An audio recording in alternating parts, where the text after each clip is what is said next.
মাননীয় অধ্যক্ষ মহোদয়,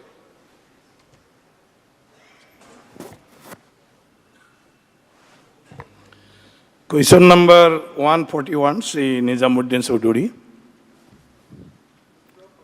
উত্তৰ সদনৰ মজিয়াত ৰখা হৈছে। Supplementary. 9, no? Absent. Okay. Next question, Sri Rupesh Gwala. অধ্যক্ষ মহোদয় তেখেত অনুপস্থিত। Honorable Minister. উত্তৰ সদনত ৰখা হৈছে। তেখেতে জনাইছিল। তেওঁ জনোৱা নাই আমাক। মগহে জনাব লাগিব। Please. Next question number 143, Sri Abdul Swan Ali Sarkar. ডাঙৰীয়া উত্তৰ সদনৰ মজিয়াত ৰখা হৈছে। Supplementary. Honorable Speaker Mahoday, মই ইয়াত উত্তৰখিনি পাইছোঁ, কিন্তু আপোনালোকে জানে 9:30 পিছতহে আমি এনেক্সাৰখিনি পাওঁ। এতিয়ালৈকে এনেক্সাৰখিনি এভেইলেবলে হোৱা নাই। তাৰ সত্ত্বেও মই মন্ত্ৰী মহোদয়ক এইখিনি ক'ব বিচাৰিছোঁ যে বিশেষকৈ খলিচামাৰী এৰিয়া, য'ত আগৰ দিনত এটা মথাউৰিও আছিল, আজিৰ দিনত মথাউৰি নাই আৰু এনেকুৱা ইৰ'শ্যন হৈছে। আৰু যোৱা বাৰণি পানীয়ে গোলকগঞ্জ সমষ্টিৰ 2খন RCC ব্ৰিজ উঠাই লৈ গ'ল। ৰোড বহুতবিলাক আমাৰ ভাঙি গ'ল। এনেকুৱা এটা অৱস্থা হৈছে। যদি এইবেলি ইয়াৰ ওপৰত ইনিচিয়েটিভ নলয়, বিশেষকৈ খলিচামাৰী অঞ্চলখন, মই ভাবোঁ গোলকগঞ্জ সমষ্টিখনৰ যি মানচিত্ৰ, এই মানচিত্ৰখন আপোনালোকে অহা দিনত নাপায়। আৰু বিশেষকৈ ডেলিমিটেশ্যনৰ ক্ষেত্ৰত সমষ্টিখনক এনেকুৱা বনোৱা হৈছে আজিৰ দিনত, নেক্সট হয়তোবা যেতিয়া বিধানসভা হ'ব তাৰপিছত এই অঞ্চলবিলাক এনেকুৱাভাৱে লৈ অহা হৈছে যে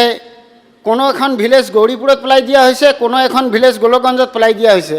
অহা দিনত ইয়াত মানে বিশেষকৈ মানে ডেভেলপমেণ্ট ফাণ্ড ধৰি কাম কৰাটো অসুবিধা হ'ব। সেইকাৰণে মই কৈছোঁ, মই বিশেষকৈ বিচাৰিছোঁ মন্ত্ৰী মহোদয়ে খলিচামাৰী অঞ্চলটো নিজে পৰিদৰ্শন কৰিব লাগে আৰু পৰিদৰ্শন কৰি বিহিত ব্যৱস্থা ল'ব লাগে। আৰু নিজে পৰিদৰ্শন কৰিলে মই ভাবোঁ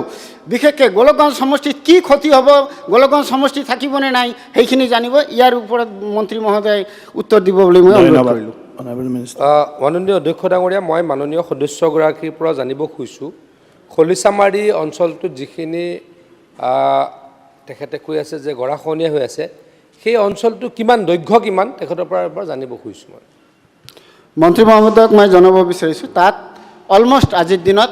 দৈৰ্ঘ্য প্ৰায় 700 পৰা 800 মিটাৰমান হ'ব। ঠিক আছে, ঠিক আছে। আপোনাৰ উপস্থিতি মই তাত কামনা কৰিছোঁ। তেখেতৰ সমষ্টিত এইবাৰ তেখেতে ৰিপ্লাই দি আছে। মই খুজি ল'লোঁ, এই যোৱা বছৰো তেখেতৰ সমষ্টিত আমি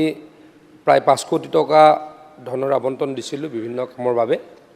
এইবাৰো তেখেতৰ সমষ্টিত আমি তামাৰহাট অঞ্চলটোৰ গৰাখহনীয়া প্ৰতিৰোধৰ কাৰণে 5.5 কোটি টকা দিছোঁ। আৰু যিহেতু তেখেতে খলিচামাৰী অঞ্চলটো খুব খহনীয়া প্ৰৱণ বুলি কৈছে, এই বিষয়ে আৰু 700 মিটাৰ বহুত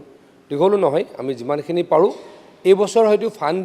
আমি যিহেতু প্ৰাক্কলন ইতিমধ্যে বনাই দিলোঁ,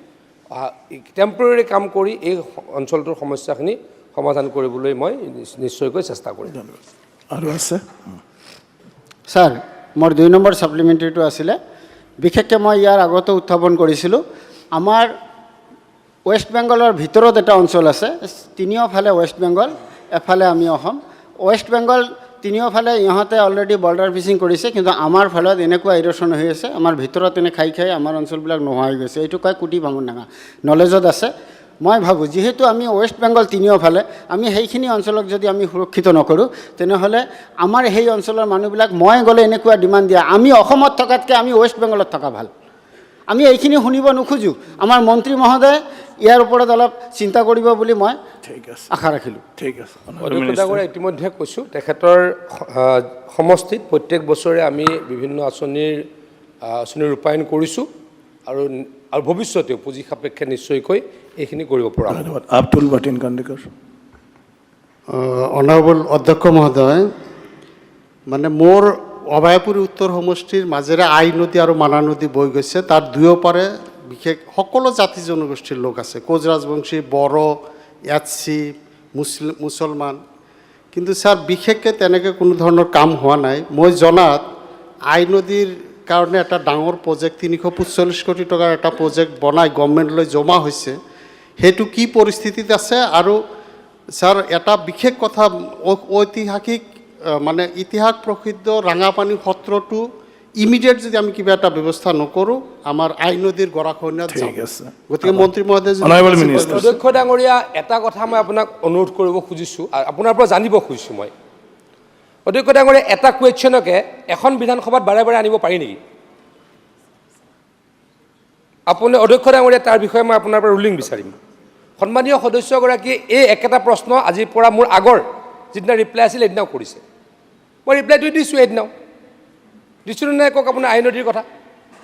এটা কুৱেশ্যনকে বাৰে বাৰে এখন বিধানসভাত আনিব পাৰি নেকি 345 কোটি টকীয়া আঁচনি সম্বন্ধে আপুনি আকৌ কোৱা নাছিল প্ৰথমে সেইটো কওক আপুনি এদিনা আকৌ আই নদীৰ এটা পৰ্চন মই ক'লোঁ যে আই নদীৰ কাম চলি আছে আপাৰ পাৰ্টত আই নদীৰ কাম চলি আছে ছেকেণ্ড পাৰ্টৰ কাৰণে আমি ট্ৰাই কৰি আছোঁ এই বিষয়ে মই ৰিপ্লাই দিলোঁ এতিয়া অধ্যক্ষ ডাঙৰীয়া এটা কুৱেশ্যনক দুবাৰ তিনিবাৰকৈ ৰিপ্লাই দিব পাৰে নেকি মই আপোনাৰ পৰা ৰুলিং বিচাৰিছোঁ প্ৰয়োজন আছে আৰু সেইকাৰণে নিয়মটো মই বিধানসভাৰ ডিটেইল এষ্টিমেট জমা হৈছে তাৰ পৰ্যায়টো কি পৰ্যায়ত আছে নিয়মটো জানিব খুজিছোঁ যে এটা কুৱেশ্যনকে এখন বিধানসভাতে বাৰে বাৰে আনিব পাৰি নেকি তাকো সাপ্লিমেন্ট অলৰেডি দিছে যদি দিছে অলৰেডি এদিন নাই অধ্যক্ষ ডাঙৰীয়া যদি সমস্যাটো থাকে তো 10 বাৰো আনিব কেনেকৈ পাৰি আপুনি বহক না যদি সমস্যাটো থাকে তো 10 বাৰো আনিব কেনেকৈ পাৰি এইটোতো হ'ব নোৱাৰে আপুনি আপুনি ৰিপ্লাইটো দিবৰ কাৰণে যিমান ৰিপ্লাই দিলোঁ তাতকে আপুনি কৈছে This is not your question. গাইবাই থাকোতে বেছি সময় গৈছে This is not your question. ডিল নকৰে সমস্যাটো কিয় ডিল নকৰে সমস্যাটো বিষয়ে এটা আই নদীৰ গৰাখহনীয়া আছে এই সমস্যাটো ডিল নকৰে কিয় থাকে এইবিলাক গাইবাই কিয় এনে সময় নষ্ট কৰিছে থাকে ওপৰতে কিয় আহিলে আপুনি ওপৰতে কিয় আহিলে অধ্যক্ষ ডাঙৰীয়া মই এইটোৱে ক'ব খুজিছোঁ এই প্ৰশ্নটোৰ হ'ব নহয় আপুনি কৈ দিয়ক আপুনি অলৰেডি জবাব দিছে উত্তৰটো 100 বাৰ এইটো হাফ এন আৱাৰ ডিসকাশন দিয়ক আন্ডাৰ ৰুল 49 কৰি থাকিম আমি কুৱেশ্যনকে বাৰে বাৰে আনাৰ নিয়ম নীতি মই Please জানিবই খুজিছোঁ not এই reply Please don't behave like that na you are all honorable members sir যদি সমস্যাটো আছে তো সমস্যাটো উঠাব লাগিব আমি বিধানসভাৰ বাহিৰে ক'ত উঠাম স্যাৰ এটা ৰিপ্লাইটো নিয়ম বিধানসভাৰ বাহিৰে ক'ত উঠাম স্যাৰ আমি আমিতো সমস্যাটো উঠাব লাগিব সমস্যাটো উঠালে তেখেতে এনেকে ধমকি মাৰিব কথা পাতো তেখেতে উঠালে মন্ত্ৰীয়ে ধমকি মাৰিব এইটো নহ'ব স্যাৰ আপুনি মোলৈ খেল গবে কিয় হাল্লা কৰে বেলেগ এক প্ৰশ্নৰ ওপৰত মন্ত্ৰী ডাঙৰীয়া শাসন দিলে ভাল হ'ব আৰু এইটো কেনেকে হ'ব সমস্যা আছে আমি সমস্যাটো কৈ কথা আৰে ইমান কথা কিয় ক'ব লাগে মন্ত্ৰী সমস্যা আছে সমস্যা 100 বাৰ কম আপুনি কথা ক'ব লাগে 100 বাৰ সমস্যা আছে মই 100 বাৰ কম মই কথা ক'ব লাগে মই 100 বাৰ কম আপুনি 100 বাৰ উত্তৰ দিব লাগিব আপুনি সমস্যা সমাধান কৰি দিয়ক সমস্যা সমাধান নকৰিব কি কৰিব লাগে বহুত কৰিছোঁ এনেকে ধমকি মাৰিলে নহ'ব নহয় 100 বাৰ আপুনি সমস্যা 100 বাৰ আমি কৈ থাকিম 100 বাৰ সমস্যা থাকিলে 100 বাৰ কৰিম বিধানসভা সেইকাৰণে আমাৰ সমস্যা উত্থাপন কৰিবৰ কাৰণে বিধানসভা আপোনাৰ দম খাবৰ কাৰণে ৰুল 49ত হাফ এন আৱাৰ ডিসকাশন দি দিয়ক আপুনি এলাউ কৰিছে তেওঁ সুধিছে স্যাৰ মন্ত্ৰী মহোদয় উত্তৰ দিয়া নাই এইটো ডাঙৰ কথা নহয় কিন্তু আপুনি স্যাৰ ৰুল 49 দিব পাৰে মই অনুৰোধ কৰিছোঁ ৰুল 49ত হাফ এন আৱাৰ ডিসকাশন দি দিয়ক সকলোৱে সন্মানীয় সদস্য মই বিচাৰোঁ যে এজনে আনজনৰ ওপৰত এটা সন্মান প্ৰদৰ্শন কৰিব লাগে বিধানসভাত সব প্ৰশ্ন কৰিব পাৰে আৰু সবৰে উত্তৰ এনেকুৱা নহয় যে কাৰবা পুৰা স্যাটিসফেক্টৰি হ'ব লাগে বুলি কোনো কথা নাই কিন্তু কথাবিলাক যেতিয়া কৰিব উত্থাপন কৰিব অলপ আমাৰ লেংগুৱেজ আৰু কোৱাৰ সুৰবিলাক এনেকুৱা হ'ব নালাগে যে একদম পাৰিলে মানে ধৰিবই আৰু এনেকুৱা ধৰণৰ হ'ব নালাগে মানে এইটো হৈ গ'লে উল্টা পাল্টা হৈ গ'লে কাজিয়া হৈ যাব তো সেইকাৰণে অনাৰেবল মেম্বাৰে যিটো কুৱেশ্যন কৰিছে জাষ্ট অনাৰেবল মিনিষ্টাৰ তেওঁ জানিব বিচাৰিছে সেইটোৰ ওপৰত আপুনি আগতে যদি দিছে সেইটোকে কৈ দি দিলে হৈ গ'ল মই মোৰ অইন একো আপত্তি নাই অধ্যক্ষ ডাঙৰীয়া মই তেখেতক উত্তৰটো দিছোঁৱে যে এই বিষয়ে আমি চেষ্টা কৰি আছোঁ উত্তৰটো মই এদিন দিছোঁৱে মই এইটোৱে জানিব খুজিছোঁ যে সদায় সদায় এটা প্ৰশ্নকে অৱতাৰণা কৰি কি লাভ ঠিক আছে দিলোঁ দাদা হ'ল মই চেষ্টা কৰিম হৈ গ'ল ঠিক আছে কুৱেশ্যন নম্বৰ 144 শ্ৰী তেৰজ গোৱালা মাননীয় অধ্যক্ষ মহোদয় উত্তৰ সদনৰ মজিয়াত ৰখা হৈছে অধ্যক্ষ মহোদয় মই উত্তৰ পাইছোঁ উত্তৰ যথেষ্ট ভাল খালি মই এতিয়া মোৰ কনফিউজন হৈ গ'ল যে গত মই সুধিছোঁ কৃষকৰ কৃষি বীমা আঁচনি আছে নেকি যদি আছে সবিশেষ জনাব লক্ষ্যখিনি জনালে কিন্তু মই এইটো জানিব বিচাৰিছিলোঁ যে কোনটো এজেঞ্চিয়ে বীমাটো কৰে আৰু ইয়াৰ EMI কিমান ডাইৰেক্ট পোনপটীয়া আমি বেংকত কৰিম বা এজন কৃষকে বেংকত কৰিব নে কোনোবা আমাৰ ডিপাৰ্টমেণ্টে কৰিব বা ইয়াৰ EMI প্ৰক্ৰিয়াটো উল্লেখ নকৰিলে মই এই বস্তুটো জানিব বিচাৰিম আৰু 2 নম্বৰ ঘৰত হিচাপ নিকাচ মই চাইছোঁ যে যোৱা বাজেটত কিমান এলোকেশ্যন আছিলে কিমান খৰচা হ'ল বাকী অলপ পইচা বাচি আছে এইটো বাই মাৰ্চ কমপ্লিট হ'ব নেকি Honorable Minister. মাননীয় অধ্যক্ষ মহোদয় সন্মানীয় সদস্য ৰসগোলা ডাঙৰীয়াই যিকেইটা প্ৰশ্ন উত্থাপন কৰিছিল আমি সদনৰ মজিয়াত ৰাখিছোঁ তেখেতে ছাপ্লিমেণ্টাৰী আৰু বিশেষভাৱে এই কথাটো জানিব বিচাৰিছে প্ৰধানমন্ত্ৰী ফচল বীমা যোজনাৰ সম্পৰ্কত কৃষি ক্ষেত্ৰখনত যাতে উৎপাদনত সহায় হয় আৰু তাৰ কাৰণেই 2016 চনত ফচল বীমা যোজনা আৰম্ভ কৰা হৈছিল যাৰ উদ্দেশ্য হৈছে বীজ সিঁচাৰ পূৰ্বৰ পৰা চপোৱাৰ পৰ্যায়লৈ সকলো অপ্ৰতিৰোধ্য যিবিলাক প্ৰাকৃতিক বিপদ আছে সেই বিপদৰ বিৰুদ্ধে যাতে কৃষকক অৰ্থনৈতিক সুৰক্ষা দিব পৰা যায় নিশ্চিত কৰিব পৰা যায় আমি ইতিমধ্যে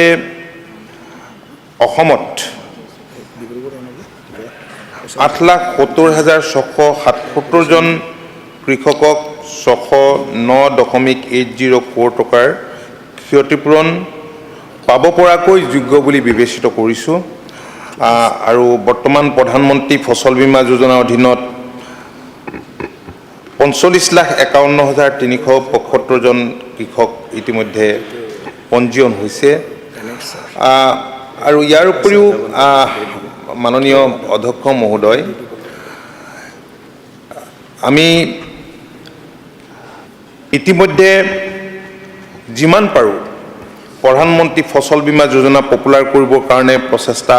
আমি চলাই আছোঁ আৰু মই সন্মানীয় সদস্যসকলকো অনুৰোধ জনাম যিহেতু বহু কৃষক আছে কৃষকৰ মাজত এৱাৰনেছ নাই গতিকে আমাৰ যিবিলাক কোম্পানীয়ে এই কামখিনি কৰিবলৈ লৈছে তেওঁলোকক কোৱাৰ উপৰিও মই সন্মানীয় সদনৰ আৰু যিসকল সদস্য আছে যিহেতু আমাৰ প্ৰত্যেক বছৰেই উৎসৱৰ দৰেই বানপানী আহে পোক বা তেনেধৰণৰ পোক পতংগইও আক্ৰমণ কৰে ক্লাইমেট চেঞ্জটো বৰ্তমান সময়ত এটা ডাঙৰ প্ৰত্যাহ্বান হৈছে মই আশা কৰিছোঁ যে আমাৰ সন্মানীয় সদস্যসকলে যাতে এই ক্ষেত্ৰত কৃষকক কিছু ছাপোৰ্ট দিয়ে Second supplementary. অধ্যক্ষ মহোদয় মই উৎসৱৰ দৰে বানপানী প্লিজ সবতে কিয় মাত মাতি থাকে উৎসৱৰ আপুনি দৰে কুৱেশ্যন বানপানী দি দিব মানে ন কি, আপুনি প্লিজ বহক উৎসৱৰ চব দৰে বানপানী তেনেকুৱা মানে কি, নহয় ছাৰ? বিধানসভাত অখিল গগৈ ডাঙৰীয়া বহক না মন্ত্ৰী আপুনি এতিয়া MLA উৎসৱৰ দৰে বানপানী কি বস্তু আৰে ইমান ফৰিঙৰ দৰে কিয় আপুনি থাকে? MLA এতিয়া আপুনি পাহৰি যাওক ইয়াত সোমালে MLA হয় দে অধ্যক্ষ মহোদয় আমি অসুবিধা পাওঁ আমাৰ কিবা ছাপ্লিমেণ্টাৰী আমাৰো ক'বলগীয়া থাকে কোনোবা বিশেষ সদস্য যদি গোটেই টাইমবিলাক লয় তেতিয়াহ'লে আমি নাথাকোঁ ইয়াত আমি Please, নকৰোঁ কথাটো আমিওতো কিবা এটা প্ৰিপেয়াৰ কৰি আহোঁ আমিও জানিব বিচাৰোঁ এতিয়া মই এটা ইম্পৰ্টেণ্ট কথা মই বিধায়ক হয় যিহেতু মোৰ তাতো কৃষকসকল আছে কোনটো এজেঞ্চিয়ে এই বীমাটো কৰে আৰু ইয়াৰ EMI প্ৰক্ৰিয়াটো কি মই সেইটো মন্ত্ৰীৰ পৰা জানিব বিচাৰিছোঁ সেইটো মোক ডিষ্টাৰ্ব কৰিলে মই অসুবিধা পাম কাৰণ এইটো মই নিবিচাৰোঁ কিন্তু মই মাননীয় মন্ত্ৰী ডাঙৰীয়াক সেইটো জানিব বিচাৰিছোঁ অনাৰেবল মিনিষ্টাৰ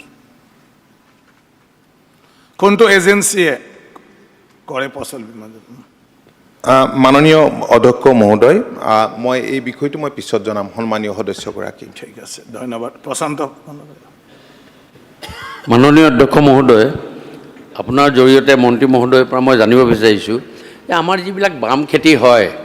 বহুত অঞ্চলত আমাৰ বাম খেতি আছে সেই অঞ্চলবিলাকত চেলো টিউবেল ছ'লাৰ চেলো টিউবেল বা ডিপ টিউবেল দিয়াৰ ব্যৱস্থা চৰকাৰৰ কিবা আঁচনি আছে নেকি আৰু প্ৰত্যেক সমষ্টি ভিত্তিত কিবা কোটা হিচাপে চেলো টিউবেল দিয়াৰ ব্যৱস্থা কৰিছে নেকি মন্ত্ৰী মহোদয়ৰ পৰা জানিব বিচাৰিছোঁ মাননীয় অধ্যক্ষ মহোদয় আমাৰ বিভাগে STWDR ব্যৱস্থা কৰিছে ইলেক্ট্ৰিকেল পাম্প ডিজেল পাম্প আৰু ছ'লাৰ পাম্প আমি বৰ্তমান সময়ত দেখিছোঁ যে ছ'লাৰ পাম্প যথেষ্ট পপুলাৰ হৈছে ইলেক্ট্ৰিকেল পাম্প কৃষকবিলাকে সিমান প্ৰিফাৰ নকৰে য'ত এনেধৰণৰ স্কিমত 75% ছাবচিডি আছে কিছুমান স্কিমত 85%টো ছাবচিডি আছে আৰু আমি যিবিলাক জিলাত এলটমেণ্ট দিছোঁ ৰিকুৱাৰমেণ্টৰ ওপৰত ভিত্তি কৰি দিছোঁ আমাৰ যি এগ্ৰিকালচাৰ ইঞ্জিনিয়াৰিং বিভাগ আছে কৃষি বিভাগৰ লগত আলোচনা কৰি য'ত প্ৰয়োজন আছে বুলি ডিমাণ্ড আহিছে যিবিলাক জিলাৰ পৰা সেইবিলাকত দিয়াৰ ব্যৱস্থা কৰিছোঁ আৰু এই ক্ষেত্ৰত কোনো অসুবিধা নাই কাৰণ আমাৰ যিমান টাৰ্গেট আছে সেই টাৰ্গেট আমি এতিয়াও এচিভ কৰিব পৰা নাই ঠিক আছে নন্দিতা দাস স্পেচিয়েল মহিলা মাননীয় অধ্যক্ষ মহোদয় কৃষি ক্ষেত্ৰত চৰকাৰে কৈ আছে যে আমি কৃষকসকলৰ আয় দুগুণ কৰিব বিচাৰোঁ বিভিন্ন ধৰণৰ আঁচনিও গ্ৰহণ কৰা হৈছে এই ক্ষেত্ৰত মই মন্ত্ৰী মহোদয়ৰ পৰা জানিব বিচাৰিছোঁ যে কৃষকসকলে যিখিনি কৃষি উৎপাদন কৰে যদি প্ৰডাকশ্যন উৎপাদন যথেষ্ট পৰিমাণে উৎপাদন হয় বিশেষকৈ মোৰ সমষ্টিত ক'ব গ'লে চোনতলী জিলা পৰিষদত চোনতলী বুলি এটা এলেকা আছে আৰু টোপামাৰী বুলি এটা অঞ্চল আছে য'ত নেকি বিভিন্ন ধৰণৰ শাক পাচলি তাৰপিছত মাকৈ ধেমচি জুট উৎপাদন হয় এই ক্ষেত্ৰত কৃষকসকলে উৎপাদন কৰা বস্তুখিনি তাতে তেওঁলোকে যাতে প্ৰিজাৰ্ভ কৰিব পাৰে ৰাখিব পাৰে এই ক্ষেত্ৰত তেওঁলোকৰ কোনো ব্যৱস্থা নহয় মই জানিব বিচাৰিছোঁ মহোদয় যে কৃষকসকলে উৎপাদন কৰা সামগ্ৰীসমূহ প্ৰিজাৰ্ভ কৰাৰ কাৰণে চৰকাৰে বিভিন্ন সমষ্টিত আৰু এনেকুৱা কৃষি প্ৰধান অঞ্চলত কিবা কোল্ড ষ্টৰেজৰ বিশেষভাৱে আঁচনি গ্ৰহণ কৰিছে নেকি আৰু মই দৰখাস্তও দি থৈছোঁ এটা কোল্ড ষ্টৰেজৰ কাৰণে এইটো চৰকাৰে এইবাৰে গ্ৰহণ কৰিব অনাৰেবল মিনিষ্টাৰ মাননীয় অধ্যক্ষ মহোদয় সন্মানীয় সদস্যগৰাকীয়ে মোক এটা কোল্ড ষ্টৰেজ তাত যে প্ৰয়োজন আছে সেই কথাটো কেইবাবাৰো কৈ আহিছে মাননীয় অধ্যক্ষ মহোদয় আমি ইতিমধ্যে 6 গাঁৱত তেখেতৰ সমষ্টিৰ কাষতে লাগি আছে 6 গাঁৱত এটা ডাঙৰ কোল্ড ষ্টৰেজ আমি ইতিমধ্যে নিৰ্মাণ কৰি উলিয়ালোঁ আৰু মাননীয় মুখ্যমন্ত্ৰী এইটো আনুষ্ঠানিকভাৱে মুকলিও কৰিলে তাত যথেষ্টখিনি আমাৰ উৎপাদিত ফচল ৰাখিব পৰা ব্যৱস্থাটো আছে তো ইয়াৰ উপৰিও HMNEHত হৰ্টিকালচাৰ বিভাগৰ এই আঁচনিৰ অধীনত আমি কোল্ড ষ্টৰেজ বিভিন্ন ঠাইত আমি নিৰ্মাণ কৰিছোঁ তাত 50% ছাবচিডি আছে 5 কোটি টকাৰ 2.5 কোটি টকা এণ্টাৰপ্ৰেনিয়ৰগৰাকীয়ে লগাব লাগিব আৰু 2.5 কোটি টকাৰ ছাবচিডি পাব গতিকে সন্মানীয় সদস্যগৰাকীয়ে যদি তেনে কোনো উদ্যোগী পায় ডেফিনেটলি আমি সেই ক্ষেত্ৰত আমি ছাপোৰ্ট দিব পাৰিম হয় তেখেতে কথাটো ঠিকেই কৈছে তেখেতৰ যিটো সমষ্টি তাত যথেষ্ট এগ্ৰিকালচাৰেল প্ৰডাক্ট আছে ভাল খেতিয়কো আছে আৰু আমি কোল্ড ষ্টৰেজৰ বাহিৰেও আমি কিছুমান ষ্টৰেজ নিৰ্মাণ কৰিবৰ কাৰণে চৰকাৰৰ তৰফৰ পৰা ইতিমধ্যে আমি ব্যৱস্থা গ্ৰহণ কৰিছোঁ ৰাজ্যখনৰ বিভিন্ন প্ৰান্তত তেনেকুৱা ষ্টৰেজ নিৰ্মাণৰত অৱস্থাত আছে ধন্যবাদ next question number 145 Shri Rakibuddin Ahmed মাননীয় অধ্যক্ষ মহোদয় উত্তৰ সদনৰ মজিয়াত ৰখা হৈছে মাননীয় অধ্যক্ষ মহোদয় মন্ত্ৰী মহোদয় তেখেতসকলৰ পৰা প্ৰায় কয় আমি ভাল কাম কৰিলে ধন্যবাদ দিব নোৱাৰোঁ আমাৰো অপজিশ্যন বেঞ্চৰ ধন্যবাদ দিয়াৰো সাহস আছে অধ্যক্ষ মহোদয় তিতা মিঠা দুটাই সোৱাদ ল'ব লগা হয় প্ৰথমে মন্ত্ৰী মহোদয়ক অলপ আগতে যিটো 6 গাঁৱত প্ৰায় 70 কোটি টকাৰ নিৰ্মিত কোল্ড ষ্টৰেজ তৈয়াৰ হৈছিল মুখ্যমন্ত্ৰী মহোদয় উদ্বোধন কৰিছিল তাৰ কাৰণেতো প্ৰথমে ধন্যবাদ জনাইছোঁ দ্বিতীয়তে অসমত যিদৰে কোল্ড ষ্টৰেজৰ সহজলভ্যভাৱে হ'ব লাগে তাৰ কাৰণে মই ভাবোঁ পৰিকল্পনা হোৱা নাই সেইটো পৰিকল্পনা ল'ব লাগে অধ্যক্ষ মহোদয় লগতে যিটো কৃষকৰ খেতি কেনেকৈ দুগুণ হ'ব পাৰি তাৰ ক্ষেত্ৰত অধ্যক্ষ মহোদয় এই ক্ষেত্ৰত মোক বহুখিনি উত্তৰ দিছে কিন্তু এটা মোৰ ইয়াতে ছাজেশ্যন আছে এটা ছাপ্লিমেণ্টাৰী কম তাৰপিছত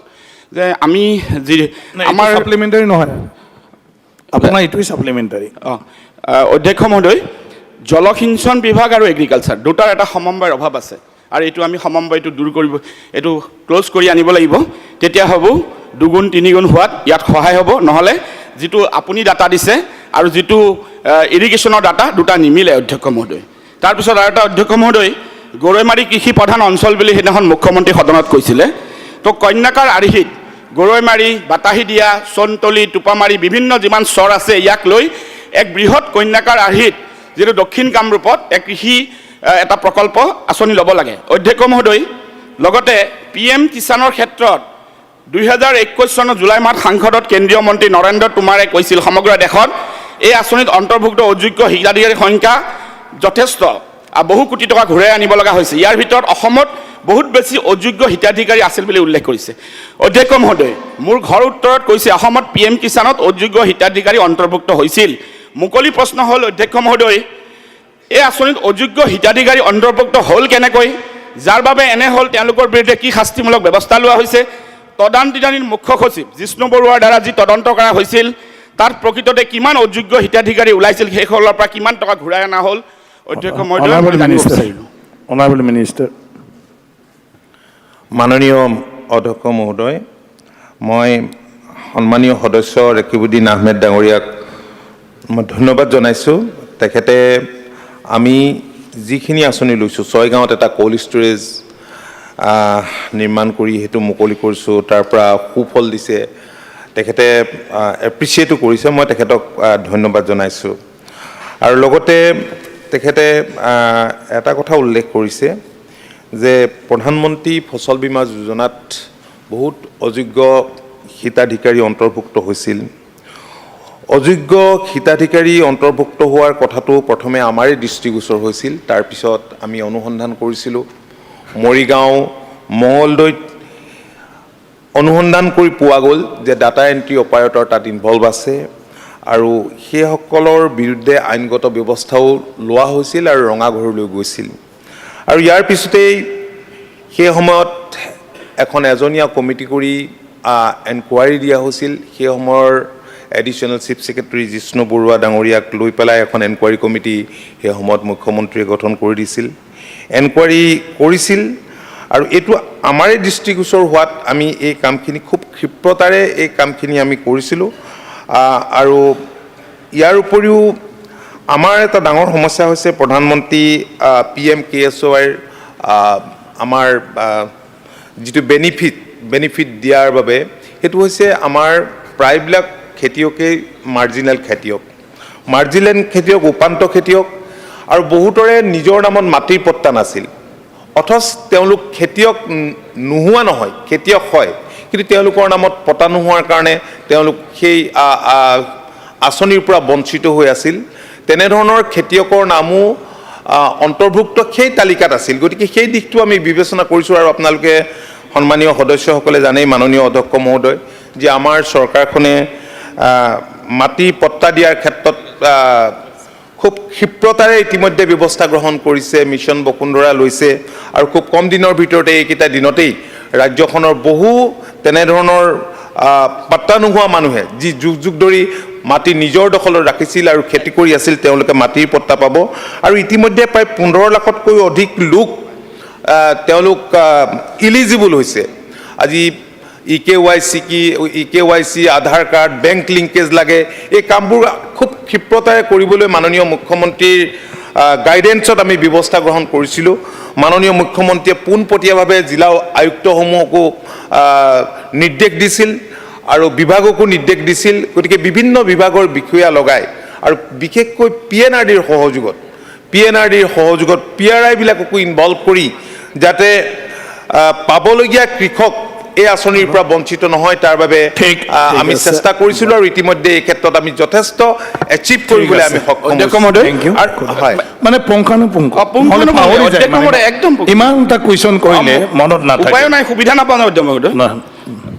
অধ্যক্ষ মহোদয়, মন্ত্ৰী মহোদয়ৰ উত্তৰটো অলপমান মোৰ খোকোজা লাগি আছে। মই এই ক্ষেত্ৰতে ক'ব বিচাৰোঁ যে তেখেতে স্বীকাৰ কৰিছে আৰু কথাখিনি ইয়াত একশ্যন টেকেন লোৱা বুলি কৈছে, কিন্তু এই পৰ্যন্ত 1.50 কোটি টকাহে ঘূৰি আহিল। মই ভাবোঁ কৃষি এটা বহুত ইম্পৰ্টেণ্ট ডিপাৰ্টমেণ্ট হয়। এই ক্ষেত্ৰত মন্ত্ৰী মহোদয়ে কিছু কঠোৰ ব্যৱস্থা ল'লে ভৱিষ্যতত যেন এনেকুৱা দুঃসাহস কোনো কৰিব নোৱাৰে, তাৰ কাৰণে অনুৰোধ জনাম। লগতে অধ্যক্ষ মহোদয়, মন্ত্ৰী মহোদয়ে যেনেকৈ মই ক'লোঁ দক্ষিণ কামৰূপ, পলাকবাৰী, ছয়গাঁও, চমৰীয়া, এই বৃহত্তৰ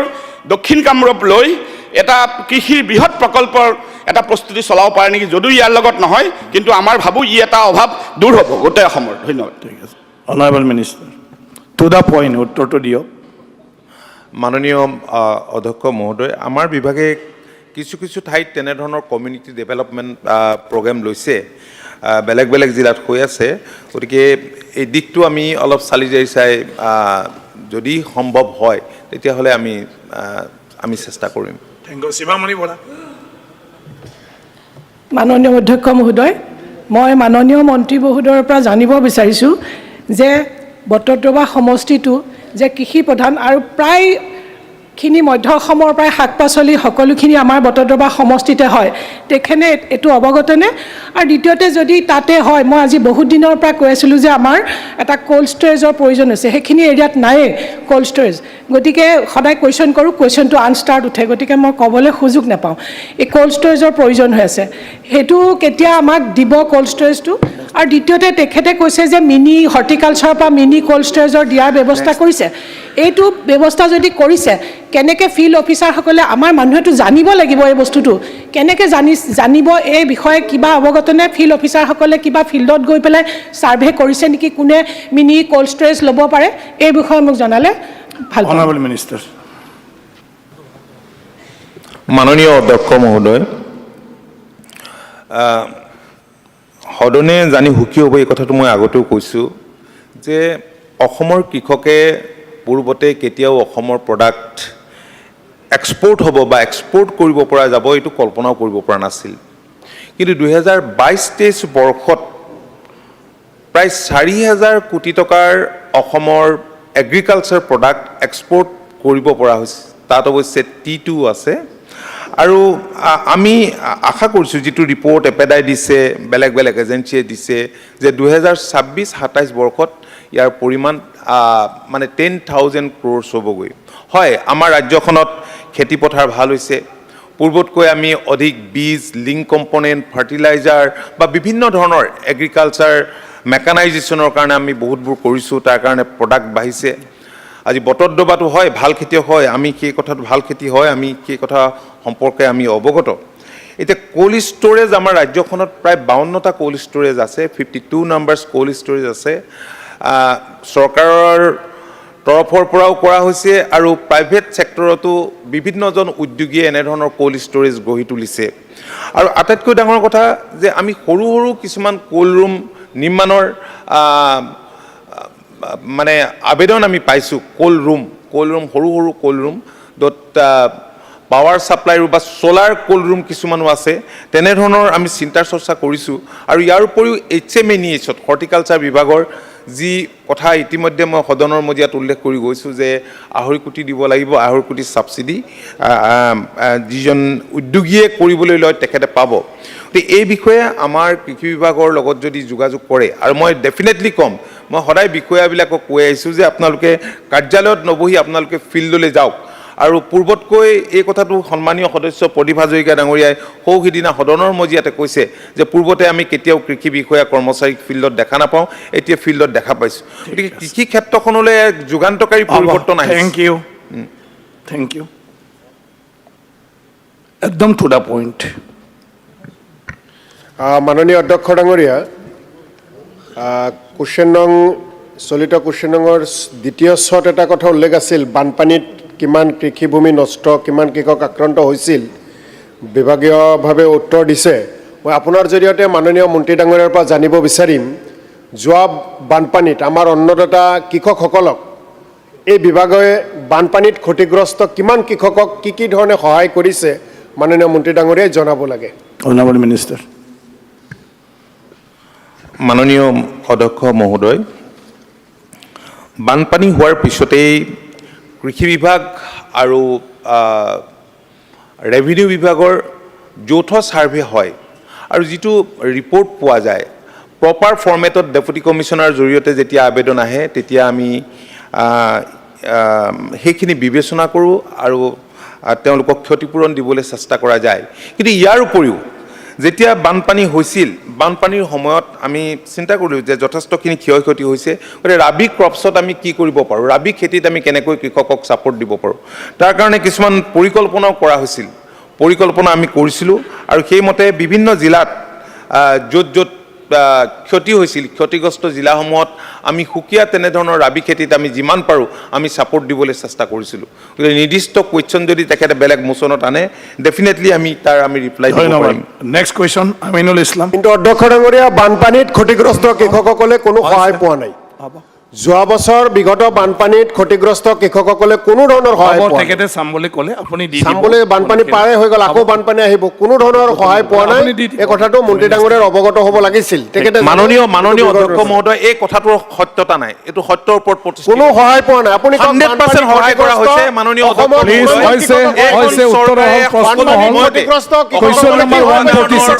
অভিযোগ তথ্য দিবলৈ দিয়ক। এতিয়া সন্মানীয় সদস্যগৰাকীয়ে আমাৰ নাই পোৱা বুলি বানপানী ক্ষতিগ্ৰস্ত কৃষকসকলে কিন্তু ফচল বীমা যোজনা সহায় পোৱা নাই। এটা আমাৰ ফালে পোৱা নাই, আমাৰ পোৱা নাই কিন্তু তেখেতে বিবেচনা কৰিব বুলি কৈছে। হোৱা নাই। বানপানীত ক্ষতিগ্ৰস্ত কৃষকক কেতিয়াও নিদিয়ে সাহায্য, আমি যিমানেই নকওঁ কিয়। মাননীয় অধ্যক্ষ মহোদয়, নহয় বানপানীৰ সময়ত যি ক্ষয় ক্ষতি হয়, এইখন চৰকাৰে মাননীয় মুখ্যমন্ত্ৰীৰ দূৰদৰ্শী নেতৃত্বত খুব ক্ষিপ্ৰতাৰে আচলতে ব্যৱস্থা লৈছে। যোৱা সময়ত কৃষকেও সহায় পোৱা নাই, এজন কৃষকেও পোৱা নাই।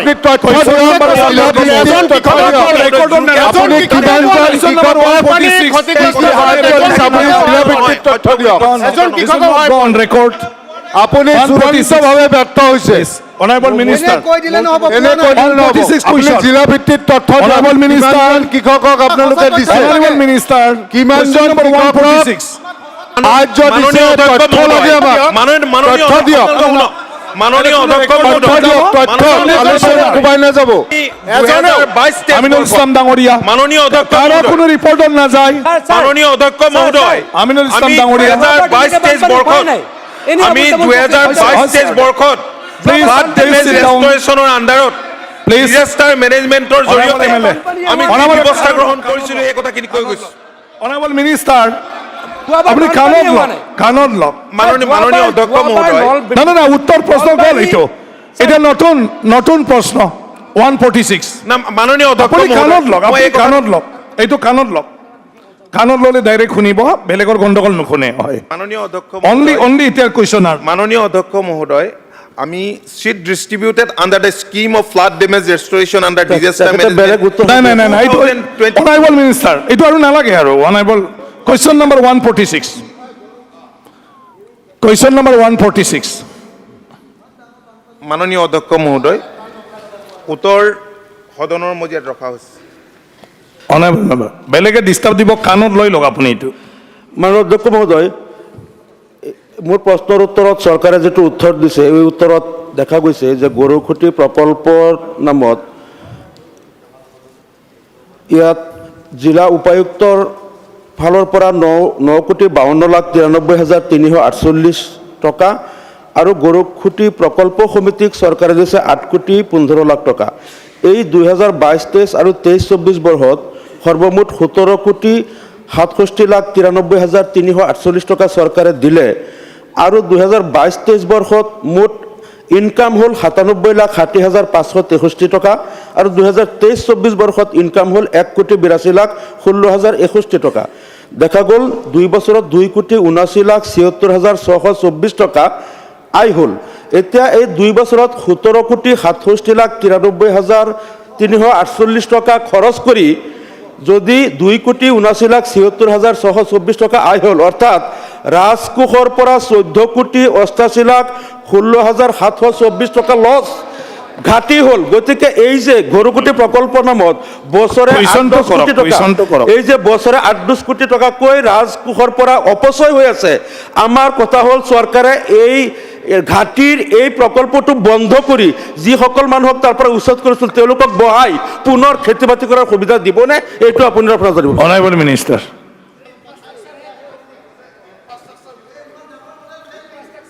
Please silent. মন্ত্ৰী ডাঙৰীয়া উত্তৰ দি আছে।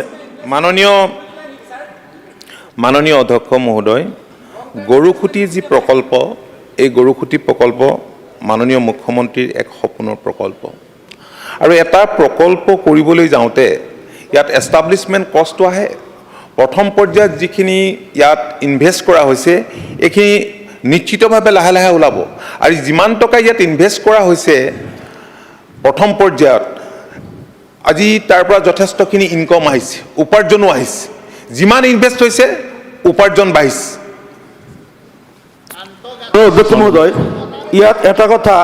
যদি কৃষি ক্ষেত্ৰত যিখিনি ইনভেষ্ট কৰা হয় এইটো বছৰতো ইনকাম হয়, এইটো পাৰ্মানেণ্ট ইনভেষ্টমেণ্ট সেইটো নহয়। যেনেকৈ ইয়াত আপুনি কি জানিব বিচাৰে স্পেচিফিক কুৱেশ্যন কৰক। মই স্পেচিফিক Specific question. সৰিয়হ, মাকৈ, মিঠালাও যিকেইটা দিছে যে ইয়াৰ চিড, সাৰ প্ৰয়োগ কৰা তেল, এইবিলাক ওৱান টাইম ইনভেষ্টমেণ্ট হয় আৰু ওৱান টাইম ৰিটাৰ্ণ হয়। গতিকে ওৱান টাইম ইনভেষ্টমেণ্ট আৰু ৰিটাৰ্ণত দেখা গ'ল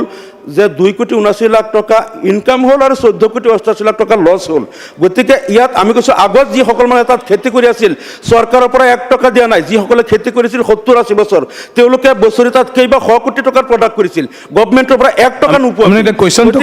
এতিয়া আমাৰ কথা হ'ল যে তেওঁলোকে যদি বছৰত কেইবা 100 কোটি টকা ইনকাম কৰিছিল আমাৰ বাজেটৰ পৰা 1 টকা নোপোৱাকৈ, গতিকে এইটো ভাল আমাৰ হেৰি আছিল, আমাৰ অসমৰ এগ্ৰ ইকনমিক ডেভেলপ হৈ আছিল। গতিকে এতিয়া আমাৰ বাজেটৰ পৰা 17 কোটি দিয়া হ'ল আৰু 15 কোটি টকা আমি লছ খালোঁ। গতিকে আমি গতিকে আমাৰ কথা হ'ল এইটো বন্ধ কৰি প্ৰত্যেক বছৰ ইয়াৰ নামত আমাৰ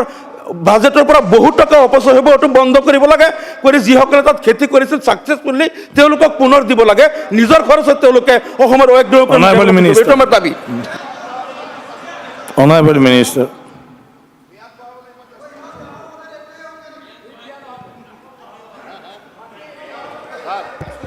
স্যাৰ,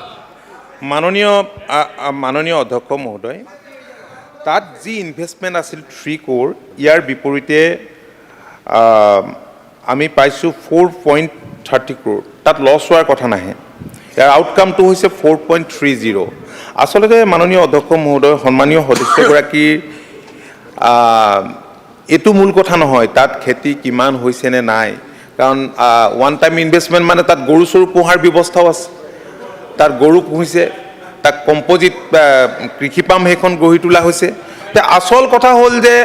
কিছুমান লোক তাত আছিল, সেই মানুহখিনিক পুনৰ তাত বহুৱাবৰ কথাটোহে তেখেতৰ আচলতে মূল উদ্দেশ্য। বাজেটৰ যে অপচয় হৈছে, বাজেটৰ যে অপচয়টো স্বীকাৰ কৰক, বাজেটৰ পৰা 15 কোটি ইনভেষ্ট কৰিলে 15 কোটি, গতিকে বাজেটটো বন্ধ কৰক। আপোনাৰ ইনকাম বুলি কৈ দিছে স্যাৰ, গৰুখটি প্ৰকল্পৰ অধ্যক্ষৰ ফেচিলিটিৰ নামত গৰুখটি প্ৰকল্পৰ অধ্যক্ষৰ ফেচিলিটিৰ নামত কেবিনেট কিমান টকা খৰচ হ'ল মন্ত্ৰী ডাঙৰীয়াই দিব নেকি তথ্য?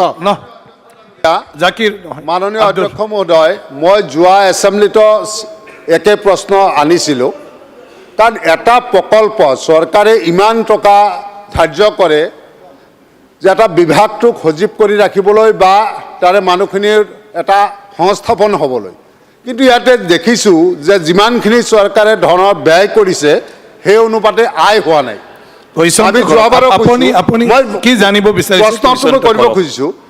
যে তাৰে পৰা যিখিনি মানুহক উচ্ছেদ কৰা হ'ল, যদি তেওঁলোক বিদেশী বাংলাদেশী আমাৰ ক'বলগীয়া নাই, ভাল কাম কৰিছে। আৰু যদি ভাৰতীয় নাগৰিক, আমি ডাঠি ক'ব পাৰোঁ 100% বৰ্তমান চৰকাৰৰ দ্বাৰা পৰিচালিত প্ৰকল্পতকৈ বেছি উৎপাদন তেওঁলোকে চৰকাৰৰ কোনো অনুদান নোহোৱাকৈ তেওঁলোকে কৰিবলৈ সক্ষম হৈছিল। গতিকে মই ভাবোঁ চৰকাৰে এই প্ৰকল্পটো সম্পূৰ্ণৰূপে ব্যৰ্থ হৈছে, কেৱল আমাৰ চেয়াৰমেন হাজৰিকা ডাঙৰীয়াকে পৰিচালনা আপুনি কি জানিব। গতিকে আমাৰ এই লোকেল মানুহখিনিক আকৌ এই প্ৰকল্পৰ কামটো চমজাই দিব লাগে আৰু ইয়াৰ পৰা কৃষি খণ্ডৰ উন্নয়নৰ কাৰণে তেওঁলোকে যথেষ্ট ভূমিকা গ্ৰহণ কৰিব, আমাৰ দৃঢ় বিশ্বাস আছে। ধন্যবাদ। নেক্সট কুৱেশ্যন নম্বৰ এই প্ৰকল্পটো দিবনে নাই তাৰে ঘৰুৱা মই সেইটো please no discussion. Question number 147. No, এইটো উত্তৰ দিব লাগে, দিবনে নাই Garukhuti model fail. Question number 146. Garukhuti model fail. দিবনে নাই? There was no question from Abdul Rahim. এই লোক Abdul Rahimৰ পৰা কোনো question এই লোক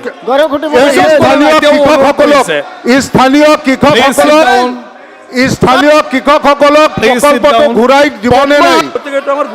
স্থানীয় কৃষকসকলক হাজৰিকাৰ নামত কিমান ঘূৰাই দিব লাগে, দিবনে নাই? আধা লিটাৰ গাখীৰ দিয়ে মাত্ৰ। স্যাৰ, গৰুকুটি মডেল ফেল হৈছে। গিৰগাইবিলাক আধা লিটাৰ ৰেকৰ্ডত নাযাব,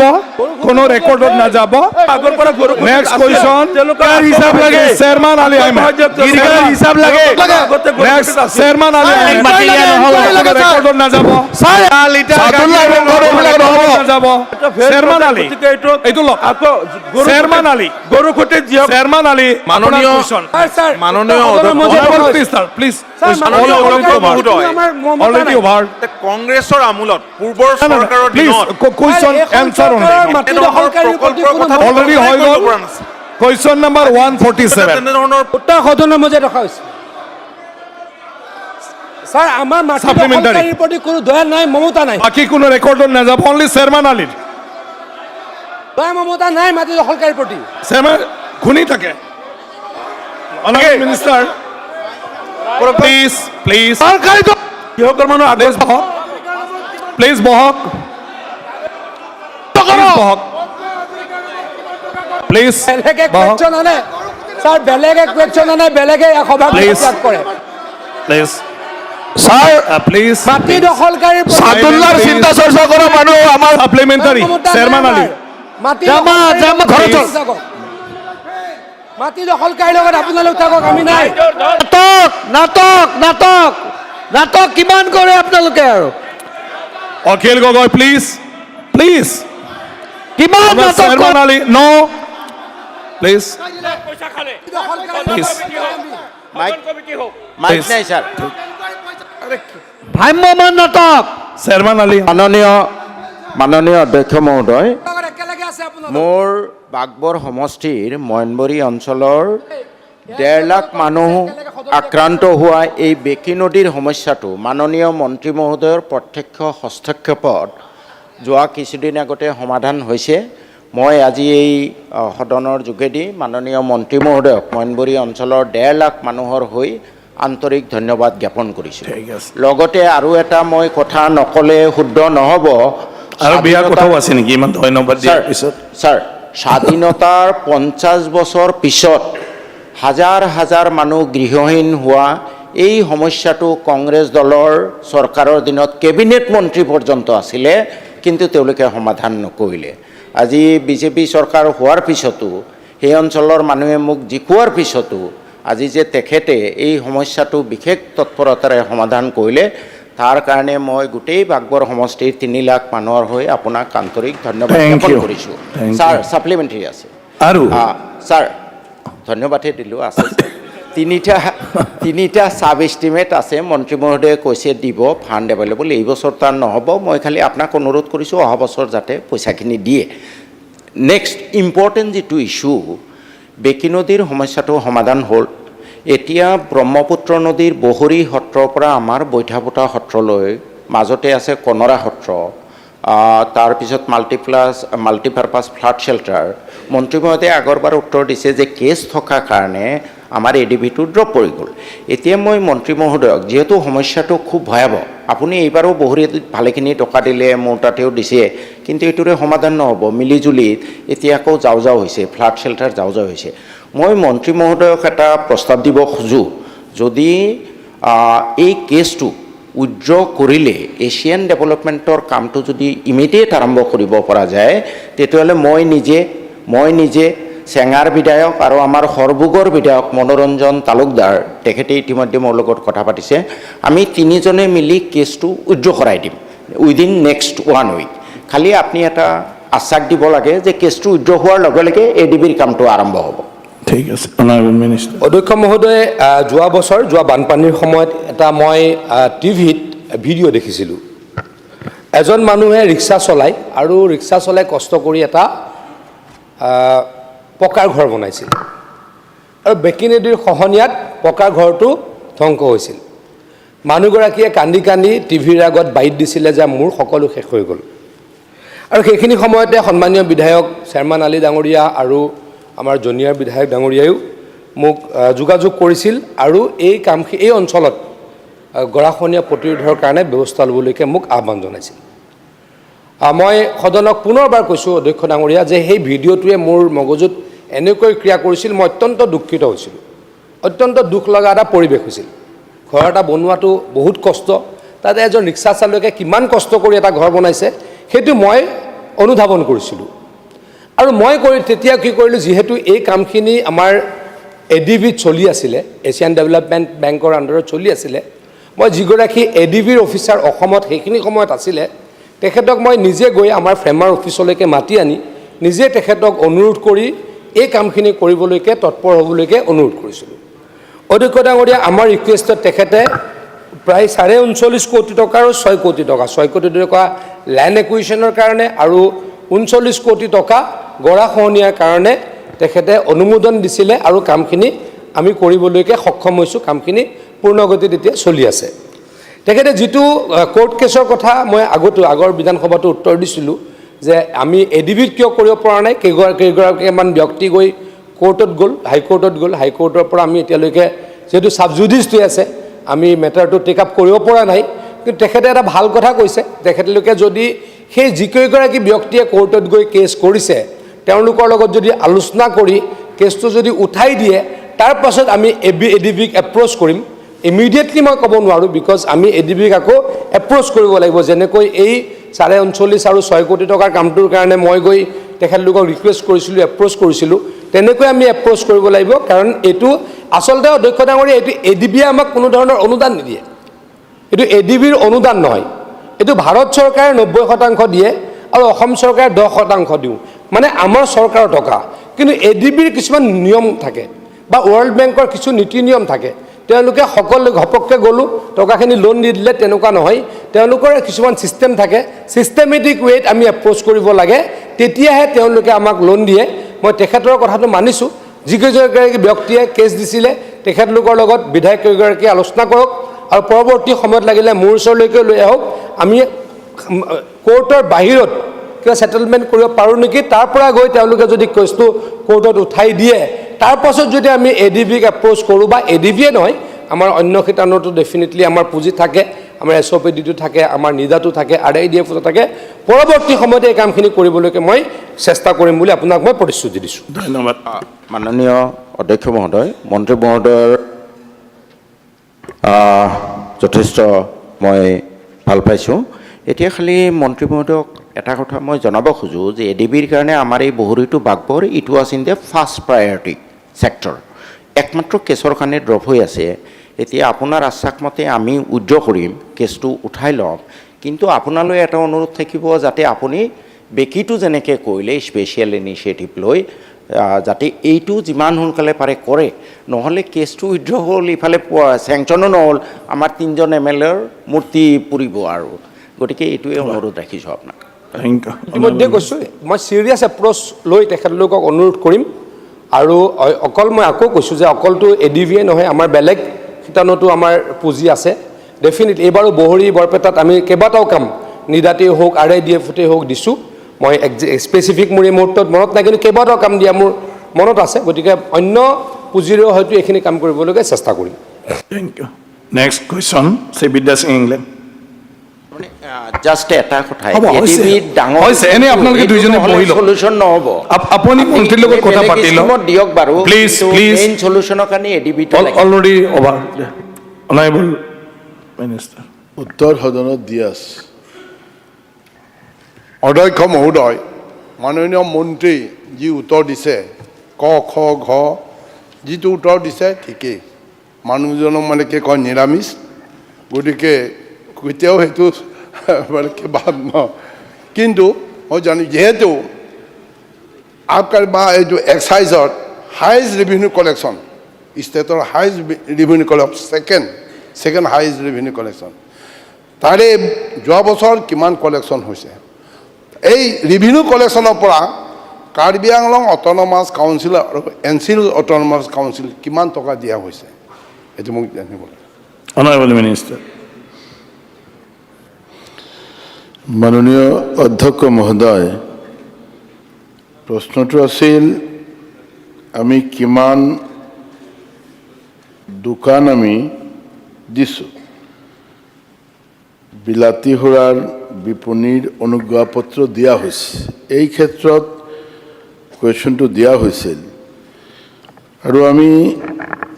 এই ক্ষেত্ৰতে আমি একেবাৰে ধুনীয়াকৈ আমি তেওঁৰ উত্তৰ প্ৰদান কৰিলোঁ এতিয়া কথা হৈছে ছাৰ ৰেভিনিউৰ কথা যেতিয়া আহিব নিশ্চিতভাৱে ৰেভিনিউৰ কথাটো আমি দিব পাৰিম খুব ভালকৈ দিব পাৰিম ইয়াতে ছাৰ এটা ঠাইতো ৰেভিনিউৰ কথা লিখা নাছিল, সেইকাৰণে ৰেভিনিউৰ ক্ষেত্ৰত আমাৰ অলপ দিবলৈ সঠিক তথ্য দিবলৈ অলপ অসুবিধা হৈ আছে। কিন্তু আপুনি যেনেকুৱা নতুন দোকানৰ কথা সুধিছিল যে কিমান আমি নতুন দোকান আমি ৰিটেইল অফশ্বপ আমি দিলোঁ, ইয়াতে আমি কৈ দিছোঁ যে 16খন আমি অফশ্বপ দিছিলোঁ। যোৱা আমাৰ এই 20খন আমি এডভাৰটাইজমেণ্ট কৰিলোঁ, তাৰ ভিতৰত আমি 16খন মদেৰ দোকানেৰ অনুজ্ঞাপত্ৰ আমি দিছিলোঁ। আমাৰ এখন কৰিমগঞ্জ জেলাত 2খন বিলাতী মদেৰ দোকানেৰ নিৰ্দিষ্ট সময়েৰ ভিতৰত কোনো আবেদন নপোৱাৰ বাবে ওদালগুৰিত এখন আৰ 2খন কৰিমগঞ্জ আৰু এখনেৰ কাৰণে হাইকোৰ্ট চলি আছে। 20খনেৰ ভিতৰত আমি 16খন দিলোঁ আৰু বাকী এতিয়া কিছুমান এডভাৰটাইজমেণ্ট আছে। কাজেই এই এডভাৰটাইজমেণ্টেৰ যিসকলে 203খনেৰ কাৰণে আছে, যিসকলে এপ্লাই কৰিছে বা তেওঁলোকৰ যেটো দিব লাগে এইখিনি যদি পুৰা কৰিছে তেনেহলে আমি তেওঁলোকক দিব পাৰিম। তাৰ ভিতৰত তেওঁ সুধিছিল কিছুমান কথা যে কেনেকুৱা চেকলিষ্টটো কেনেকুৱা হ'ব লাগে। মই হ'ব এইটো পালে তেখেতে ৰেভিনিউ শ্বেয়াৰিংটো লাগে। হয় হয় স্যার, আপুনি পিছত দি দিব তেখেতে। হয় পিছত আমি দি দিম, কিন্তু আমি এই কথাটো কওঁ যে যেহেতু স্যার শ্ৰদ্ধাৰ বিধায়ক ডাঙৰীয়াই সুধিলে, বিদ্যা সিং ইংলেং ডাঙৰীয়াই সুধিলে ৰেভিনিউৰ ক্ষেত্ৰত, মই ক'ব পাৰোঁ যে এই বছৰ আমাৰ এক্সাইজ ৰেভিনিউ আৰু ভেট যদিও আমাৰ এক্সাইজৰ লগতে ৰিলেটেড নহয়, বাট আমাৰ থ্ৰুতেই কালেকশ্যন হয়। আৰু মই ভাবোঁ এইবাৰ 23-24ত প্ৰায় ভেট আৰু এক্সাইজ ৰেভিনিউ লৈ প্ৰায় মই একুৰেট তথ্য আপোনাক ক'ব নোৱাৰিম, কাৰণ আপুনি প্ৰশ্ন সোধা নাই, কিন্তু অলপ ডিফাৰেঞ্চ হ'লেও প্ৰায় 4,000 কোটিৰ অধিক হ'ব, নহ'লে 4,000 কোটিৰ আশপাশ গৈ পাব। ঠিক আছে অধ্যক্ষ মহোদয়, মই অলপ সাপ্লিমেণ্টাৰী কৰিব পাৰিমনে? কৰক। এক্সাইজ ডিপাৰ্টমেণ্ট নাই না সাপ্লিমেণ্টাৰী হয়, আৰু এটা আছে আপোনাৰ সাপ্লিমেণ্টাৰী, আপুনি কৰক।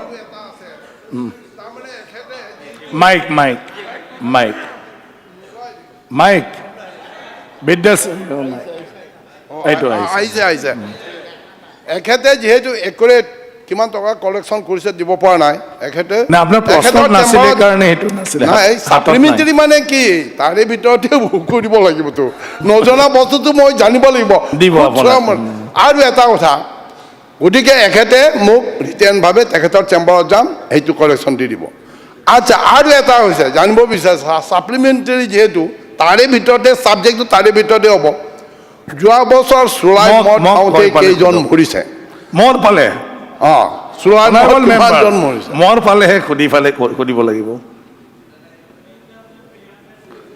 বুজা নাই? চুলাই মদ, সেইটো চুলাই মদ অনুজ্ঞাপত্ৰ।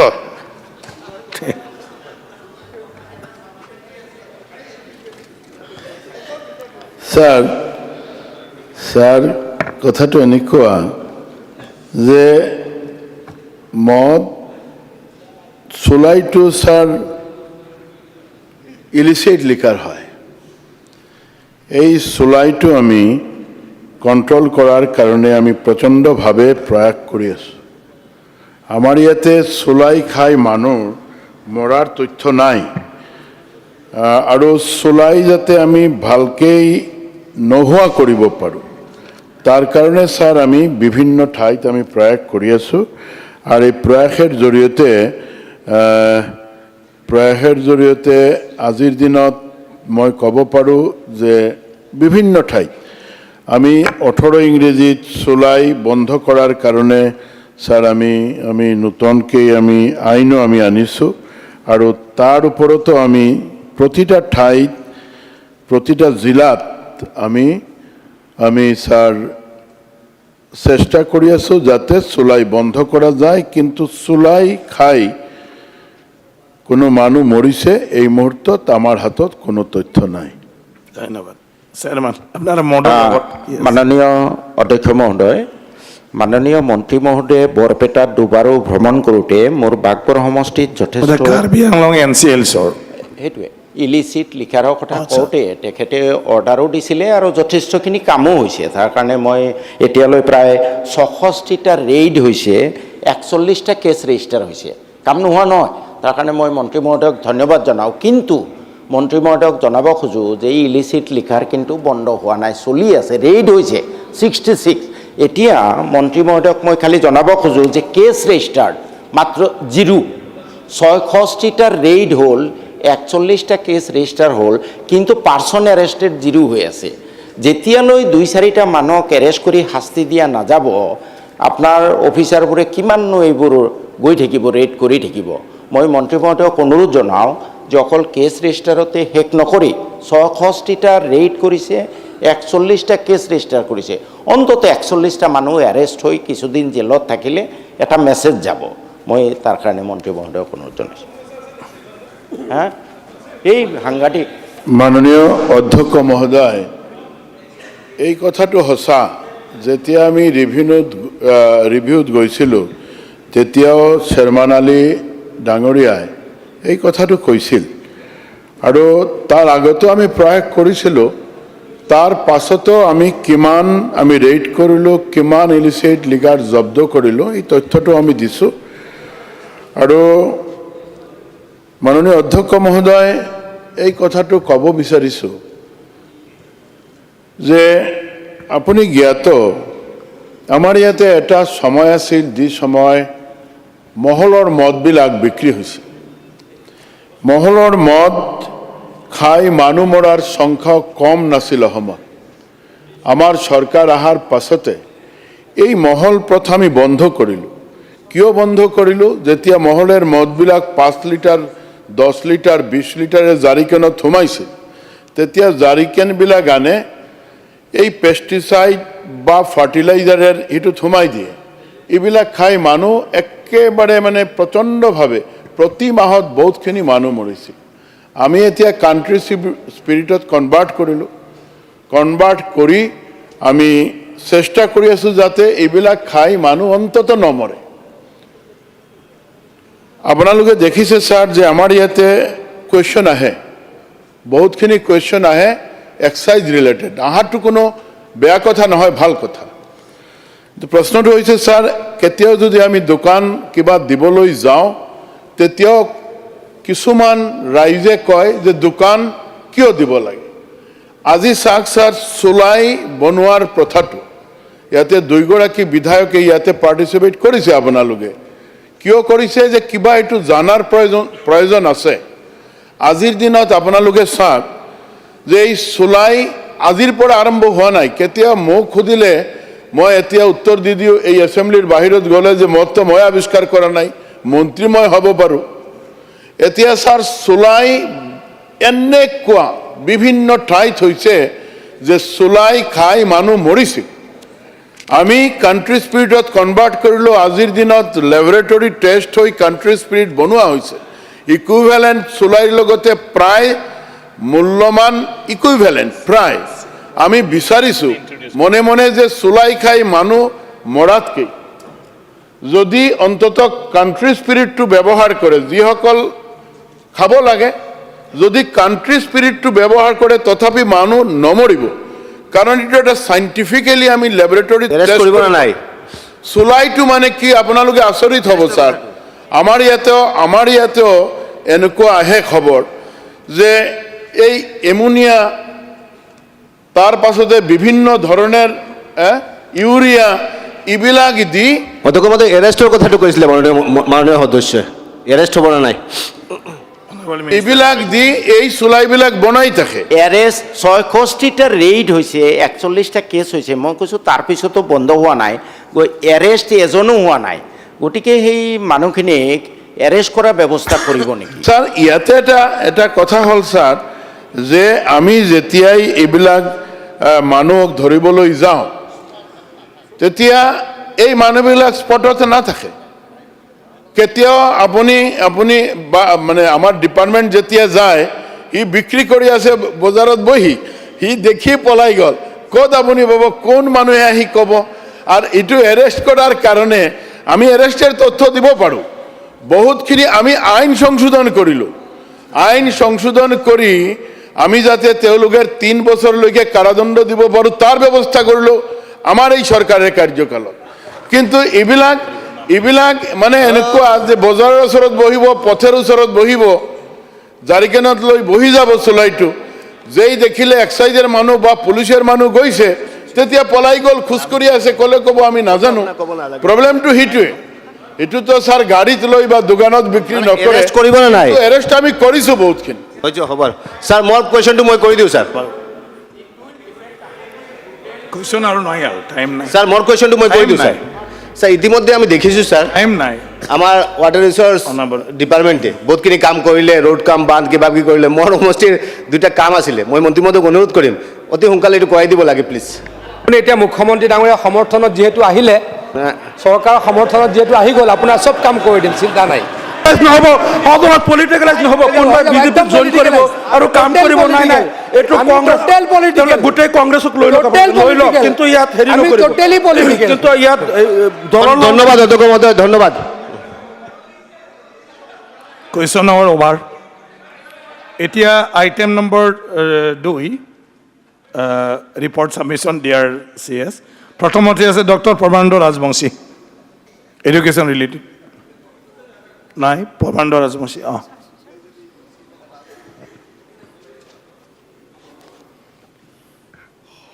সন্মানীয়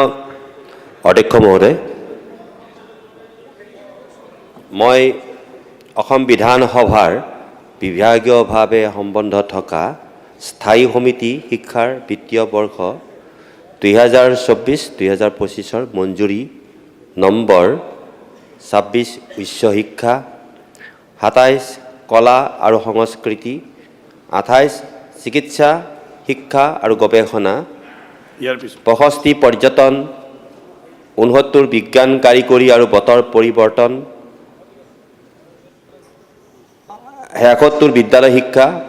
80 খিলঞ্জীয়া আৰু জনজাতীয় বিশ্বাস আৰু সংস্কৃতিৰ প্ৰতিবেদনসমূহ এই পবিত্ৰ সদনত দাখিল কৰিলোঁ নেক্সট শ্ৰী মানৱ ডেকা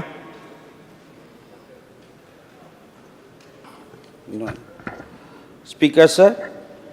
I on behalf of Sri Bhuban Pegu, Honorable Chairman, Departmentally Related Standing Committee on Works Departments, beg to present the reports of the Departmentally Related Standing Committee on Work Departments, Assam Legislative Assembly for the financial year 2024-25 as follows. Number 1, 25th report under grant number 17, 33, 44 and 64 relating to Public Works Department. Number 2, 26th report under grant number 30, 44 relating to Public Health Engineering Department.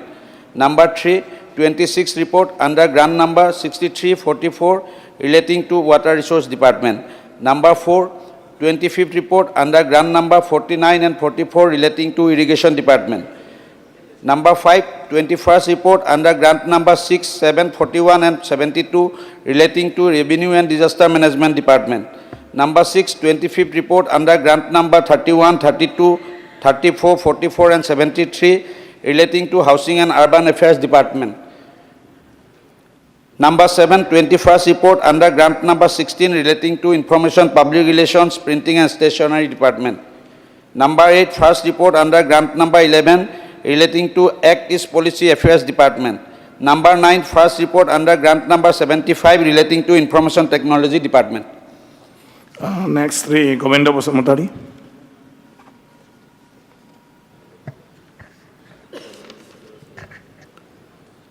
মাননীয় অধ্যক্ষ মহোদয় মই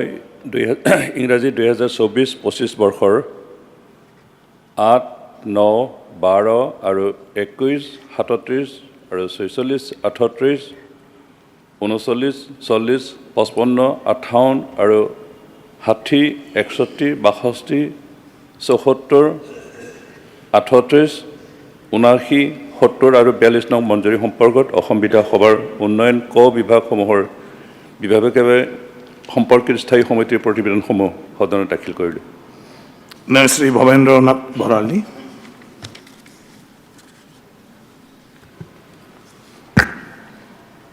মাননীয় অধ্যক্ষ মহোদয়, মই অসম বিধানসভাৰ 2024-25 বিত্তীয় বৰ্ষৰ বিভাগীয়ভাৱে সম্পৰ্কিত স্থায়ী সমিতি উন্নয়ন বিভাগৰ তলত উল্লেখিত প্ৰতিবেদনসমূহ সদনত উপস্থাপন কৰিলোঁ। প্ৰথম মঞ্জুৰী নম্বৰ 48 আৰু 67 কৃষি আৰু উদ্যান শস্য বিভাগৰ 26তম প্ৰতিবেদন, মঞ্জুৰী নম্বৰ 56 আৰু 57 পঞ্চায়ত আৰু গ্ৰাম উন্নয়ন বিভাগৰ 26তম প্ৰতিবেদন, মঞ্জুৰী নং 59 হস্ততাঁত বস্ত্ৰশিল্প আৰু ৰেচম বিভাগৰ 26তম প্ৰতিবেদন, মঞ্জুৰী নম্বৰ 54 মীন বিভাগৰ 26তম প্ৰতিবেদন, মঞ্জুৰী নং 52 আৰু 53 পশু চিকিৎসা আৰু পশুপালন বিভাগৰ 26তম প্ৰতিবেদন, মঞ্জুৰী নং 29 স্বাস্থ্য আৰু পৰিয়াল কল্যাণ বিভাগৰ 26তম প্ৰতিবেদন, মঞ্জুৰী নং 43 সমবায় বিভাগৰ 26তম প্ৰতিবেদন, মঞ্জুৰী নং 36 শ্ৰম আৰু নিয়োগ বিভাগৰ 21তম প্ৰতিবেদন, মঞ্জুৰী নম্বৰ 35 দক্ষতা নিয়োগ আৰু উদ্যমিতা বিভাগৰ প্ৰথম প্ৰতিবেদন, মঞ্জুৰী নম্বৰ 51 ভূমি সংৰক্ষণ বিভাগৰ 21তম প্ৰতিবেদন, মঞ্জুৰী নম্বৰ 14, 15, 18, 20 আৰু 50 গৃহ বিভাগৰ 21তম প্ৰতিবেদন, মুঠ 11খন সদনত দাখিল কৰিলোঁ। ধন্যবাদ। আইটেম নম্বৰ 3,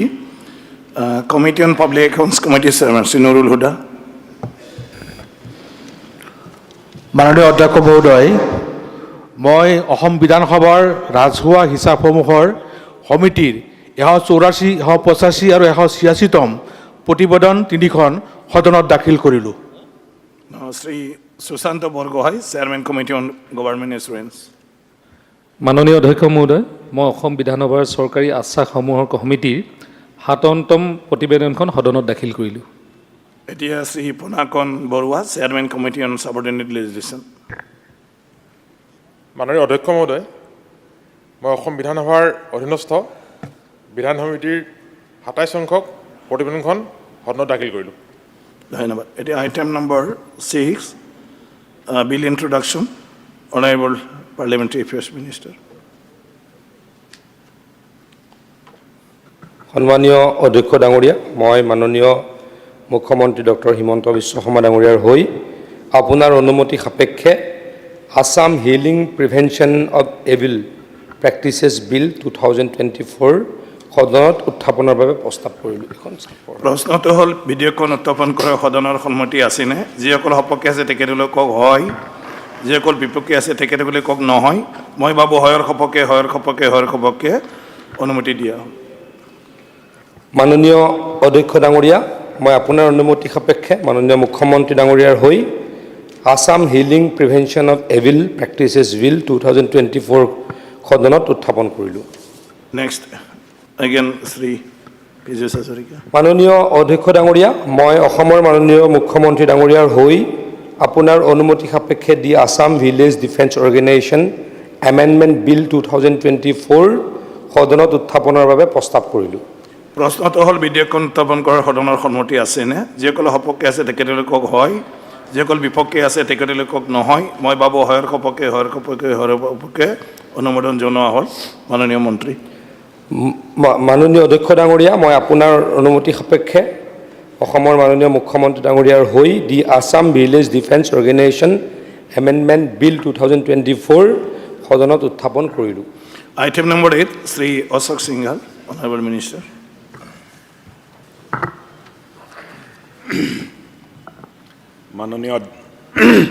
মাননীয় অধ্যক্ষ মহোদয়, আপোনাৰ অনুমতি সাপেক্ষে the Assam municipal amendment bill 2024 সদনত উত্থাপনৰ বাবে প্ৰস্তাৱ কৰিলোঁ। প্ৰশ্নটো হ'ল, বিধেয়কখন উত্থাপন কৰাৰ সদনৰ সন্মতি আছেনে? যিসকল সপক্ষে আছে তেখেতসকলে কওক হয়, যিসকল বিপক্ষে আছে তেখেতসকলে কওক নহয়। মই ভাবোঁ হয়ৰ সপক্ষে অনুমতি দিয়া হ'ল। Honourable minister. অধ্যক্ষ মহোদয়, আপোনাৰ অনুমতি সাপেক্ষে the Assam municipal amendment bill 2024 সদনত উত্থাপন কৰিলোঁ। এতিয়া আইটেম নম্বৰ 9 এতিয়া কাৰ্য উপদেষ্টা সমিতিয়ে সেইদিনা সিদ্ধান্ত লৈছিলে আমাৰ যিটো ফাইনেন্সিয়েল গ্ৰাণ্ট আছিলে ইয়াৰে আমি কৃষি সেইটো আজি ল'ম আলোচনাৰ বাবে তাৰ কাৰণে মন্ত্ৰী ডাঙৰীয়াক মই এতিয়া প্ৰস্তাৱ স্যাৰ এই কম্পিউটাৰ আমাৰ ট্যাবলেটবোৰে কাম নকৰে স্যাৰ ম্যাক্সিমাম টাইম হ্যাং হৈ থাকে আপোনাক হয় নট অনলি ওয়ান এভরিবডি এটো অলপ চাই দিব লাগে ওকে চাই দিব অনাৰেবল মিনিষ্টাৰ এগ্ৰিকালচাৰ মাননীয় অধ্যক্ষ মহোদয় অসমৰ ৰাজ্যপালৰ অনুমোদন ক্ৰমে মই প্ৰস্তাৱ কৰিব খোজো যে 2025 চনৰ 31 মাৰ্চত শেষ হ'বলগীয়া বছৰটোৰ কালছোৱাত ভাৰপ্ৰাপ্ত মন্ত্ৰীক কৃষি শিতানৰ প্ৰশাসনৰ অৰ্থে মুঠ 232,843.47 লাখ 2,328 কোটি 43 লাখ 47 হাজাৰ টকা কৰ্তন প্ৰস্তাৱ 47 লাখ টকা মঞ্জুৰ কৰিব লাগে। ধন্যবাদ। এতিয়া আমাৰ মঞ্জুৰীৰ ওপৰত আমাৰ ইয়াত কৰ্তনৰ প্ৰস্তাৱ আছে শ্ৰী দেৱব্ৰত শইকীয়া আৰু তেখেতৰ সহযোগীসকলৰ মই তেখেতক প্ৰস্তাৱ উত্থাপন কৰি অনুৰোধ জনালোঁ। ছাৰ মই মঞ্জুৰী নম্বৰ 48 কৃষি বিভাগৰ বিৰুদ্ধে কৰ্তন প্ৰস্তাৱ উত্থাপন কৰি কওঁ যে 2024-25 চনৰ বাজেটৰ দ্বিতীয় খণ্ডৰ 13 অংকৰ 20ৰ পৰা 72 পৃষ্ঠাত থকা কৃষি শিতানৰ 48 নম্বৰ মঞ্জুৰীৰ বাবে দাবীৰ মুঠ 2,328 কোটি 43 লাখ 48 পইচাৰ পৰা এটকালৈ হ্ৰাস কৰা হওক অৰ্থাৎ মঞ্জুৰীৰ 2,328 কোটি 43 লাখ 48 হাজাৰ পইচাৰ পৰা এটকালৈ হ্ৰাস কৰা হওক। ধন্যবাদ। এতিয়া 2 নম্বৰত আছে হাফিজ বছিৰ আহমেদ আৰু তেখেতৰ সহযোগীসকলৰ। The Honorable Speaker, sir, that the total provision of rupees 2,328 crore 43 lakhs 47,000 under grant number 48 in respect of agriculture at page number 20-72 volume 2 part 13 of the budget for 2024-25 be reduced to rupees 1. That means the amount of the whole grant of rupees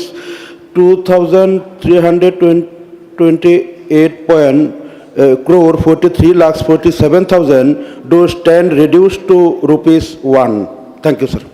Next, Sri Manoranjan Talukdar.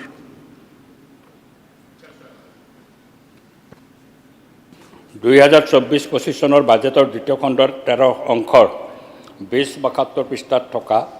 কৃষি শিতানৰ 48 number মঞ্জুৰীৰ বাবে কৰা দাবীৰ মুঠ 2,32,843.47 লাখ টকা এটকালৈ হ্ৰাস কৰা হওক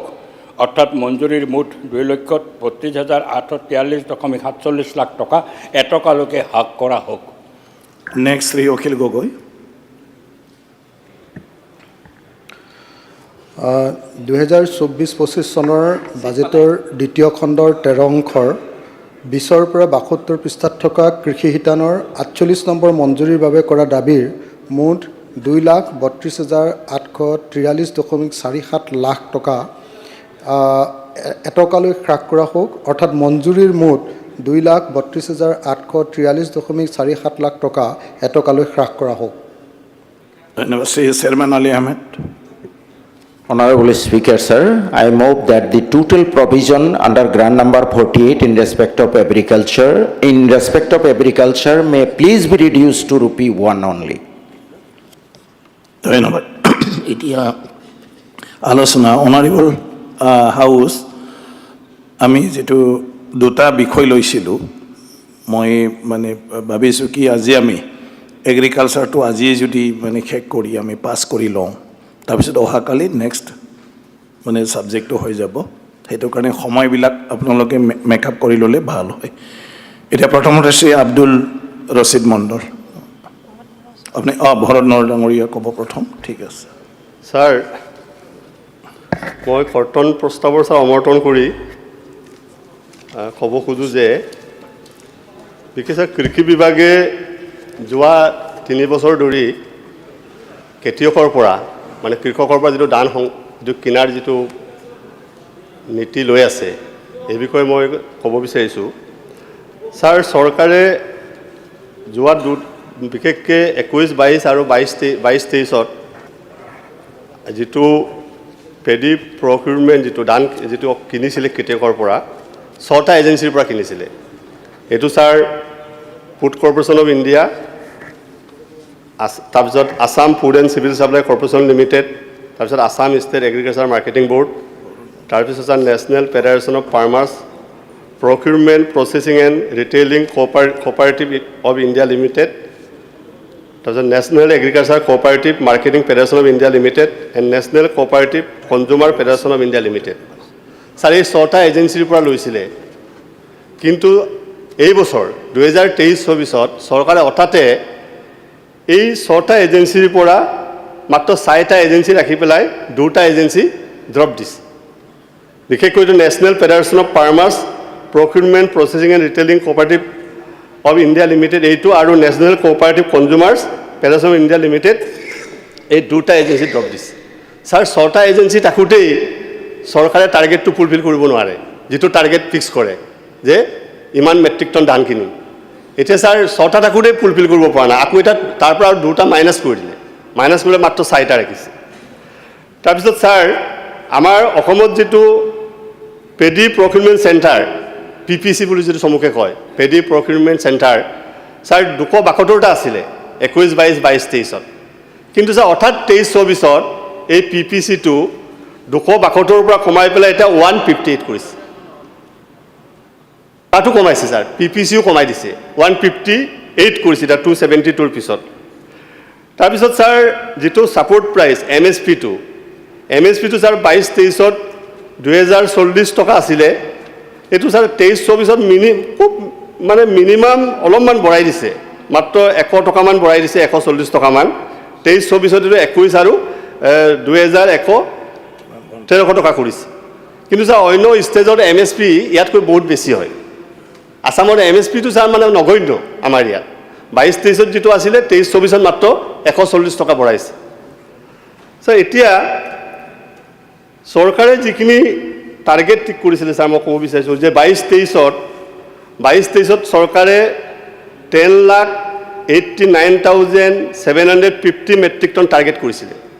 ধান কিনিবৰ কাৰণে অসমত কিন্তু ছাৰ চৰকাৰে টাৰ্গেটটো ফুলফিল কৰিব নোৱাৰিলে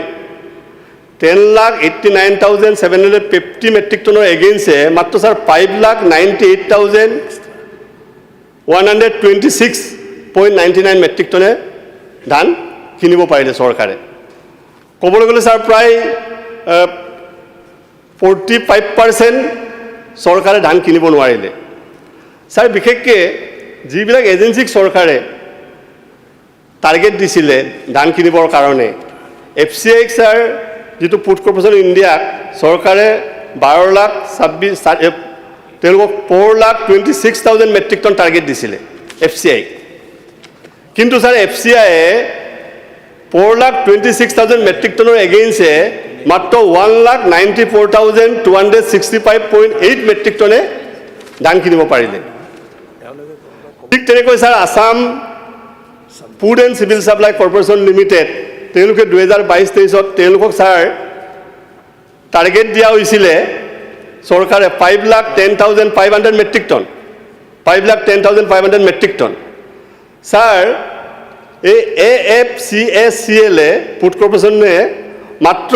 3,48,883.29 মেট্ৰিক টন ধানে কিনিব পাৰিলে ছাৰ তেওঁলোকৰ টাৰ্গেটটো ফুলফিল কৰিব পৰা নাই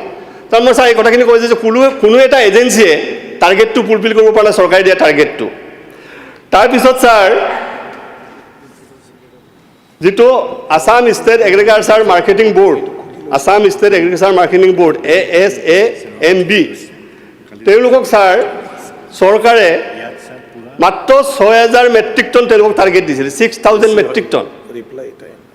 আছাম ষ্টেট আপোনাৰ মাৰ্কেটিং বৰ্ডে এই 6,000 মেট্ৰিক টনো ধান তেওঁলোকে কিনিব নোৱাৰিলে তেওঁলোকে মাত্ৰ 4,461.28 মেট্ৰিক টনে ধান সংগ্ৰহ কৰিব পাৰিলে মাৰ্কেটিং বোৰ্ডো ছাৰ টাৰ্গেট 6,000 মাৰ্কেটটো তেওঁলোকে কমপ্লিট উঠাব নোৱাৰিলে তাৰপিছত ছাৰ আৰু এটা এজেঞ্চি আছে এইটো হ'ল national federation of farmers procurement processing and retailing cooperatives of India limited যাক চমুকে NACOF বুলি কয় তেওঁলোকক ছাৰ চৰকাৰে টাৰ্গেট দিছিলে 8,250,000 মেট্ৰিক টন টাৰ্গেট দিছিলে সেই টাৰ্গেট তেওঁলোকে ফুলফিল কৰিব নোৱাৰে তেওঁলোকে মাত্ৰ 5,614.3 মেট্ৰিক টন ধানে কিনিব পাৰিলে তেনেকৈ ছাৰ আৰু দুটা এজেঞ্চি আছে আৰু এটা ছাৰ এজেঞ্চি আছে এইটো হ'ল national agriculture cooperative marketing federation of India limited যাক চমুকে NAFED তেওঁলোকক ছাৰ অলপ বেছিকৈ দিয়া হৈছিলে আকৌ 1,31,500 মেট্ৰিক টন ধান কিনিবৰ কাৰণে কিন্তু তেওঁলোকে ছাৰ ধান কিনিব পাৰিলে মাত্ৰ 38,993.87 মেট্ৰিক টন আৰু ছাৰ তাৰপিছত national cooperative consumer federation of India limited তেওঁলোকক টাৰ্গেট দিয়া হৈছিলে 7,500 কিন্তু তেওঁলোকো মাত্ৰ ছাৰ 5,908.45 মেট্ৰিক টনে ধান কিনিব পাৰিলে এইটো ছাৰ মই যিখিনি ক'লোঁ এইটো 22-23 কিন্তু এইবাৰ ছাৰ 23-24 যিটো টাৰ্গেট অসম চৰকাৰৰ আছিলে টাৰ্গেট আছিলে ছাৰ 7,01,200 মেট্ৰিক টন এই বছৰ টাৰ্গেট প্ৰকিউৰমেণ্টৰ কাৰণে ছাৰ এতিয়ালৈকে চৰকাৰে এই বছৰ মাত্ৰ ধান সংগ্ৰহ কৰিব পাৰিছে কিনিব পাৰিছে 81,841 মেট্ৰিক টন ছাৰ এতিয়া ফেব্ৰুৱাৰী মাহ হয় ফেব্ৰুৱাৰী মাহত টাৰ্গেট আছিলে 7,01,200 মেট্ৰিক টন এবাৰ 81,841 মেট্ৰিক টনে তেওঁলোকে এতিয়ালৈকে চাউল সংগ্ৰহ কৰিব পাৰিছে অনাৰেবল মেম্বাৰ আমাৰ টাইমটো আপোনাৰ শেষ হৈছেতো মোৰ ছাৰ 1 মিনিট আছে আৰু 7 নাই সেইকাৰণে কৈছোঁ 1 মিনিট নহয় মই ছাৰ শেষ কৰিম মোৰ আৰু বেলেগ স্পীকাৰ আছে সেইকাৰণে মাইনাছ কৰি যাই থাকিম মই পিছত ছাৰ এগ্ৰিকালচাৰ মন্ত্ৰীক ক'ব বিচাৰিছোঁ আজি ছাৰ আমি যে গৰুকুটি প্ৰকল্পৰ ওপৰত যিটো কুৱেশ্যন আহিছিলে তাৰ ওপৰত আমি ছাৰ আজি কুৱেশ্যনটোৰ ৰিপ্লাইটো ছেটিছফাইড নোহোৱাৰ কাৰণে আমি অদন্ত্যাগ কৰিছোঁ এইকাৰণে ছাৰ মই স্পীকাৰ ছাৰ আপোনাক মই ৰিকুৱেষ্ট কৰিব বিচাৰিছোঁ গৰুকুটি প্ৰকল্পটো তাত বসবাস কৰা মানুহক বেদখল কৰি এটা প্ৰকল্প বনাইছে চৰকাৰে কোটি কোটি টকা তাত ইনভেষ্ট কৰিছে এইকাৰণে ছাৰ এই গৰুকুটি প্ৰকল্পত পইচা যিমান খৰচ কৰা হৈছে যিমান ব্যয় কৰা হৈছে এইমতে কাম হৈছে অল পাৰ্টি কমিটি এটা গঠন কৰক আৰু আমি এইটো ইনকুৱাৰী কৰিবলৈ যাওঁ আমি তাত চাবলৈ যাওঁ ছাৰ তাত আমাৰ কোটি কোটি টকা তাত ইনভেষ্ট কৰা হৈছে এই অনুৰোধ আপোনাক জনাই পেলাই মোৰ বক্তব্য মই ইমানতে শেষ কৰিছোঁ ধন্যবাদ ৰূপজ্যোতি কৰ্মী হাউচ কমিটি ছাৰ মই যিটো কৈছোঁ অল পাৰ্টি হাউচ কমিটি গৰুকুটি প্ৰকল্পৰ ওপৰত ৰূপজ্যোতি কৰ্মী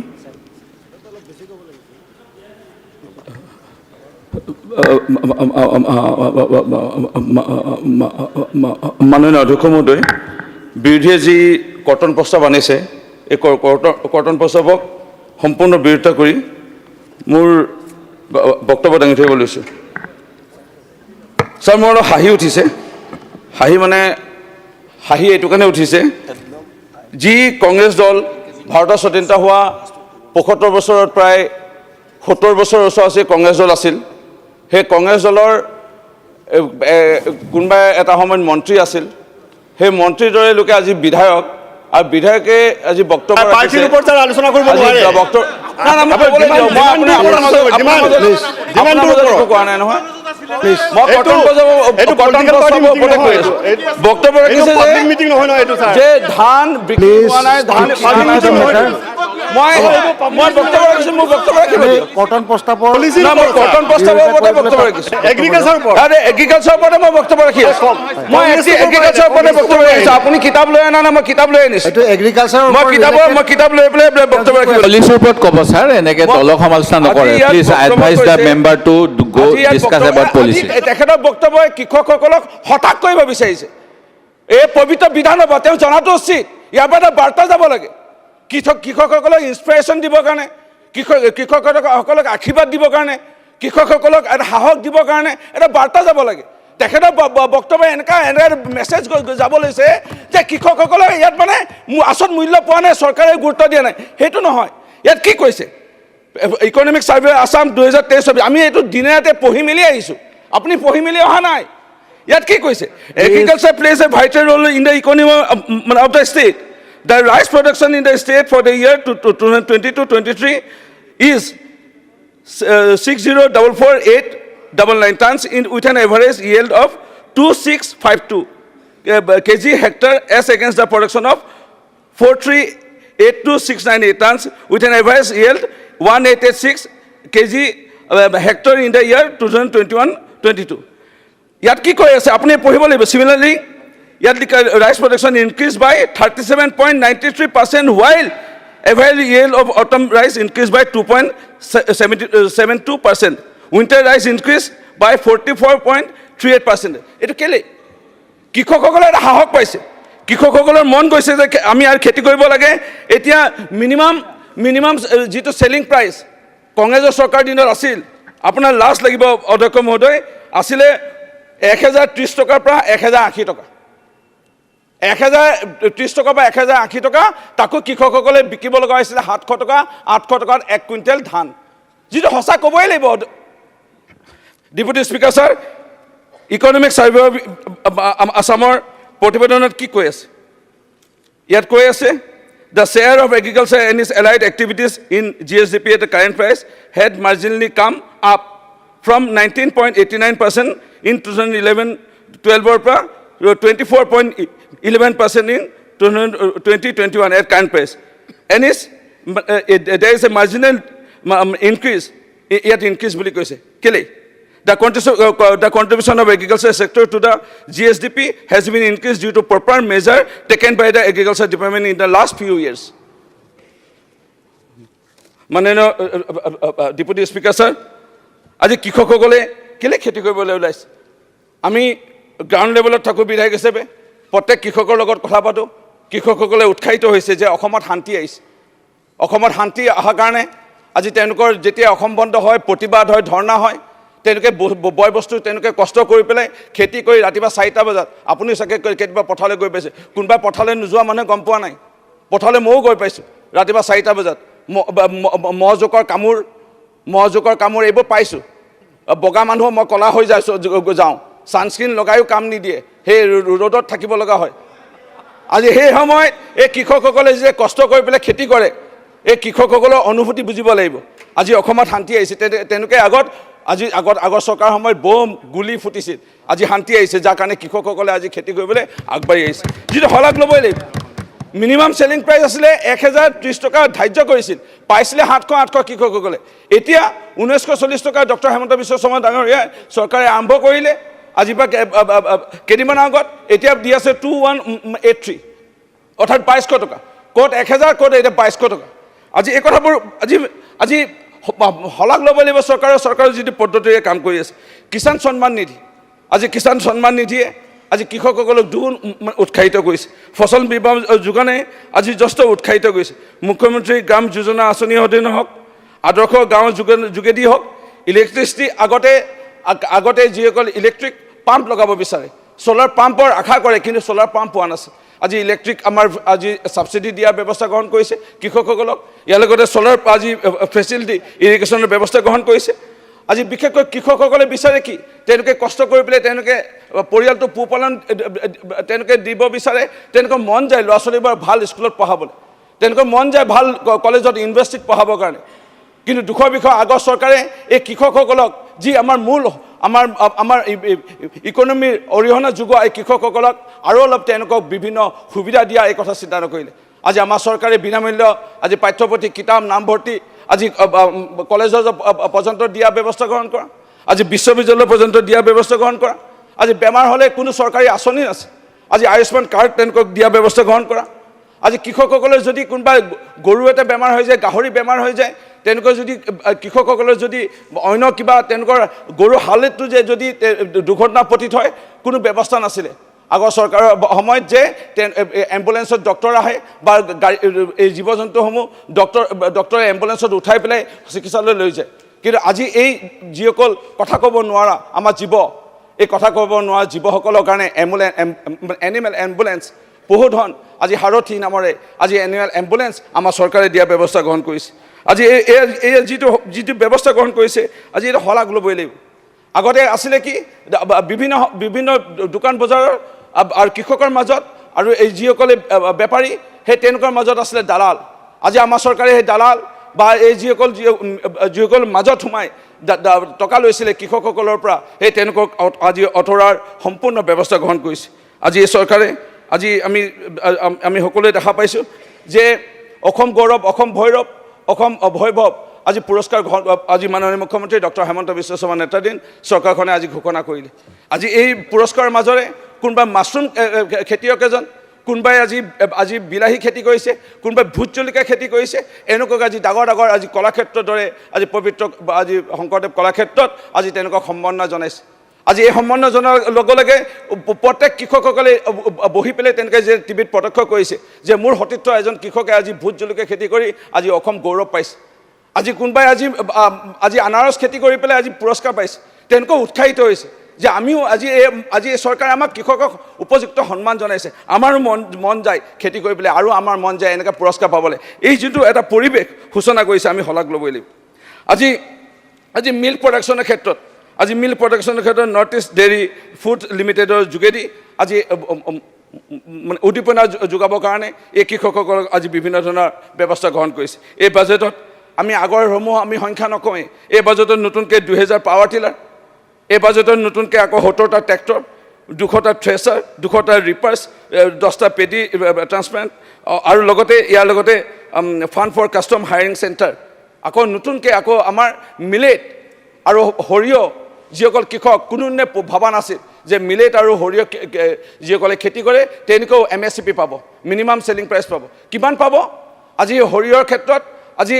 আগতে আছিলে 2000 খুব বেছি 2200 টকা কৃষকসকলে পাইছিল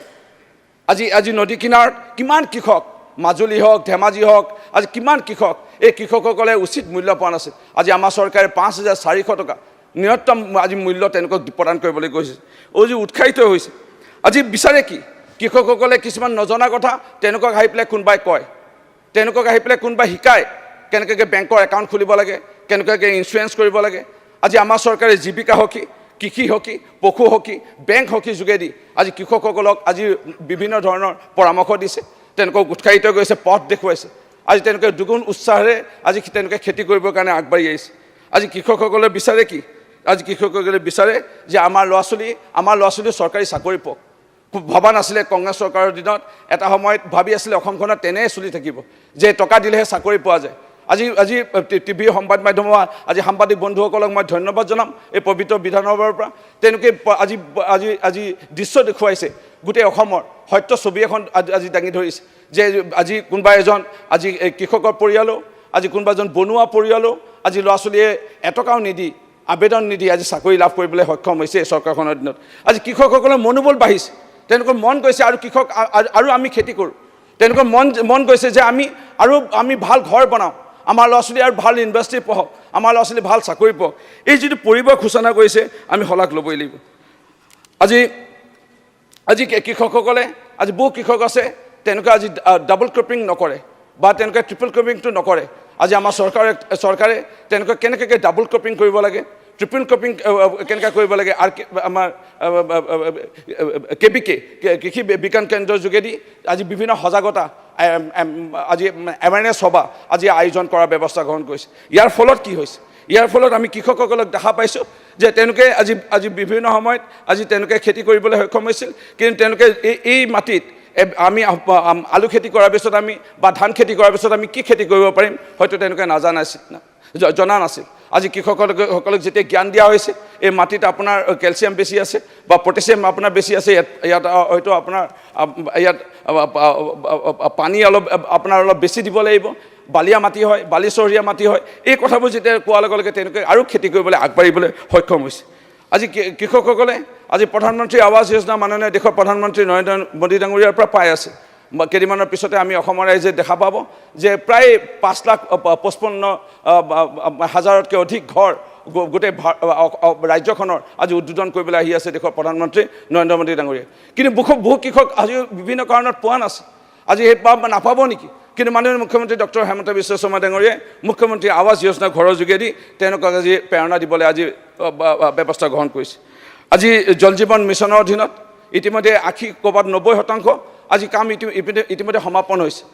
পোনপ্ৰথমবাৰৰ বাবে আজি ভাৰতৰ লগতে অসমৰ ৰাইজে দেখা পাব যে এখন চৰকাৰে কথা দিছিল আমাৰ যে ঘৰে ঘৰে নল, ঘৰে ঘৰে পানী আৰু পানী দিয়াৰ এতিয়া ব্যৱস্থা গ্ৰহণ কৰিছে। আজি কৃষকসকলৰ বিভিন্ন ধৰণৰ বেমাৰ আজাৰ হৈছিল, বিভিন্ন ধৰণৰ পানীৰ অসুবিধাৰ কাৰণে তেওঁলোকে হয়তো ক'ৰবাত নদী বা বিভিন্ন ভিতৰ অঞ্চলত থাকে বা বিশুদ্ধ খোৱা পানী নোপোৱা দুখত আজি এই বেমাৰ আজাৰৰ পৰা তেওঁলোকে আঁতৰিব এতিয়া সক্ষম হ'ব। অৰুণোদয় আঁচনিৰ যোগেদি আজি আমি সকলোৱে দেখা পালোঁ যে কৃষকসকলক আজি পৰিয়ালত এটা উপাৰ্জনৰ এটা নতুন দিশ দিলে। আজি এই অৰুণোদয়ৰ লগতে নতুনকৈ চাউল কাৰ্ড যিসকলে পোৱা নাছিল তেওঁলোকক আজি ব্যৱস্থা গ্ৰহণ কৰিলে। আগতে কোনোবা কৃষকৰ এটা টমটম আছিল, এটা কৃষকৰ হয়তো এটা পাৱাৰ টিলাৰ আছিল, এটা কৃষকৰ হয়তো অটো আছিল, এটা কৃষকৰ এটা বাহন আছিল, কিন্তু তেওঁ 1 লাখ টকাৰ ওপৰতলৈ ইনকাম কৰে। আগৰ চৰকাৰে কেতিয়াও চিন্তা নকৰিলে যে 1 লাখ টকা হয় দুখীয়া লোকসকলৰ বাবে আগৰ দিন আঁচনি আছিল, কিন্তু 1 লাখ টকাৰ তললৈকে, কিন্তু 1 লাখ টকা অলপ ওপৰত ইনকাম কৰে 2 লাখ বা 3 লাখ বা 4 লাখ টকালৈকে সেই কৃষকসকলৰ আগতে কেতিয়াও তেওঁলোকে চাউল কাৰ্ড পাম বুলি ভবা নাছিল। কিন্তু আমাৰ মাননীয় মুখ্যমন্ত্ৰী ডক্টৰ হেমন্ত বিশ্ব শৰ্মা ডাঙৰীয়াই এতিয়া 4 লাখ টকা যাৰ বছৰেকীয়া ইনকাম সেই পৰ্যন্তলৈকে আজি যেতিয়া চাউল কাৰ্ড মুকলি কৰি দিলে আজি হাজাৰ হাজাৰ লক্ষ লক্ষ আজি কৃষকসকলেও ইয়াৰ পৰা মানে উপকৃত হ'ল। আৰু এই চাউল কাৰ্ড অকল তেওঁলোকে কেৱল পাইছে এয়া নহয়, এই চাউল কাৰ্ডৰ লগতে তেওঁলোকে পাই আছে উজ্জ্বলা আঁচনি কাৰ্ড, এই চাউল কাৰ্ডৰ আঁচনিৰ লগতে তেওঁলোকে পাই আছে আয়ুষ্মান কাৰ্ড। এই আয়ুষ্মান কাৰ্ডে অকল উজ্জ্বলা আঁচনি কাৰ্ড আয়ুষ্মান কাৰ্ডেই নহয়, তেওঁলোকে পাই আছে প্ৰধানমন্ত্ৰী মাননীয় নৰেন্দ্ৰ মোদী ডাঙৰীয়াৰ বিশেষ আঁচনি জীৱন জ্যোতি যোজনা। তেওঁলোকৰ যদি পৰিয়ালৰ যদি ক'ৰবাত দুৰ্ঘটনা হয় তেওঁলোকে লগে লগে সাহায্যতা লাভ কৰিব। ভগৱানে নকৰক তেওঁলোকৰ মৃত্যু হ'লে তেওঁলোকে লগে লগে সাহায্য লাভ কৰিব। এনেসমূহ যিসমূহ হিতৰ কথা চিন্তা কৰা এই কৃষকসকলৰ লগতে সৰ্বসাধাৰণ ৰাইজৰ ভালৰ কথা চিন্তা কৰি পেলাই আগৰ চৰকাৰে কেতিয়াও এনেধৰণৰ ব্যৱস্থা গ্ৰহণ নকৰিলে, যি আমি চাগে বোধহয় অসমৰ ভাৰতৰ ৰাইজে আমি পঢ়া নাই। আজি আমাৰ চৰকাৰে কি বিচাৰিছে যে আজি ইন জেনেৰেল আমাৰ যিসকল সৰ্বসাধাৰণ লোক ইয়াৰ মাজতে কৃষকসকলক আজি এই কৃষকসকলৰ মাজৰ পৰাই আমাৰ লাখপতি বাইদেউ হওক, এই লাখপতি বাইদেউসকলে তেওঁলোকৰ কৃষক যিসকল স্বামীয়ে যি উপাৰ্জন কৰে তেওঁলোকৰ লগতে বাইদেউসকলেও গৃহিণীসকলেও লাখপতি বাইদেউ হওক। আৰু লাখপতি বাইদেউৰ কাৰণে আজি বিভিন্ন ধৰণৰ ব্যৱস্থা গ্ৰহণ কৰে। আৰু 2 মিনিট মই ক'ব বিচাৰিম, আজি যিসকল আজি কৃষক পৰিয়াল তেওঁলোকৰ মাজৰ পৰা বহু আছিলে অংগনবাদী বাইদেউ, তেওঁলোকৰ সহধৰ্মিনী, কোনোবা আছিলে আশা বাইদেউ, কিন্তু তেওঁলোকে ভবা নাছিল যে কেইদিনমানৰ আগলৈকে থকা চৰকাৰৰ সময়ত তেওঁলোকে পোৱা নাছিলে আয়ুষ্মান কাৰ্ড, তেওঁলোকে কিবা এটা বোলে ইনকাম কৰে, তেওঁলোকে মাহেকী কিবা এটা ৰিমুনাৰেশ্যন পায় সেই বা দৰমহা পায় বুলি তেওঁলোকক দিয়া নাছিল। কিন্তু আমাৰ চৰকাৰে আশা বাইদেউ অংগনবাদী বাইদেউসকলকো আজি দিয়াৰ ব্যৱস্থা গ্ৰহণ কৰিলে। আজি ৰেচন কাৰ্ড, আজি অৰুণোদয় আঁচনি এতিয়া দিয়াৰ ব্যৱস্থা গ্ৰহণ কৰিছে। আজি বিভিন্ন ধৰণৰ পুণ্যধাম যাত্ৰা যোগেদি আমাৰ কৃষকসকলক মানে উপকৃত কৰিছে। ইয়াৰ লগতে বসুন্ধৰা আজি মাটিৰ আজি দীৰ্ঘদিনীয়া সমস্যা, ককাকৰ নামত মাটি আছিল, আজি খুৰাক বাপেকৰ নামত বা ভাগ হোৱা নাছিল, পুতেকসকলৰ নাম হোৱা নাছিল, নাতি নাতনিসকলৰ নামত আজি নামজাৰি হোৱা নাছিল। আজি এই বসুন্ধৰা আঁচনিৰ যোগেদি ডক্টৰ হেমন্ত বিশ্ব শৰ্মা নেতৃত্বাধীন ভাৰতীয় জনতা পাৰ্টীৰ নেতৃত্বৰ চৰকাৰে আজি সকলোৱে দেখা পালে যে বসুন্ধৰা আঁচনিৰ যোগেদি আজি আমাৰ মাটিৰ সমস্যা দূৰ কৰিবলৈ ব্যৱস্থা গ্ৰহণ কৰিছে। আজি এই কৃষকসকলৰ মাজৰ পৰা আৰু 1 মিনিট মই ক'ব বিচাৰিম, আজি কৃষকসকলৰ মাজৰ পৰা বহু এনেকুৱাকৈ আছিলে আমাৰ বোৱনী আছিলে, বহুত উইভিঙৰ লগত জড়িত স্বনিৰ্ভৰশীল নাৰী আত্মনিৰ্ভৰশীল আঁচনি অসমৰ যোগেদি আজি বিভিন্ন ধৰণৰ ব্যৱস্থা গ্ৰহণ কৰিলে। বহুৱে ঋণ লৈছিলে, কিন্তু এই ঋণ মুক্ত কৰিবৰ কাৰণে ঋণ আৰু সকাহ আঁচনিৰ যোগেদি মাইক্ৰ' ফাইনেন্সৰ যোগেদি এবাৰ নহয় দুবাৰ এতিয়া তৃতীয়বাৰৰ কাৰণে আজি আমাৰ অসমৰ আই মাতৃসকলক সন্মান জনাব চৰকাৰে ব্যৱস্থা গ্ৰহণ কৰিলে। খেল মহাৰণ সাংস্কৃতিক মহাৰণত আজি 90% কৃষকৰ পৰিয়ালে আজি যোগদান কৰিলে। আজি এই কৃষকৰ পৰিয়ালৰ মাজৰ পৰাই আজি যেতিয়া ৰাজ্যিক ভিত্তিত আজি তেওঁলোকে পুৰস্কাৰ লাভ কৰিছে, জিলা ভিত্তিত পুৰস্কাৰ লাভ কৰিছে, সমষ্টি ভিত্তিত লাভ কৰিছে, খেল মহাৰণ সাংস্কৃতিক মহাৰণ আজি পৰিৱেশ ঘোষণা হৈছে। আজি যদি আমি মিছন ভূমিপুত্ৰৰ যোগেদি আজি কাষ্ট চাৰ্টিফিকেটৰ প্ৰদানৰ ব্যৱস্থা গ্ৰহণ কৰা হওক, মুখ্যমন্ত্ৰী নিযুক্ত মইনাৰ যোগেদি ব্যৱস্থা গ্ৰহণ কৰা হওক, মুখ্যমন্ত্ৰী আত্মনিৰ্ভৰ অসমৰ যোগেদি আজি আমাৰ কৃষকৰ সন্তানসকলক আজি 2 লাখ 5 লাখ টকালৈকে এতিয়া প্ৰদান কৰাৰ ব্যৱস্থা গ্ৰহণ কৰা হওক। এটা পৰিয়ালত চৰকাৰী চাকৰি হ'বই লাগিব, মুখ্যমন্ত্ৰী ডক্টৰ হেমন্ত বিশ্ব শৰ্মা ডাঙৰীয়াৰ প্ৰতিশ্ৰুতি প্ৰদান। আজি এই 5% কোনো পৰিয়ালত যদি চাকৰি নাছিলে তেওঁলোকক দিয়াৰ যিটো ব্যৱস্থা গ্ৰহণ কৰিছে আমি শলাগ ল'বই লাগিব। মই বাজেটৰ বিষয়ে অকণমান কৈ দিওঁ নেকি? নালাগে আৰু অলপ কৈ দিওঁ আৰু নাই আপোনাৰ পিছৰ বিধায়ক সেইখিনি নাপায় পিছত আহি পেলাই আমাৰ ৰুমত আপত্তি কৰে যে আমাক ক'ব মই নিদিলে বুলি। মই বিৰোধীয়ে যিটো আনিছে আৰু জ্যেষ্ঠ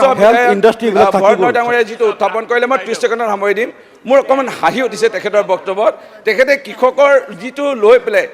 কৃষকৰ মৰেল কৃষকৰ মানসিক যিটো এটা প্ৰভাৱ এইটো যিটো হানি কৰিব বিচাৰিলে এইটো খুব দুখ প্ৰকাশ কৰিছোঁ কৃষকসকলক অকণমান হ'লেও সন্মান জনাই তেখেতৰ বক্তব্য হ'ব লাগিছে কংগ্ৰেছৰ চৰকাৰৰ দিনত মিনিমাম চেলিং প্ৰাইচ 1030 টকাৰ পৰা 1080 টকা আছে তেনেকুৱা সেইটোকো নিদিলে এতিয়া চৰকাৰে আমাৰ দিব লৈছে এইটোক কিন্তু অকণমান হ'লেও ধন্যবাদ জনাব লাগিছে যাকি নহওক বিৰোধীয়ে যিটো কৰ্তন প্ৰস্তাৱ আনিছে সম্পূৰ্ণ বিৰোধিতা কৰি পেলাই মোৰ বক্তব্য সামৰিছোঁ থেংক ইউ এতিয়া মাননীয় সদস্য স্যাৰ মন্ত্ৰী মহোদয় নাই নেকি মন্ত্ৰী মহোদয় নাই নেকি স্যাৰ ডিপাৰ্টমেণ্টৰ স্যাৰ ডিপাৰ্টমেণ্টৰ মন্ত্ৰী মহোদয় নাই আপোনাৰ দলে 5 মিনিট 6 মিনিট সময় দিছে 6 মিনিট 10 মিনিট দিছে ছাৰ দলে ছাৰ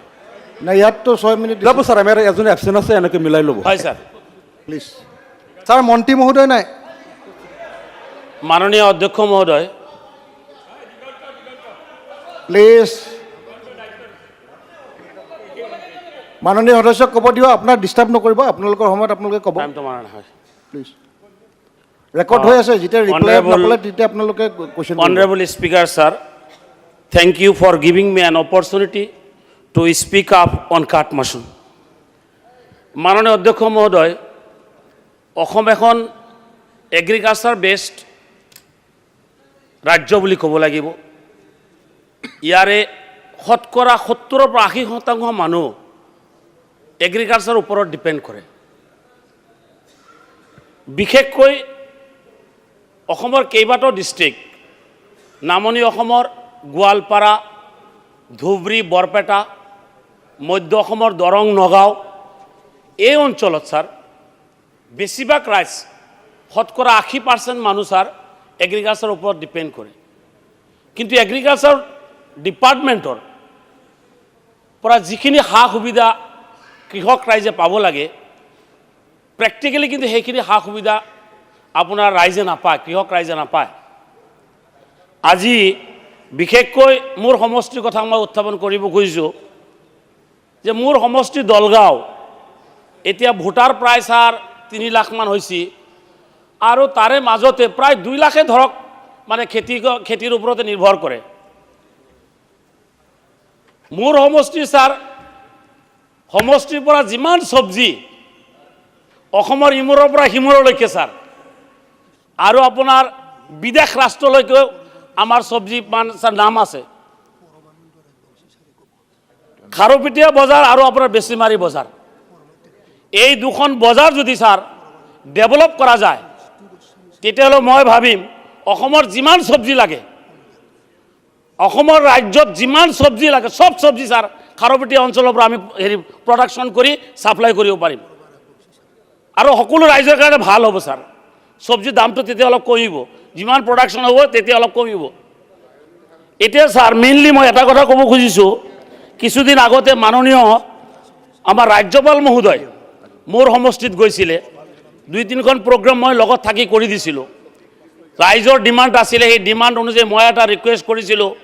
মাননীয় ৰাজ্যপাল মহোদয়ক যে মোৰ সমষ্টিৰ দুখন জেগা দুখন মাৰ্কেট খাৰুপেটীয়া মাৰ্কেট আৰু আপোনাৰ বেছিমাৰী মাৰ্কেট এই মাৰ্কেট দুখনত মিনি আপোনাৰ কোল্ড ষ্টৰেজ স্থাপন কৰিব লাগে বুলি এটা ৰিকুৱেষ্ট কৰিছিলোঁ তেখেতে সেই ৰাজহুৱা মিটিঙত কথা এটা কৈ আহিছিলে যে অহা বাজেটত মানে আপোনালোকৰ এই দুইখন মাৰ্কেটত মিনি আপোনাৰ কোল্ড ষ্টৰেজ দিয়াৰ কাৰণে বাজেটত ৰিফ্লেক্ট হ'ব কিন্তু বাজেটৰ গোটেইখিনি পঢ়িলোঁ তন্নকৈ খুব আশাৰে বাট চাই আছিলোঁ তন্নকৈ বিচাৰিলোঁ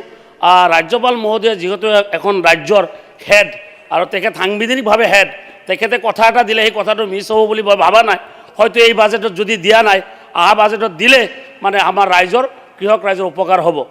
মাননীয় অধ্যক্ষ মহোদয় আজি আমাৰ দেশৰ জিডিপি দেশৰ ইনকাম যদি কৃষিখণ্ডটো আগুৱাই লৈ যোৱা যায় তেতিয়াহ'লে দেশৰ জিডিপি অট'মেটিকলি বৃদ্ধি হ'ব আৰু লাহে লাহে মানুহৰ কি হৈছে শিক্ষিত ল'ৰাসকল যিসকল BA পাছ কৰিছে MA পাছ কৰিছে চাকৰিৰ মানে আপোনাৰ যিখিনি পাব লাগে সেইখিনি চাকৰি নাপায়গৈ গতিকে লাহে লাহে মানুহখিনি কি কৰিছে বিজনেছমুখী হৈ আছে আৰু এগ্ৰিকালচাৰমুখী হৈ আছে গতিকে এগ্ৰিকালচাৰ ছেক্টৰটো মানে আপোনাৰ ডেভেলপ কৰিলে ভাল হ'ব বিশেষকৈ আৰু সেই শিক্ষিত যুৱকসকলক যদি অলপ মানে আপোনাৰ উৎসাহ দিয়া যায় বা এনকাৰেজ কৰা যায় তেতিয়াহ'লে ভাল হ'ব। তাৰে ভিতৰত মোৰ এটা পৰামৰ্শ থাকিব ছাৰ, এগ্ৰিকালচাৰ ডিপাৰ্টমেণ্টত চাকৰি যিমান ওলাই আছে আৰু যিমান পোষ্ট এতিয়ালৈকে ভেকেণ্ট হৈ আছে, বহু আপোনাৰ অফিচত এগ্ৰিকালচাৰ ডিপাৰ্টমেণ্ট কেৰাণী নাই, আপোনাৰ হেৰি অফিচাৰ নাই, এক্সটেনশ্যন অফিচাৰ নাই, এনেকৈ বহুত ছাৰ ডিপাৰ্টমেণ্টত বহু খালী পদ আছে। সেই পদখিনি মাননীয় আপোনাৰ মন্ত্ৰী মহোদয় আছে, তেখেতক মই অনুৰোধ কৰিম যে যাতে আপুনি এই পদখিনি যাতে অতি সোনকালে মানে ফিল আপ কৰি দিয়ে। আৰু আপোনাৰ যিখিনি মানে আপোনাৰ এগ্ৰিকালচাৰ বেষ্ট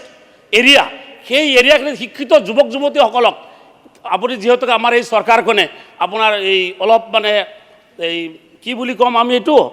বেনিফিচিয়াৰী লাইনটোত অলপ কামটো বেছি কৰি আছে। গতিকে মই ভাবিম যে যিসকল শিক্ষিত ল'ৰা আছে, যদি এগ্ৰিকালচাৰ ছেক্টৰত তেখেতৰ কাম কৰিব খুজিছে, তেখেতসকলক যদি 5 লাখ 10 লাখকৈ টকা দিয়া যায় যে আপোনালোকে চাকৰিটো নাপায় আৰু চাকৰি পোৱাও টান। যিসকলে আৰু চাকৰিৰ কথাটো হৈছে কি, আজিৰ যুগত মেট্ৰিক পাছত যদি 2nd ডিভিজন পায়, BA 2nd ডিভিজন পায়, চাকৰি নাপায়। এই চৰকাৰে এটা কাম ভাল কৰিছে যে চাকৰিৰ ক্ষেত্ৰত মানে স্বচ্ছতা হেৰি কৰিছে আৰু মেৰিট থকা মানুহখিনি পাই আছে। যিখিনি মেৰিট কম আছে সেইখিনি অলপ মানুহ কমচে কম মানে এগ্ৰিকালচাৰ ছেক্টৰত গুচি যাওক বা কোম্পানীত গুচি যাওক। সেইখিনি মানুহক যদি অলপ আমি আৰ্থিকভাৱে ছাপোৰ্ট দিব পাৰোঁ তেতিয়াহ'লে কি হ'ব, মানে এগ্ৰিকালচাৰ ছেক্টৰত তেখেতৰ কাম কৰিবৰ কাৰণে উৎসাহটো বৃদ্ধি হ'ব। আৰু আমাৰ এগ্ৰিকালচাৰ ছেক্টৰ যেতিয়া উৎপাদন বৃদ্ধি হ'ব তেতিয়া আমাৰ অট'মেটিকলি GDP বৃদ্ধি হ'ব। মাননীয় অধ্যক্ষ মহোদয়, কিছুদিন আগতে গৰুকুটি প্ৰকল্পটো ক'লে হয়তো আমাৰ ৰুলিং পাৰ্টিৰ বিধায়কসকলে জাঙুৰ খাব। গতিকে মই অনুৰোধ কৰিম কথাটো সঁচা কথাটো ক'ব লাগিব আৰু সঁচা কথাটো মানিলে ভাল হয়, দেশৰ কাৰণে ভাল, ৰাজ্যৰ কাৰণে ভাল, আমাৰ কাৰণে সকলোৰে ভাল হ'ব। মাননীয় অধ্যক্ষ মহোদয়, গৰুকুটি প্ৰকল্প আৰু ভাল প্ৰকল্প, যিহেতু মানে এগ্ৰিকালচাৰ ছেক্টৰখন আগুৱাই লৈ যাবৰ কাৰণে আমাৰ গভৰ্ণমেণ্টে আশা কৰিছিল বা চেষ্টা কৰিছে, ইয়াৰ কাৰণে ধন্যবাদ জ্ঞাপন কৰিছোঁ। কিন্তু মাননীয় অধ্যক্ষ মহোদয়, গৰুকুটি প্ৰকল্পত বসবাস কৰা যিমান মানুহ, সেই মানুহখিনি তাৰ পৰা উচ্ছেদ কৰা হ'ল। আৰু উচ্ছেদ কৰাৰ পিছত এটা কথা আমাকো ধন্যবাদ দিব লাগিব মাননীয় অধ্যক্ষ মহোদয়, যে মোৰ সমষ্টিত মই অলপ হ'লেও মানে জাগা অলপ দি মিলাই কিনে মানে মানুহখিনিক ছেটেল কৰা হৈছে।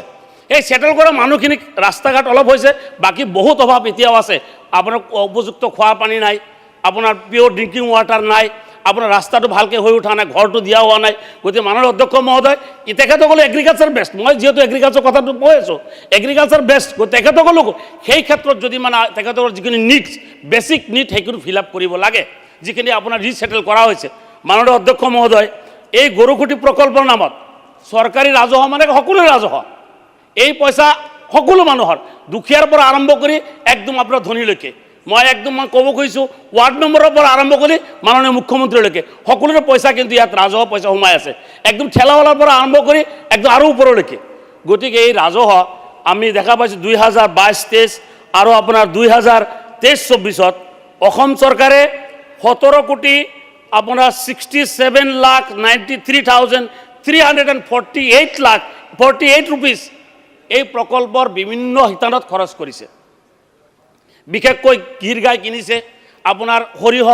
আপোনাৰ বীজ, অমুক চমুক, ঠিকা ঠাকুলি কিবা কিবি, এই মাটি প্লাউঙৰ কাৰণে এইবিলাকৰ কাৰণে খৰচা কৰিছে। ঠিক আছে, কৰিছে, কোনো কথা নাই। আমাৰ ৰাজ্যখন যিহেতু অসমৰ ভিতৰত 5খন শ্ৰেষ্ঠ ৰাজ্যৰ ভিতৰত মাননীয় মুখ্যমন্ত্ৰী ডাঙৰীয়াই ল'ব খুজিছে আৰু আমি এইটো ছাপোৰ্টো কৰিছোঁ। যেতিয়া নেকি উচ্ছেদ কৰা হ'ল কিন্তু আমি বিৰোধ কৰা নাই, আমি বিৰোধ কৰি পাত্তাও পোৱা নাই, কিন্তু উপায় নাই আৰু যিহেতুকে মানে চৰকাৰেও ক'লে যেন আপোনাৰ সমষ্টি জাগা অলপ দিয়ক, দিলোঁ, ঠিকে আছে। আমাৰ যিহেতুকে মানে এগ্ৰিকালচাৰ ছেক্টৰ আগুৱাই লৈ যাব, ভাল পাইছোঁ। কিন্তু দেখা পালোঁ এই চৰকাৰী ৰাজহ এই 17 crore 67 লাখ ৰুপিজ খৰচ কৰা হ'ল, তাৰ পৰা ইনকাম আহিলে ছাৰ, মাননীয় অধ্যক্ষ মহোদয় খুব আচৰিত কথা, ইনকামটো আপুনি চাব ছাৰ, যে 2022 আৰু 23 চনত 97,60,563 ৰুপিজ ছাৰ ইনকাম হৈছে। আৰু 2023-24 1,82,16,061 ৰুপিজ ছাৰ ইনকাম কৰিছে। এতিয়া টোটাল লছ হৈছে আপোনাৰ 88,16,724। এই যে 15 কোটি টকা আপোনাৰ ৰাজহ যে লছ হ'ল, এইটো কাৰ টকা ছাৰ? মাননীয় অধ্যক্ষ মহোদয়, এই টকা গৰীব দুখীয়াৰ টকা। গতিকে মাননীয় আমাৰ এগ্ৰিকালচাৰ মহোদয়, মিনিষ্টাৰ মহোদয়ক মই এটা অনুৰোধ কৰিম, আপোনাৰ প্ৰকল্পখন ফেইল হৈছে, এই কথাটো কওঁতে হয়তো আপোনাৰ জাঙুৰ খাই উঠিছে, বিৰোধীয়ে সদন ত্যাগ কৰিব বাধ্য হ'ল।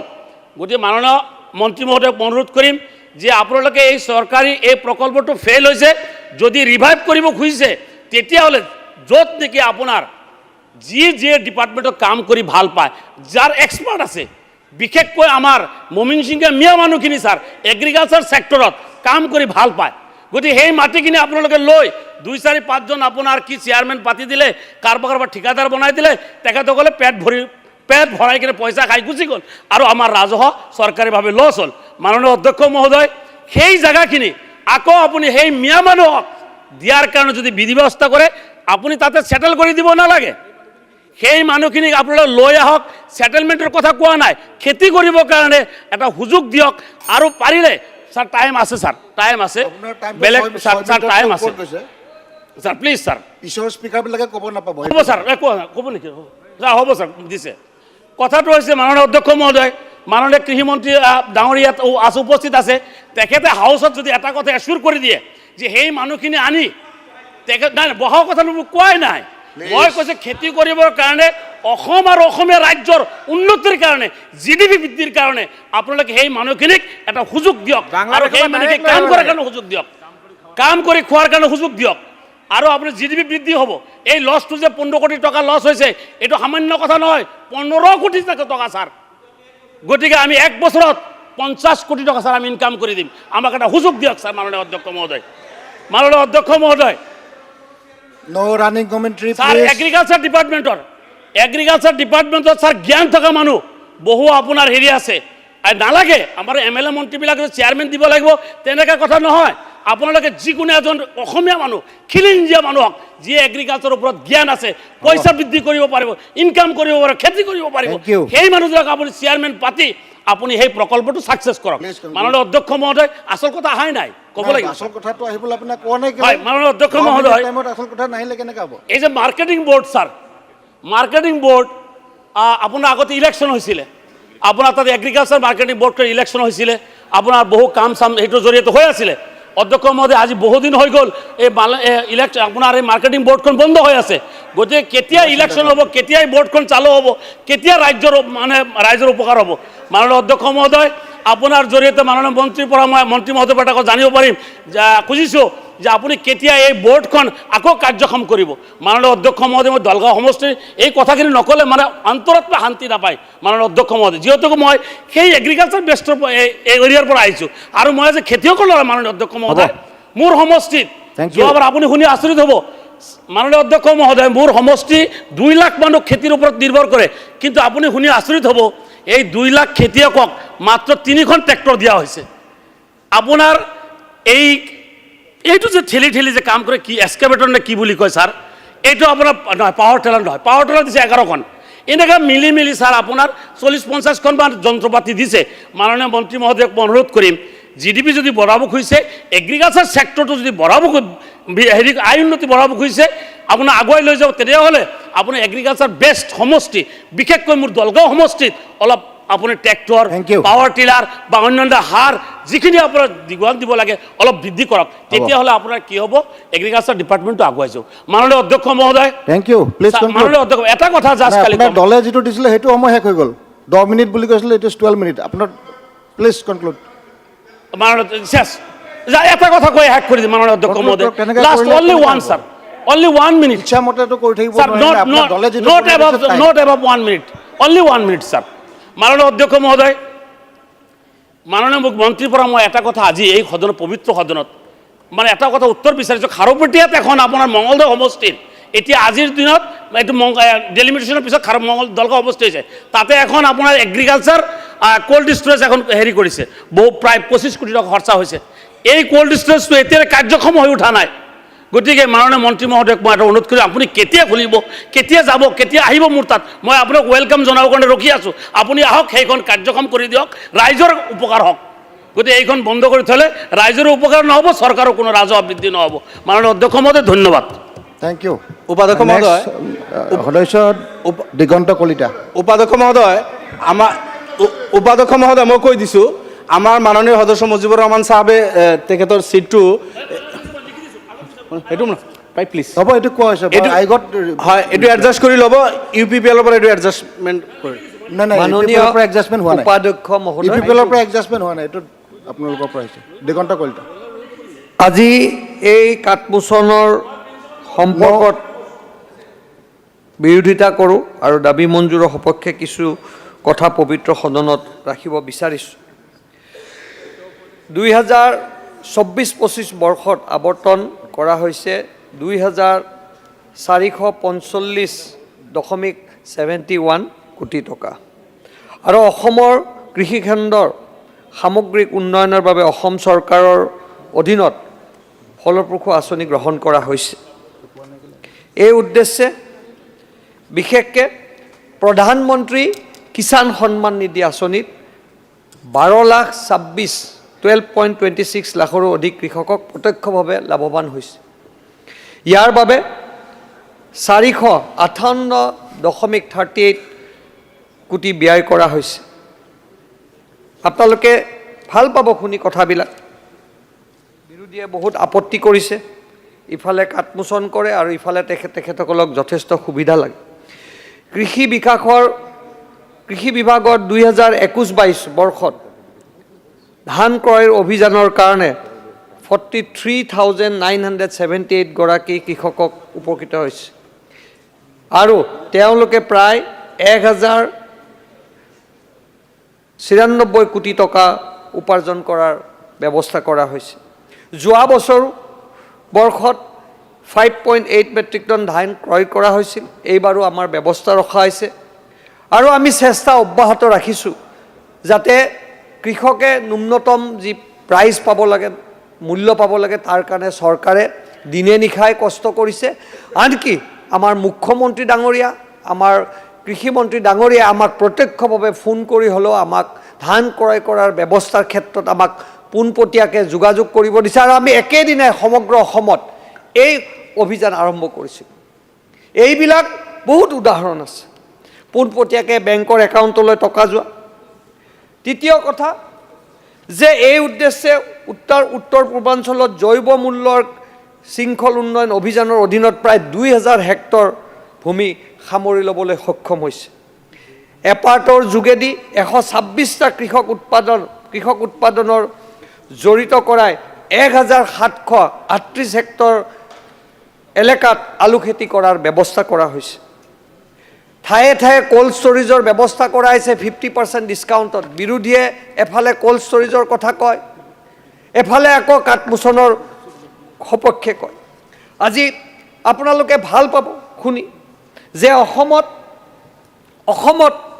2015-16 আমাৰ ৰাজ্যিক ঘৰুৱা উৎপাদনৰ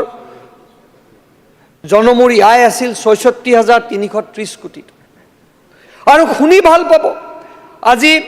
2022-23ত সেইটো গৈ 1,20,334 কোটি টকালৈ বৃদ্ধি হ'ল আৰু 2023-24ত এইটো 1,35,758 কোটি টকালৈ বৃদ্ধি হ'ল আৰু এইবাৰ আমি সংকল্প লৈছোঁ 24-25ত আৰু যদি হয় প্ৰায় 150% আমাৰ ইনক্ৰিজ হ'বলৈ সক্ষম হৈছে। আজি কি এইবিলাক কি উন্নয়নৰ ধাৰা নহয় নেকি? আজি কৃষকসকলক যে আপোনালোকে এনেকৈ ডিমৰালাইজ কৰে। আজি আমাৰ বক্তাই কৈছে যে আপোনালোকে এনেকুৱা এটা প্ৰস্তাৱ দেখুৱাব বিচাৰে, এনেকুৱা এখন মঞ্চত আপোনালোকে পবিত্ৰ সদনত মিছা কথা ক'বলৈ বিচাৰে যাতে অসম চৰকাৰে কৃষিৰ ক্ষেত্ৰত একো ভূমিকা লোৱা নাই। অসম চৰকাৰ দায়বদ্ধ কৃষকৰ ক্ষেত্ৰত। আজি আপোনালোকে পোনপটীয়াকৈ অসম চৰকাৰে বেংকৰ যোগেদি টকা পোৱাৰ ব্যৱস্থা কৰিছে। আপোনালোকৰ দিনত আপোনালোকৰ প্ৰয়াত ৰাজীৱ গান্ধীয়ে নিজেই কৈছিল যে 1 টকা যদি আহে মাত্ৰ 15 পইচা কৃষকৰ হাতলৈ গৈছিল বা বেনিফিচিয়াৰীৰ হাতলৈ গৈছিল। আমি কোৱা নাই সেইবিলাক কথা। আপোনালোকৰ সেই সময়ৰ তদানীন্তন প্ৰধানমন্ত্ৰীয়ে পবিত্ৰ লোকসভাত তেওঁলোকে প্ৰকাশ কৰিছিল। আজি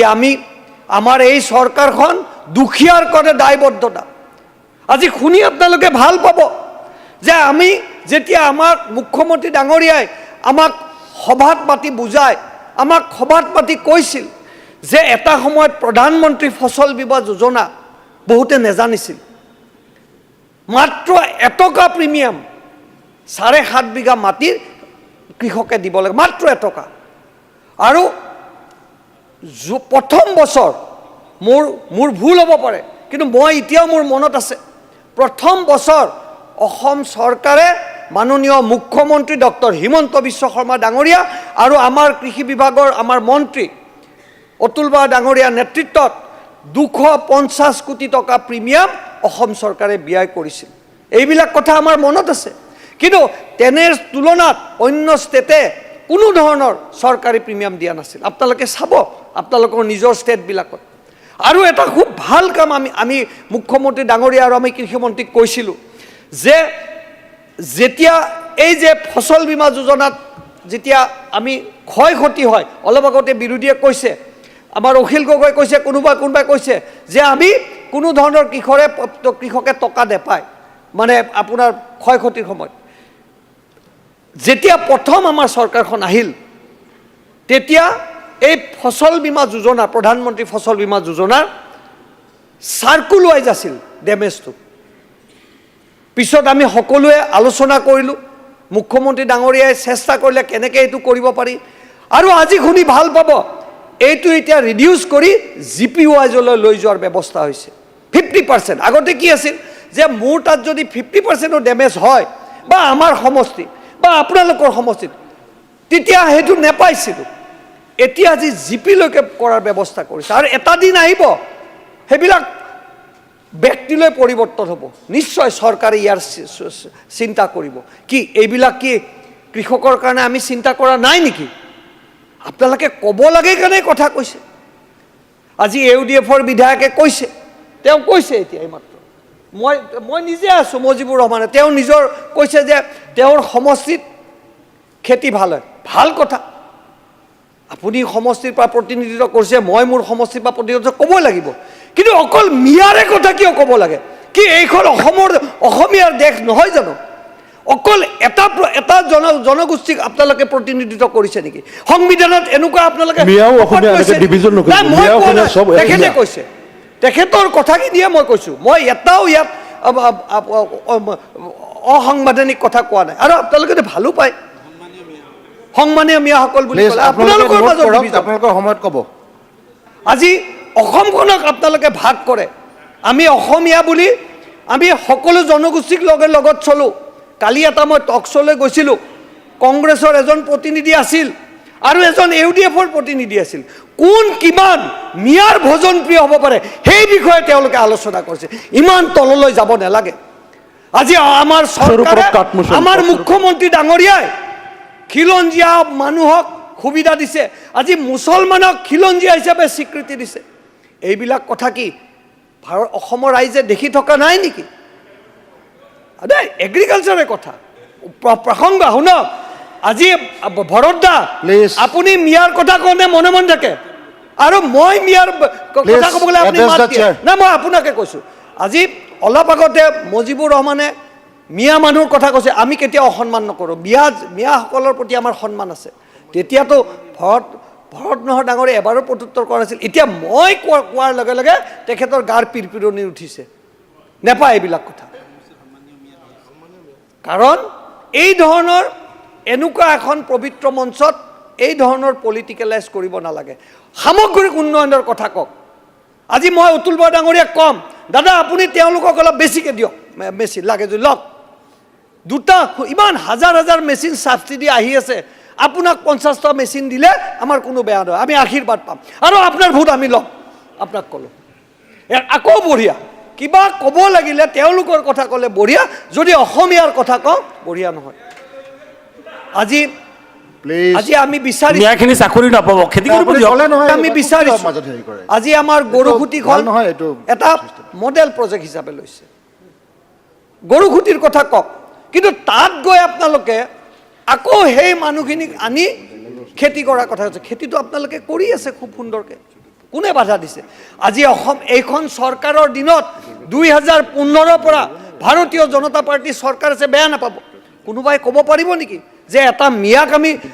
মাহীয়াৰ চকুৰে চাইছোঁ? এই কামটোতো মুখ্যমন্ত্ৰী ডাঙৰীয়াই কৰা নাই। এতিয়া ধন্যবাদ দিয়ে কোৱাৰ লগে লগে। এই ধৰণৰ বক্তব্য কৰিলে অসমখনক ভাগ কৰিব নাপায়। আপোনালোকে কাটমোচন কৰিব লাগে, কাটমোচন কৰক, কিন্তু তাৰ উদ্দেশ্যটো পিছত উদ্দেশ্য থাকিব নালাগে। সামগ্ৰিক উন্নয়নৰ কথা কওক, আৰু আমাৰ চৰকাৰখনে অসমত 85 বা 75% যি দুখীয়া খেতিয়ক আছে সকলোৰে উন্নয়নৰ কাৰণে চিন্তা কৰিছে আমাৰ মন্ত্ৰী ডাঙৰীয়াই সকলোকে সুবিধা দিয়াৰ কাৰণে চিন্তা কৰিছে আমি চেষ্টা কৰিছোঁ যে অসমখন কেনেকৈ আগুৱাই লৈ যাব লাগে আজি আমাৰ মুখ্যমন্ত্ৰী ডাঙৰীয়াই 5খন ৰাজ্যৰ ভিতৰত এখন ৰাজ্য গঢ়াৰ সংকল্প লৈছে আপোনালোকে ইনচাল্ট কৰে আপোনালোকৰ দিনতে এই পবিত্ৰ সদনতে আপোনালোকে অহাবাৰ দেখিবলৈ পাব যে 5খন ৰাজ্য নহয় আমি ইমান সাহসেৰে ক'ব পাৰোঁ যে অসমখন ভাৰতবৰ্ষৰ ভিতৰত 3খন ৰাজ্যলৈ আগুৱাই যাব এইটো আমাৰ সংকল্প এই সংকল্পলৈ আমি আগবাঢ়িছোঁ আৰু আমাৰ বিশ্বাস আছে যে আমাৰ গাঁৱত থকা খেতিয়কসকলক আমি যিমান সুবিধা দিব পাৰোঁ সকলো সুবিধা দিবলৈ আমি চেষ্টা কৰোঁ আমাৰ যেতিয়া সভা হয় আমাৰ যেতিয়া ডিছকাশ্যন হয় মুখ্যমন্ত্ৰী ডাঙৰীয়াই অকল কৃষকৰ কাৰণে আমাক কাম কৰিবলৈ কয় গাঁৱত থকা কৃষকসকলক সুবিধা দিয়াৰ কাৰণে আজি কোনোবাই কৈছে অলপ আগতে যে লাখপতি আইসকলক কৰাৰ কাৰণে আৰু এই লাখপতি আঁচনিটো কৃষকৰ কাৰণে হ'ব আজি এই অৰুণোদয় আঁচনিৰ এটা অংশ কৃষকেই পাব আজি কিমান ডাঙৰ আঁচনি হাতত লৈছে প্ৰধানমন্ত্ৰী আৱাস যোজনা আমি সাৰ্ভেত আমি দিব নোৱাৰোঁ 2011 সেন্সাস মতে কিন্তু মুখ্যমন্ত্ৰীয়ে সিদ্ধান্ত লৈছে যে মুখ্যমন্ত্ৰী আৱাস যোজনা ঘৰ দিম কি এই কি কৃষকৰ নহয় নেকি এই আঁচনিটো আপোনালোকেও পাব অকল যে ভাৰতীয় জনতা পাৰ্টি বা এলায়েন্সৰ বিধায়ক পাব এইটোতো নহয় আজি আজি আজি স্কুল নিৰ্মাণ হৈছে তাততো কৃষকৰ ল'ৰাই স্কুলত যাব 126খন হাই ছেকেণ্ডাৰী আজি উন্নতিকৰণ কৰাৰ কাৰণে চেষ্টা কৰিছে PM ডিভাইনৰ যোগেদি হওক নিডাৰ যোগেদি হওক কি এই আঁচনি আপোনালোকে নেপাব তে কিয় আপোনালোকে এনেকৈ ডিভিজন কৰিব বিচাৰে মই পবিত্ৰ সদনত এটা কথাই কৈছোঁ যে আপোনালোকে সামগ্ৰিক কথা চিন্তা কৰক খালি নিগেটিভ কথা আপোনালোকে কৈ থকাৰ কাৰণে আপোনালোকৰ পৰা ৰাইজ আঁতৰি গৈছে আৰু আমাৰ মুখ্যমন্ত্ৰী ডাঙৰীয়াই এটা পজিটিভ চিন্তাধাৰাৰে আগবাঢ়িছে কাৰণে আজি অসমখনো আগুৱাই গৈছে আজি ভাৰতবৰ্ষ আগুৱাই গৈছে আপোনালোকৰ বিধায়ক ভাগি নোহোৱা হৈ গ'ল আমি একো কৰা নাই এইবিলাক আমাৰ প্ৰতি আমাৰ তেওঁলোকে আমাৰ প্ৰতি মৰম আছে আজি নোহোৱা হৈ গ'ল আজি কৰ্মৰ ফল আজি কৈছে ৰমেন কলিতা ডাঙৰ কৰ্মফল আপোনালোকে ভুগিব লাগিব এটা দিন আছিল আমিও সেইটো দলত আছিলোঁ আমি দেখিছিলোঁ নহয় সেই দলটো কেনেকৈ শাসন হৈছিল আজি আমি দেখিছোঁ ভাৰতীয় জনতা পাৰ্টীৰ চৰকাৰখনে কেনেকৈ শাসন কৰিছে সকলোকে সমভাৱে লৈছে আজি আমি যেতিয়া গাঁৱলৈ এটা সময়ত আমি আগৰ বিধায়কবিলাক দেখিছিলোঁ কংগ্ৰেছৰ দিনত চাৰ্কিট হাউচত বহে আৰু গুচি আহে আজি সেই দিন গ'ল আজি গাঁৱে আমাৰ বিধায়ক গৈছে দূৰৰ কথা আমাৰ মুখ্যমন্ত্ৰীয়ে গৈ গাঁৱত থাকি গাঁৱৰ মানুহৰ অন্তৰ বুজ লৈছে এইবিলাক কি পৰিৱৰ্তন নহয় আপোনালোকে সেইবিলাক কৰিলে পলিটিক্স কৰা বুলি ভাবে নহয় কিয় গৈছে মুখ্যমন্ত্ৰী ডাঙৰীয়া সকলো বিধায়কক গাঁও চলো অভিযানত কিয় যাব দিছে মন্ত্ৰীক কিয় যাব দিছে ডেপুটি স্পিকাৰো যাব আপোনালোকৰ আমাৰ পৰা অলপ লওক মনে লয় বাহিৰত নকয় তেওঁলোকে কিয় যাব লাগে গাঁৱলৈ এই কাৰণে গাঁৱলৈ যাব লাগে গাঁৱলৈ গ'লে প্ৰত্যক্ষভাৱে দুখীয়া পৰিয়ালটোক আমি বুজি পাম আমি কথাখিনি আৰু সেই ধৰণে ব্যৱস্থা হৈছে আৰু সেই কাৰণে আমি কৈছোঁ যে শেষৰজন ব্যক্তিক সহায় কৰাটোৱে আমাৰ মূল লক্ষ্য আৰু সেই লক্ষ্যত উপনীত হৈ আমি আকৌ অসমখন আগুৱাই লৈ যোৱাৰ ক্ষেত্ৰত চিন্তা চৰ্চা কৰিছোঁ আজি সন্মানীয় উপাধ্যক্ষ মহোদয় আজি আপোনালোকে বাজেটখন চাব দুখীয়া মানুহৰ কাৰণে এখন বাজেট গোটেই বাজেটখন কোনো দিন আমি ধনী মানুহৰ কাৰণে তেওঁলোকে আমাক অপজাক দিয়ে 1 মিনিটত শেষ কৰিব হ'ব অপজাক দিয়ে যে আমি আদানী আম্বানীক কৰিছোঁ আজি আপোনালোকে ভৰদ্ৰ ডাঙৰীয়া অলপ আগতে হাজবেষ্ট হেৰিৰ কথা কৈ আছে কিবা আপোনাৰ বীজৰ কথা কৈছে আৰে বীজ ছাপ্লাইৰ কথা ইয়াত নাহে ইয়াত কৃষকৰ কথা আহে আজি অলপ আগতে আমাৰ নন্দিতা বাইদেৱে কৈছে আমাক সুবিধা লাগে মই লিখি ৰাখিছোঁ তেতিয়া কোল্ড ষ্টৰেজৰ কাৰণে 50% কোল্ড ষ্টৰেজ দিছে আৰু কিবা বিচাৰিছে ডেফিনেটলি আপোনালোকে মনৰ পৰা ছাপৰ্ট কৰক বিৰোধিতা কৰিব লাগে কাৰণে বিৰোধিতা কৰিব নাপায় কাৰণ ইয়াৰ পৰাই পবিত্ৰ সদনৰ পৰাই অসমৰ দুখীয়া খেতিয়কে অতি হেঁপাহেৰে বাট চাই আছে কি আঁচনি আহিব কি বাজেট আহিব 1.5 লাখ কোটি টকাৰ এখন বাজেট হৈছে ইয়াৰেতো 90% দুখীয়া মানুহৰ কাৰণে মই সেইকাৰণে পুনৰবাৰ অসম চৰকাৰৰ মাননীয় মুখ্যমন্ত্ৰী মহোদয়ক বিশেষভাৱে ধন্যবাদ জনাইছোঁ লগতে অতুল বৰা ডাঙৰীয়া আমাৰ যুৱ মন্ত্ৰী অতুল বৰা ডাঙৰীয়াক ধন্যবাদ দিছোঁ আপুনি আগবাঢ়ক আপোনাৰ লগত আমি সদায় থাকিম আৰু কৃষকৰ হৈ কাম কৰাৰ আমাৰ সংকল্প লৈ মোৰ বক্তব্য মই ইয়াত সামৰণি মাৰিছোঁ ধন্যবাদ মই মাননীয় সদস্যসকলক সোঁৱৰাই দিব বিচাৰিছোঁ যেতিয়া বক্তব্য ৰাখে তেখেতসকলে নিজৰ চকীৰ পৰা যাতে ৰাখে কাৰণ আমাৰ মুজিবুৰ ৰহমান ডাঙৰীয়া প্লিজ লিসন মাননীয় সদস্য মুজিবুৰ ৰহমান ডাঙৰীয়া শুনক যেতিয়া আপোনালোকে বক্তব্য ৰাখিব নিজৰ চকীৰ পৰা ৰাখিব কাৰণ আমাৰ গোটেই ডিভাইচবিলাক তেনেকৈ এৰেঞ্জ কৰা আছে গতিকে যদি নেক্সট টাইম কোনোবা সদস্য বেলেগৰ চকীৰ পৰা বহে সেইটো আমি ৰুলৰ যিটো নিয়ম তাৰ মতে কাম কৰিম এতিয়া মাননীয় সদস্য ভাস্কৰ বৰুৱা আপোনাক দলে 7 মিনিট টাইম দিছে 3 মিনিট এক্সটেনশ্যন দিব এক্সটেনশ্যন ল'লে পিছৰ স্পীকাৰবিলাকে নাপাব পিছত আমাক ৰুমত আহি পেলাই কমপ্লেইন নকৰিব যে আমাক ক'ব নিদিলে উপাধ্যক্ষ মহোদয় মই কৃষি বিভাগৰ কৰ্তন প্ৰস্তাৱৰ সমৰ্থন জনাই ক'ব খোজোঁ যে কৃষি বিভাগৰ বাবে যি পৰিমাণৰ ধন আবণ্টন দিয়ে সেয়া সম্পূৰ্ণৰূপে আমাৰ খৰচ কৰা পৰিলক্ষিত হোৱা নাই আৰু আজি ৰাতিপুৱা মই ঘৰত পেপাৰ চাওঁতে দেখিলোঁ অসমীয়া প্ৰতিদিন পেপাৰত আছে বাজেট ধাৰ্য পুঁজিৰ মাত্ৰ 52.21%হে এতিয়ালৈকে ব্যয় হৈছে আৰু যিয়ে হওক মই মোৰ কৰ্তন প্ৰস্তাৱৰ যিখিনি কথা তাৰ পোৱাৰ আগত মই আজি যিটো MSPৰ কথা আমাৰ প্ৰথম বিধানসভাত উপস্থাপন হৈছিলে পৰৱৰ্তী সময়ত MSP হ'ল কৃষকে যথেষ্ট দাম পালে তাৰ বাবে মই চৰকাৰক মই ধন্যবাদ মই দিছোঁ আৰু এটা কথা ঠিক যে আমি আমাৰ গ্ৰাউণ্ড ৰিয়েলিটিটো কি এতিয়া কেইদিনমান আগতে পেপাৰত পঢ়িবলৈ পাইছোঁ যে ধানৰ উৎপাদন আমাৰ হ্ৰাস হৈছে ধান উৎপাদন হ্ৰাস হৈছে সেইটো এটা আমাৰ বাবে অতি উদ্বেগজনক কথা মই ইছ্যুকেইটা কৈ লৈছোঁ দ্বিতীয়তে এটা সময়ত আমাৰ GDP কৃষি খণ্ডৰ পৰা 7% আমাৰ আহিছিল আমাৰ আগৰ চৰকাৰৰ দিনত 1 চনৰ পৰা 16 চনলৈকে মই তথ্য এটা পাইছিলোঁ যে প্লেনিং কমিশ্যনৰ পৰা 4বাৰকৈ বিভাগে খুব ছাকচেছফুল হোৱাৰ কাৰণে তেওঁলোকে প্ৰাইজ পাইছিলে ইত্যাদি কথা ইয়াৰ উপৰি আমাৰ বৰ্তমান মেইন ইছ্যুটো হৈছে যে আমাৰ যিটো গ্ৰাউণ্ড হৈছে কৃষকৰ পথাৰ এটা মোৰ মনত এটা যিহেতু মই পথাৰৰ মাজতে মোৰ ঘৰ সদায় পথাৰখন শুই উঠি মই দেখোঁ আৰু যেতিয়া ময়ো চিন্তা কৰোঁ যে আমাৰ এটা ছিজনত আমাৰ গোটেই পথাৰখন সেউজীয়া হৈ থাকে এটা ছিজনত আমাৰ পথাৰখন একেবাৰে ড্ৰাই হৈ থাকে আমি একো কৰিব নোৱাৰোঁ আৰু ময়ো চেষ্টা কৰোঁ ঘেঁহু খেতি কৰিছোঁ আগতীয়া খেতি কৰিছোঁ সৰিয়হ খেতি কৰিবলৈ যাওঁ কিন্তু আমাৰ পথাৰবোৰ কি হয় কিছুমান দ আলতীয়া মাটিৰ কাৰণে তাত ধানৰ কাৰণে ভাল হয় অন্য খেতি তাত কৰিব নোৱাৰি মোৰ মনত এটা প্ৰশ্ন উদয় হৈছে যে আমি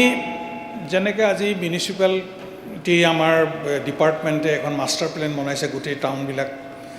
সুন্দৰকৈ সজাবৰ কাৰণে হোৱাই নট আৱাৰ পেডি ফিল্ডছ আমি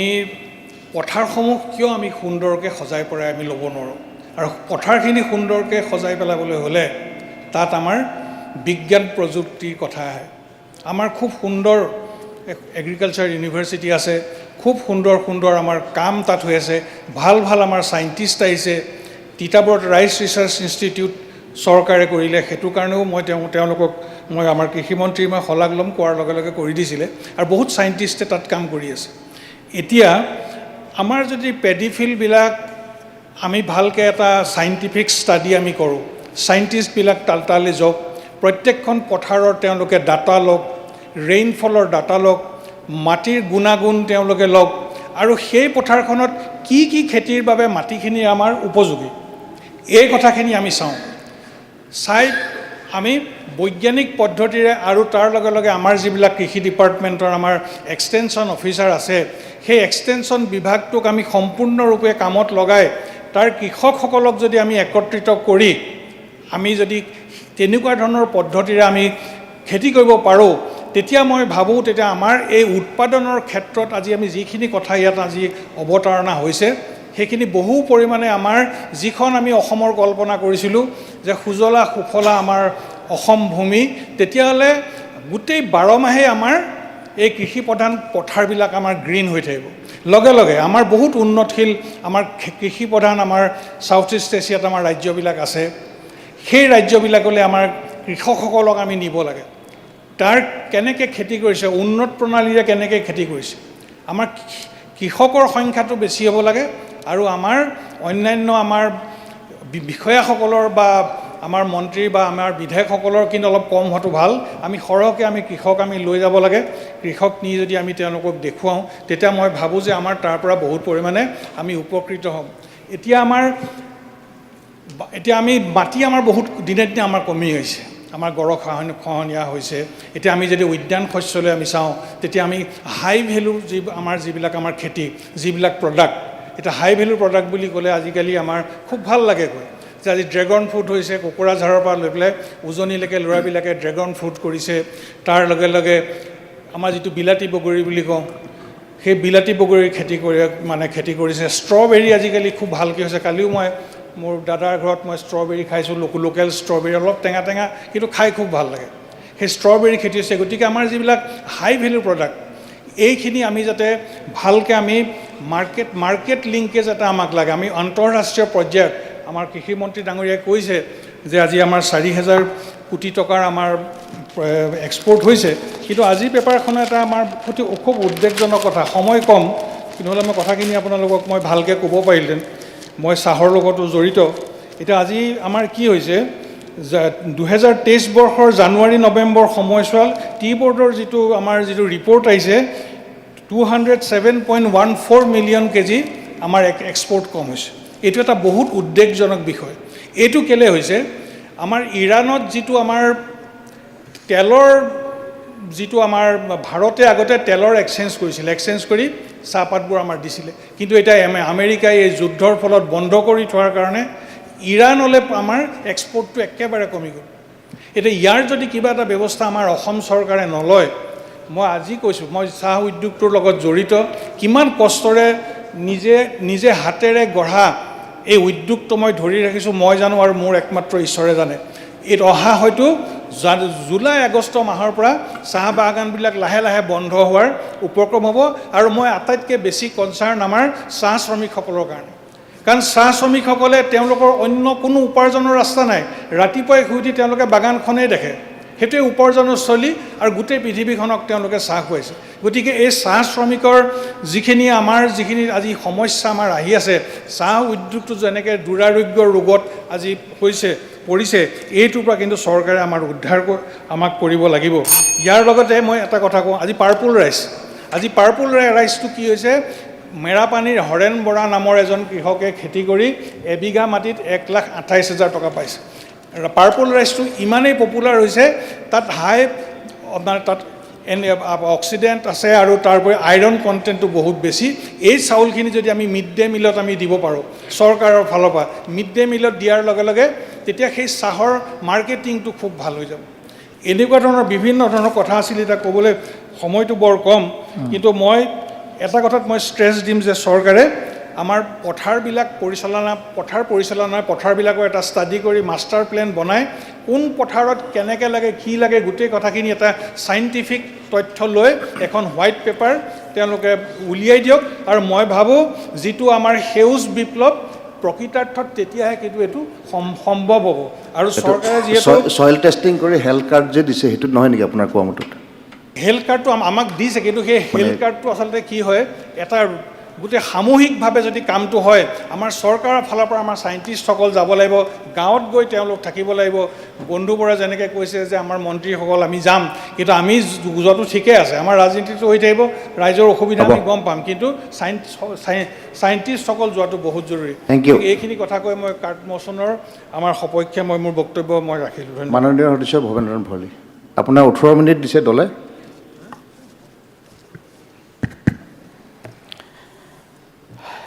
মাননীয় উপাধ্যক্ষ মহোদয় বিৰোধী দলৰ কৃষি বিভাগত উত্থাপন কৰা কৰ্তন প্ৰস্তাৱৰ বিৰোধিতা কৰি আমি ক'ব খুজিছোঁ কৃষি বিভাগটো আচলতে অসমৰ প্ৰায় ৭৫% মানুহ কৃষক আৰু এই কৃষকসকলৰ লৈ অসমে বৰ্তমান আগবাঢ়ি গৈছে কিন্তু প্ৰাথমিক পৰ্যায়ত কৃষকসকলৰ যিটো অৱস্থা এটা খেতি কৰাৰ পিছত দ্বিতীয় এটা খেতি কোনো দিনেই কৰা হোৱা নাছিল কিন্তু বৰ্তমান পৰ্যায়ত এই নতুন চৰকাৰ অহাৰ পিছত দ্বিতীয় এটা খেতি কৰিবৰ কাৰণে মানুহ কৃষকসকল মানসিকভাৱে প্ৰস্তুত হৈছে আৰু কামবোৰ কৰিছে এই ক্ষেত্ৰত আমি আমাৰ আৰ্থিক উপাৰ্জন ৰাজ্যখনৰ আৰ্থিক উপাৰ্জন বৃদ্ধি কৰিবলৈ হ'লে আমি মিনিমাম তিনিটা খেতি কৰিব পৰাটো কৃষকসকলৰ বাবে ভাল তথা দেশৰ বাবেও বা ৰাজ্যৰ বাবেও ভাল সেই অনুসাৰে আমাৰ অসম চৰকাৰে মাননীয় মুখ্যমন্ত্ৰী ডক্টৰ হিমন্ত বিশ্ব শৰ্মাদেৱৰ নেতৃত্বত আমাৰ কৃষিমন্ত্ৰী অতুল বৰাদেৱে কৃষকসকলক আগবঢ়াই নিব পৰাকৈ উদগনি জনাব পৰাকৈ বহুকেইটা আঁচনি ইতিমধ্যে লৈছে যাৰ জৰিয়তে কৃষকসকলে দুটা খেতি কৰিব পৰাকৈ নিজক প্ৰস্তুত কৰি তুলিছে এই ক্ষেত্ৰত এটা কথা স্পষ্টভাৱে ক'ব লাগিব ইয়াৰ আগৰ কালছোৱাত আমি দেখিবলৈ পাইছিলোঁ আমি যেতিয়া হাইস্কুলত পঢ়ি আছিলোঁ তেতিয়া আমি দেখিছিলোঁ কোনোবা মানুহে যদি কাৰোবাৰ ঘৰত ছোৱালী চাব গৈছে বিয়াৰ বাবে তাৰ দেউতাই কি কৰে বোলে খেতিয়ক ল'ৰাটোৱে কি কৰে বোলে খেতিয়ক ছোৱালী নিদিয়ে কিন্তু এতিয়া খেতিয়ক বুলি ক'লে কৃষক বুলি ক'লে মানুহে সন্মান জনায় অসম চৰকাৰেও এই ক্ষেত্ৰত আজি অলপ দিনৰ আগতে অসম গৌৰৱ ভাল খেতিয়ক কেইবাজনকো অসম গৌৰৱ সন্মানেৰে সন্মানিত কৰিছে অৰ্থাৎ কৃষকসকলেও আন লোকসকলৰ সৈতে সমানে সন্মান পোৱাটো উচিত কিন্তু আগৰ পৰ্যায়ত সেইটো নাছিল বৰ্তমান পৰ্যায়ত এই পদ্ধতিত যেতিয়া ইনকাম দুগুণ হ'ব তে নিশ্চিতভাৱেই সমাজত তেওঁলোকৰ এটা স্থান থাকিব আৰু তাৰ বাবে কৃষি বিভাগে আমাৰ মাননীয় অতুল বৰাদেৱৰ নেতৃত্বত কৃষি সম্পৰ্কত মেকানাইজ যিখিনি খেতিৰ বাবে যন্ত্ৰপাতি লাগে সেই যন্ত্ৰপাতি সম্পৰ্কত যথেষ্টখিনি আঁচনি ইতিমধ্যে লৈছে আগত আমি পাৱাৰ টিলাৰ বা ট্ৰেক্টৰৰ কথা ভাবিবই নোৱাৰোঁ নাছিল এটা কথা আছে আমাৰ গাঁৱত নৰ্মেলি চলে মই যেতিয়া স্কুলত পঢ়ি আছিলোঁ তেতিয়া ককাহঁতে সোধে চিট পখিলি 3 মূৰ 10 ঠেং ক'ত দেখিলি অৰ্থাৎ হাল বাই থকা দৃশ্যটো 3টা মূৰ 10টা ঠেং ক'ত দেখিলি সেই দৃশ্যটো এতিয়া কিন্তু নাই বৰ্তমান পৰ্যায়ত এই 2024 চনত সেই দৃশ্যটো আমি ক্ৰমান্বয়ে নাইকিয়া হৈ গৈ আছে অৰ্থাৎ জন্তুৰ বদলি আমি যন্ত্ৰ ব্যৱহাৰ কৰিছোঁ আৰু সেই যন্ত্ৰৰ জৰিয়তে আমি যিখিনি উপাৰ্জন বা ফচল আমি পাওঁ সেই ফচল বৃদ্ধি হৈছে যাৰ কাৰণে নেকি আমি কৃষি ক্ষেত্ৰত আমি আয় বেছি কৰিব পৰা হৈছোঁ আৰু একেডৰা মাটিতে 3বাৰকৈ খেতি কৰিব পৰা হৈছোঁ আগতে খালী খেতিটো কৰাৰ পিছত খাৰিফ শস্য কৰাৰ পিছত আমাৰ কৃষকসকলে ৰেষ্ট লয় আকৌ সেই চ'ত বহাগ মাহত পথাৰলৈ যায় মাটিখিনি চন পৰি থাকে যিটো ভূপেন হাজৰিকাদেৱে এটা গীতত কৈছেও মোৰ ঘৰৰ মাটিডৰা চন পৰি থকা মাটিডৰা পুনৰ চহাই সেউজ কৰি সেই তেনেকুৱা অৱস্থাৰ পৰা আজি বহুত উত্তৰণ ঘটিছে আৰু সেই উত্তৰণত আমি যিবোৰ যন্ত্ৰপাতি পাৱাৰ টিলাৰ ট্ৰেক্টৰ ৰিপাৰ এই আটাইবিলাক ব্যৱস্থাত কৃষকসকলক আগবঢ়াই লৈ যোৱাৰ ক্ষেত্ৰত যথেষ্টখিনি আমাৰ লাভ হৈছে এই ক্ষেত্ৰত আমি চৰকাৰক আমি ধন্যবাদ জনাম ইতিমধ্যেই কৃষি যি সামগ্ৰী আমি এক্সপৰ্ট কৰিব পৰা হৈছোঁ আগতে কোনোদিন আমি এইটো ভবা নাছিলোঁ যে অসমৰ পৰা শাক পাচলি আমি বাহিৰলৈ পঠাব পাৰিম বহিদেশলৈ আমি পঠাব পাৰিম এইটো ভবাই নাছিলোঁ কিন্তু বৰ্তমান পৰ্যায়ত এই চৰকাৰৰ নেতৃত্বত মাননীয় অতুল বৰাদেৱৰ নেতৃত্বত 49,090 মেট্ৰিক টন কৃষি সামগ্ৰী আমি ৰপ্তানি কৰিব পৰা হৈছোঁ। জানুৱাৰী বা আগষ্ট মাহৰ ভিতৰত প্ৰায় 1,185 কোটি টকাৰ ইয়াত ইনকাম ৰাজ্যখনৰ হৈছে। ঠিক সেই একেদৰেই আমি বহু ক্ষেত্ৰত আমি কৃষকসকলক তেখেতসকলৰ উৎপাদিত সামগ্ৰীৰ মূল্য দিব পৰাকৈ চৰকাৰে ব্যৱস্থা লৈছে। কাৰণ আগতে খেতিয়কসকলে ধান খেতি কৰাৰ পিছত মূলতঃ ধান খেতি কৰাৰ পিছত তেওঁলোকে মোন বা কুইণ্টলত 800 টকা, ইতিমধ্যে কুৰ্মী ডাঙৰীয়াই মাননীয় সদস্য কুৰ্মী ডাঙৰীয়াই কৈ গৈছে 800 টকা বা 1000 টকা, তাতকৈ বেছি নাপায়। কিন্তু এতিয়া বৰ্তমান পৰ্যায়ত চৰকাৰীভাৱে আমি এটা MSP মিনিমাম মূল্য এটা আমি চৰকাৰে নিৰ্ধাৰণ কৰি দিছে, য'ত নেকি চৰকাৰে বিভিন্ন এজেঞ্চিৰ জৰিয়তে ধান ক্ৰয় কৰিছে আৰু ইয়াৰ মিনিমাম ছাপোৰ্ট মূল্যটো হ'ল 2,183 টকা। এই ক্ষেত্ৰত আগত ক'ৰ 800 টকা আৰু এতিয়া 2,000 মানে প্ৰায় 2,183 টকা বা 2,200 টকা। গতিকে এই ক্ষেত্ৰত কৃষকসকলক আমি যথেষ্ট উদগনি দিয়াৰ ক্ষেত্ৰত চৰকাৰ সফল হৈছে আৰু আমি কৃষি যি সামগ্ৰী উন্নয়নত আমি যথেষ্ট আগবাঢ়ি যাব পৰা হৈছোঁ। এই ক্ষেত্ৰত এটা কথা আমি ক'ব লাগিব,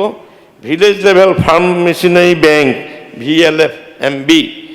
ইতিমধ্যেই যন্ত্ৰপাতি সম্পৰ্কত গঠন কৰি পথাৰসমূহৰ সমিতি গঠন হৈছে, তেওঁলোকক আগবঢ়াই নিয়াৰ বাবে এই সুবিধাখিনি চৰকাৰীভাৱে কৰি দিয়াত বহুত সুবিধা হৈছে। এই ক্ষেত্ৰত এটা কথা ক'ব লাগিব যে কৃষিৰ ক্ষেত্ৰত এতিয়া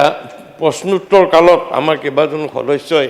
কেইটামান বিষয় উত্থাপন কৰিছে আজি, যে কৃষি সামগ্ৰীখিনি হোৱাৰ পিছত সেই সামগ্ৰীখিনি ৰাখিবৰ বাবে কোল্ড ষ্ট'ৰেজ বা তেনেকুৱা ধৰণৰ ভঁৰাল লাগে, য'ত নেকি আমাৰ এই কৃষি সামগ্ৰীসমূহ জমা কৰি ৰাখিব পাৰে বহু সময়ৰ বাবে বা পৰৱৰ্তী বিক্ৰী হোৱা বজাৰলৈ নিয়াৰ সময়লৈ। ইতিমধ্যেই চৰকাৰে এই সম্পৰ্কত কোল্ড ষ্ট'ৰেজ নিৰ্মাণ কৰিছে। এটা কথা ঠিক, পথাৰৰ ওচৰত পথাৰসমূহৰ পৰা বেছি দূৰত নহয়, নোহাৱতী দূৰত যদি এই কৃষি ভঁৰাল যিটো ষ্ট'ৰেজ মন্ত্ৰী মহোদয়ে কৈছে যে ষ্ট'ৰেজ তৈয়াৰ কৰাৰ যিটো পৰিকল্পনা ইতিমধ্যে লৈছে, সেই পৰিকল্পনা মতে যদি খেতিৰ পথাৰত এনেদৰে কোল্ড ষ্ট'ৰেজৰ লগতে সৰু সৰু যিবিলাক আমি কয় মিনি ষ্ট'ৰেজ যদি তৈয়াৰ কৰে তেতিয়াহ'লে খুব ভাল হয়। এই সম্পৰ্কত মোৰ সমষ্টিত এটা অঞ্চল প্ৰায় সমষ্টিটোৰ আধাতকৈ বেছি এৰিয়া মোৰ কৃষকসকল আছে। জনজাতি লোকসকল, সাধাৰণ জাতিৰ লোক, তেওঁলোকে ধান খেতি কৰাৰ পিছত শাক পাচলি যোৰহাট, গোলাঘাট, শিৱসাগৰ তিনিওখন জিলাতে মোৰ সেই অঞ্চলৰ লাখেৰাজ অঞ্চল বুলি কয়, সেই অঞ্চলৰ কৃষি সামগ্ৰী যোৰহাট, শিৱসাগৰ প্ৰধানকৈ, তাৰপিছত গোলাঘাট, এই 3 জেগালৈ সেই কৃষি সামগ্ৰী পঠিয়াই, য'ত নেকি শাক পাচলি ফুলকবি, বন্ধাকবি, বেঙেনা, পটল ইত্যাদি এই সামগ্ৰীখিনি উৎপাদন হোৱাৰ পিছত ৰাখিবৰ কাৰণে কিছু অসুবিধা হয়। বৰ্তমান পৰ্যায়ত আমাৰ কেইবাজনো ল'ৰাই লগ লাগি এটা ষ্ট'ৰেজ তৈয়াৰ কৰি তাত এটা ভালকৈ নেগেলাকৈ ৰখাৰ এটা ব্যৱস্থা কৰিছে। ঠিক তেনেধৰণে বৰ্তমান চৰকাৰে সেই ব্যৱস্থাৰ ছাৰ্ভে কৰি খেতি পথাৰৰ ওচৰতে কোল্ড ষ্ট'ৰেজ জাতীয় ষ্ট'ৰেজ, যিটো আমাৰ কি কয় হাইব্ৰিড ষ্ট'ৰেজ বুলি কয়, তেনেকুৱা ধৰণৰ যদি নিৰ্মাণ কৰে তেতিয়াহ'লে আমাৰ কৃষকসকল বেছি উপকৃত হ'ব। আৰু এই ক্ষেত্ৰত এটা কথা আমি সফল এইকাৰণে হৈছোঁ বুলি কৈছোঁ যে আমাৰ মোৰ সমষ্টিৰ মোৰ অঞ্চলত ডেকা ল'ৰাবিলাক গ্ৰেজুৱেট হোৱাৰ পিছত চাকৰি বিচাৰে আৰু এতিয়া বৰ্তমান পৰ্যায়ত চাকৰিটো এনেকৈ নাপায় পৰীক্ষা দিব লাগিব নিজৰ মেৰিট হোৱাৰ পিছত মেৰিটত পাব লাগিব কোনো ধৰণৰ সহানুভূতিত বা মৰমত বা দয়া কৰি কোনো চাকৰি দিব নোৱাৰে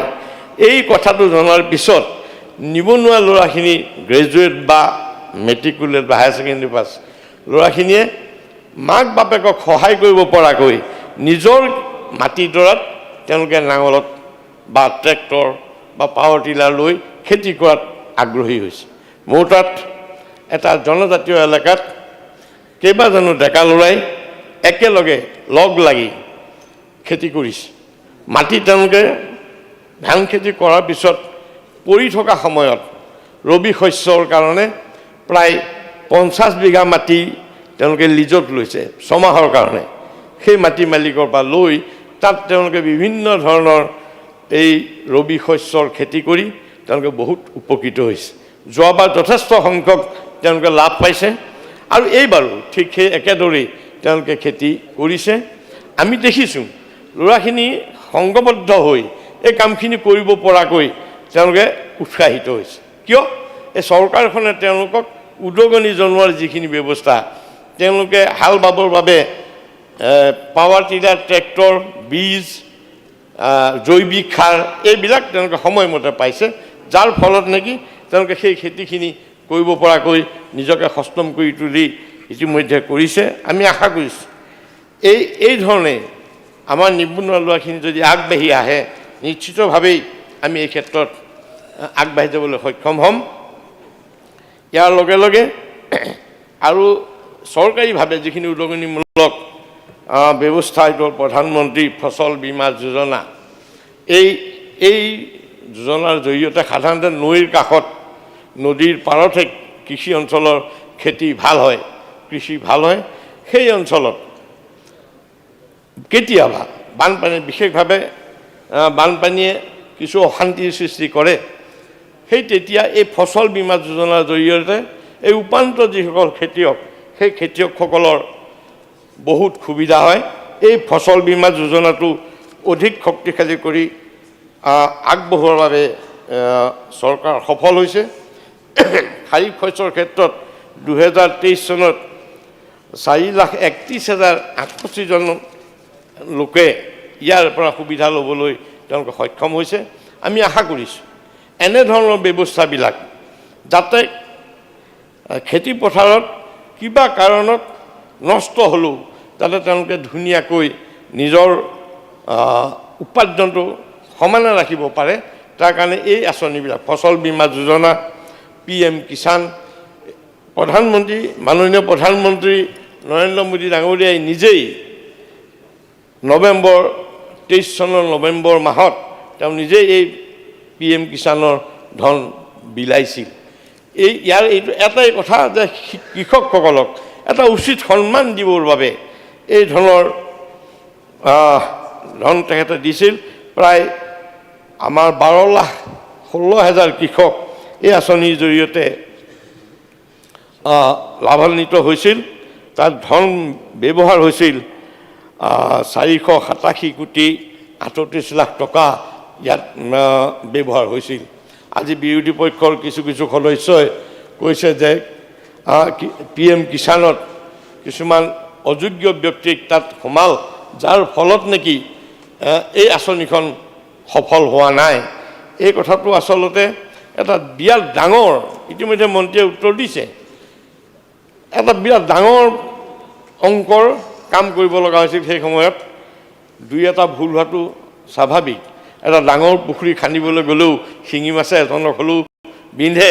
গতিকে সেইবিলাক দূৰ কৰাটোহে মন্ত্ৰীয়ে আন্তৰিকতাৰে সৈতে সেই যিবিলাক ভুল হৈছিল যিখিনি মানুহে ইয়াত বা কৰ্মচাৰীয়ে ইয়াত সহায় কৰিছিল তেওঁলোকৰ ব্যৱস্থা লৈছে ভুল হোৱাটো স্বাভাৱিক কিন্তু সেই ভুলটো সংশোধন কৰিবলৈ মন কৰাটোহে আচলতে মানৱীয়তা বা আচল দক্ষতা সেইখিনি সম্পৰ্কত আমি আগবাঢ়ি যাব পাৰিছোঁ আৰু আশা কৰিছোঁ এনেধৰণৰ ব্যৱস্থাবিলাকে কৃষি বিভাগক যথেষ্ট আগবঢ়াই লৈ গৈছে আগত আমি দেখিছিলোঁ কৃষি বিভাগত জৈৱিক সাৰ বা বীজ সময়তকৈ পিছত পায়গৈ কিন্তু এতিয়া আমাৰ মন্ত্ৰীৰ নেতৃত্বত যাতে জৈৱিক সাৰেই হওক বা চিড হওক সময়মতে দিয়াৰ কাৰণে যিটো প্ৰচেষ্টা লৈছে সেই প্ৰচেষ্টাত আমি সফল হৈছোঁ আটাইতকৈ এটা ভাল কাম এই মুহূৰ্তত চৰকাৰখনে কৰিছে সেইটো হ'ল ডিজিটেল এগ্ৰিকালচাৰ ইন আছাম কোনডৰা মাটিত কি খেতি হৈছে কিমান খেতি হৈছে তাত কিমান সাৰ ব্যৱহাৰ কৰিলে কিমান উৎপাদন হৈছে এই গোটেই কথাখিনি একুৰেট প্ৰিচাইজলি আমাৰ ডাটাখিনি ৰাখিব পৰাকৈ এটা ছিষ্টেম ডিজিটেল এগ্ৰিকালচাৰ ছিষ্টেম যাৰ জৰিয়তে আমি অসমত বোলে ইমান কুইণ্টেল আমুক সামগ্ৰী উৎপাদন হৈছে ইমান মাটিত আৰু তাত কি কি বীজ কেনেধৰণে দিয়া হ'ল এই গোটেই ডাটাবিলাক যেতিয়া থাকিব আমি নিশ্চিতভাৱে কিমান মাটি ব্যৱহাৰ কৰি কিমান শস্য পালোঁ সেইখিনি আমি ইয়াত নিশ্চিতভাৱে ৰেকৰ্ড হৈ থাকিলে আমি অন্ততঃ ক'ব পাৰিম যে অসমত ইমানখিনি কৃষি সামগ্ৰী উৎপাদন হৈছে এই ব্যৱস্থাটোৰ জৰিয়তে আমি এই ডিজিটেল ক্ৰপ ছাৰ্ভেৰ জৰিয়তে যিখিনি হৈছে তাৰ কাৰণে 7খন জিলা ইতিমধ্যে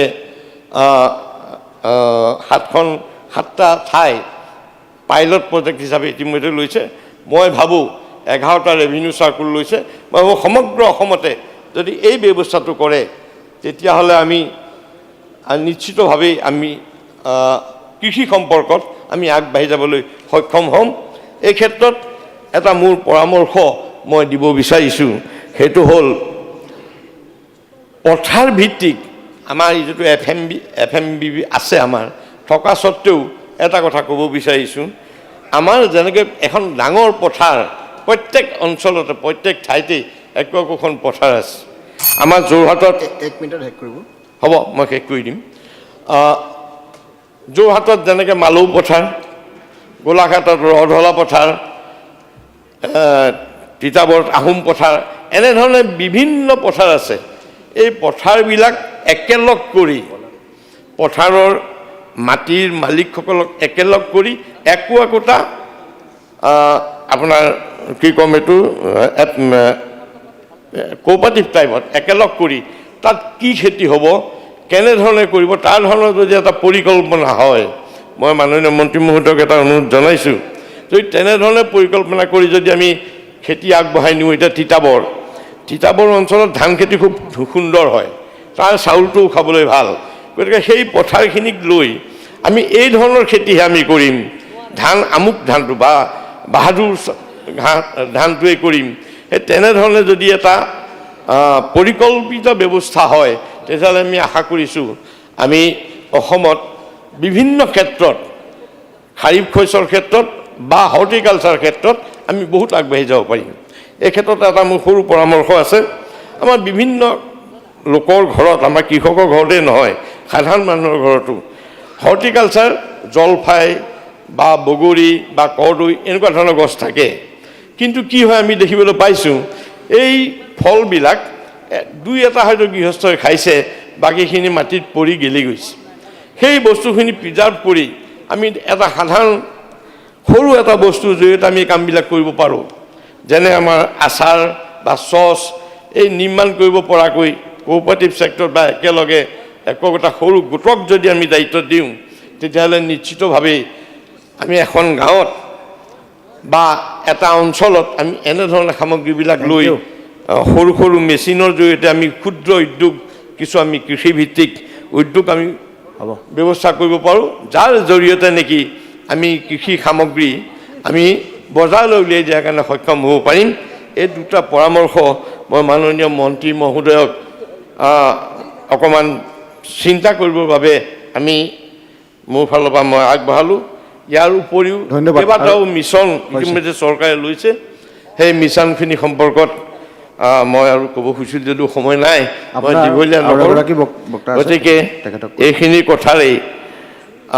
বিৰোধী দলৰ কাঠমোচনৰ বিৰোধিতা কৰি আমাৰ মন্ত্ৰী মহোদয়ক এই ধনৰাশি খৰচ কৰিব পৰাকৈ 31 মাৰ্চ পৰ্যন্ত তেখেতক দায়িত্ব অৰ্পণ কৰিব লাগে বুলি কৈ মই সামৰণি মাৰিলোঁ ধন্যবাদ মাননীয় সদস্য ডক্টৰ পৰমানন্দ ৰাজবংশী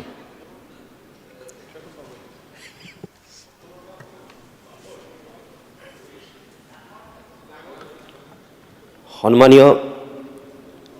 উপাধ্যক্ষ মহোদয়, আজি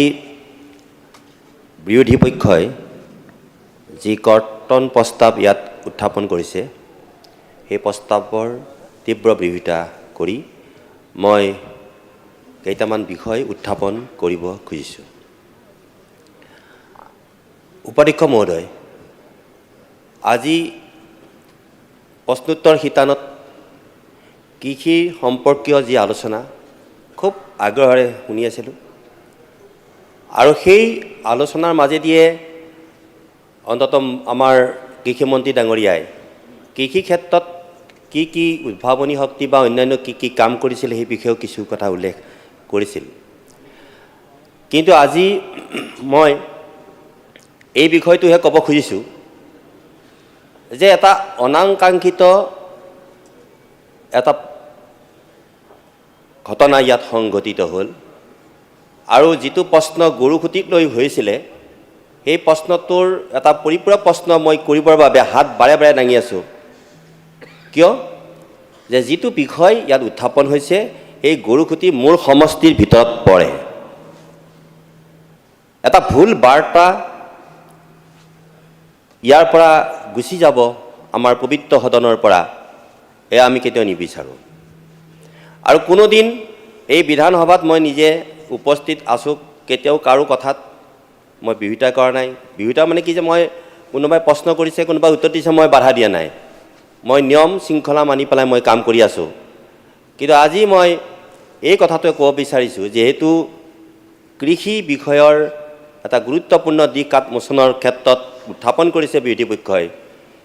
সেই দিশত মই এটা কথাই ক'ব খুজিছোঁ যে আজি আমাৰ ভাৰতৰ যশস্বী প্ৰধানমন্ত্ৰী মোদী ডাঙৰীয়াৰ মাৰ্গদৰ্শনত আমাৰ মুখ্যমন্ত্ৰী ডক্টৰ হিমন্ত বিশ্ব শৰ্মা ডাঙৰীয়াই আত্মনিৰ্ভৰশীল অসম এখন গঢ়িবৰ কাৰণে কৃষিয়ে যে উপযুক্ত এক বুনিয়াদ, এয়া তেখেতেও বুজি পাইছে আৰু আমিও বুজি পাইছোঁ। আৰু কৃষিৰ ক্ষেত্ৰত আত্মনিৰ্ভৰ হ'বৰ বাবে আজি আমি প্ৰত্যেকে এটা কথা জানো যে যি গৰুসুটিত এটা আদৰ্শ এখন কৃষি সমবায় স্থাপন কৰি আমাৰ প্ৰায়বোৰ বিধায়কে এই কৃষিৰ উৎপাদনৰ কামত আৰু কৃষি কৰ্মৰ ক্ষেত্ৰত সকলো কৃষককে সহায় কৰিবৰ কাৰণে যি ধৰণে তেখেতে প্ৰত্যক্ষভাৱে সহযোগিতা কৰিছে কৃষি ক্ষেত্ৰত, ইয়াৰ লক্ষ্যটোৱে হৈছে কি যে আমাৰ প্ৰত্যেকৰে সমষ্টিটো যদি আমি কৃষি নিৰ্ভৰ কৰিব পাৰোঁ তেতিয়াহ'লে আমি দেখিম যে ভাৰত প্ৰশাসনৰ এটা অত্যন্ত গুৰুত্বপূৰ্ণ স্পৰ্শকাতৰ আমাৰ এই যি উত্তৰ পূৰ্বাঞ্চলৰ অসমতো আমি আত্মনিৰ্ভৰশীল কৰি তুলিব পাৰিম আমাৰ নিজৰ এই ৰাজ্যখনক। মই এই বিধানসভাত আমাৰ বিৰোধী পক্ষৰ মাননীয় সদস্যসকলক এটা কথা ক'ব খুজিছোঁ যে 1983 চনৰ এটা ঘটনা, যিটো এটা অতি মৰ্মান্তিক ঘটনা, এই ঘটনা সদনৰ মজিয়াত মই আজি ইমান দিন উত্থাপন কৰা নাই, কিন্তু সেইখিনি উত্থাপন কৰিবলৈ মোক নিদিব বা সেই বিষয়টো উত্থাপন যদি কৰিবই লাগে তেতিয়াহ'লে আপোনালোকে পুৰণা কথাবিলাক উলিয়াই যি এটা সুন্দৰ পৰিৱেশৰ সৃষ্টি হৈছে আমাৰ চৰ অঞ্চলৰ যিখিনি কৃষক শ্ৰমিক সেইসকলৰ ক্ষেত্ৰত এটা আজি ইতিবাচক পৰিৱেশৰ সৃষ্টি হৈছে, বিশেষকৈ চিপাঝাৰত। আৰু মই জানো অকল চিপাঝাৰতেই নহয়, দৰং জিলাত আজি মুজিবুৰ ৰহমানে নিজে স্বীকাৰ কৰিব লাগিব যে দৰং জিলাতো বা তেখেতৰ সমষ্টিটোতো অতি সুন্দৰভাৱে এটা পৰিৱেশ সৃষ্টি হৈছে, কৃষকসকলৰ সৈতে আমাৰ খিলঞ্জীয়া মানুহৰ এটা সম্পৰ্ক আহি পৰিছে। এই সম্পৰ্কটো আপোনালোকে এইখন বিধানসভাত উত্থাপন কৰি যি ধৰণে এটা বাৰ্তা দিব খুজিছে, এই বাৰ্তাটো দি পেলাই আপোনালোকে পৰিৱেশটো নষ্ট নকৰিব। মই আজি মাননীয় আমাৰ সভাপতি মহোদয়, মই এটা কথা ক'ব খুজিছোঁ, বিধানসভাৰ প্ৰত্যেকগৰাকী আমাৰ সন্মানীয় বিৰোধী পক্ষৰ সকলোকে আপোনালোকে এসপ্তাহৰ ভিতৰতেই মই নিমন্ত্ৰণ কৰিছোঁ গৰুসুটিলৈ। আপোনালোক আহক, আপোনালোকে এইটো কথা জানি সুখী হ'ব, তাৰ খাদ্যৰে মই খুৱাম, কিন্তু গৰুসুটি প্ৰকল্পৰ কোনো গাখীৰেই হওক বা অন্যান্য যি আমি সম্পদ ব্যৱহাৰ কৰোঁ ব্যক্তিগত কামতেই হওক বা অন্যান্য কামত আমি নিজৰ পকেটৰ পইচা খৰচ কৰিহে আমি কৰোঁ। এয়া ময়ে নহয়, অধ্যক্ষ ডাঙৰীয়া সেই কামটোৱেই কৰে। এই বাৰ্তাটো নহয় অখিল গগৈ ডাঙৰীয়া, মই মোৰ ভাতৃসম মই মাতিছোঁ, আন্তৰিকতাৰে মাতিছোঁ মই আপোনালোকক। তাতেই গোটেই সবিশেষ নিজ চক্ষুৰে আপোনালোকে চাওক। হিচাপ নিকাচ দিছে ইতিমধ্যে আমাৰ অধ্যক্ষ ডাঙৰীয়াই, আৰু হিচাপ পত্ৰ আমি পুংখানুপুংখভাৱে তাত দিম। আৰু তাৰপিছতেই নহয় এতিয়া সেটা বাদ দিয়ক না, আগৰ কথা নক'ব আপুনি। এতিয়া মই যি কথা কৈছোঁ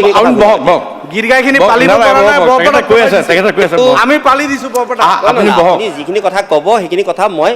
আপোনালোকৰ লগত পাতিম। এই পবিত্ৰ সদনৰ কাৰ্যসূচীটো শেষ হওক, আৰু মই আপোনালোকক মাতিছোঁ তালৈকে আহক। কাৰণ এয়া কৃষকৰ সমস্যা। এই কৃষক শ্ৰমিকসকলক মাননীয় মুখ্যমন্ত্ৰী মহোদয়ে যেতিয়া কৈছে যে মাতব্বৰৰ পৰা মাটিবিলাক মুকলি কৰক, আজি মই আপোনালোকক সেই ঠাইতে কিছু আশে পাশে আমি আন এটা কৃষি সমবায় দৰংগ বহুমুখী কৃষি সমবায় সমিতি এখন গঠন কৰিছোঁ, ইয়াৰ অধ্যক্ষ মই। কিন্তু তাত নন কেডেষ্ট্ৰিয়েল মাটিবিলাক যেনেকৈ অধিকাৰ কৰিছে আমাৰ মিয়া ভাইসকলে, সেই নন কেডেষ্ট্ৰিয়েল মাটিবিলাকক আমি কেনেধৰণে আমি এটা বুজাবুজিৰ মাজেদি পৰিৱেশ এটা সৃষ্টি কৰি আছোঁ আমি, যে তেওঁলোকে সেই অবৈধ বেদখলকাৰী হিচাপে প্ৰতিপন্ন হ'ব নালাগে। তেওঁলোকে যদি ভাৰতীয় নাগৰিক হিচাপে তেখেতসকল যদি সঁচাকৈয়ে চিপাঝাৰ সমষ্টিৰ ভোটাৰ হয়, তেতিয়াহ'লে আমি কিন্তু সহায় কৰিম। কিন্তু দেখিছোঁ তাৰে আধা অংশই আমাৰ চিপাঝাৰ সমষ্টিৰ ভোটাৰ নহয়। আৰু তেওঁলোক সেই শ্ৰমিকসকল, সেই কৃষক শ্ৰমিকসকলক যদি আজি খুব ভালকৈ তেওঁলোকক কৈছোঁ যে আপোনালোকে নিজৰ সমষ্টিত যাওক, এই সমষ্টিত যাবৰ কাৰণে বিধায়কসকলৰ সৈতে আমি আলোচ কৰোঁ। আৰু তাত যদি তেওঁলোকক লৈ যায়, তেতিয়াহ'লে মই ভাবোঁ যে যিটো নেকি তেখেতসকলে যিটো সমস্যাৰ কথা কৈ আহিছে, এই সমস্যাবিলাক কিন্তু আপুনি নাইকিয়া হৈ যাব। মই এই বিষয়টোহে আজি ক'ব বিচাৰিছোঁহে মোৰ এই সদনৰ মোৰ বিৰোধী পক্ষৰ সন্মানীয় সদস্যসকলক, যে নগৈ গড়গয়া বাৰ্তা আপোনালোকে দিবলৈ চেষ্টা নকৰিব। আপোনালোকে আহক। আজি মই এই কথাটো আমাৰ ভাতৃ আমাৰ মুজিবুৰে জানে, এই কথাটো মই ক'ব বিচাৰিছোঁ যে আজিৰ তাৰিখত আমি বাৰে বাৰে কৈছোঁ যে ভোটৰ কাৰণে মই আপোনালোকৰ লগত বহা নাই, আপোনালোকৰ লগত মই ওচৰ নাই। তেওঁলোকে কয় না আমি এইবাৰ ভোট আপোনালোকে দিম। ভোটৰ ৰাজনীতিৰ কথা নাই, এতিয়া মানুহৰ ৰাজনীতিৰ কথা আছে, আৰু তেখেতসকল কৃষক। আৰু এই কথাটো আজি মই আপোনালোকক ক'ব বিচাৰিছোঁ, যিসকল চৰাঞ্চলত আছে আজিলৈকে, তেওঁলোকে যেনেকৈ বছৰেকত 3টা খেতি কৰে, আজিও আমাৰ সৰহসংখ্যক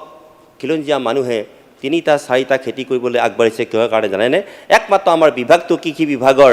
যিখিনি সহযোগিতা, কৃষি বিভাগৰ আটাই যি ধৰণে সহযোগিতা কৰিছে, সেইকাৰণে তেখেতসকলে এই কামখিনি কৰিবৰ কাৰণে আগবাঢ়ি আহিছে। মই এই কথাটো যিহেতু এতিয়া আপোনালোকে দেখিলেই কথাখিনি কওঁতেই সময় গ'লেই, কিন্তু মোৰ যথেষ্ট ক'বলগীয়া আছিল। মাত্ৰ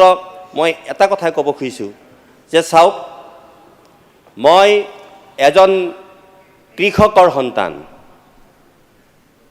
সন্তান হিচাপে এইটো কথাও কৈছোঁ যে পথৰুঘাটৰ যি কৃষক শ্বহীদ হৈছিলে, সেই কৃষক শ্বহীদৰ যিজন গাঁওবুঢ়া আঠিয়া কোচ, সেই গাঁওবুঢ়াৰ মই এগৰাকী নাতি মই। আৰু মোৰ দেউতা খেতিয়ক হিচাপে যেতিয়া তেখেতৰ মৃত্যু হৈছিল, তেতিয়া চিকিৎসা কৰিবলৈ 3000 টকা মোৰ হাতত নাছিল, আমাৰ হাতত নাছিল।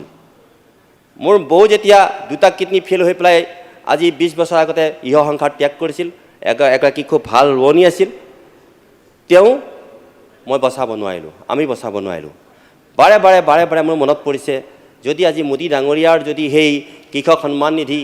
বা আমাৰ যদি এই যিটো নেকি আমাৰ আপোনালোকে জানে যে শস্য বীমা আঁচনি যদি পালেহেঁতেন, আজি যদি আয়ুষ্মান ভাৰত পালেহেঁতেন, তেতিয়াহ'লে আজি সেই কৃষক মোৰ দেউতা, কৃষক মোৰ এই বৌগৰাকীক মই আজি হেৰুৱাবলগীয়া নহ'লহেঁতেন। কাৰণ মই নিজেই তেখেতসকলক ক'ব লগা হৈছে যে ইমান পইচা দিব লগা অৱস্থা আমাৰ নাই, যিহেতু আমি অতি দৰিদ্ৰ পৰিয়ালৰ পৰা আহিছোঁ, যে তোমালোক ওপৰলৈ যোৱা, আমি ওপৰত লগ হ'ম। এই ধৰণে বিদায় দিবলগীয়া হৈছিল মোৰ কৃষক দেউতাক আৰু মোৰ বৌ। মই এই কথাখিনি এইকাৰণেই কৈছোঁ যে আজিৰ দিনত কিন্তু সেই ধৰণৰ ঘটনা আমি হ'বলৈ দিয়া নাই। এইকাৰণে দিয়া নাই যে সকলো কৃষকৰ কাৰণে আমি দিনে নিশাই খাটিছোঁ, আৰু ৰাতি 10টা 11টা বজালৈকে আমি কৃষকৰ লগতে থাকি পেলাই কাম কৰি আছোঁ, আৰু গোটেই চিপাঝাৰ সমষ্টিটো কৃষকৰেই আধিক্য। সেইকাৰণে ভুল বাৰ্তা নিদি মই আকৌ মাননীয় আমাৰ অধ্যক্ষ ডাঙৰীয়াক মই এটা কথাই ক'ব খুজিছোঁ যে তেখেতসকলক মই নিমন্ত্ৰণ দিছোঁ চিপাঝাৰ সমষ্টিৰ বিধায়ক হিচাপে তেখেতসকল আহক, তেখেতসকলে মোক কওক কোনদিনা যাব আৰু মই তেখেতসকলক খুব ভালকৈ আমাৰ সতীৰ্থ হিচাপে আতিথ্য দিম আৰু আমাৰ যি গৰুসুঁতি বহুমুখী কৃষি প্ৰকল্প সম্পৰ্কীয় যিবিলাক ভুল ধাৰণা সেই ভুল ধাৰণাৰ ক্ষেত্ৰত তেখেতসকলক আমি নাইকিয়া কৰিবৰ কাৰণে সহযোগ কৰিম। ধন্যবাদ। Thank you. এতিয়া মাননীয় সদস্য আব্দুল বাতিন খণ্ডকাৰ, আপোনাক দলে 7 মিনিট সময় দিছে। সন্মানীয় সভাপতি সাহেব, মই আপুনি সভাপতি হোৱাৰ কাৰণে ভাল পাইছোঁ। তাৰ কাৰণ DRSC সমিতিৰ অধ্যক্ষ আপুনি নিজেই ডেভেলপমেণ্ট ডিপাৰ্টমেণ্টৰ, য'ত এগ্ৰিকালচাৰৰ বিষয়ে আলাপ আলোচনা হয়। ইয়াত আমাৰ সন্মানীয় সদস্যসকলে কৃষি বিভাগৰ ওপৰত আলোচনা অংশগ্ৰহণ কৰি শিক্ষা, JJM, অৰুণোদয়, মিয়া, অসমীয়া এইবিলাক কথাৰ অৱতাৰণা কৰিলে মই সেইবিলাক কথাত নাযাওঁ, মই বিশুদ্ধ কৃষকৰ কথাহে ক'ব বিচাৰিম। যিয়ে নহওক আমাৰ অসমৰ মাটিকালি ৭৮,৪৩৮ স্কোৱাৰ কিলোমিটাৰ। ইয়াৰে 98.4% লোক গাঁৱলীয়া, মানে ইয়াৰে 98.4% অঞ্চল হৈছে গাঁৱৰ অঞ্চল আৰু গাঁৱৰ শতকৰা ৭০জন মানুহ মানে কৃষিৰ ওপৰত নিৰ্ভৰশীল আৰু আমাৰ কৃষি কৰ্মত 29.77 লাখ হেক্টৰ মাটি ব্যৱহৃত হয়। কিন্তু দুৰ্ভাগ্যজনক কথা এটাই যে আমাৰ MSDPৰ মাত্ৰ 23.02% আমাৰ এই কৃষি ক্ষেত্ৰৰ পৰা আহে। তাৰমানে শতকৰা 70গৰাকী ব্যক্তিয়ে কিমানখিনি অৰিহণা আগবঢ়াবলৈ সমৰ্থ হৈছে MSDP-লৈ, মানে আমাৰ হেৰিলৈ GSDP-লৈ 23%। তাৰ মানে কৃষকসকলৰ অৱস্থা ইয়াৰ পৰাই প্ৰতীয়মান হয় যে 70%-এ 23.2%হে অৱদান আগবঢ়াবলৈ সামৰ্থ্য হৈছে। তাৰ মানে আমাৰ বহুত কিছু কৰণীয় আছে, কিন্তু কৰণীয় থকা সত্ত্বেও আমি কিয় কৰ্তন প্ৰস্তাৱ আনিছোঁ? কৰ্তন প্ৰস্তাৱ এই কাৰণে অনা হৈছে যে বিগত সময়ত যিমানখিনি টকা দিয়া হৈছে তাৰ সৎব্যৱহাৰ হোৱা নাই। কিয় হোৱা নাই তাকে মই কৈ আছোঁ। কৃষি বিভাগৰ যিকোনো আঁচনি ৰূপায়ণ কৰিবলৈ হ'লে কাটিং এজ কোন, মানে সৰ্বনিম্ন স্তৰত কৃষক আৰু মানে আঁচনি ৰূপায়ণকাৰী বিভাগৰ মাজত কোন সম্পৰ্ক স্থাপন কৰে, সেইটো হৈছে VLEW, village level extension worker. আগত আমি গ্ৰাম সেৱক বুলি কৈছিলোঁ। অধ্যক্ষ মহোদয়, সিদিনাখন আপুনি নিজে উপস্থিত আছিল, মই সুধিছিলোঁ যে কিমান পাৰ্চেণ্ট, মানে কিমানজন কিমানটা VLEWৰ পদ আছে আৰু কিমানটা ভেকেণ্ট। সকলো বৰমৰীয়া উপস্থিত আছিল, কিন্তু এজনেও কিমানটা পদ আছে সেই কথাটো ক'ব নোৱাৰিলে, খালি লামচাম এটা উত্তৰ দিলে যে 90% ভেকেণ্ট। তাৰ মানে গ্ৰাম সেৱক যিগৰাকী VLEW, ভিলেজ লেভেল এক্সটেনশ্যন ৱাৰ্কাৰে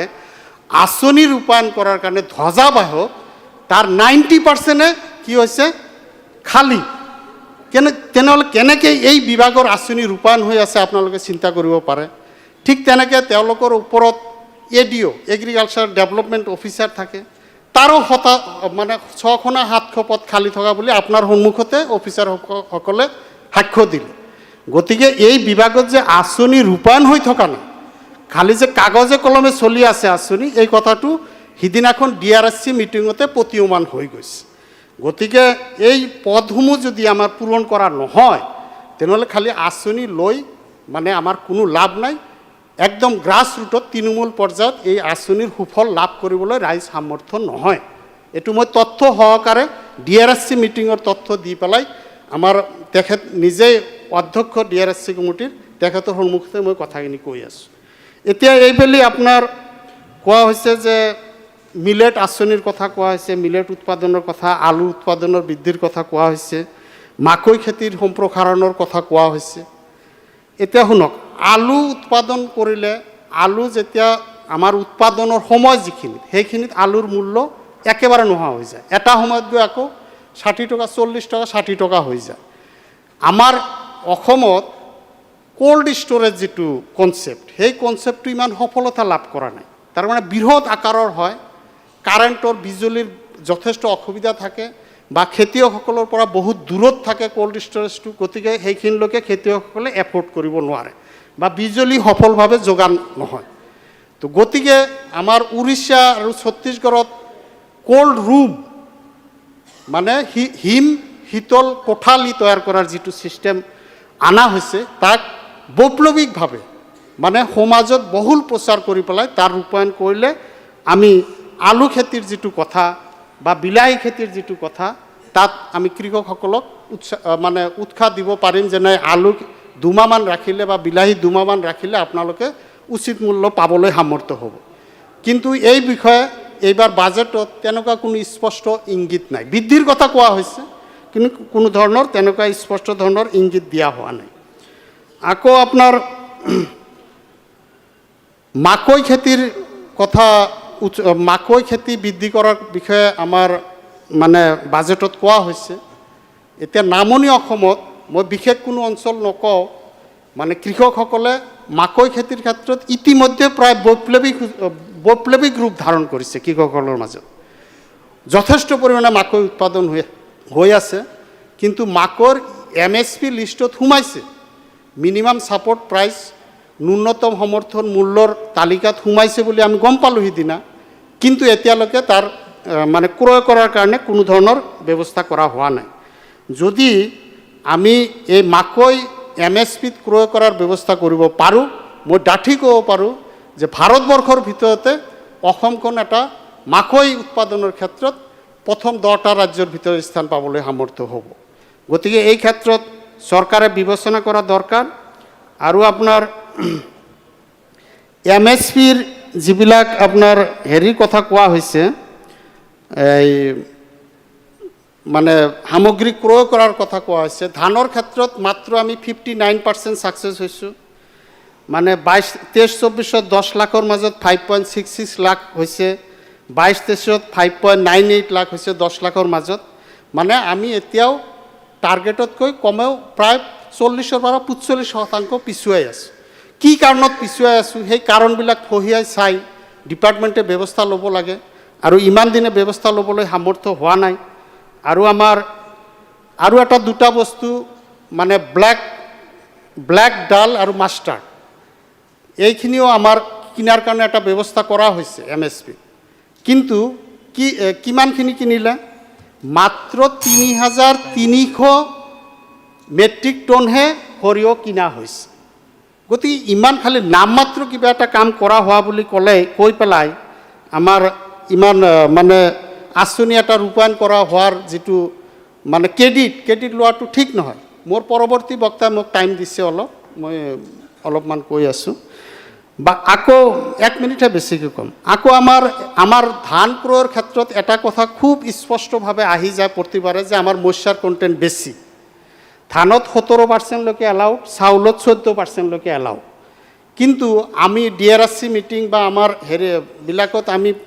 দিওঁ, কি কয়, ৰিকমেণ্ডেশ্যন দিওঁ যে ড্ৰায়াৰৰ ব্যৱস্থা কৰিব লাগে। সেই ৰিকমেণ্ডেশ্যনতে থাকি যায়, ৰূপায়ণ নহয়। গতিকে বাজেটত ধন দি পেলাই কি লাভ?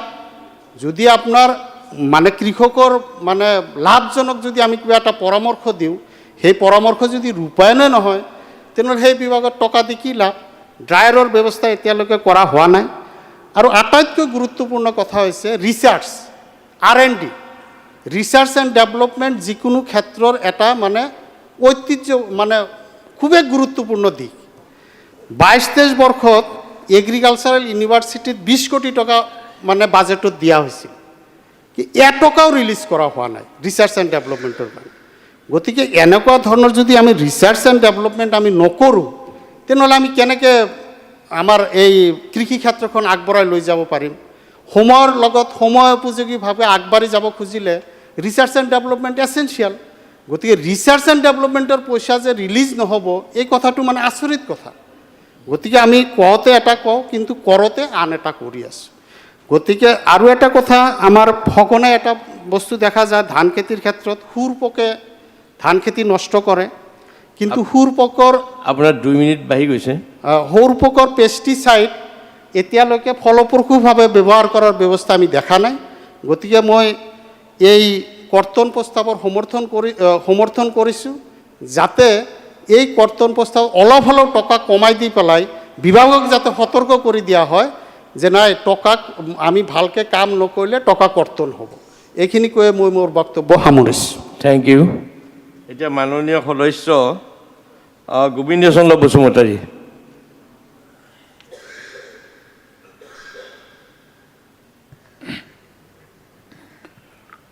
মাননীয় সভাপতি মহোদয়, আজি কৃষি সম্পৰ্কীয় 2024 আৰু 25-ৰ যি দাবী মঞ্জুৰি ইয়াক কৰ্তন কৰিবৰ কাৰণে আমাৰ বিৰোধী দলৰ পৰা যি প্ৰস্তাৱ আনিছে তাৰ বিৰুদ্ধে কেইখনমান মই কথা ক'ব বিচাৰিছোঁ যে কৃষি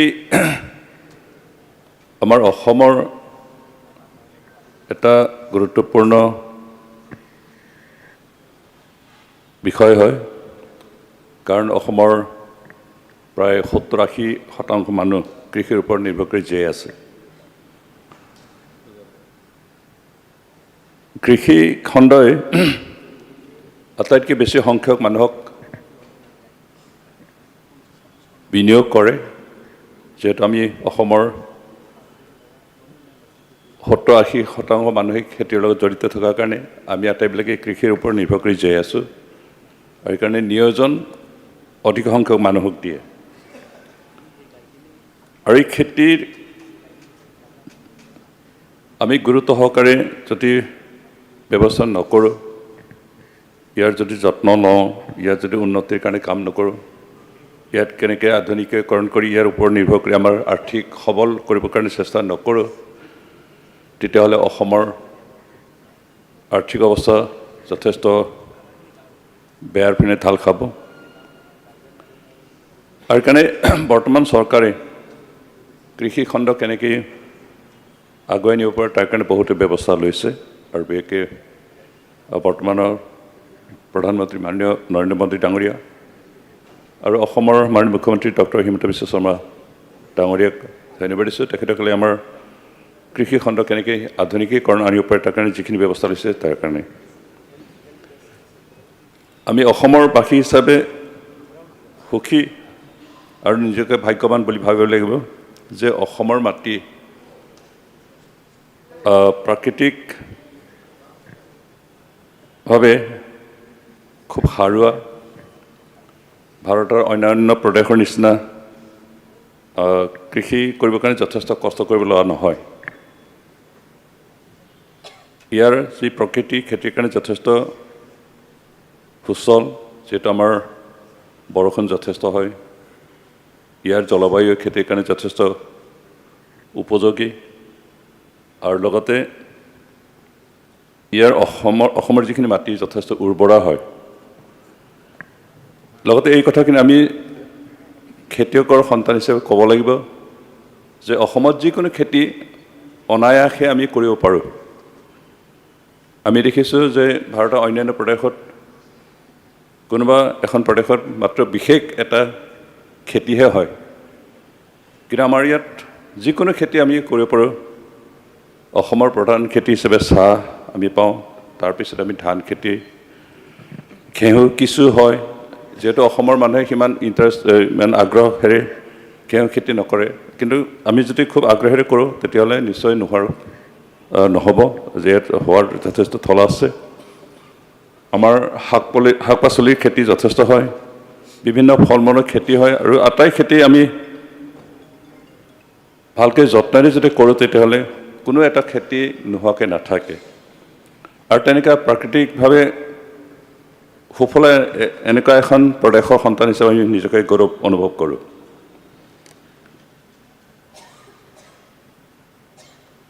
যিহেতু কৃষিৰ ওপৰত আমাৰ গাঁৱলীয়া সমাজ নিৰ্ভৰ কৰে, গাঁৱত বসবাস কৰা বহুতেই কৃষিৰ ওপৰত নিৰ্ভৰ কৰি আৰ্থিকভাৱে নিজকে পৰিচালনা কৰে, নিজৰ পৰিয়াল চলায়। আৰু ক্ষেত্ৰত আধুনিকীকৰণ আনিবৰ কাৰণে বৰ্তমান চৰকাৰে যিহেতু যথেষ্ট কষ্ট কৰিছে। আমি দেখিছোঁ কেইবাবছৰৰ আগতে আমাৰ খেতিয়কসকলৰ অৱস্থা খুব বেয়া আছিল। খেতি বাতিৰ পৰা যিখিনি উৎপাদিত শস্য হয় তাৰ যিখিনি ইনকাম হয় তাৰ তুলনাত খেতি কৰোঁতে যিখিনি খৰচ সেইটোৱে বেছি আছিল সেইকাৰণে বহুতে খেতি কৰিবলৈ এৰি দিছিল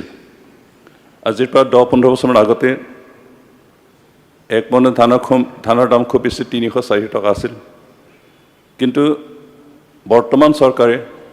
চৰকাৰীভাৱে ধান ক্ৰয় কৰাৰ যিখিনি ব্যৱস্থা ল'লে তাৰ ফলত অন্ততঃ আমি খেতিয়কসকলে এক মোন ধানৰ দাম 1000 টকালৈকে পাইছোঁ আৰু সেয়ে আমাক আৰ্থিকভাৱে যথেষ্ট সফল কৰিছে এইকাৰণে ধন্যবাদ দিছোঁ যে চৰকাৰে চৰকাৰীভাৱে ধান ক্ৰয়ৰ যিখিনি ব্যৱস্থা ল'লে তাৰ কাৰণে আমি খেতিয়কসকলে যথেষ্ট সকাহ দিব পাৰিছোঁ আমাৰ যোৱা বছৰ অৰ্থাৎ 2021-22 চনত ধান ক্ৰয়ৰ যিখিনি আমি পাৰিছিলোঁ এইবাৰ অলপ কমিছে কিন্তু হ'লে আমি সুখী যে ধান প্ৰকিউৰমেণ্ট আমাৰ কম যদিও কমি গৈছে কিন্তু আমি খেতিয়কসকলক উপযুক্ত দাম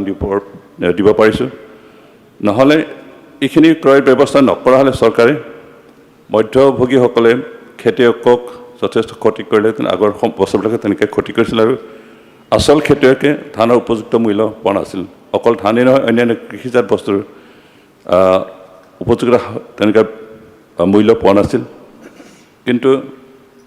বৰ্তমান যিহেতু কষ্টকৰ খেতিৰ পৰা যিখিনি উৎপাদিত হয় তাৰ উপযুক্ত মূল্য পোৱাৰ কাৰণে আমাৰ অকল কৃষিৰ লগত জড়িত ব্যক্তিসকলে নাই কিন্তু যিসকল শিক্ষিত যুৱক যুৱতী তেখেতসকলে কৃষিৰ প্ৰতি আগ্ৰহ প্ৰকাশ কৰিছে আৰু তেওঁলোকে খেতি বাতিৰ জৰিয়তে নিজকে জীৱিকা চলাবৰ কাৰণে আগবাঢ়ি আহিছে আৰু সেয়ে অসমৰ আৰ্থিক উন্নয়নৰ ক্ষেত্ৰত যথেষ্ট এটা ভাল বতৰা কঢ়িয়াই আনিছে বৰ্তমান চৰকাৰে খেতিয়কসকলৰ কাৰণে যথেষ্ট ব্যৱস্থা কৰিছে বিশেষকৈ আমাৰ বিভিন্ন আঁচনি আছে প্ৰধানমন্ত্ৰীৰ ফচল বীমা আঁচনি আছে যাৰ ফলত খেতি বাতি নষ্ট কৰিলে অন্ততঃ আমি ইয়াৰ বীমা পাওঁ ক্ষতিপূৰণ পাওঁ আমাৰ প্ৰধানমন্ত্ৰী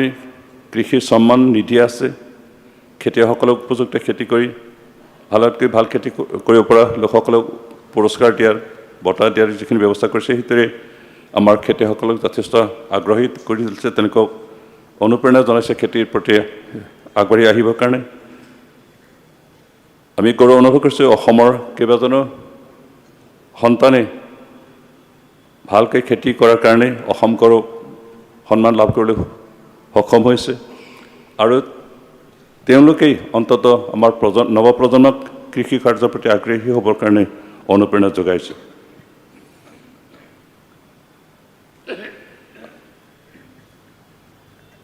অসমত আমি প্ৰধানকৈ চাহ আৰু ধান খেতিকে প্ৰধান বুলি ভাবিছিলোঁ আৰু বহু বছৰলৈকে আমি এই দুটা খেতিতে বেছি প্ৰাধান্য দি কৰিছিলোঁ কিন্তু বৰ্তমান চৰকাৰীভাৱে বিভিন্ন সা সঁজুলি দিয়াৰ কাৰণে বিভিন্ন ব্যৱস্থা কৰি দিয়াৰ কাৰণে আমাৰ নৱপ্ৰজন্মই বিভিন্ন ধৰণৰ খেতি কৰিবলৈ আগবাঢ়িছে আমাৰ মাকৈ খেতি যোৱা প্ৰায় 10-15 বছৰ ধৰি বিভিন্ন খেতিয়কসকলে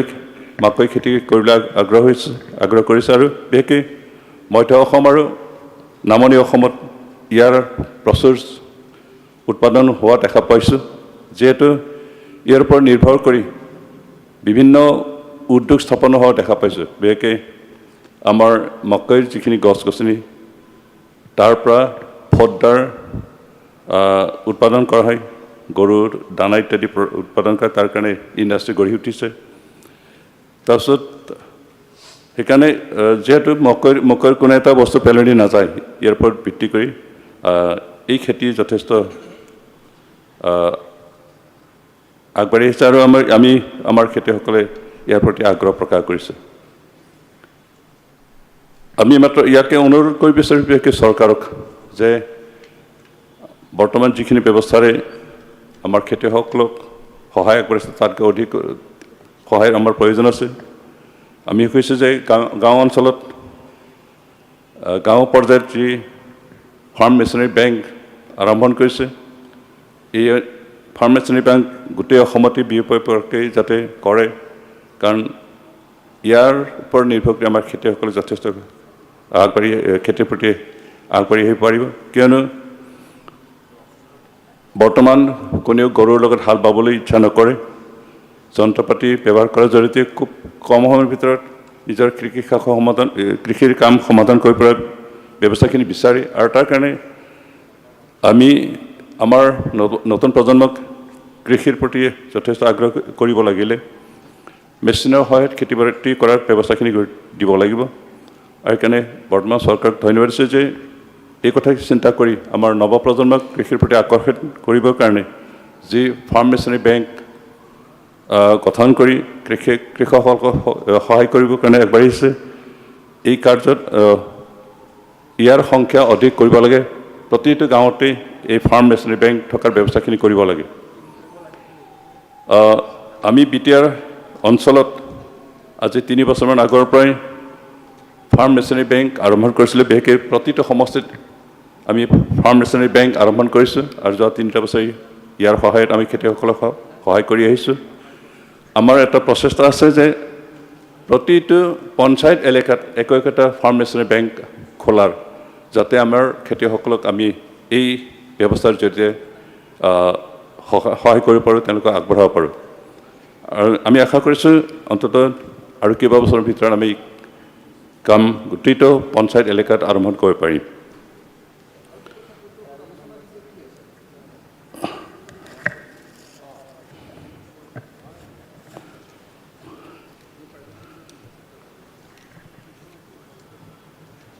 বৰ্তমান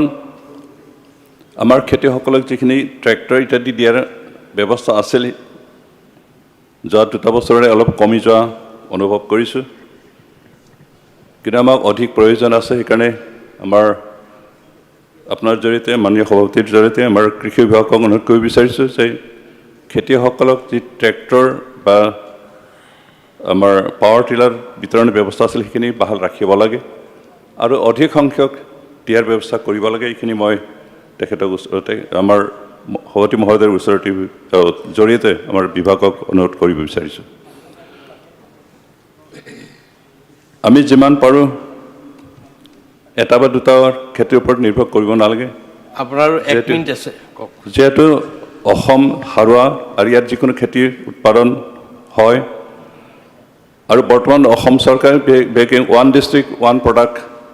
যি ব্যৱস্থাৰে কৃষি কাৰ্যত এটা নতুনত্ব আনিব খুজিছে সেই কথাখিনি এই ব্যৱস্থাখিনি বাহাল ৰাখিব লাগে আৰু অধিক গুৰুত্ব সহকাৰে আমাৰ খেতিয়কসকলক 1 প্ৰডাক্ট 1 ডিষ্ট্ৰিক্ট এই আঁচনিৰে আমাৰ খেতিয়কসকলক উৎসাহ জগাব লাগে যাতে আমি প্ৰতিটো ডিষ্ট্ৰিক্টে নিজৰ যি বস্তু বেছিকৈ উৎপাদন হয় ইয়াৰ ওপৰত গুৰুত্ব দি আমাৰ খেতিয়কসকলে যাতে উৎপাদন কৰিব পাৰে এটা কথা আমি এই 2-3টা বছৰে উপলব্ধি কৰি আহিছোঁ যে অসমত বিশেষকৈ চাহৰ যি খেতি চাহৰ যিটো উদ্যোগ বিশ্বৰ বজাৰত কিছু কমি আহিছে আৰু ইয়াৰ হয়তো কেইবাটাও কাৰণ থাকিব পাৰে কিন্তু তাৰে এটা কাৰণ হিচাপে আমি বহু সময়ত চৰ্চিত হোৱা শুনিবলৈ পাওঁ যে সেয়ে যে ৰাসায়নিক দ্ৰব্য অধিক ব্যৱহাৰ কৰাৰ কাৰণে ভাৰতীয় চাহ উদ্যোগ ভাৰতৰ চাহ বাহিৰৰ চাহিদা কমিছে আৰু এই ক্ষেত্ৰত আমাৰ বিভাগে বিশেষকৈ এই ক্ষেত্ৰত কেনেকৈ ৰাসায়নিক সাৰ আৰু ৰাসায়নিক ঔষধ ব্যৱহাৰ কৰাৰ ক্ষেত্ৰত কেনেকৈ নিয়ন্ত্ৰণ আনিব পাৰি কথাখিনি চিন্তা চৰ্চা কৰি কাম কৰে তেতিয়াহ'লে অসমৰ চাহ উদ্যোগ আকৌ ইয়াৰ চাহিদা বিশ্বত বাঢ়িব আজি বিৰোধী দলে অনা যি কৰ্তন প্ৰস্তাৱ তাৰ বিৰোধিতা কৰি মই এইখিনি বক্তব্য ৰাখিছোঁ ধন্যবাদ থেংক ইউ এতিয়া মাননীয় সদস্য সিৰাজুদ্দিন আজমল 6 মিনিট দলে 6 মিনিট সময় দিছে নাই নেকি হ'ব মাননীয় সভাপতি মহোদয় আজি যি আমাৰ 48 নম্বৰ গ্ৰাণ্টৰ বাজেটৰ 48 নম্বৰ গ্ৰাণ্টৰ যিটো কাটমোচন আনিছে এই কাটমোচনৰ সপক্ষে দুআষাৰ ক'ব দিয়াৰ কাৰণে ধন্যবাদ জ্ঞাপন কৰিছোঁ আমি এইটো সময়ত দেখিছোঁ যে এগ্ৰিকালচাৰ বিষয় লৈ গোটেই ভাৰতবৰ্ষ বৰ্তমান তোলপাৰ গোটেই ভাৰতবৰ্ষত আন্দোলন চলি আছে আৰু এই আন্দোলন কৃষকৰ বিৰুদ্ধে কেন্দ্ৰীয় চৰকাৰে লোৱা কিছুমান 3টা আইন বিশেষকৈ farmers produce trade and commerce promotion and the facilitation act 2020, the Farmers Empowerment and Protection Agreement of the Price Assurance Farm Service Act 2020 and the Essential Commodities Amendment Act 2020. এই 3টা এক্টৰ বিৰুদ্ধে গোটেই ভাৰতবৰ্ষ বিশেষকৈ পাঞ্জাৱ হাৰিয়ানা উত্তৰ প্ৰদেশ এই ৰাজ্যবিলাকত ব্যাপক হাৰে দিল্লী চলো যাত্ৰা চলি আছে আৰু এই দিল্লী চলো যাত্ৰা কৃষকৰ অধিকাৰৰ কাৰণে কৃষকৰ সুৰক্ষাৰ কাৰণে দেশৰ চৰকাৰৰ কৃষক বিৰোধী নীতিৰ বিৰুদ্ধে এই আন্দোলন চলি আছে আমি যদি এইখিনি যাওঁ যে বেছিক কথাবিলাক তাত কি আছে MSPৰ কথাটো আজি যিটো MSPৰ সিস্টেম কৰিব বিচাৰিছে এই সিস্টেমৰ বিৰুদ্ধে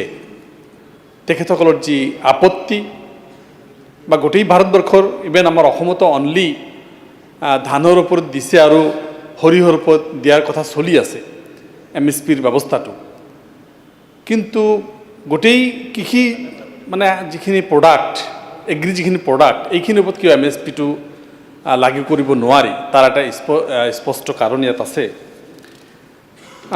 আমি এইটোত বেসিক্যালি দেখিছোঁ যে কৃষকসকলৰ যিটো ঋণ ডাঙৰ ডাঙৰ কোম্পানীবিলাকৰ ডাঙৰ ডাঙৰ ইণ্ডাষ্ট্ৰী শিল্পপতিবিলাকৰ ঋণবিলাক মাফ হৈ আছে কৃষকবিলাকৰ ঋণৰ ক্ষেত্ৰত কোনো ধৰণৰ সেনেকুৱা ইফেক্টিভ অসমত আমি দেখা নাই যে ডাঙৰ ধৰণৰ কৃষকৰ ঋণ মাফ কৰি থকা হৈছে বুলি আমি দেখা নাই এইটো এটা ইম্পৰ্টেণ্ট বিষয় এইটো এটা গুৰুত্বপূৰ্ণ বিষয় এই ক্ষেত্ৰতো আমি দেখিছোঁ যে আজিৰ কৃষক আন্দোলন সেইটোৰ ওপৰত চলি আছে আমি আৰু লক্ষ্য কৰিছোঁ যে যিকেইটা বিষয় ফাৰ্মাৰ্ছবিলাকৰ পেঞ্চন আৰু ফাৰ্ম হাউচবিলাকৰ যিখিনি লেবাৰবিলাকৰ পেঞ্চন সেইটো এটা ইম্পৰ্টেণ্ট বিষয় তাৰ এটা পেঞ্চনৰ ব্যৱস্থা কৰিব লাগে এইটো এটা দাবীৰ ইম্পৰ্টেণ্ট বিষয় কৃষকসকলৰ আৰু কৰ্পৰেট ছেক্টৰ বা ট্ৰেডাৰবিলাকৰ মাজত যদি ডিছপিউট হয় সেই ডিছপিউটটো কোনে সলভ কৰিব SDMে সলভ কৰিব আজিকালি নতুনকৈ SDMক দিয়া হৈছে জুডিচিয়াৰীৰ পৰা আঁতৰাই লোৱা হৈছে তাত যদি কিবা ক্ৰিমিনেল এক্টিভিটিছ হয় জুডিচিয়াৰী এইটো হেণ্ডেল কৰিব নোৱাৰে জুডিচিয়াৰীৰ পৰা আঁতৰাই SDM লৈ কৰিছে আল্টিমেটলি বহুজাতিক যিবিলাক গোষ্ঠী যিবিলাক ইণ্ডাষ্ট্ৰিয়েলিষ্ট বা যিখিনি শিল্পপতি তেখেতসকলৰ ফেভাৰত যাব পৰাকৈ এটা ব্যৱস্থা কৰি দিয়া হৈছে এই গোটেই ক্ষেত্ৰখনত আমি দেখিছোঁ যে ডক্টৰ MS স্বামীনাথন কমিশ্যন যিটো ৰিপৰ্ট দিছিল 12 দফীয়া যিটো ৰিপৰ্ট 12টা পইণ্ট দিছিল সেই পইণ্টখিনি মানি নোলোৱাৰ কাৰণে গোটেই দেশত আজি কৃষি আন্দোলন চলি আছে আৰু এই বিষয়ে খালি অসমতে নহয় গোটেই ভাৰতবৰ্ষৰ কৃষকসকলক এইটো প্ৰভাৱিত কৰিব এই কথাটো স্পষ্ট অসমত আমি অলৰেডি যথেষ্ট কথা আলোচনা হৈছে তথাপিও আমি কিছু কথা ইয়াত সংযোজন কৰিব বিচাৰিছোঁ আমি লক্ষ্য কৰিছোঁ এৰাউণ্ড 70% সবে কৈছে 70, 75, 69% মানুহ আমাৰ কৃষকৰ লগত জড়িত আৰু যিখিনি আমাৰ শ্বেয়াৰ ষ্টেট GDPৰ যিখিনি শ্বেয়াৰ তাতো আমাৰ 25% to 30% আমাৰ এইটো এগ্ৰিকালচাৰৰ শ্বেয়াৰ এতিয়া আমাৰ কথাটো হৈছে 70% মানুহে 25% শ্বেয়াৰ দি আছে আমাৰ ষ্টেট যিটো GDPৰ ক্ষেত্ৰত কথাটো হ'ল যে ইয়াত প্ৰব্লেমটো ক'ত কিহৰ কাৰণে এইটো হৈ আছে হয় আমি কিছু কথা আমি আলোচনা কৰিম কিন্তু এইটো কাৰণটো কি কাৰণবিলাক যদি আমি চাব যাওঁ ইয়াত যিটো প্ৰপাৰ প্লানিঙৰ প্ৰয়োজন এগ্ৰিকালচাৰৰ ক্ষেত্ৰত আমি যেহেতু এগ্ৰিকালচাৰ বেছ ষ্টেট আমি অলমোষ্ট 70% মানুহ আমি যিটোৰ লগত জড়িত ইয়াত আমি প্ৰপাৰ প্লান কৰিব পৰা নাই নেকি যিটো চিষ্টেমত হ'ব লাগিছিল আমি কৰিব পৰা নাই নেকি ইয়াত কি সমস্যা মানে আমাৰ চ্যালেঞ্জেছখিনি কি আছে সেই চ্যালেঞ্জেছখিনি যে আমি চাব যাওঁ যথেষ্টখিনি চ্যালেঞ্জেছ আছে আমি লক্ষ্য কৰিলে দেখা যায় যে আমাৰ ব্ৰহ্মপুত্ৰ বৰাক দুটা নদী উপত্যকা আৰু আমাৰ হিল এৰিয়া ডিমা হাছাও আৰু পাৰ্বত্য অঞ্চল আমাৰ যিটো আছে সেই এৰিয়া আছে প্ৰতি বছৰে ব্ৰহ্মপুত্ৰ বৰাকে যথেষ্টখিনি মাটি হাৰুৱা কৰি থৈ যায়, ফাৰ্টাইল কৰি থৈ যায়। বানপানী আমি যিটো ৰিভাৰ ইৰটেড বা আমি সেইটো আছোঁ, কিন্তু এই ব্ৰহ্মপুত্ৰ আৰু বৰাকৰ যদি লক্ষ্য কৰা যায় 72% টোটেল ল্যাম্প ব্ৰহ্মপুত্ৰ এৰিয়ায় দখল কৰি আছে, ব্ৰহ্মপুত্ৰ ভেলী মানে ব্ৰহ্মপুত্ৰ উপত্যকা নদী উপত্যকাই দখল কৰি আছে, আৰু 85% পপুলেশ্যন ইয়াৰ ওপৰত বেছ কৰি আছে। বৰাকত 9% ল্যান্ড টোটেল ষ্টেটৰ ল্যান্ডৰ গোটেই ৰাজ্যৰ 9% মাটি বৰাকত আছে, আৰু 12% মানুহ ইয়াৰ ওপৰত ডিপেণ্ড কৰি আছে। কাৰ্বি আংলঙৰ ডিমা হাছাওত যদি আপোনাৰ টাইমটো হৈ গৈছে 6 মিনিট। আচলতে আমাৰ সিৰাজউদ্দিন আজমল চাহাব নাই, তাৰ পিছত মোৰ নাম আছে। আপোনাৰ নাই, সিৰাজউদ্দিন আজমল নাই, তাৰ পিছত মোৰ নাম আছে। তো আপোনাৰ নামটো পিছত আছে কি? হা হা ঠিক আছে, আপুনি দুইটা টাইম লৈ ল'ব নেকি? লৈ ল'ম, মানুহ নাই। ঠিক আছে, মই লৈ ল'ম। এতিয়া এইখিনি আমি যদি দেখা পাওঁ যে আমাৰ কাৰ্বি আংলঙৰ সেই বা ডিমা হাছাও 19% ল্যান্ড, আমাৰ টোটেল পপুলেশ্যন 3%। 97% এৰিয়া আমাৰ ৰিভাৰ ইৰটেড এৰিয়া, ব্ৰহ্মপুত্ৰ আৰু বৰাকৰ গৰাখহনীয়া অঞ্চল। এই গৰাখহনীয়াই আমাৰ অকল মানুহৰ শস্যই নাযায়, মানুহৰ জীৱন যায়, মানুহৰ আশাবিলাক যায়, মানুহৰ আশা ভৰসা চব ইয়াত উঠি যায়। আৰু এই যি আমাৰ নেচাৰৰ ওপৰত ডিপেণ্ড কৰা আমাৰ যিটো ফাৰ্টিলাইজাৰ, বেচিকেলি আমি নেচাৰৰ ওপৰত ডিপেণ্ড কৰোঁ, আমি আৰ্টিফিচিয়েলি যথেষ্টখিনি কৰোঁ, কিন্তু নেচাৰৰ ওপৰত বহুতখিনি ডিপেণ্ড কৰিব লগা হয়। আৰু এই গোটেইখিনি কাৰণে যিটো এগ্ৰিকালচাৰ বেছ হ'ব লাগিছিল, আমি দেখিছোঁ যদি লক্ষ্য কৰোঁ বিভিন্ন ৰিচাৰ্চৰ কথাবিলাকত আহে যে অসমৰ 98% মানুহে এগ্ৰিকালচাৰ কৰিব নিবিচাৰে, এগ্ৰিকালচাৰৰ ওপৰত ইণ্টাৰেষ্টেড নহয়। তাৰো কিছু কাৰণ আছে, সেই কাৰণবিলাক ফঁহিয়াই আমি তাৰ পৰা উদ্ধাৰ পোৱাৰ কি ৰাস্তা আছে। আজি কিছু অঞ্চলত বছৰত 3টাকৈ খেতি কৰি থকা হৈছে, কিছু অঞ্চলত বছৰত এটা খেতি কৰি গোটেই বছৰটো ল্যান্ডবিলাক পেলাই থোৱা হৈছে। তাৰ কাৰণে উপযুক্তভাৱে প্লান্টেশ্যন কৰা হৈছে, প্লান কৰা হৈছেনে? একেই অসমৰ কিছু একেই অঞ্চলৰ কিছু অঞ্চল য'ত বছৰত 3টা খেতি কৰে, য'ত বছৰত এটা খেতি কৰে, সেই যিবিলাক এটা খেতি কৰা মানুহ, সেই মানুহবিলাকক আমি এগ্ৰিকালচাৰৰ ওপৰত যাতে এটা কেৰিয়াৰ হিচাপত লয়, যে প্ৰফেশ্যন হিচাপত লয়, আৰু তাৰ কাৰণে য'ৰ মানুহবিলাকে 3টা খেতি কৰে এই আমাৰ অসমৰ একে ৰাজ্যৰে, সেই মানুহবিলাকক দি তাত আমি খেতি কৰাব পাৰোঁনে? তাৰ কাৰণে কিবা প্লানিং লোৱা হৈছেনে আজিলৈকে? এগ্ৰিকালচাৰ যদি 25% ষ্টেট GDPৰ শ্বেয়াৰ দিয়ে, আৰু ৰিমেইনিং পাৰ্ট যিখিনি খেতি নহয়, খেতি কৰা নহয়, প্ৰফেশ্যনেল লোৱা নহয়, সেইখিনি মানে যদি আনি দিয়া হয়, তেতিয়াহ'লে মোৰ বোধেৰে যথেষ্টখিনি লাভৱান হ'ব, আৰু অসমত এইটো এটা 25 নহয় 60% আমাৰ ষ্টেট GDPৰ ইয়াত শ্বেয়াৰ বাঢ়িব বা ইনকাম বাঢ়িব, এটা ইকনমিকেলি ছাষ্টেইনেবল হৈ যাব। আমাৰ UP বা আমাৰ ৰাজস্থান বা পাঞ্জাবৰ নিচিনাকৈ আমাৰ ডাঙৰ ছেক্টৰৰ কৃষক খুব কম, except tea tribes, tea garden area. Tea garden এৰিয়াৰ বাহিৰত আমাৰ 80% ফাৰ্মাৰ্ছৰ 1-2 হেক্টৰতকৈ মাটি কম, 2 হেক্টৰতকৈ মাটি কম, 1 হেক্টৰতকৈ কম। সেই ফাৰ্মাৰ্ছবিলাকে লাৰ্জ স্কেল কৰিব নোৱাৰে। সেইখিনি কাৰণে গোটেই পথাৰটোক মালিকবিলাকৰ লগ লাগি এটা সিদ্ধান্ত ল'বি, এটা খেতি, যেনেকুৱা আমি বেলেচিপাৰৰ ফালে চাওঁ, গৌৰীপুৰৰ ফালে চাওঁ যে পথাৰ হালধীয়া হৈ আছে সৰিয়হৰ সময়ত, সেনেকুৱাকৈ এটা পথাৰ আমি চিলেকশ্যন কৰি সেইটো স্মল ফাৰ্মাৰ্ছবিলাকক একেলগে আনি, কাৰণ ইমান সৰু সৰু মাটি তাত ট্ৰাক্টৰ ঘূৰাব নোৱাৰি, তাত পাৱাৰ টিলাৰ ঘূৰাব নোৱাৰি, কোনে কিমান পৰিমাণৰ সাৰ দিব এইটো কৰিব নোৱাৰি, কোনে কোনটো পেষ্টিচাইড দিব তাৰ কাৰণে কৰিব নোৱাৰি। যিহেতু আমাৰ অলৰেডি আমি গম পালোঁ যে 90% গ্ৰাম সেৱকৰ পোষ্ট খালী, অলপ আগতে আমি গম পাইছোঁ, ADO পোষ্টবিলাক খালী, ৰিচোৰ্চ পাৰ্চনৰ অভাৱ, উপযুক্ত তাত ৰিচাৰ্চ যিটো হ'ব লাগে, আজি এগ্ৰি ইউনিভাৰ্চিটি আছে, বিভিন্ন কৃষি বিজ্ঞান কেন্দ্ৰবিলাক আছে, য'ৰ পৰা মাটিৰ টেষ্ট পৰীক্ষা কৰি কোন মাটিত কোনটো বস্তু হ'ব, কোনটো মাটিৰ কাৰণে কোনটো শস্য প্ৰয়োজন হ'ব, তাৰ কিন্তু প্ৰপাৰ ষ্টাডি আজিলৈকে অসমত নহ'ল। এইটো এটা মাৰাত্মকভাৱে ভয়ানক কথা। কোৱালিটি ছিটছ আৰু অন টাইমত ছিটছবিলাক পहुঁচিব লাগে, সেইটো যথেষ্টখিনি প্ৰব্লেম আছে। ইয়াৰ আগত আমি কৈছোঁ, বেছি দীঘলীয়া কৰিব নাযাওঁ। আমাৰ নেচাৰেল যিটো ডিজাষ্টাৰ যিটো আছেই, ইৰিগেশ্যন আমি অলৰেডি অনলি 5.50% আমাৰ ইৰিগেশ্যনৰ ওপৰত বেছ কৰা, অনলি পেপাৰ্ছ। এই 5.5% মাটি আমি ইৰিগেশ্যন ব্যৱস্থা কৰিব পাৰিছোঁ। নেশ্যনেলি এইটো 22%, অসমত মাত্ৰ 5.5%। এই যিখিনি ইৰিগেশ্যন আমি কৰিছোঁ তাৰ 80% আমাৰ পেপাৰ্ছত ইৰিগেশ্যন, বাকী আমি ডিপেণ্ড কৰিবলৈ মনচুনৰ ওপৰত, বৰষুণ কেতিয়া আহিব তাৰ ওপৰত। এইটোৰ ওপৰত ইৰিগেশ্যনটোৰ ক্ষেত্ৰত মাৰাত্মকভাৱে আমি পিছ পৰি আছোঁ। ইয়াৰ এটা ব্যৱস্থা ইয়াত নিশ্চয় হ'ব লাগে। মেকানিজমৰ ক্ষেত্ৰত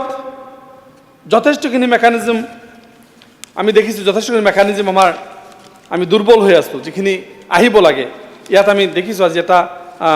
দিছে আমাৰ 200টা power tiller, 70টা tractor, 2000 thresher, 200 rapper, 10টা পেডি থ্ৰেছলাৰ। এইখিনি গোটেই অসমৰ কাৰণে প্ৰস্তাৱ ৰখা হৈছে অহা বাজেটত।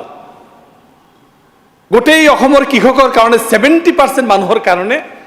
মাত্ৰ 70টা ট্ৰেক্টৰ ধাৰ্য কৰা হৈছে, 2000টা পাৱাৰ টিলাৰ দিয়া হৈছে। কিমানখিনি কাভাৰ কৰিব আৰু টকা ধৰা হৈছে 10.93 কৰোৰ এণ্ড 8.4 কৰোৰ প্ৰস্তাৱ লোৱা হৈছে অহা ফাইনেন্সিয়েল ইয়াৰত আমাৰ মেকানিজমৰ ক্ষেত্ৰত। ইঞ্জিনিয়াৰিং আপোনাৰ 2টা সময় শেষ হৈছে। হয়, চমুকৈ মানে সভাপতি মহোদয়, মই আৰু 2-4টা কথা আনিম। চমুকৈ শেষ আচলতে টাইমবিলাক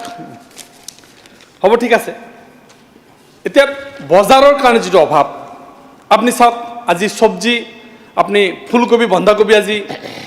বেলেগ জেগা মানকেশ্বৰত যাওক, বা আমাৰ কি কয় বৰপেটা ৰোডত যাওক, বা আমাৰ দলগাঁও খাৰুপেটীত যাওক, 5 টকা 4 টকা কিলো। আমি গুৱাহাটীত 40 টকাত খাব লগা হৈছে। কোনো মাৰ্কেটৰ ওপৰত আমাৰ নিয়ন্ত্ৰণ নাই। মধ্যভোগী ইমান হৈছে, য'ত গাড়ী আহিব তাতেই পুলিচে হাত বঢ়াব, তাতেই টকা দিব লাগিব। ইয়াত চব্জি আহিছে, ইয়াত কোনো ড্ৰাগছ আহি থকা নাই। কৃষকৰ প্ৰডাক্ট অসমত আহিবৰ কাৰণে যিটো ব্যৱস্থা, আমাৰ গুৱাহাটীত আহিবৰ কাৰণে, বেলেগ ৰাজ্যত যাবৰ কাৰণে মধ্যভোগীয়ে 30 টকা খাইছে, কিন্তু খেতিয়কে গোটেই বছৰ পৰিশ্ৰম কৰি সি 5 টকা পাইছে। আজি তিয়হৰ ক্ষেত্ৰত সেইটো হয়, টমেটোৰ ক্ষেত্ৰত হয়তো হয়, সকলো খেতিৰ ক্ষেত্ৰত সেইটো হয়। পুলিচে সকলো জেগাত হাত বঢ়াব লাগে, কোনো ধৰণৰ ছিষ্টেম নাই, বজাৰৰ ওপৰত কোনো নিয়ন্ত্ৰণ আমাৰ নাই। ইভেন কি চৰকাৰে মানে ক'বলৈ লাজ লাগে যে আমি 6 মাইলৰ ব্ৰিজৰ তলৰ পৰা চব্জি বজাৰ হটাই দিলোঁ, চব্জিৰ নামত বৰবিষ কৰি থকা হৈছে। ডিপাৰ্টমেণ্টে কি কৰে? চব্জিৰ নামত যদি বৰবিষ খুৱাই থকা হৈছে, ডিপাৰ্টমেণ্টটো কি কৰে? সেই ডিপাৰ্টমেণ্টে কিয় কাণ সাৰ নিদিয়ে? তাত পৰ্যাপ্ত পৰিমাণে সাৰ দিলে নে পেষ্টিচাইড দিলে, তাৰ ফাৰ্টিলাইজাৰ পেষ্টিচাইড কি পৰিমাণত দিলে? এইটো কি ৰাইজৰ দায়িত্ব নেকি? না টিভিত কৈ থৈ দিলে শেষ হৈ যাব? অকল টিভিত কৈ থৈ বৰবিষ বিলাই থকা বুলি কৈ ডিছকাৰেজ কৰা হৈছে, যিবিলাকে খেতি কৰিছে তাৰ ডিছকাৰেজ কৰি থকা হৈছে। এইটো চৰকাৰৰ এটা ভুল নীতি, এইটো পৰিহাৰ কৰিব লাগিব। চমুকৈ শেষ কৰক। আজি মিলেটৰ কথা কোৱা হৈছে। মিলেট এটা মানে মিছন হিচাপত লোৱা হৈছে। মিলেট ক'ত হয়? মোৰ সমষ্টিত হাজাৰ হাজাৰ কুইণ্টেল মিলেট হয়। সেই মিলেট চৰ অঞ্চলত হয়। আজি গম পাইছে নে চৰৰ মানুহে যে মিলেট এটা মিছন হিচাপত লোৱা হৈছে? মাকৈ অলপ আগতে কৈছে, অসমৰ মানে ভাৰতবৰ্ষত 5খন ৰাজ্যৰ ভিতৰত মাকৈ প্ৰডাকশ্যন এটা ষ্টেট হ'ব আমাৰ ষ্টেট। চৰৰ মাটিত মাকৈ হয়। চৰ এতিয়া বুঢ়া চাপৰি ফৰেষ্ট বনাই দি থকা হৈছে। চৰত এতিয়া মানে উচ্ছেদ চলাই আছে। চৰ মানুহক এনকাৰেজ কৰিবৰ কাৰণে কি ব্যৱস্থা কৰা হৈছে? আজি আমি এই বস্তুবিলাকত শেষ কৰক। আহিছোঁ। আচলতে যথেষ্টখিনি বস্তু ইয়াত আছিল। আমি দেখিছোঁ কৃষক এটা ইমান এটা বিশাল ছেক্টৰ। এই ছেক্টৰটোৰ ভিতৰত মানে অলপ সময়ত আচলতে নহয়, কৃষকৰ যিমান স্কিম আৰু যিমান প্ৰায় 36 নাম্বাৰ অফ স্কিম ৰানিং চলি আছে। এতিয়া 36টা স্কিম চলি আছে। কৃষি ডিঅ'বিলাকে নাজানে স্কিমবিলাকৰ নাম কি। মই বহুত হাত থৈ ক'ব পাৰোঁ যে আমাৰ ডিপাৰ্টমেণ্টে বৰমুৰীবিলাকে ক'ব নোৱাৰিব ডিপাৰ্টমেণ্ট মানে কোনটো স্কিম চলি আছে, কোনটো স্কিমত কিমান টকা দি আছে। PM কিষাণ, PM ফচল বীমা, এটাৰ ওপৰত এটা স্কিম চলি আছে। কিন্তু প্ৰেজেণ্টলি আমি এই স্কিমবিলাক ইমপ্লিমেণ্টেশ্যনৰ ক্ষেত্ৰত কৃষকে কিন্তু ভালকৈ পোৱা নাই, এইটো স্পষ্ট কথা। থেংক ইউ আমি এই কথাটো এই কাৰণে জনাব বিচাৰিছোঁ যে যেনেকৈ আমি পইচা ইয়াত দি থকা হৈছে চৰত দি থাকে কি অৰ্কিডৰ চাৰা অৰ্কিড গছৰ চাৰা দি থকা হয় ইয়াত যিখিনি হাই বেনিফিট থকা এগ্ৰিকালচাৰ য'ত যিটো হয় তাত সেইটো দিব লাগিব আমাৰ পাহাৰীয়া অঞ্চলত বাদাম দিয়া হয় ৱাই মামফুলি পাহাৰত বাদাম হয় নেকি চৰত হয় ফুলফুলীয়া মাটিত হয় তাত বাদামটো নাযায় আপোনাৰ পিছজনক ক'ব দিব আপুনি শেষ কৰক সময়ৰ নাটনি এগ্ৰিকালচাৰত এটা প্ৰপাৰ প্লানিঙৰ প্ৰয়োজন হয় কৃষকসকল যেহেতু আমাৰ মেৰুদণ্ড আমাৰ অৰ্থনৈতিকৰ মেৰুদণ্ড কৃষক যেহেতু 70% আমাৰ এইটোৰ লগত জড়িত আমি উঠি অহা যুৱকবিলাকক কৃষকৰ প্ৰতি মানে তেখেতসকলক এট্ৰাকশ্যন বঢ়াব পৰা নাই কৃষকক যাতে কৃষি কাৰ্যটোক যাতে আমাৰ ইয়াং জেনেৰেশ্যনে প্ৰফেশ্যন হিচাপত লয় তাৰ কাৰণে কি ব্যৱস্থা লোৱা হৈছে তেখেতসকলৰ বেংকিং ছাপৰ্টৰ কি ব্যৱস্থা কৰা হৈছে তেখেতসকলৰ লোন দিয়াৰ মাপ দিয়াৰ ক্ষেত্ৰত কি ব্যৱস্থা লোৱা হৈছে আমি দেখিছোঁ যথেষ্টখিনি বিষয় আছে যিটো কৃষকে কৰিব লগা বিষয় কৰিব পৰা নাই সেইকাৰণে আমি যি প্ৰস্তাৱ আমি কৰ্তন প্ৰস্তাৱ আনিছোঁ ইয়াৰ পৰা কৰ্তন অলপ কৰি দেখাবলৈ যিখিনি পইচা আছে আমি যিখিনি 1 টকা কাটাৰ কথা কৈছোঁ ঠিক আছে তাৰ পিছত যিখিনি পইচা আছে ইমপ্লিমেণ্টেশ্যন ভালকৈ কৰক প্লান কৰক আৰু কৃষকক জগাই তোলক দেশ বচাওক ধন্যবাদ থেংক ইউ এতিয়া মাননীয় সদস্য দুৰ্গা দাস বড়ো 10 মিনিট সময় আছে চেয়াৰমেন ডাঙৰীয়া আৰু সদন মই কৰ্তন প্ৰস্তাৱৰ বিপৰীতে বক্তব্য ৰখাৰ সময়ত খুব উদ্বিগ্নতা প্ৰকাশ কৰিছোঁ এটা বিষয়ত সেইটো হৈছে পৰ্যাপ্ত পৰিমাণে অসমত কৃষিভূমি কমি আহিছে আপোনালোকে জানে দিনক দিনে ইণ্ডাষ্ট্ৰিয়েল এৰিয়া অন্যান্য কামত কৃষিভূমি ব্যৱহাৰ কৰা হৈছে অটোমেটিক্যালি কৃষিভূমি কমি আহিলে খেতিৰ উৎপাদন কম হ'বই আমি কৃষিভূমি অন্যলৈ ট্ৰান্সফাৰ কৰাৰ আগতে 100 বাৰ এই কথাটো কৃষি বিভাগে যেহেতু এগৰাকী কেবিনেট মিনিষ্টাৰ কেবিনেটত এই বিষয়টো গভীৰভাৱে তেখেতসকলে আলোচনা কৰা উচিত যে কৃষিভূমি কিমানলৈকে কমাব দ্বিতীয় কথাটো হৈছে আমাৰ খেতিৰ যিকেইটা ভাগ ধান খেতি আছে মাকৈ খেতি আছে চাহ খেতি আছে ৰবি শস্য আছে অন্যান্য আমাৰ যিখিনি ফল মূলৰ খেতি হৰ্টিকালচাৰ বুলি কয় আছে বিভিন্ন খেতি আছে আজি আপোনালোকে জানে বিশেষকৈ হৰ্টিকালচাৰত খেতিয়কসকলক উৎসাহিত কৰিব লাগিলে কোনখন ডিষ্ট্ৰিক্টত হৰ্টিকালচাৰ খেতি কৰাৰ কাৰণে উপযুক্ত ঠাই অসমৰ ভিতৰতে 1 নম্বৰ হৰ্টিকালচাৰত এতিয়ালৈকে স্থান দখল কৰি থকা এৰিয়াটো হৈছে বিটিচি এৰিয়া বিটিচি এৰিয়াত আপুনি কল কওক বিটিচি এৰিয়াত আপুনি বিলাতী বগৰী কওক বিটিচি এৰিয়াত আপোনালোকে ড্ৰাগন ফ্ৰুট কওক এই ফ্ৰুটবিলাক হৰ্টিকালচাৰ সেক্টৰত বিটিচি এৰিয়া 1 নম্বৰ হৰ্টিকালচাৰ মেপখনতেই এগ্ৰিকালচাৰ ডিপাৰ্টমেণ্টৰ আছে কিন্তু এগ্ৰিকালচাৰ ডিপাৰ্টমেণ্টৰ বিষয়াসকলে বিটিচি এৰিয়ালৈ এই হৰ্টিকালচাৰ ডিপাৰ্টমেণ্টৰ কৃষকসকলক উৎসাহিত কৰিবৰ কাৰণে পিকনিক খোৱাৰ নিচিনাকৈ এদিনৰ কাৰণে যায় বছৰত আৰু তেওঁলোকে সেই এটা দিনতেই যি এটা ঠাই ভ্ৰমণ কৰে আমাৰ হৰ্টিকালচাৰ খেতিয়কসকলৰ লগত নাম্বাৰ 1 নাম্বাৰ 2 অলপ আগতে আমাৰ সহকৰ্মী এগৰাকী তিতাবৰৰ বিধায়কে চাহ খেতিৰ ওপৰত কৈছে আমি সৰু থাকোঁতে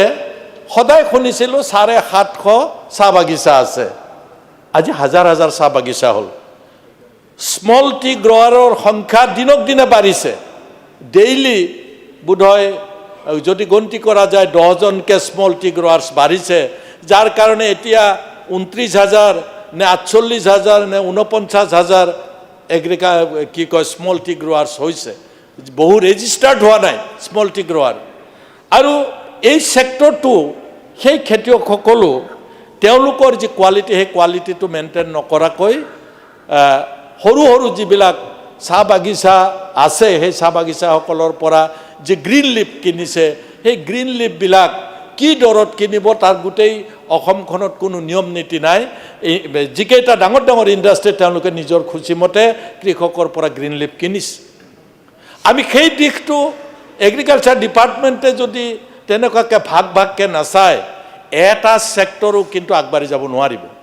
আমি ধান খেতি পৰম্পৰাগতভাৱে ইয়াতে 126 জন বিধায়কৰ ভিতৰত বোধহয় 99% খেতিয়কৰ ল'ৰা হ'ব ইয়াত আমি উপস্থিত থকা আমি সবেই জানো ধান খেতিটো কি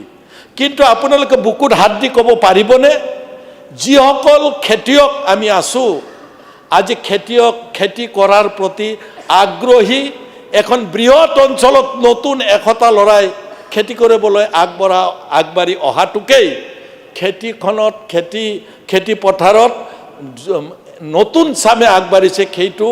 যদি আপোনালোকে আনন্দিত হয় আমি যদি আনন্দিত হয় হওঁ সেইটো কিন্তু শুদ্ধ কথা নহ'ব আজিৰ দিনটোত 72% 75% 70% যি খেতিয়ক আছে সেই খেতিয়কসকলৰ আপোনালোকে মই ৰাস্তা দি গ'লে ক'ব পাৰোঁ প্ৰায় বিধায়কে জানে ৰাস্তাইদি গ'লে ক'ব পাৰিব ইয়াত কি জনসংখ্যা আছে খেতি পথাৰ চালে গম পাব এই অঞ্চলত কি জনসংখ্যা আছে হাজাৰ হাজাৰ বিঘা মাটি এতিয়া পৰি আছে সভাপতি মহোদয় হাজাৰ হাজাৰ বিঘা মাটি কোনো খেতি নাই খুব কম সংখ্যকে অলপ সৰিয়হ খেতি কৰিছে অসমৰ যি চাইডলৈকে যায় গতিকে এতিয়াও অৰ্গেনাইজ নহয় এই ছেক্টৰবিলাক আমাৰ আৰু এই ছেক্টৰবিলাক অৰ্গেনাইজ নহয় কাৰণেই মই ভাবোঁ এগ্ৰিকালচাৰ ডিপাৰ্টমেণ্টৰ কৰণীয় যথেষ্ট আছে মই যেহেতু খুব কম সময় আমাৰ য'ত যি 6টা এজেঞ্চিয়ে ধান ক্ৰয় কৰিছিল সেইকেইটা এজেঞ্চিৰ 2টা ইতিমধ্যে কাটি দিছে 4টা এজেঞ্চিয়ে ধান কিনে এই মই কিন্তু MSPৰ জৰিয়তে ধান কিনাটোত ৰাজ্য চৰকাৰক মই এটা কথাত ধন্যবাদ দিবই লাগিব যে MSPৰ জৰিয়তে ধান ক্ৰয় কৰাৰ লগে লগে যিবিলাক মহাজনী ব্যৱস্থা আছিল গাঁৱত খুচিমতে তেওঁলোকে ধান কিনিছিল নিজেই ৰেট ঠিক কৰিছিল আজি মহাজনসকল বিপদত পৰিছে সেই মহাজনসকলে 2185 টকাৰ সলনি তেওঁলোকে 2,500 টকালৈকে তেওঁলোকে 1 কুইণ্টেল ধানত মহাজনবিলাকে কিনিবলগীয়া হৈছে কাৰণ MSPৰ বিপৰীতে কম্পিটিশ্যন কৰিবলগীয়া হৈছে মহাজনসকলে খেতিয়কসকলে ডাবল দাম পাইছে হয় কিন্তু আমাৰ যিখিনি খেতিয়ক আমাৰ যিখিনি খিলঞ্জীয়া খেতিয়ক সেই খেতিয়কবিলাকে খেতিটো ব্যৱসায়িক ভিত্তিত কেতিয়াও নকৰে 99% খেতিয়কে নকৰে মই গেৰাণ্টি দিব পাৰোঁ মোৰ 10 বিঘা মাটি আছে যিখিনি মই ধান পাম খাই উঠি যিখিনি আগল হ'ব সেইখিনি বিক্ৰী কৰিম ক'ৰবাত অন্যান্য খৰচৰ কাৰণে ব্যৱহাৰ কৰিম এইটো কালচাৰে আমাৰ চলি আছে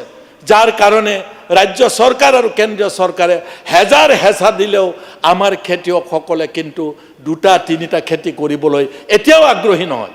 যিসকলে চাহ বাগিচা খুলিছে যিসকলে উন্নত পদ্ধতিৰে খেতি কৰিবলৈ বিচাৰিছে তেওঁলোকক আপুনি সুধিব সেই মালিকসকলক সুধিব তেওঁলোকে কাম কৰা মানুহ নাপায় তেওঁলোকে আজি শ্ৰমিক নাপায় তেওঁলোকৰ পথাৰত কাম কৰাৰ কাৰণে নিজেও নিজৰ পথাৰত শ্ৰম নকৰে শ্ৰমিকসকলে খেতিয়কে খেতি নকৰে আৰু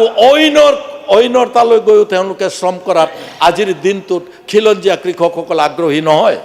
আমি যদি এগ্ৰিকালচাৰ ডিপাৰ্টমেণ্টে অলপ অৰ্গেনাইজ হৈ পেলাই এইবিলাকত নাযাওঁ আপোনালোকে জানে আমাৰ চৰকাৰৰ খেতিৰ শস্য গুটি কোন সময়ত আহি পায় চবেই জানো আমি আজি এই কাঠমোচনৰ সুবিধাতে চৰকাৰে এই পৰামৰ্শবিলাক পাইছে গতিকে মই চৰকাৰৰ এগ্ৰিকালচাৰ ডিপাৰ্টমেণ্টৰ মন্ত্ৰী ডাঙৰীয়াক ক'ম শস্য সময়মতে পালেহে সাৰ সময়মতে পালেহে খেতি ভাল হ'ব আৰু আমাৰ শস্য বৃদ্ধি হ'ব ইয়াত খেতিয়কসকল উপকৃত হ'ব মই যেহেতু সময় কম মই এটা কথা শেষত ক'ব বিচাৰিছোঁ আমাৰ যিবিলাক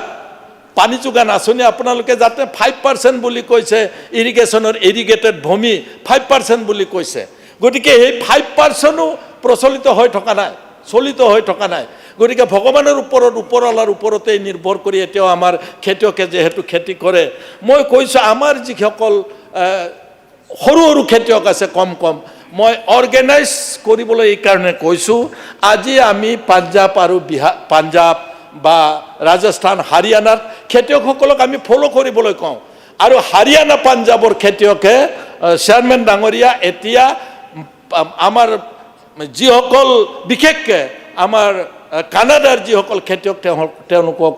ফ'ল' কৰে আপোনালোকে জানে আজি ট্ৰেক্টৰ দিয়াৰ ক্ষেত্ৰত মাত্ৰ 10 কোটি টকা কিবা কিবি দিয়াত 10 কোটি টকা ধৰিছে বুলি কৈছে মই কৈছোঁ এতিয়া এজন মানুহক বা এটা গ্ৰুপক 20জনীয়া বা 10জনীয়া গ্ৰুপক ট্ৰেক্টৰ এখন দি তেওঁলোকক যি উৎসাহিত কৰা হৈছে তাতকৈ অৰ্গেনাইজ হ'বলগীয়া হৈছে আজি পাঞ্জাৱে কানাডাক বহুত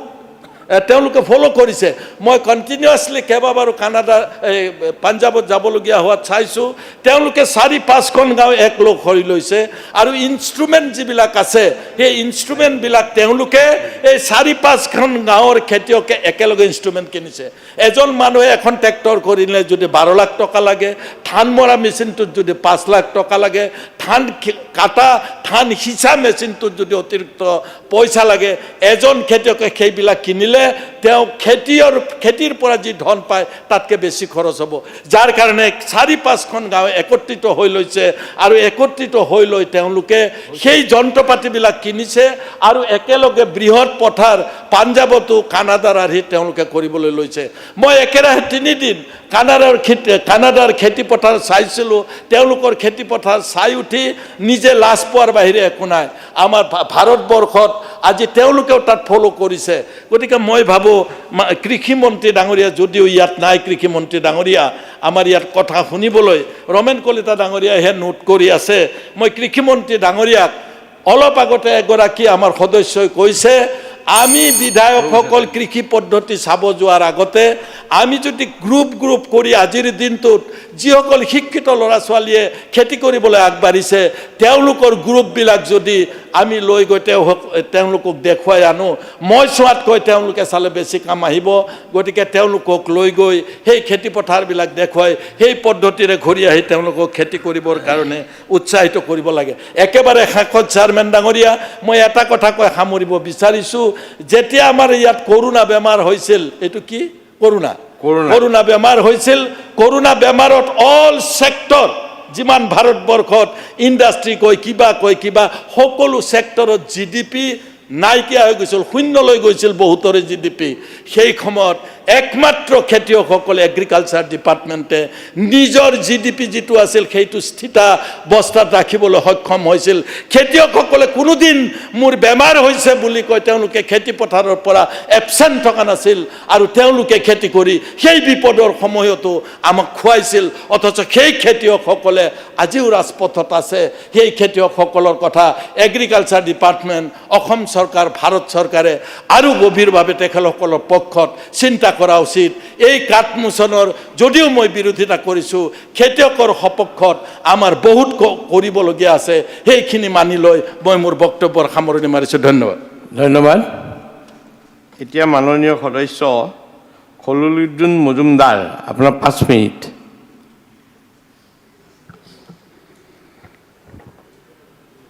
মাননীয় চেয়ারম্যান সাহেব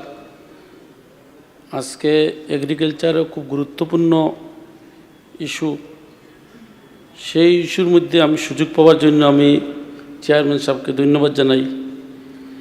বিশেষ করে আমাদের বরাক উপত্যকার এবং আমাদের সমষ্টির বহুত এগ্রিকালচার লোক আছে কিন্তু বিশেষ করে ট্রেডকার পাওয়ার টেইলার দানোর মেশিন অ্যাকচুয়ালি যারা এগ্রিকালচার করে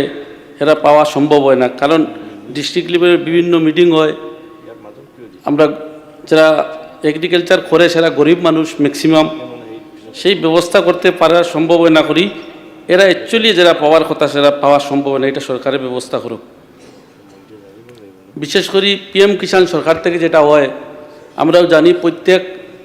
এলাকার মধ্যে পিএম কিষাণ বিভিন্ন বেনিফিশিয়ারি দেওয়া হয় কিন্তু অ্যাকচুয়ালি যারা বেনিফিশিয়ারি আছে এরা বহুত বঞ্চিত আছে সরকারের ব্যবস্থা করি দেওয়ার জন্য আমার অনুরোধ থাকব এবং আলু বীজ যেটা দেওয়া হয় সরকারের তরফ থেকে আমাদের বরাকবেলি বিভিন্ন ক্ষেত্রে আমাদের সমষ্টি অনেক দূর বিশেষ করে যে আলুটা দেওয়া হয় যে আলুটা পৌঁছার পরে দেখা যায় ম্যাক্সিমাম এবার যে আলুটা গেছে আমাদের সমষ্টির মধ্যে আমরা দেখতে পাইছি যে আলুটা প্রায় 70% আলুটা খারাপ হওয়ার পরে আমাদের সমষ্টি পৌঁছেছে। বিভিন্ন যারা এগ্রিকালচার করে তারা পাওয়ার পরে বিভিন্ন সোশ্যাল মিডিয়াতে দিছে, বিভিন্ন আমাদের জন্য ফোনেও যোগাযোগ করছে, সেটা সরকারের ব্যবস্থা করার লাগি। কারণ এটা গোয়ারের থেকে ও কাজ যেখান থেকে পৌঁছানোর পরে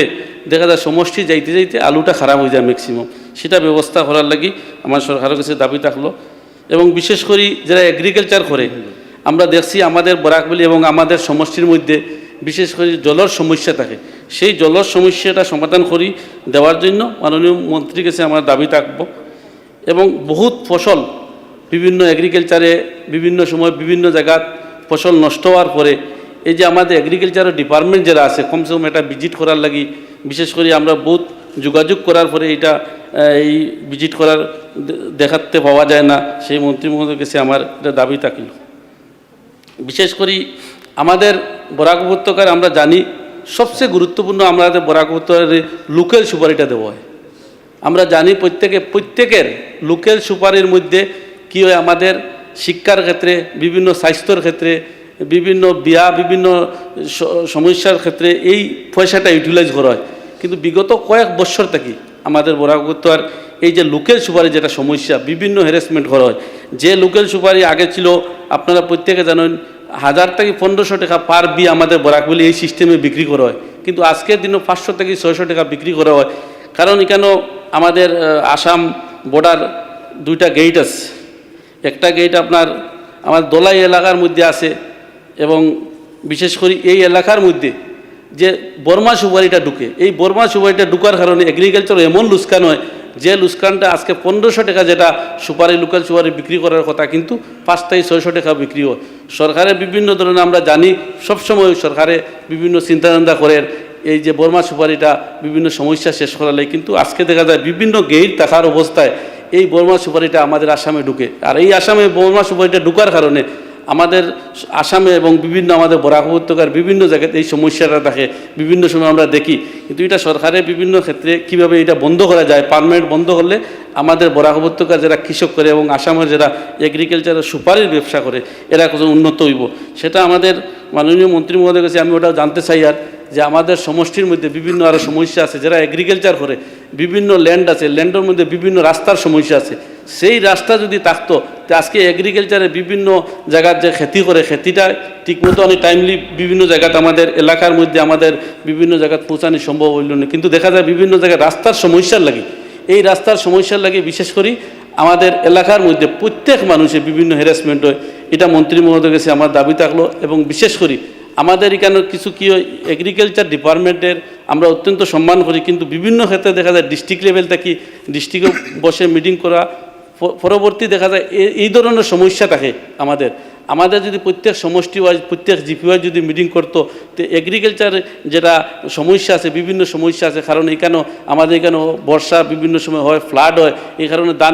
দান বিভিন্ন সময় নষ্ট হয়ে যায়। সেই কারণে অনুরোধ রইল আমাদের এই দান ব্যবস্থা বাঁচার জন্য বিশেষ করে সরকারে এবং আমাদের ডিপার্টমেন্টে একটু ধ্যান দেওয়ার লাগে। বিশেষ করে মন্ত্রী মহোদয়ের কাছে অনুরোধ রইল আমার আপনাদের এই কমিটি লইয়া এবং আমাদের বিশেষ করে আমাদের সহযোগিতার লাগি আমার দাবি। ধন্যবাদ। এতিয়া মাননীয় সদস্য গণেশ কুমাৰ লিম্বু, আপুনি 5 মিনিটত শেষ কৰিব। আমাৰ সময়টো 2টা বজাত আমি মিনিষ্টাৰৰ ৰিপ্লাই ল'ম, গতিকে 2টা বজাৰ আগতে যিমান মুভাৰ্ছ আছিলে সকলোকে কাট মোচনৰ শেষ কৰিব লাগিব। সবেই যদি মূল কথাটো কৈ সোনকালে শেষ কৰিব পাৰে আমি সময়ত শেষ কৰিব পাৰিম। মাননীয় উপাধ্যক্ষ মহোদয়, আজি আমাৰ যি সন্মানীয় বিৰোধী পক্ষই এগ্ৰিকালচাৰত যি কাট মোচন সদনত উপস্থাপন কৰিছে ইয়াক মই বিৰোধিতা জনাই মোৰ বক্তব্য আগবঢ়াব বিচাৰিছোঁ। উপাধ্যক্ষ মহোদয়, আমি সকলোৱে জানো যে এগ্ৰিকালচাৰ অৰ্থাৎ কৃষি বুলি ক'লে আমি অসমৰ গ্ৰামীণ গাঁও অঞ্চলক বুজোঁ, য'ত নেকি প্ৰায় 70% মানুহে বসবাস কৰে আৰু এওঁলোকৰ উত্থানৰ কাৰণে এওঁলোকৰ অৰ্থনৈতিক সবলীকৰণৰ কাৰণে গ্ৰাম্য অৰ্থনীতি যাতে শক্তিশালী হওক আৰু খেতিয়কসকলৰ যাতে ক্ৰয় কৰা ক্ষমতা যাতে বাঢ়ে, ইয়াৰ কাৰণে আমাৰ চৰকাৰে কেন্দ্ৰ চৰকাৰ হওক আমাৰ ৰাজ্য চৰকাৰে বিভিন্ন ধৰণৰ পদক্ষেপ গ্ৰহণ কৰিছে আপোনালোকক নিশ্চয় সকলোৱে অৱগত মই এটা কথা অনুভৱ কৰিছোঁ যে আমাৰ আৰম্ভণিত আমাৰ সন্মানীয় সদস্যই কৈছে যে যিহেতু আমাৰ চৰকাৰে মিনিমাম ছাপোৰ্ট প্ৰাইজ যেটো জৰিয়তে ইতিমধ্যে আমি 40% মাত্ৰ 40% আমি ক্ৰয় কৰিবলৈ সফল নহল বুলি মই কোৱা শুনিছোঁ ইয়াত এটা কথা আপোনালোকে মন কৰিব যে এইখন চৰকাৰ বিশেষকৈ আমাৰ মাননীয় মুখ্যমন্ত্ৰী ডক্টৰ হিমন্ত বিশ্ব শৰ্মা দেৱৰ যি বিচক্ষণতা তেখেতৰ যি দূৰদৰ্শী তেখেতে নিজেই যেতিয়া ধান ক্ৰয় কৰাৰ কাৰণে ইনিচিয়েটিভ লোৱাৰ লগে লগে আমি যেতিয়া ধান ক্ৰয় কৰিবলৈ আৰম্ভ কৰিলোঁ তেতিয়া এনেকুৱা এখন পৰ্যায় পালে যে আমি গৈ ধান ক্ৰয় কৰিব নোৱাৰা হলোঁ কাৰণ আমাৰ ইয়াত আৰু এটা বিষয় আছে উপাধ্যক্ষ মহোদয় যে যিহেতু আমাৰ অঞ্চলত এতিয়া এগ্ৰো বেছ ইণ্ডাষ্ট্ৰী বহুতখিনি ইতিমধ্যে ইষ্টাব্লিছ হৈছে যাৰ জৰিয়তে আমাৰ খেতিয়কসকলে ধান আমি কিনাতকৈ এই যি ব্যৱসায়িকসকল আছে তেওঁলোকে আমাতকৈ অধিক প্ৰাইচ দি পেলাই কিনাৰ বাবে আমি আচলতে আমাৰ যিটো টাৰ্গেট আছিলে 10 লাখ মেট্ৰিক টন ধান ক্ৰয় কৰাৰ তাৰ ঠাইত আমি 6 লক্ষহে আমি উপনীত হৈছোঁ সেইকাৰণে মাননীয় মুখ্যমন্ত্ৰী মহোদয় কৈছে যে এইটো হ'ল MSP প্লাছ অৰ্থাৎ আমি আমাৰ লক্ষ্য যেটো আছিলে যে খেতিয়কসকলে ধান উচিত মূল্য পাব লাগে এই বিষয়টোত আমি এচিভ কৰিছোঁ আপুনি চাব যে আমাৰ যদি আমি এগ্ৰিকালচাৰৰ কথা কওঁ ইয়াত যেহেতু সব চৰকাৰে যিমানখিনি আঁচনি লৈ আছে আজিৰ তাৰিখত এই সকলো আঁচনিৰ মানে পৰোক্ষ প্ৰত্যক্ষ হিচাপে এগ্ৰিকালচাৰৰ বা খেতিয়কসকলক সহায় কৰে আৰু আমি শেহতীয়া যিটো ডাটা আমি পাইছিলোঁ সেই ডাটাত এটা কথা কোৱা হৈছিলে যে আমাৰ যিটো পভাৰ্টিৰ ৰেচিঅ'টো 80.36 লাখ মানে কমি আহিছে এইটো আমাৰ নীতি আয়োগৰ জৰিয়তে কোৱা হৈছে মই ডাঠি দি ক'ব পাৰোঁ এই যি 80.36 লাখ এইটো আমাৰ কৃষকসকলৰ যি মানে দুগুণ যিটো তেওঁলোকৰ উপাৰ্জন এই উপাৰ্জন বৃদ্ধি হোৱাৰ কাৰণে এইটো হৈছে আজিৰ তাৰিখত আপোনালোকে চাব যে যি আগৰ যিটো কৃষি পদ্ধতি আজি কিন্তু গ্ৰামাঞ্চলত নাই আজি যথেষ্টখিনি পৰিৱৰ্তন হৈছে আৰু মানুহে আজি মই খেতি কৰোঁ বুলি নিজৰ চিনাকি দিব পৰা হৈছে আৰু নতুন যিসকল উদ্যমী যুৱকসকল আছে তেওঁলোকেও আজি খেতি কৰি তেওঁলোকে নিজৰ যি উপাৰ্জন সেই উপাৰ্জন যথেষ্টখিনি বৃদ্ধি কৰিব পাৰিছে আৰু তেওঁলোকে ক'ব পাৰিছে যে মই আজি খেতি কৰি বছৰত ইমান লাখ টকা অৰ্জন কৰিব পাৰিছোঁ এনে ধৰণৰ পৰিৱেশ আমি আগত দেখা নাছিলোঁ গাঁৱত গ'লে আমি দেখা পাওঁ যে গাঁও অঞ্চলত আজি প্ৰায় যি আধুনিক প্ৰযুক্তি বা মেচিনেৰে খেতি কৰাৰ ব্যৱস্থা ইতিমধ্যে আৰম্ভ হৈ গৈছে তো মই আপোনালোকক ক'ব বিচাৰিছোঁ যে অধ্যক্ষ মহোদয় আমাৰ চৰকাৰে যে প্ৰধানমন্ত্ৰী কিষাণ সন্মান নিধি আঁচনি প্ৰৱৰ্তন কৰিছিলে এই প্ৰৱৰ্তনৰ এই আঁচনিৰ জৰিয়তে প্ৰায় 12.16 লাখ মানুহ ইয়াৰ পৰা উপকৃত হৈছে আৰু ইয়াত আমি 487.38 কোটি টকা আমাৰ কৃষকসকলে পাবলৈ সফল হৈছে আৰু আমি দেখিছোঁ যে বীমা ফসল যোজনা এই বীমা ফসল যোজনা প্ৰায় আমাৰ ইয়াত একদম মিনিমাম মানে প্ৰিমিয়ামত আমি বীমা ফসল কেন্দ্ৰ চৰকাৰৰ এই সুবিধা আমি ইয়াত পাইছোঁ যাৰ ফলত আপুনি চাব প্লিজ কনক্লুড আমাৰ 234.98 crore আমি বীমা ফসল মানে ক্লেইম কৰা হৈছে যাৰ ফলত 2.82 মানুহে খেতিয়কে বীমা ফসলৰ জৰিয়তে আমি লাভান্বিত হ'বলৈ সফল হৈছোঁ মই এটা বিষয় আপোনাক জনাওঁ উপাধ্যক্ষ মহোদয় যে আজি এষাৰ মানে কথা কোৱা হৈছে যে আমাৰ মানুহে মানে খেতিৰ যেটো মানে বিপ্লৱ এই বিপ্লৱটো যে নীৰৱে বিভিন্ন অঞ্চলত চলি আছে এই বিষয়টো মই আপোনাক ক'ব বিচাৰিছোঁ মোৰ সমষ্টিত এটা মানে কৃষি এটা বিপ্লৱ হৈছে আপুনি এনেকুৱা বিপ্লৱ নিশ্চয় অন্যান্য সমষ্টিটো আছে মই এই বিপ্লৱৰ কথাটো কৈ আপোনাক অতি মানে আনন্দ অনুভৱ কৰিছোঁ কাৰণ ইয়াৰ নামটো হ'ল জয়মতী আৰু ইয়াত পিউৰলি মহিলা সদস্যৰে গঠিত ইয়াত সদস্য আছে 435 জনী আৰু এওঁলোকৰ বৰ্তমান ট্ৰেনজেকশ্যন 1 কোটি টকা আৰু অহা বছৰত ইয়াত আশা কৰা হৈছে যে 1.5 কোটি টকা এওঁলোকৰ ট্ৰেনজেকশ্যন হ'ব তো এইটোৰ পৰা ইয়াত কি বুজায় যে আমাৰ গাঁও অঞ্চলতো কৃষিৰ লগত সকলো শ্ৰেণীৰ সকলো স্তৰৰ মানুহ জড়িত হৈ আছে আৰু ইয়াৰ জৰিয়তে আমাৰ গ্ৰাম্য অৰ্থব্যৱস্থা টনকিয়াল হৈ আছে মই নেক্সট স্পিকাৰ মানে কৈ মোৰ ক'বলগীয়াখিনি সমাপ্ত কৰিছোঁ 3 মিনিটত শেষ কৰিব মাননীয় ডেপুটি স্পিকাৰ ছাৰ ইতিমধ্যে কৃষি বিভাগৰ কৰ্তন প্ৰস্তাৱ মই উত্থাপন কৰিছোঁ কাৰণ এইটো বিভাগত যথেষ্ট পৰিমাণৰ খেলিমেলি আছে আৰু কৃষকৰ কৃষি উৎপাদন বৃদ্ধি কৰাৰ কাৰণে কোনো বিশেষ ফলপ্ৰসূ আঁচনি এইটো বিভাগে বিগত দিনত ল'ব পৰা নাই আপোনালোকে জানি আচৰিত হ'ব আজি কৃষি বিভাগেই প্ৰকাশ কৰা তথ্য মতে ASSAM did not construct any cold storage cold room during the financial year 2023-24 এতিয়া যোৱা বিত্তীয় বৰ্ষত যদি এটাও কোল্ড ষ্ট'ৰেজ নকৰিলে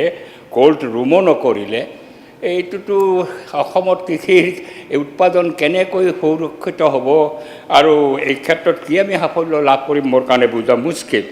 আনহাতে directorate of horticulture and food processing Assam has yet up to 10 metric ton capacity hybrid cold room at its Indo-Israel Center of Excellence for Vegetables এটা মাত্ৰ কৰিছে এতিয়া স্বাভাৱিকতে প্ৰয়োজনটো আছিল প্ৰতিখন মাৰ্কেট বিশেষত গাঁও অঞ্চলৰ মাৰ্কেটৰ ওচৰত যদি বেছি টকাও নালাগে 25 লাখ টকা লাগে বুলি আমি জানিছোঁ যে এনেকুৱা যদি কোল্ড ৰুম কৰিলেহেঁতেন বহু পৰিমাণৰ তেতিয়াও অন্ততঃ কৃষক উপকৃত হ'লহেঁতেন এটা MSPক লৈ পেলাই বিৰাট কথা বতৰা কৈ আছে MSP 2183 টকা দিছোঁ যেন এটা সাংঘাতিক কিবা কৰিছে মই আগতে পূৰ্বতো কৈছোঁ MSPটো এটা নিৰ্দেশিকাৰ জৰিয়তে চৰকাৰে দি থাকিলেই এইটো যথেষ্ট নহয় বুলি কৃষকসকলে ভাবে তাক যদি এখন আইনৰ দ্বাৰা ছাপোৰ্ট কৰা নাযায় আৰু সেই কৃষিৰ ওপৰত সেই MSPৰ ওপৰত কেন্দ্ৰীয় আইন গ্ৰহণ কৰাৰ কাৰণে আপোনালোকে জানে দিল্লীত এতিয়া কৃষকে দিল্লী ঘেৰাও কৰি আছে এই MSP আইন তেওঁলোকক লাগে অন্য বিষয়বিলাকো আছে কোন কৃষক পাঞ্জাবৰ কৃষক হাৰিয়ানাৰ কৃষক য'ত কৃষি উন্নত অৱস্থালৈকে গৈছে সেই কৃষকে আহি ঘেৰাও কৰি আছে MSP আইনৰ কাৰণে এতিয়া স্বাভাৱিকতে মই এই সদনৰ পৰাই এই কৃষকৰ প্ৰতি মোৰ সংহতি জ্ঞাপন কৰিছোঁ আজি পাঞ্জাবৰ কৃষকৰ প্ৰতি যোৱা বছৰ 3খন এনেকুৱা আইন আনিলে ড্ৰেকনিয়ান আইন সেই ড্ৰেকনিয়ান আইন 3খন বাতিল কৰাৰ কাৰণে এবছৰ ধৰি পেলাই দিল্লী ঘেৰাও কৰি 60 কৃষক মৃত্যুৰ মুখত পৰিল তাৰপিছত এই চৰকাৰে আপোনালোকে ডাবল ইঞ্জিনৰ চৰকাৰ বুলি কয় আপোনাৰ দিল্লীৰ বিজেপি চৰকাৰে সেই আইন উদ্ধ কৰিবলৈ বাধ্য হৈছে এতিয়া এনেকুৱা এটা অৱস্থাত আমাৰ ইয়াতে চৰকাৰে কৈছে কৃষকৰ আয় দুগুণ বৃদ্ধি কৰিব কৃষকৰ আয় দুগুণ বৃদ্ধি কৰাৰ লক্ষণটো ক'ত কৃষকে যি ধান উৎপাদন কৰিছে ধান উৎপাদন কমাৰ কথা কৈছে কিন্তু তথ্যগতভাৱে কমিছে নে বাঢ়িছে আমাৰ সন্মুখলৈকে অহা নাই কিন্তু যোৱা বছৰ 93 লক্ষ মেট্ৰিক টন ধান উৎপাদিত হৈছিল 10 লক্ষ মেট্ৰিক টন ধান কিনাৰ সিদ্ধান্ত লৈছিল নোৱাৰিলে তেওঁলোকে 5 লক্ষৰ ওপৰত 7 লক্ষ মেট্ৰিক টন ধানেই কিনিব নোৱাৰিলে এই বছৰতো আকৌ 10 লক্ষ মেট্ৰিক টন ধান কিনাৰ কথা কৈছে কিন্তু সেই ধানো তেওঁলোকে ক্ৰয় কৰিব পৰা নাই এতিয়া আমি পোৱা খবৰ মতে ফেব্ৰুৱাৰী মাহলৈকে জানুৱাৰী মাহলৈকে মাত্ৰ 3 লক্ষ মেট্ৰিক টন ধান কিনিছে এইটো কিনিবতো নোৱাৰিব তেওঁলোকে নিজেই কৈছে কৰিছে ব্যৱস্থাটো কাৰণ তেওঁলোকে PPC পেডি প্ৰক্ৰুটমেণ্ট চেণ্টাৰ তেওঁলোকৰ কমিছে তেওঁলোকে 272ৰ পৰা আনি পেলাই 150 কৰিছে এতিয়া যদি পেডি প্ৰক্ৰুটমেণ্ট চেণ্টাৰ কমে আবাৰ কৃষকে কেনেকৈ ধানখিনি বিক্ৰী কৰিব পাৰিব ধানখিনি বিক্ৰী কৰিব নোৱাৰাৰ ফলত কৃষক ক্ষতিগ্ৰস্ত হৈছে আজি 93 লক্ষ বা 92 লক্ষ মেট্ৰিক টন ধান উৎপাদন কৰাৰ পিছত সেই ধান সকলোখিনি বজাৰলৈকে নাহে মানুহৰ কনজিউম কৰাৰ পিছত যিখিনি উপৰঞ্চি ধান হ'ব সেইখিনি বজাৰলৈকে আহিব কিন্তু সেই বজাৰলৈকে বিক্ৰী কৰাৰ কাৰণে সুবিধাটো দিয়াৰ কথা আছিল চৰকাৰৰ কৃষি বিভাগৰ এইখিনি কাম তেওঁলোকে কৰিব নোৱাৰিলে আন এটা বিষয় মই আপোনাৰ নটিছত আনিব বিচাৰিছোঁ যে সাৰৰ ক্ষেত্ৰত মই পূৰ্বতো এই বিধানসভাত বিলোচনা হৈছিল যে ইউৰিয়াৰ ক্ষেত্ৰত আমাৰ বৰপেটা জিলাৰ বৰপেটাত এনে এটা চেণ্টাৰ যিটো চেণ্টাৰত ইউৰিয়া ভেজাল কৰা হয় তাৰ একেবাৰে ঘৰত ইণ্ডাষ্ট্ৰী পাতি লৈছে ভেজাল কৰা হয় ইউৰিয়া বৰপেটা জিলাৰ ইউৰিয়া গৈ পেলাই মণিপুৰ পায় থাইলেণ্ড পায়গৈ এই যে ইউৰিয়াৰ এটা বিৰাট নেক্সাছ চলি আছে আনকি পটাছত নিমখ আপুনি দেখি আচৰিত হ'ব এতিয়া তেওঁলোকে সমবাৰে মাজেদি দিয়াৰ কথা কৰিছে ব্যৱস্থাটো কৰি তথাপি কিন্তু দুৰ্নীতিটো বন্ধ হোৱা নাই আজি ইউৰিয়াৰ ভয়ংকৰ দুৰ্নীতি ইয়াক কঠোৰ হাতে দমন কৰাৰ ক্ষেত্ৰত এইখন চৰকাৰে কোনো ব্যৱস্থা গ্ৰহণ নকৰিলে আৰু ইৰিগেশ্যনৰ বিষয়টো আছে ইৰিগেশ্যনৰ যদি ব্যৱস্থা নকৰে আমাৰ খেতি পথাৰত যদি 3টা ফচল কৰিব পৰা জলসিঞ্চনৰ ব্যৱস্থা নহয় অসমৰ কৃষকৰ উন্নতি কৰা কৃষিৰ উৎপাদন বৃদ্ধি কৰাটো সম্ভৱ নহয় আৰু এইটোতো সম্ভৱ হ'ব বুলি মই দেখাও নাই যি ধৰণৰ আঁচনি কেইখন ট্ৰেক্টৰ দিব কিমানখিনি ইনফ্ৰাষ্ট্ৰাকচাৰ গঢ়ি তুলিব সেই সম্পৰ্কত বিশেষ স্পষ্টতা নাই কাৰণে মই কৰ্তন প্ৰস্তাৱ কৰি ইয়াৰ এটকা অন্তত হ্ৰাস কৰাৰ কাৰণে দাবী উত্থাপন thank you next speaker Amiya Kumar Bhuyan আপুনি 4-5 মিনিটৰ ভিতৰতে শেষ কৰি দিব টাইমটো খুব 2টা বজাত আমি হেৰি কৰি দিম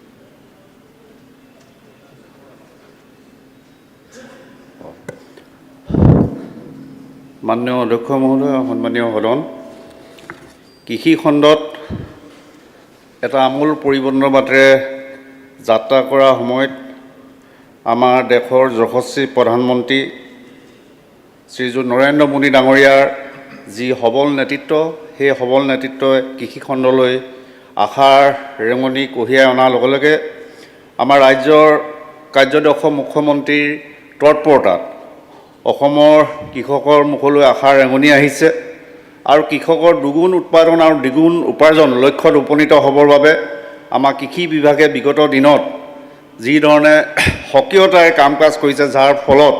আমি 4,000 কোটিতকৈ অধিক টকা আমি বিদেশী ৰাষ্ট্ৰৰ সৈতে আমি এক্সপৰ্ট কৰিব পাৰিছোঁ ইয়াৰ পূৰ্বে সদনত এনেকুৱা বিষয় আলোচনা আমি শুনা নাছিলোঁ বা অধ্যয়ন কৰিবলৈ পোৱা নাছিলোঁ এইটো কেৱল আৰু কেৱল সম্ভৱ হৈছে ভাৰতীয় জনতা পাৰ্টি নেতৃত্বাধীন আমাৰ কৃষকৰ প্ৰতি সমৰ্পিত চৰকাৰখনৰ বাবে এয়া সম্ভৱ হৈ উঠিছে আৰু এই যোৱা দিনকেইটাতে ৰাজ্যখনত যেতিয়া 2016 চনত যিখন পৰিৱৰ্তনৰ চৰকাৰ অসমৰ জনসাধাৰণে পাতিলে আৰু তেতিয়াৰ পৰাই অসমৰ কৃষকে যদি সন্মান পাইছে অধিকাৰ পাইছে সুবিধা পাইছে তেতিয়াৰ পৰাই পাইছে আৰু অসমৰ যদি পথাৰ বজাৰ যদি সুৰক্ষিত হৈছে তেতিয়াৰ পৰাই হৈছে অসমৰ যদি কৃষক ৰাইজৰ গৰাখহনীয়া সমস্যাৰ পৰা যদি পৰিত্ৰাণ পৰা যদি বাট প্ৰশস্ত হৈছে তেতিয়াৰ পৰা হৈছে 55 বছৰ শাসন কৰা সেই দলটো চৰকাৰৰ দিনত অসমৰ গৰাখহনীয়া জ্বলন্ত সমস্যাটো সুৰক্ষা বা নিৰাপত্তা দিবৰ কাৰণে ৰাজ্যিক বাজেটত 1 অনা পইচা আবণ্টন কৰাৰ নজিৰ নাই আজি অসমৰ কাৰ্যদক্ষ মুখ্যমন্ত্ৰী ডক্টৰ হিমন্ত বিশ্ব শৰ্মা ডাঙৰীয়াই বানমুক্ত অসম গঢ়াৰ সংকল্পৰে যি যাত্ৰা কৰিছে যাৰ ফলত ৰাজ্যৰ জলসম্পদ বিভাগে আজি পথাৰ সুৰক্ষিত কৰিবৰ কাৰণে মথাৰি কবাত ভাঙিছে তৎক্ষণাত মথাৰি নিৰ্মাণৰ কাম যদি আৰম্ভ কৰা দেখিছোঁ আমি এতিয়া দেখিছোঁ ইয়াৰ পূৰ্বে আমি কেতিয়াও দেখা নাছিলোঁ অসমৰ বান আৰু খহনীয়া সমস্যাটোক ৰাষ্ট্ৰীয় বিষয় হিচাপে চিহ্নিত কৰিবৰ কাৰণে আমি যোৱা 25 দশক আলোচনা কৰা পৰৱৰ্তীত যোৱা 5টা বছৰ আগত ৰাষ্ট্ৰীয় আমাৰ দুৰ্যোগ ব্যৱস্থাপনা শিতানত হৈছে আজি কেন্দ্ৰই হওক ৰাজ্যই হওক বান খহনীয়া সমস্যা সমাধান কৰিবৰ কাৰণে সমৰ্পিতভাৱে কাম কৰিছে মই বাজেটত লক্ষ্য ৰাখিছোঁ 520 কোটি টকা 50টা মথাউৰিৰ বাবে এটা প্ৰশাসনিক অনুমোদন হৈছে কৃষক সুৰক্ষিত হ'ব কৃষকে আজি সময়মতে তেওঁলোকে ফচল চপোৱাৰ আগত যিখিনি সুৰক্ষা পাব লাগে সেই সুৰক্ষাৰ কাৰণে তেওঁলোকে আজি প্ৰধানমন্ত্ৰীৰ সন্মান নিধি ধনৰ পৰা আৰম্ভ কৰি আমাৰ স্থানীয় ৰাজ্য চৰকাৰখনে সময়মতে বীজ যোগান দিয়াৰ ক্ষেত্ৰতে হওক সময়মতে বিষয়া কৰ্মচাৰী কৃষকসকলৰ মাজলৈ যোৱাই হওক এটা নতুন পৰিৱেশ আজি আৰম্ভ হৈছে সেই পৰিৱেশ আগতে নাছিল আজি যদি মাটিৰ ওপৰত অধিকাৰ কৃষকৰ নাছিল সেই অধিকাৰ আজি জনজাতিসকলৰ ওপৰত আজি এটা পৰিয়ালৰ এজন জনজাতি আজি কৃষকক আজি 50 বিঘালৈকে মাটিৰ আজি পটনৰ দিয়াৰ কাম হৈছে আদিবাসী ৰাইজক একেদিনাখনে 28,000 পৰিয়ালক মাটিৰ ওপৰত অধিকাৰ দিয়াৰ কাম হৈছে জেৰেঙা পথাৰত দেখিলোঁ একেদিনাখনে 1 লাখ মানুহক মাটিৰ ওপৰত অধিকাৰ দিয়া কাম হৈছে আজি ডক্টৰ হিমন্ত বিশ্ব শৰ্মা চৰকাৰখনে বসুন্ধৰা 1ৰ যোগেদি আজি বসুন্ধৰা 2ৰ যোগেদি আজি ৰাইজক আজি অধিকাৰ দিয়া কাম ত্বৰান্বিত কৰিছে বসুন্ধৰা আমি 4ৰ্থলৈকে যাম বুলি মাননীয় মুখ্যমন্ত্ৰীয়ে ঘোষণা কৰিছে যাতে এজনো আমাৰ থলুৱা মানুহে যাতে মাটিৰ অধিকাৰ পৰা যাতে তেওঁলোকে বঞ্চিত নহয় চৰ অঞ্চলটো বসবাস কৰি থকা যাতে আমাৰ থলুৱা খিলঞ্জীয়া যাতে আমাৰ সংখ্যালঘু ৰাইজ যাতে বঞ্চিত নহয় তাত যাতে মাতবৰ ব্যৱস্থা যাতে আমি যাতে অৱসান ঘটাব পাৰোঁ তাৰ বাবে লক্ষ্য নিৰ্ধাৰণ কৰি কাম কৰা হৈছে একেটা বছৰৰ প্ৰথম কাৰ্যকালৰ পৰিৱৰ্তন চৰকাৰখনে 28,000 কৃষক গোটক 5.5 লাখ ৰাজসাহায্যযুক্ত ট্ৰেক্টৰ দিয়া যদি সেই স্বাধীনোত্তৰ 75 বছৰত যদি তেনেকুৱা কাম হৈছে ঐতিহাসিক পদক্ষেপ হৈছে ভাৰতীয় জনতা পাৰ্টি নেতৃত্বাধীন এই মিত্ৰজোঁটৰ চৰকাৰখনত হৈছে এই চৰকাৰখনে কৃষি খণ্ডলৈ এতিয়া আশাৰ বতৰা কঢ়িয়াই আনিছে যাৰ ফলত আজি ৰোৱনী বোৱনী সকলো ওলাই আহিছে আজি কোনোবাই মাছৰুম খেতি কৰিবলৈ ওলাই আহিছে কোনোবাই মীন পালন কৰিবৰ কাৰণে ওলাই আহিছে কোনোবাই উন্নত জাতৰ কৃষি পাম কৰিবলৈ ওলাই আহিছে আৰু কেন্দ্ৰ চৰকাৰখনে ৰাজ্য চৰকাৰখনে আজি ফাৰ্মাৰ্ছ প্ৰডিউচাৰ্ছ কোম্পানীত দিছে তেওঁলোকে নিজকে ডাইৰেক্টৰ বুলি ক'ব পাৰিছে তেওঁলোকে নিজে তেনেকুৱা মাননি পাইছে তেওঁলোকে তেনেকুৱা বীজ পাইছে সকলো ক্ষেত্ৰত আজি উৎসাহিত হৈছে এই পৰিৱেশটো অধিক ত্বৰান্বিত কৰিবৰ বাবে সমাজত পূৰ্বতে ৰখা যি বৈষম্য দূৰ কৰিবৰ কাৰণে আমাৰ নেতা মাননীয় নৰেন্দ্ৰ মোদী ডাঙৰীয়াই যি বিকাশ নীতি দিছে সবকা সাথ সবকা বিকাশ সবকা বিশ্বাস সবকা প্ৰয়াস এই নীতিৰে সকলো শ্ৰেণীৰ মানুহক আজি উদ্বুদ্ধ কৰিছে ফলত আমাৰ ঘৰুৱা উৎপাদনৰ হাৰ আজি বৃদ্ধি হৈছে আৰু যাৰ জৰিয়তে আমি লক্ষ্য নিৰ্ধাৰণ কৰিব পাৰিছোঁ যে স্বাধীনতাৰ আমি 100 বছৰ পূৰ্ণ যেতিয়া হ'ব 2047 চনত আমি যাতে এখন নতুন ভাৰত আত্মনিৰ্ভৰ ভাৰত যাতে আমি পাওঁ যিখন ভাৰতে যাতে আমাৰ বিশ্বক যাতে সেৱা কৰিব পাৰে তাৰ বাবে লক্ষ্য নিৰ্ধাৰণ হৈছে আমাৰ ৰাজ্যখনক যাতে আত্মনিৰ্ভৰ কৰিব পাৰোঁ আমিও সেই বাটেৰে আগমন কৰিবৰ কাৰণে স্থানীয়ভাৱে স্থানীয় সমষ্টিত আমি আত্মনিৰ্ভৰ সমষ্টি কৰিবৰ বাবে কৃষি খণ্ডত সৰ্বাধিক গুৰুত্ব দিছোঁ এতিয়া মুখ্যমন্ত্ৰী প্ৰেৰণাত আমি সমবায় সমিতি গঠন কৰি আজি পথাৰত আমি ফচল কৰিব পাৰিছোঁ বোকা পানী খচকি আমি কৃষি উৎপাদন কৰিব পাৰিছোঁ এয়া মুখ্যমন্ত্ৰীৰ এতিয়া প্ৰেৰণা মুখ্যমন্ত্ৰীৰ আজি নিদৰ্শন হিচাপে গৰুখুটি প্ৰকল্পটো আজি যিধৰণে পৰ্যালোচনা কৰা হৈছে যিধৰণে আলোচনা কৰিছে আমি উদ্বেগ প্ৰকাশ কৰিছোঁ এইটোৱে আশাৰ বতৰা দিছে প্ৰেৰণা দিছে আৰু আমি আশা আৰু বিশ্বাস কৰোঁ যে আজি স্বাধীনতা ৭৫ বছৰ পাছত যদি কৃষক সুৰক্ষিত ভাৰতীয় জনতা পাৰ্টীৰ চৰকাৰ দিনত আজি সুৰক্ষিত কৃষকে যদি আজি ফচলৰ যদি মূল্য পাইছে আমাৰ চৰকাৰ দিনত পাইছে এতিয়া ৰাজচালিত হে বিলাহী পেলাই দিয়া কেঁচা চাহপাত পেলাই দিয়া দৃশ্য এতিয়া নাই এতিয়া হুন বুটলাৰ সময় এতিয়া আৰম্ভ হৈছে এই পৰিৱেশ নিৰ্মাণ কৰা এই চৰকাৰখনৰ প্ৰতি ৰাইজৰ এতিয়া আশ্বাস আৰু বিশ্বাস এতিয়া দিনক দিনে বৃদ্ধি হৈছে গতিকে আমি আশা আৰু প্ৰত্যাশা কৰোঁ যে কৃষি খণ্ডটো আমি খাদ্যভিত্তিক যাতে উদ্যোগ পাতিবৰ বাবে আমাৰ এণ্টাৰপ্ৰেনিয়ৰসকলক আমাৰ নিবনুৱাসকলক যাতে ৰাজ্য চৰকাৰখনৰ বাজেটত যি 2347 টকাৰ যি বাজেট ইয়াত আবণ্টন দিয়া আছে আৰু অধিক যাতে পুঁজি ইয়াত বিনিয়োগ কৰে জলসম্পদতো যাতে অধিক পুঁজি বিনিয়োগ কৰে জলসিঞ্চন হিতাধিকাৰীত যাতে অধিক পুঁজি যাতে বিনিয়োগ কৰে ৰাজহ বিভাগেও যাতে লেণ্ড বেংক কৰি পিনি যাতে কৃষি কৰ্ম কৰিবলৈ অহাসকলক যাতে ভূমি দিয়ে তেনেকুৱা ব্যৱস্থা আমি আশা ৰাখি এইখিনিকে আমি বাজেট কৰ্তন প্ৰস্তাৱটো দূৰ বিৰোধিতা কৰি আমাৰ একাষাৰ ইমানতে সামৰণি মাৰিছোঁ 5 মিনিটত শেষ কৰিব ধন্যবাদ উপাধ্যক্ষ মহোদয় সুন্দৰ ভাষণ সুন্দৰ সংলাপ ভাষণ শৈলীৰে মানুহৰ মন জয় কৰিব পাৰি কিন্তু দেশৰ উন্নয়ন সম্ভৱ নহয় আপোনাক অনুমতি দিয়াৰ বাবে ধন্যবাদ জনাই মই কৰ্তন প্ৰস্তাৱক সমৰ্থন কৰি দুটামান কথাকে ক'ব বিচাৰিছোঁ কাৰণ মোৰ ভাষণ দিয়াৰ শৈলীও নাই মোৰ হাতত তেনেকুৱা সংলাপৰ ভাণ্ডাৰো নাই অধ্যক্ষ মহোদয় যে বিভাগৰ উন্নয়নৰ নমুনা বা বিফলতাৰ এটা কথাতে অনুকিয়াব পাৰি যে সঠিকভাৱে পৰিকল্পনা কৰিছে নে নাই বা বাজেটত নিৰ্ধাৰিত পুঁজিসমূহ আমি ব্যৱহাৰ কৰিব পাৰিছোঁ নে নাই সৰু দুটামান উল্লেখ কৰিব খোজোঁ যে এইটো মোৰ তথ্য নহয় চৰকাৰে দিয়া তথ্যৰ পৰাই ক'ব বিচাৰিছোঁ যে 23-24 চনত আপোনাৰ SOPDত বাজেটত ধাৰ্য আছিল 54.67 crores তাত মাত্ৰ চেংচন দিছিল 9.213 crores আপোনাৰ RIDFত বাজেটত আছিল 165.31 crore চেংচন মাত্ৰ 96.40 crore আৰু আসাম এগ্ৰিকালচাৰ ইউনিভাৰ্চিটিত 60.13 crore তাত স্যাংশন হৈছে মাত্ৰ 21.49 crore অৰ্থাৎ বাজেটৰ ধাৰ্য ধন আৰু সিলিং পোৱা আৰু ড্ৰ কৰা এমাউণ্টৰ ডিফাৰেন্সে কোৱা ডিপাৰ্টমেণ্ট কিমানখিনি কাম কৰিছে কিমানখিনি নাই কৰা আজি বহুত কেইটা আঁচনি এই বিভাগত আছে সেই আঁচনিসমূহৰ আমি পৰ্যালোচনা হ'ব লাগিছিল আমি আজি যদি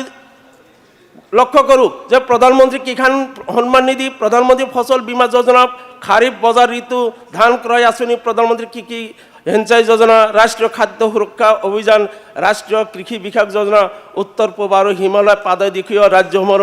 উদ্যান শস্য অভিযান ৰাষ্ট্ৰীয় কৃষি বিকাশ যোজনা উদ্যান শস্য ৰাষ্ট্ৰীয় ভোজ্য তেল আৰু তৈলবীজ তৈলমুখ খেজুৰ ৰাষ্ট্ৰীয় প্ৰকল্প মাটি স্বাস্থ্য আৰু উৰ্বৰতা পৰীক্ষা পৰম্পৰাগত কৃষি বিকাশ যোজনা ৰাষ্ট্ৰীয় মৌমাখি পালন অভিযান অসম কৃষি বাণিজ্য আৰু গ্ৰাম্য ৰূপান্তৰকৰণ প্ৰকল্প কৃষি প্ৰযুক্তি ব্যৱস্থাপনা সংস্থা গ্ৰাম্য আন্তঃ উন্নয়ন গাঁথনি পুঁজি এই গোটেইকেইটা আঁচনিত আমি বাজেটত কিমান টকা ধাৰ্য কৰিছিলোঁ আৰু প্ৰত্যেকটা আঁচনিত আমি কেই টকা সিলিং পাইছোঁ আৰু কিমান টকা ড্ৰ কৰিছোঁ সময় নিশ্চয় নহ'ব তাৰ পৰাই আমি ধৰিব পাৰিম যে বিভাগে কিমানখিনি ছাকচেছ কিমানখিনি ফেইলিয়ৰ মই এইখিনি ডাটা মোৰ হাতত মজুত আছে কিন্তু সময়ৰ অভাৱত মই এইখিনিকে ক'ব পাৰোঁ যে এই প্ৰত্যেকটা শিতানত বাজেটত ধাৰ্য কৰা ধন এনেয়ে কম যিমান প্ৰয়োজন আছিল তাতকৈ কম ধনৰ আবণ্টন দিয়া হৈছিল এই কম আবণ্টিত ধনখিনি আমি কিন্তু গোটেইখিনি চিলিঙে নাপালোঁ আৰু যিখিনি চেংচন হ'ল আমি সেইখিনি চিলিং নাপালোঁ ইউটিলাইজ নকৰিলোঁ অৰ্থাৎ প্ৰয়োজনতকৈ কম ধন আবণ্টন দিয়াৰ পিছতো যিখিনি পইচা দিয়া হৈছিল সেইখিনি আমি ইউটিলাইজ কৰিব পৰা নাই আমি ডিপাৰ্টমেণ্টৰ উন্নয়ন কেনেকৈ ক'ব পাৰোঁ অধ্যক্ষ মহোদয় সৰুকৈ কেইটামান কথা ক'ব খোজোঁ যে আজি যিটো উৎপাদন বৃদ্ধিৰ কাৰণে যিবিলাক ফাৰ্টিলাইজাৰ ব্যৱহাৰ কৰা হৈছে Assam agriculture marketing board wholesaler হিচাপে আছে কোম্পানী ছাপ্লাই অৰ্ডাৰ দিয়া হৈছে ছাবচিডাইজ ৰেটত কোম্পানী আসাম মাৰ্কেটিং বোৰ্ডত দিয়ে মাৰ্কেটিং বোৰ্ডে ৰিটেইলাৰক দিয়ে কোম্পানী আকৌ নিজাকৈ কিছুমান ৰিটেইল ডিলাৰ স্থাপন কৰিছে যাতে তেওঁলোকৰ সেই ৰিটেইল ডিলাৰৰ জৰিয়তে ফাৰ্মাৰে নিবিচৰা কিছুমান নিউট্ৰিয়েণ্ট যাতে জোৰ জবস্তি ৰাইজৰ মাজত বিক্ৰী কৰিব পাৰি অথচ ৰিটেইলাৰ আৰু ৰিটেইল ডিলাৰ একেই আৰু ছাবচিডাইজ বস্তু কোম্পানীয়ে কেনেকুৱাকৈ নিজে ৰিটেইল ডিলাৰ নিযুক্তি দিব পাৰে আৰু এটা বিভাগৰ যিটো ভুল পলিচি আৰু এটা যদি কওঁ যে তেওঁলোকে বিভিন্ন খেতিপথাৰত STW ইনষ্টলেশ্যন কৰি আছে STW ইনষ্টলেশ্যন কৰাৰ কাৰণে কোম্পানীক দায়িত্ব দিয়া হৈছে ঠিকা দিয়া হৈছে কোম্পানীক STW শ্যালো টিউবৱেল ইনষ্টলেশ্যন কৰিব ইয়াৰ ঠিকা দিয়া হৈছে কোম্পানী যি কোম্পানীয়ে এই মেটেৰিয়েল ছাপ্লাই কৰিব কিন্তু কোনো কোম্পানীয়ে কোনো ইয়াত থকা কোনো বিধায়কৰ সমষ্টিত কোনো কোম্পানী কোনো এমপ্লয়ী যায় ইনষ্টলেশ্যন কাম কৰা নাই সেই সমষ্টিৰ কোনোবা ল'ৰাক চাপ ঠিকা দিছে চাপ ঠিকা দি সেই ল'ৰাই কাম কৰি সেই কোম্পানীৰ পিছে পিছে ঘূৰি আছে ছাবচিডি ৰাজসাহায্যযুক্ত এনেকুৱা আঁচনি ৰূপায়ণৰ ক্ষেত্ৰত মেটেৰিয়েলছ ডিপাৰ্টমেণ্টে ছাপ্লাই লোৱা কোম্পানীৰ পৰা তাত আপত্তি নাই কিন্তু সৰু সৰু কামবিলাক আমাৰ ল'ৰা ছোৱালীবিলাক এমপ্লয়মেণ্ট দিয়াৰ সুযোগ থকাৰ পিছতো সেই ঠিকাৰ কাম ইনষ্টলেশ্যন কাম কোম্পানীক দি য'ত নেকি বহুত ধৰণৰ ঘোটালা হৈ আছে গোটেই অসমত ইয়াৰ দ্বাৰা কেতিয়াও কৃষি বিভাগৰ উন্নতি হ'ব নোৱাৰে আজি যদি দেখা যায় যে FPO বা FPC গঠনৰ যি নিয়মাৱলী আছিল যি ট্ৰান্সপাৰেন্সিৰ কথা কোৱা আছিল যে সেই তাতে সিওজন বা FPO গভৰ্ণমেণ্টৰ সা সুবিধা পোৱাকৈ যিমান দিন চলিবলগীয়া চলি আছে FPO বা FPC গভৰ্ণমেণ্টৰ পৰা সুবিধা লোৱা যিকেইদিন আছে সেইখিনিকে কৰি আছে তেওঁলোকে নেইদাৰ ফাৰ্মাৰক মোবিলাইজ কৰিছে না প্ৰডাকশ্যন কৰিছে না ফাৰ্মাৰৰ পৰা তেওঁলোকে কিবা পাৰ্চেছ কৰিছে সিওজনে 25,000 টকা মান্থলি যি চেলাৰী পায় বা FPO বা FPC যিটো বেনিফিট পায় চৰকাৰৰ পৰা সেই বেনিফিট পোৱালৈকে 1 বছৰ বা 2 বছৰ বা 3 বছৰ যিটো প্ৰভিজন আছে সেই কেইদিনলৈকে FPO বা FPC যে আছে বা থাকিব তাৰপিছত এই FPC বিলাকৰ অৱস্থা কি হ'ব তাৰোপৰি আৰু এটা কথা যে এই FPC বা ইয়াৰ CO বিলাক প্ৰিফাৰেবলি লোকেল ল'ৰা হ'ব লাগে মোৰ সমষ্টিত দেখা যায় যে কোকৰাঝাৰৰ ল'ৰা গোৱালপাৰা পশ্চিম সমষ্টিত তাৰে CO হৈ আছে অৰ্থাৎ সেই 25,000 টকা লোৱাৰ কাৰণে গতিকে এনেকুৱা ধৰণৰ আকুৱাপূৰ্ণ ৰূপায়ণৰ ব্যৱস্থা কৰি পেলাই কেনেকৈ উন্নতি হ'ব পাৰে এইখিনিকে কৈ কাৰ্টন প্ৰস্তাৱক মই সৰ্বান্তকৰণ সমৰ্থন জনাই মই মোৰ ক'বলৈকে সন্মানীয় অধ্যক্ষ ডাঙৰীয়া মই বক্তব্য প্ৰদান কৰাৰ আগতে ভাৰতত সংযুক্ত কিষাণ মৰ্চাৰ নেতৃত্বত যি আন্দোলন চলি আছে অসম বিধানসভাৰ এজন সদস্য হিচাপে মই ভাৰতৰ কৃষকসকলৰ সেই আন্দোলনৰ প্ৰতি সমৰ্থন ব্যক্ত কৰিছোঁ তেখেতসকলৰ মূল যিকেইটা দাবী MSP পেঞ্চন লোন ৰিলিফ আৰু 21ত শ্বহীদ কৃষকসকলৰ ক্ষতিপূৰণ জাষ্টিছ সেই আটাইকেইটা দাবীৰ প্ৰতি পূৰ্ণ সমৰ্থন আগবঢ়াইছোঁ এতিয়া মূল বিষয়টোলৈ আহিছোঁ অধ্যক্ষ ডাঙৰীয়া অসমৰ কৃষি বিভাগৰ আটাইতকৈ ডাঙৰ কামটো হ'ল বছৰৰ সকলো সময়তে খেতি পথাৰত খেতি কৰিব পৰা এখন অসমলৈ পৰিণত কৰাটো এতিয়াও আমি সকলোৱে জানো যে অসমত বছৰত বেছিভাগ ঠাইতে এবছৰত এবাৰ মাত্ৰ খেতি কৰা হয় আৰু এবাৰ খেতি কৰি পৃথিৱীৰ কোনো দেশ এতিয়ালৈকে ধনী হ'ব পৰা নাই গতিকে বছৰৰ সকলো সময়তে খেতি কৰিব পৰা ৰাজ্যত পৰিণত কৰিবৰ কাৰণে কৃষি বিভাগে বিশেষ একো কাম কৰিব পৰা নাই তাৰ কাৰণে মই মাত্ৰ এটা উদাহৰণ দেখুৱাই দিছোঁ গ্ৰছ শ্ব'ন এৰিয়া মানে গোটেই বছৰটোত যিমান মাটি চাহ কৰে সেই গ্ৰছ শ্ব'ন এৰিয়া 2016-17 চনত আছিলে 40,87,000 হেক্টৰ সেইটো 2020-21ত কমিলেহে বহা নাই কিমান বাঢ়িলে 40 লাখৰ পৰা গৈ 38,44,000 হেক্টৰলৈ কমিলে অসমত গ্ৰছ জোন এৰিয়া মাটিৰ পৰিমাণ কমিলে অসমত জলসিঞ্চনৰ আজিও গ্ৰছ ইৰিগেটেড যিটো এৰিয়া সেইটো এতিয়াও 17% বুলি কেইদিনমান আগতে বিধানসভাত আমাক তথ্য প্ৰদান কৰা হৈছিল এতিয়া যদি এটাকে মই শস্যৰ উৎপাদনৰ কথা যাওঁ দাইল উৎপাদন 2017-18 চনত 1,15,800 টন হৈছিলে সেইটো কমি গৈ 2022-23 চনত 81,900 টনলৈ হ্ৰাস পালে দাইল উৎপাদনটো অসমত কমি গ'ল মুঠ খাদ্যশস্য উৎপাদন টোটেল ফ্ৰুট গেইন উৎপাদন আগতে অসমত 17-18 যেতিয়া বিজেপি চৰকাৰ আহিছিলে তেতিয়া 55,25,900 টন আছিলে সেইটো কমি গৈ 22-23 চনত 52,35,100 টন হ'ল 2 লাখ টন কমিলে 3 লাখ টন কমিলে বহা নাই তাৰপিছত দেখা গ'ল যে তৈল শস্য উৎপাদন সৰিয়হকে ধৰি তৈল শস্য উৎপাদন 2017-18 চনত যেতিয়া বিজেপি চৰকাৰ আহিছিলে তেতিয়াও আমি দেখিছিলোঁ যে 2 লাখ টন তেতিয়া 2,600,000 টন তৈল শস্য উৎপাদন হৈছিলে এতিয়া 1,98,200 টনহে তৈল শস্য উৎপাদন হয় অৰ্থাৎ উৎপাদন সকলো ক্ষেত্ৰতে এটাকৈ কমিছে আৰু মৰাপাট যদি উৎপাদন চাওঁ তেতিয়াহ'লে দেখা যায় 17-18 চনত 8,61,500 টন বেলছ বুলি কয় বেল উৎপাদন হৈছিলে এতিয়া 7,90,000 হে এতিয়া উৎপাদন হৈছে ঠিক তেনেকৈ ধান উৎপাদনৰ যদি চাওঁ ধান উৎপাদনৰ এলেকা ধান খেতি কৰা এলেকা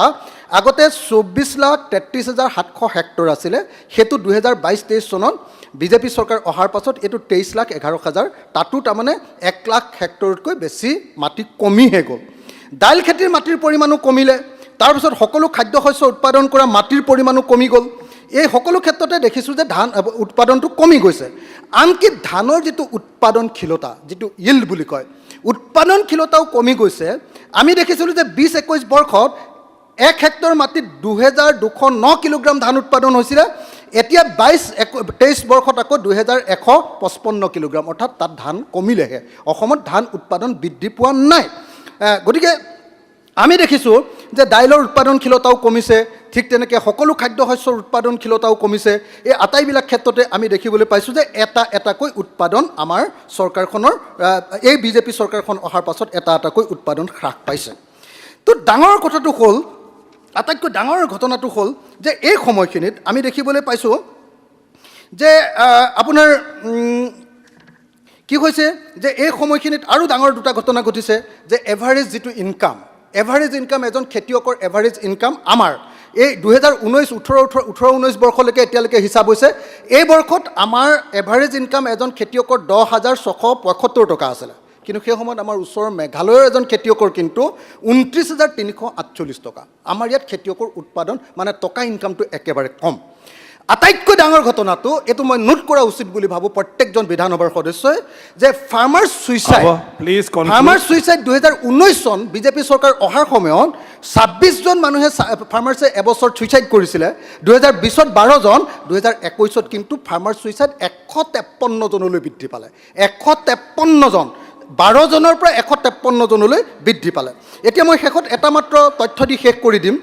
আজি ভাৰতবৰ্ষত আমি দেখিবলৈ পাইছোঁ সদায় চৰকাৰে কৈছে যে আমি ভাৰতবৰ্ষৰ ভিতৰত 1 নম্বৰ ৰাজ্য কৰিম 1 নম্বৰ ৰাজ্য কৰিবলৈ যাওঁতে আপুনি দেখিব ক্ৰপিং ইণ্টেনচিটিৰ ক্ষেত্ৰত গোটেই 34খন ৰাজ্যৰ ভিতৰত আমি অসমৰ স্থান 18 ধান উৎপাদনত আমাৰ স্থান 12 ঘেঁহু উৎপাদনত আমাৰ 17 কোৰ চিৰিয়েল উৎপাদনত আমাৰ স্থান 20 দাইল উৎপাদনত আমাৰ স্থান গোটেই ভাৰতবৰ্ষৰ ভিতৰত 15 নম্বৰ টোটেল ফুড গ্ৰেইন উৎপাদনত আমাৰ 16 নম্বৰ তৈলজাত বীজ উৎপাদনত 13 নম্বৰ কুঁহিয়াৰ উৎপাদনত আমাৰ 15 নম্বৰ মাংস উৎপাদনত আমি 17 নম্বৰত মাছ উৎপাদনত আমাৰ 11 নম্বৰ কণী উৎপাদনত আমাৰ 18 নম্বৰ গাখীৰ উৎপাদন শেষ হৈ গ'ল গাখীৰ উৎপাদনত 21 নম্বৰ মুঠ ফলমূল উৎপাদনত 17 নম্বৰ মুঠ শাক পাচলি উৎপাদনত 12 নম্বৰ আৰু মুঠ খাদ্যশস্য উৎপাদনত 15 নম্বৰ আৰু মই এটা কথা ক'ব খুজিছোঁ এই তথ্য যিমান দিছোঁ আটাইবিলাক দিছোঁ মই handbook of statistics of Indian state 2022 এতিয়া আৰু কোনো ৰেকৰ্ডত নাযাব ৰিজাৰ্ভ বেংক অফ ইণ্ডিয়াৰ পৰা দিছোঁ গতিকে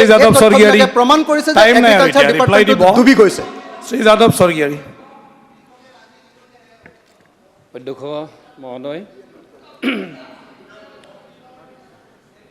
2024-25 চনৰ কৃষিৰ প্ৰস্তাৱৰ সপক্ষে মই দুআষাৰ ক'ব বিচাৰিছোঁ যে কৃষি কাৰ্যৰ লগত জড়িত অসমৰ অৰ্থনৈতিক ব্যৱস্থাত পোনপ্ৰথমে আমি উল্লেখ কৰিব লাগিব আৰু বিশেষকৈ অধ্যক্ষ ডাঙৰীয়া যে বিশেষকৈ আমাৰ ৰাজ্যৰ লগতে আমাৰ ভাৰতবৰ্ষৰ লগতে গোটেই এছিয়াৰ বিখ্যাত কলৰ খেতি হ'ল দৰংগুৰি বজাৰ। এই বজাৰৰ আমাৰ কৃষকসকলৰ যিটো দুৰৱস্থা মই কিছু কথা উল্লেখ কৰিব বিচাৰিছোঁ যে আপোনালোকে জানি সুখী হ'ব যে দৰংগুৰিৰ যিটো কলৰ বজাৰ আছে এই খেতিয়কসকলৰ সৰহ সংখ্যক দুধনৈ সমষ্টিৰ অন্তৰ্গত আৰু এই খেতিয়কসকলৰ প্ৰায় 90% কৃষক জনগোষ্ঠীয় মানুহে কৰে।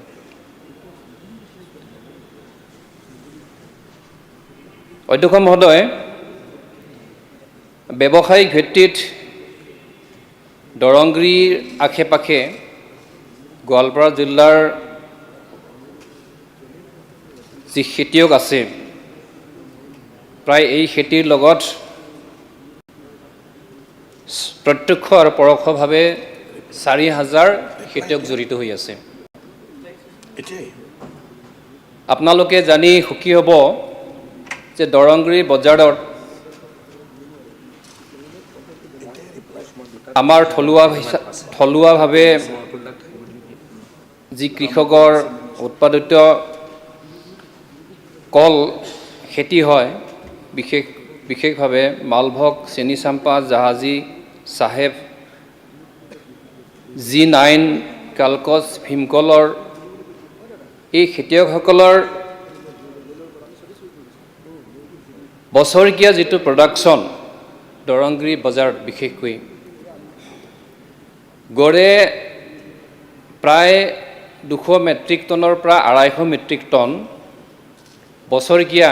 80,000 মেট্ৰিক টনৰ পৰা প্ৰায় 1 লাখ মেট্ৰিক টন এই দৰংগুৰি কলৰ বজাৰত উৎপাদন হয়। আৰু এই উৎপাদিত সামগ্ৰী আমাৰ অসমৰ লৱাৰ আছামৰ গুৱাহাটীৰ লগতে আমাৰ অসমৰ বিভিন্ন ৰাজ্যৰ লগতে বিহাৰ, ৱেষ্ট বেংগল, উত্তৰ প্ৰদেশৰ লগতে সময়ে সময়ে ভাৰতবৰ্ষৰ বাহিৰত ডুবাই আৰু নেপালতো দৰংগুৰি কল ৰপ্তানি কৰা হয়। অধ্যক্ষ মহোদয়, পৰিতাপৰ বিষয় ইয়ে যে এই দুখীয়া খেতিয়কসকলৰ যিসকল অতি উচ্চ শিক্ষিত আৰু নিবনুৱা খেতিয়কসকলে এই খেতিৰ লগত জড়িত হৈ আছে, এই খেতিৰ আৰু অধিক যদি আমি মনোনিৱেশ কৰিব পাৰোঁ, বিশেষকৈ দৰংগুৰি যিটো কলৰ বজাৰ আছে এই বজাৰখনত প্ৰচেছিং ইউনিট আৰু ৰাপেলিং ইউনিট যদি প্ৰৱৰ্তন কৰিব পৰা যায় তেতিয়াহ'লে খেতিয়কসকলৰ লগতে আমাৰ অসমৰ কল খেতিয়কসকলৰ লগতে আমাৰ অৰ্থনৈতিকভাৱেও উন্নতি হ'ব। ইয়াৰ উপৰিও বহুদিনীয়া দীৰ্ঘদিনীয়া সেই অঞ্চলৰ খেতিয়কসকলে আবেদন নিবেদন কৰিও আজিলৈকে তাত শীতল ভঁৰাল প্ৰতিষ্ঠা কৰা নহ'ল। গতিকে মাননীয় মন্ত্ৰী ডাঙৰীয়া যোৱা কোভিডৰ সময়ত নিজে দৰংগুৰিৰ স্থানীয় খেতিয়কৰ লগত মত বিনিময় কৰিছিল আৰু ইয়াৰ উপৰিও যোৱা 2023 চনৰ জুলাই মাহতো অসমৰ ৰাজ্যপাল গোলাপচান্দ কাটাৰিয়াও দুধনৈ দৰংগুৰি কলৰ খেতিয়কসকলৰ লগত মত বিনিময় কৰিছিল। কিন্তু এই খেতিয়কসকলৰ বিভিন্ন অভাৱ অভিযোগবিলাক বিশেষকৈ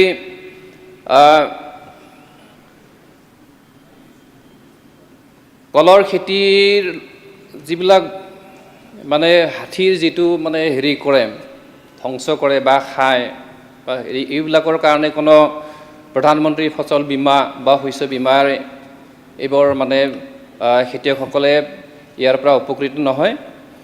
আৰু মই এই কথাটো ক'ব বিচাৰোঁ যে হ'ব কনক্লুড কৰক বিশেষকৈ সময় নাই আৰু আমাৰ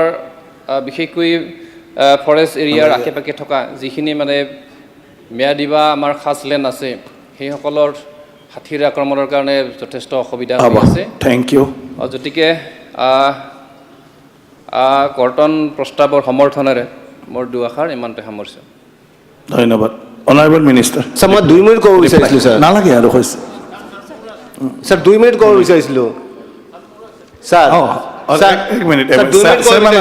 টাইম নাই টাইম ৰিপ্লাই ৰিপ্লাই বহুত দীঘল আছে নালাগে ৰিপ্লাই দিব লাগিছিল 2 মিনিট দিব লাগিছিল স্যাৰ নালাগে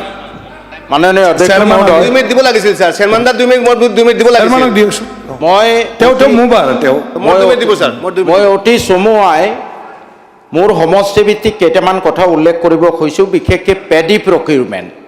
আমাৰ যিবোৰ অঞ্চলত ধান উৎপন্ন হয় পেডি প্ৰকিউৰমেণ্ট চেণ্টাৰৰ ক্ষেত্ৰত দেখা গৈছে আমাৰ বাগবৰ সমষ্টিত কোনো চেণ্টাৰ নাই চেঙাত নাই মাননীয় মন্ত্ৰী মহোদয়ক অনুৰোধ জনাওঁ যাতে আমাৰ এই ধান উৎপন্ন হোৱা জেগাবোৰত পেডি প্ৰকিউৰমেণ্ট চেণ্টাৰবোৰ দিয়া হয় আৰু ডিষ্ট্ৰিক্ট জিলা ভিত্তিত এখন কমিটি আছে কিন্তু জিলা উপায় আয়ুক্ত ডাঙৰীয়াই আমি সেই কমিটিৰ মেম্বাৰ আজিলৈ কোনো আজি 2 বছৰ হ'ল কোনো মিটিং মতা নাই মিটিংবোৰ যাতে ৰেগুলাৰ হয় 2 নম্বৰত হ'ল আপোনাৰ এগ্ৰিকালচাৰৰ পৰা যিবোৰ ইনপুট দিয়ে সেই ইনপুটৰ ক্ষেত্ৰত আপোনাৰ বিভাগৰ পৰা ওপৰ লেভেলৰ পৰা এখন চিঠি গৈছিল যে MLAবোৰৰ এজনকৈ নমিনি থাকিব আমি নমিনি দিলোঁ এতিয়াও দেখিছোঁ নমিনিৰ লগত কনচাল্ট নকৰাকৈ ইনপুটবোৰ দিয়ে এইটো যাতে আমাৰ নমিনিৰ লগত আমি পাব্লিক ৰিপ্ৰেজেণ্টেটিভ যাতে আলোচনা কৰে 3 নম্বৰ হ'ল আপোনাৰ সাব ডিভিজনাল এগ্ৰিকালচাৰ অফিচ আলোপতি প্ৰায় 20 মান ষ্টাফ আছে আগতে ঘৰটো বেয়া হৈ আছিলে এইবাৰ অলপ পইচা দিছে আপুনি 25 লাখ মই আপোনাক অনুৰোধ কৰিম ঘৰটো ৰিপেয়াৰিং হোৱাৰ পিছত যাতে এইটো ফাংচনেল কৰা হয় 4 নম্বৰত মাননীয় উপাধ্যক্ষ মহোদয় মোৰ সমষ্টিত 3টা এডিঅ' চাৰ্কুল আছে এটা মন্দিয়া এটা বাগবৰ আৰু ময়নবুৰীত কোনো গোডাউন নাই ময়নবুৰীত প্ৰায় 1 লাখ মানুহ আছে ময়নবুৰী চাৰ্কুলটোত কিন্তু বস্তুখিনি দিয়া হয় কলগাছিয়াৰ পৰা শেষৰটো গাঁও পঞ্চায়ত চতলালৈ প্ৰায় 60 কিলোমিটাৰ দূৰ এখন নদী পাৰ হ'ব লাগে গতিকে ময়নবুৰীৰ পৰা চতলাৰ মাজত এটা এগ্ৰিকালচাৰ গোডাউন দিব লাগে ঠিক তেনেকৈ বাগবৰ এডিঅ' চাৰ্কুলৰ আণ্ডাৰত কোনো গোডাউন নাই চৰৰ মানুহবোৰ আহি পেলাই এই কৃষিৰ লগত জড়িত ইনপুটখিনি লৈ যাতে তেওঁলোকত খাজনাতকৈ বাজনাটো বেছি হৈ যায় গতিকে আলোপতিৰ পৰা কদমতলালৈ এই 5টা পঞ্চায়ত মিলি এটা গোডাউন দিব লাগে আৰু বাগবৰত এটা গোডাউন দিব লাগে এই 3টা গোডাউন দিলেহে আমাৰ কৃষকসকল উপকৃত হ'ব ঠিক তেনেকৈ হাৰৰ ক্ষেত্ৰত চৰৰ পৰা আহি হাৰবোৰ মন্দিয়াৰ পৰা নিব লাগে তেওঁলোকৰ আৰু 20 টকাকৈ এক্সট্ৰা 100 টকাকৈ এক্সট্ৰাকৈ খৰচ হয় পাৰ কুইণ্টল গতিকে মাননীয় অধ্যক্ষ মহোদয় আপোনাৰ জৰিয়তে মন্ত্ৰী মহোদয়ক অনুৰোধ জনাইছোঁ যে আলোপতিৰ পৰা কদমতলালৈ এই 5টা পঞ্চায়তৰ কাৰণে হাৰৰ কাৰণে যাতে এটা গোডাউন দিয়া হয় মাননীয় অধ্যক্ষ মহোদয় মই শেষ কৰিম আমাৰ হৰ্টিকালচাৰ মিছন নেশ্যনেল হৰ্টিকালচাৰ মিছনত বহুত ভাল স্কিম আছে কিন্তু আমাৰ ৰাইজে কৃষকসকলে এই স্কিমৰ বিষয়ে একো গমকে নাপায় দেখা গৈছে যে এগ্ৰিকালচাৰ ডিপাৰ্টমেণ্টৰ এডিঅ' বা গ্ৰাম সেৱকসকলে তেওঁলোকৰ কিছুমান চিনাকি মানুহ বিশেষকৈ লং পেণ্ট পিন্ধা মানুহ যিসকল আচলতে কৃষক নহয় তেওঁলোকক মাতি আনি সেই স্কিম দিয়ে আৰু তাৰ বিনিময়ত তেওঁলোকে কিবা লয় মই আৰু বিশেষ নকওঁ যাতে এই হৰ্টিকালচাৰ মিছন স্কিমো আমাৰ বিধায়কসকলৰ লগত আলোচনা কৰি বা বিধায়কৰ ৰিপ্ৰেজেণ্টেটিভৰ লগত আলোচনা কৰি যাতে দিয়া হয় প্ৰকৃতাৰ্থত যাতে কৃষকসকল ফলপ্ৰসূ হয় মই লাষ্ট পইণ্টটো ক'ব খুজিছোঁ এপাৰ্টৰ অধীনত বহু স্কিম লোৱা হৈছে মাৰ্কেট ডেভেলপমেণ্ট বা ৰাস্তা ঘাট ডেভেলপমেণ্ট মোৰ বাগবৰ সমষ্টি কৃষি প্ৰধান সমষ্টি এপাৰ্টৰ অধীনত এটা ৰাস্তাও লোৱা হোৱা নাই মাৰ্কেট মাত্ৰ এটা লোৱা হৈছে যাতে মন্ত্ৰী মহোদয়ৰ হস্তক্ষেপত বাগবৰতো 2-4টা ৰাস্তা পকী কৰিবলৈ লোৱা হয় আৰু 2-4টা আপোনাৰ মাৰ্কেট ডেভেলপমেণ্ট কৰা হয় সদৌ শেষত মাননীয় অধ্যক্ষ মহোদয় সদৌ শেষত আমাৰ আলোপতিৰ পৰা কদমতলালৈ এই বৃহৎ অঞ্চল কৃষি উৎপাদনৰ কাৰণে এটা হটবেড ইমানেই বস্তু উৎপন্ন হয় কিন্তু তেওঁলোকে বজাৰ মূল্য নাপায় কাৰণ মাজত এটা গেপ আছে নদীৰ ওপৰত ব্ৰিজ লাগে যদিও PWDৰ আণ্ডাৰত মই মুখ্যমন্ত্ৰী মহোদয়ক অনুৰোধ কৰিছোঁ আপুনিও কৃষি বিভাগৰ স্বাৰ্থত যাতে জলজলি নদীৰ ওপৰত এটা ব্ৰিজ হয় তাৰ কাৰণে অনুৰোধ জনালোঁ। আৰু প্ৰত্যেক বছৰে আপুনি জানে আলু আমাৰ কৃষকসকলে 3 টকা 4 টকাত বিক্ৰী মানে পেলাই দিবলগীয়া হয়। যোৱা বছৰ আপোনাৰ নিৰ্দেশত এটা প্ৰচেষ্টা চলিছিল যাতে আধা মিনিট এফেডাৰৰ অধীনত যাতে আলুখিনি কিনা হয়, কিন্তু আল্টিমেটলি নহ'ল। আমাৰ অসমৰ যিটো এফেডাৰ চেণ্টাৰ আছে মষ্ট ইনএক্টিভ। মই মন্ত্ৰী মহোদয়ক অনুৰোধ জনাওঁ যে অকল আলুৱে নহয়, ৰঙালাও, কেঁচা জলকীয়া এই বস্তুবোৰ এফেডাক এক্টিভ কৰি পেলাই যদি আমি এক্সপৰ্ট কৰিব পাৰোঁ আমাৰ দেশৰ অৰ্থনীতিও ভাল হ'ব, ফৰেন এক্সচেঞ্জ আৰ্ণ হ'ব। গতিকে এই ক্ষেত্ৰত উপযুক্ত ব্যৱস্থা ল'ব লাগে। Thank you. অধ্যক্ষ মহোদয় 2 মিনিট বলে কাঠমোচনে দুই একটা কথা বলতে চাই। অধ্যক্ষ মহোদয়, মাননীয় মুখ্যমন্ত্রীকে যতটুকু আমি সম্মান করি, ওনার মানসিকতাকে আমি আর 10 গুণ বেশি সম্মান করি। অধ্যক্ষ মহোদয়, এই জন্য কথা বলছি, 1962 খ্রিস্টাব্দে এই এমএসপি আইন কেন্দ্র সরকারে গৃহীত হয়। অধ্যক্ষ মহোদয়, দুঃখজনক ব্যাপার এবং লজ্জা হচ্ছে আজকে এই কথাগুলো বলতে। অধ্যক্ষ মহোদয়, আজকে আমার সঙ্গের বিধায়করা সেই কথাগুলো বলছেন আজকে। অধ্যক্ষ মহোদয়, সবচেয়ে বড় ব্যাপার হচ্ছে গিয়ে 2001 থেকে 2016 অবধি কার গভর্নমেন্ট ছিল সেটা জানা। অধ্যক্ষ মহোদয়, আমি 11 থেকে 2016 অবধি বিধায়ক ছিলাম। অধ্যক্ষ মহোদয়, এমএসপিতে কতখান চাউল প্রক্রিয়া করা হয়েছে, কতখান ধান প্রক্রিয়া করা হয়েছে অধ্যক্ষ মহোদয় আমি শুনি নেই। ফার্স্ট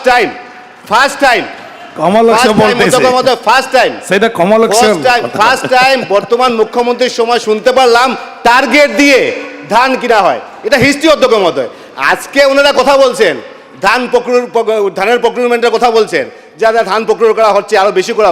তখন আপনারা কোথায় ছিলেন? 1 থেকে 15 অবধি কোথায় ছিলেন? এর আগে যখন বারবার আপনাদের গভর্নমেন্ট ছিল, আপনার তখন কোথায় ছিল? অধ্যক্ষ মহোদয়, আজকে আমি বেশি সমালোচনা করছি না। আমি এই জন্য বলছি যে আপনারা আজকে কথা বলছেন পজিটিভ হতে বলুন। এভাবে বলছেন যে মুখ্যমন্ত্রী কোনো কাজ করেননি, প্রধানমন্ত্রী কোনো কাজ করেননি। আজকে কৃষকদের জন্য যে পরিবেশ সৃষ্টি হলো, আজকে আপনারা ধন্যবাদ জানান। আপনারা এখানে বসে কথা বলতে পারছেন যে না এই জিনিসগুলো করা হোক, এই জিনিসগুলো করা হোক। এই যে বাতাবরণ সৃষ্টি করা হলো এবং মুখ্যমন্ত্রীর বিচক্ষণতায় যে পরিবেশ সৃষ্টি করা হলো, আমি ধন্যবাদ জ্ঞাপন করছি, আমি শুভেচ্ছা জ্ঞাপন করছি। সঙ্গে সঙ্গে আমি বলতে চাই যে আমার ভাইদেরকে আমি বলতে চাই, আমরা একটু গরুগুঠি থেকে বেরিয়ে এসে যদি আমরা একটু চিন্তা করতে পারি তাহলে ভালো হবে। আমাদের গরুগুটির প্রতি আমাদের প্রেম ভালো বেশি হয়ে গিয়েছে। আমি চাই মুখ্যমন্ত্রীর সঙ্গে কথা বলে সেই সমস্যার সমাধান হোক। আমরা এইভাবে ওয়ার্কআউট করে আমরা সমস্যার সমাধান করতে পারবো না।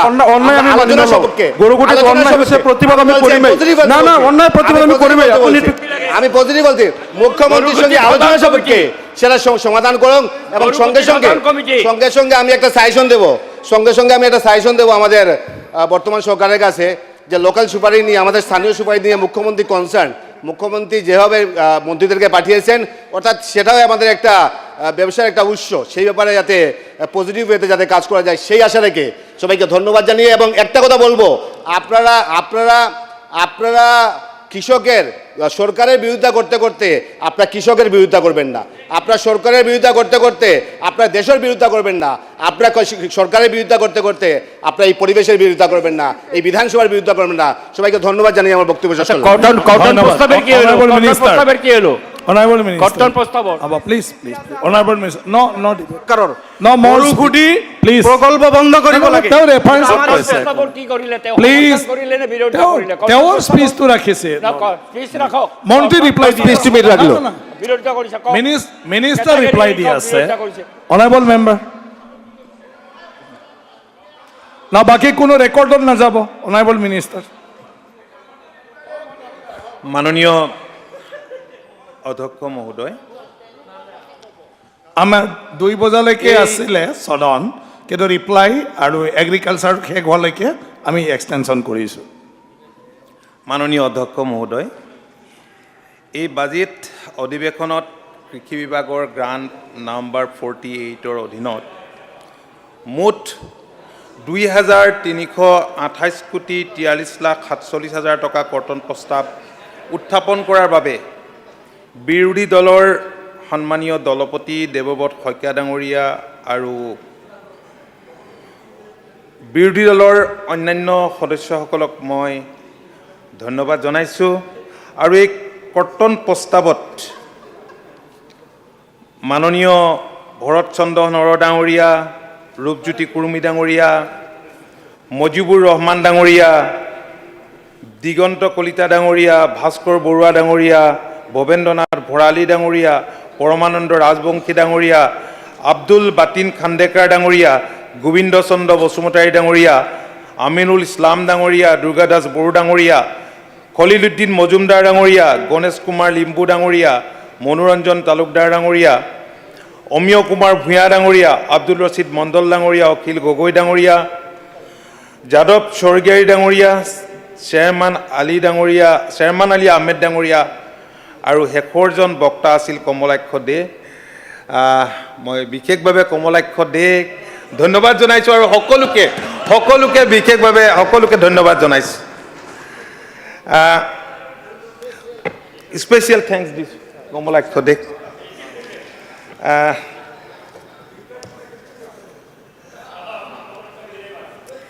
ৰিপ্লাইটো কমলাক্ষই দিব মাননীয় আপুনি কষ্ট কৰিব। মুখ্যমন্ত্ৰী ডক্টৰ হিমন্ত বিশ্ব শৰ্মা ডাঙৰীয়াৰ সবল দূৰদৰ্শী নেতৃত্বত অসমত এক তেজস্ব কৰ্ম সংস্কৃতি আৰু কৰ্মচঞ্চলতাৰ সূচনা হৈছে। আজিৰ দিনটোত এটা কথা হাতহতৰো স্বীকাৰ কৰিবলৈ বাধ্য হৈছে, যদিও আজি বিৰোধী পক্ষৰ সন্মানীয় সদস্যসকলে কৰিব লাগে কাৰণে কৰিছে, কিন্তু মই দেখিছোঁ যে তাৰে কিছুমান সেইসকলৰ মাজৰে কেইবাগৰাকীও মুকলিভাৱেই মাননীয় মুখ্যমন্ত্ৰী ডাঙৰীয়াক নিঃসংকোচে প্ৰশংসা কৰিছে, চৰকাৰৰ কাম কাজক প্ৰশংসা কৰিছে। আৰু আজিৰ দিনটোত হাতহতৰো এটা কথা স্বীকাৰ কৰিবলৈ বাধ্য যে মুখ্যমন্ত্ৰী ডাঙৰীয়াৰ নেতৃত্বত আমাৰ চৰকাৰখনৰ কাৰ্যকালত ৰাজ্যখনৰ সৰ্বদিশতে যি অভূতপূৰ্ব উন্নয়নৰ ধাৰা বৈছে সেয়া অভিলেখ। স্বৰাজোত্তৰ কালত ৰাজ্যখনৰ কোনো এখন চৰকাৰৰ আমোলত এনেধৰণৰ উন্নয়ন হোৱা নাছিল, সেই কথা আমি বহলাই ব্যাখ্যা কৰাৰ প্ৰয়োজন নাই। আৰু এই উন্নয়নৰ যি গতি, সেই গতিৰ অন্যতম অংশীদাৰ হৈছে অসম চৰকাৰৰ কৃষি বিভাগ, যাৰ জৰিয়তে ৰাজ্যখনৰ লক্ষ লক্ষ কৃষক আজি ভাবিব নোৱাৰা ধৰণৰ উপকৃত হৈছে। মই ধন্যবাদ জনাইছোঁ শাসক পক্ষৰ সদস্যসকলক।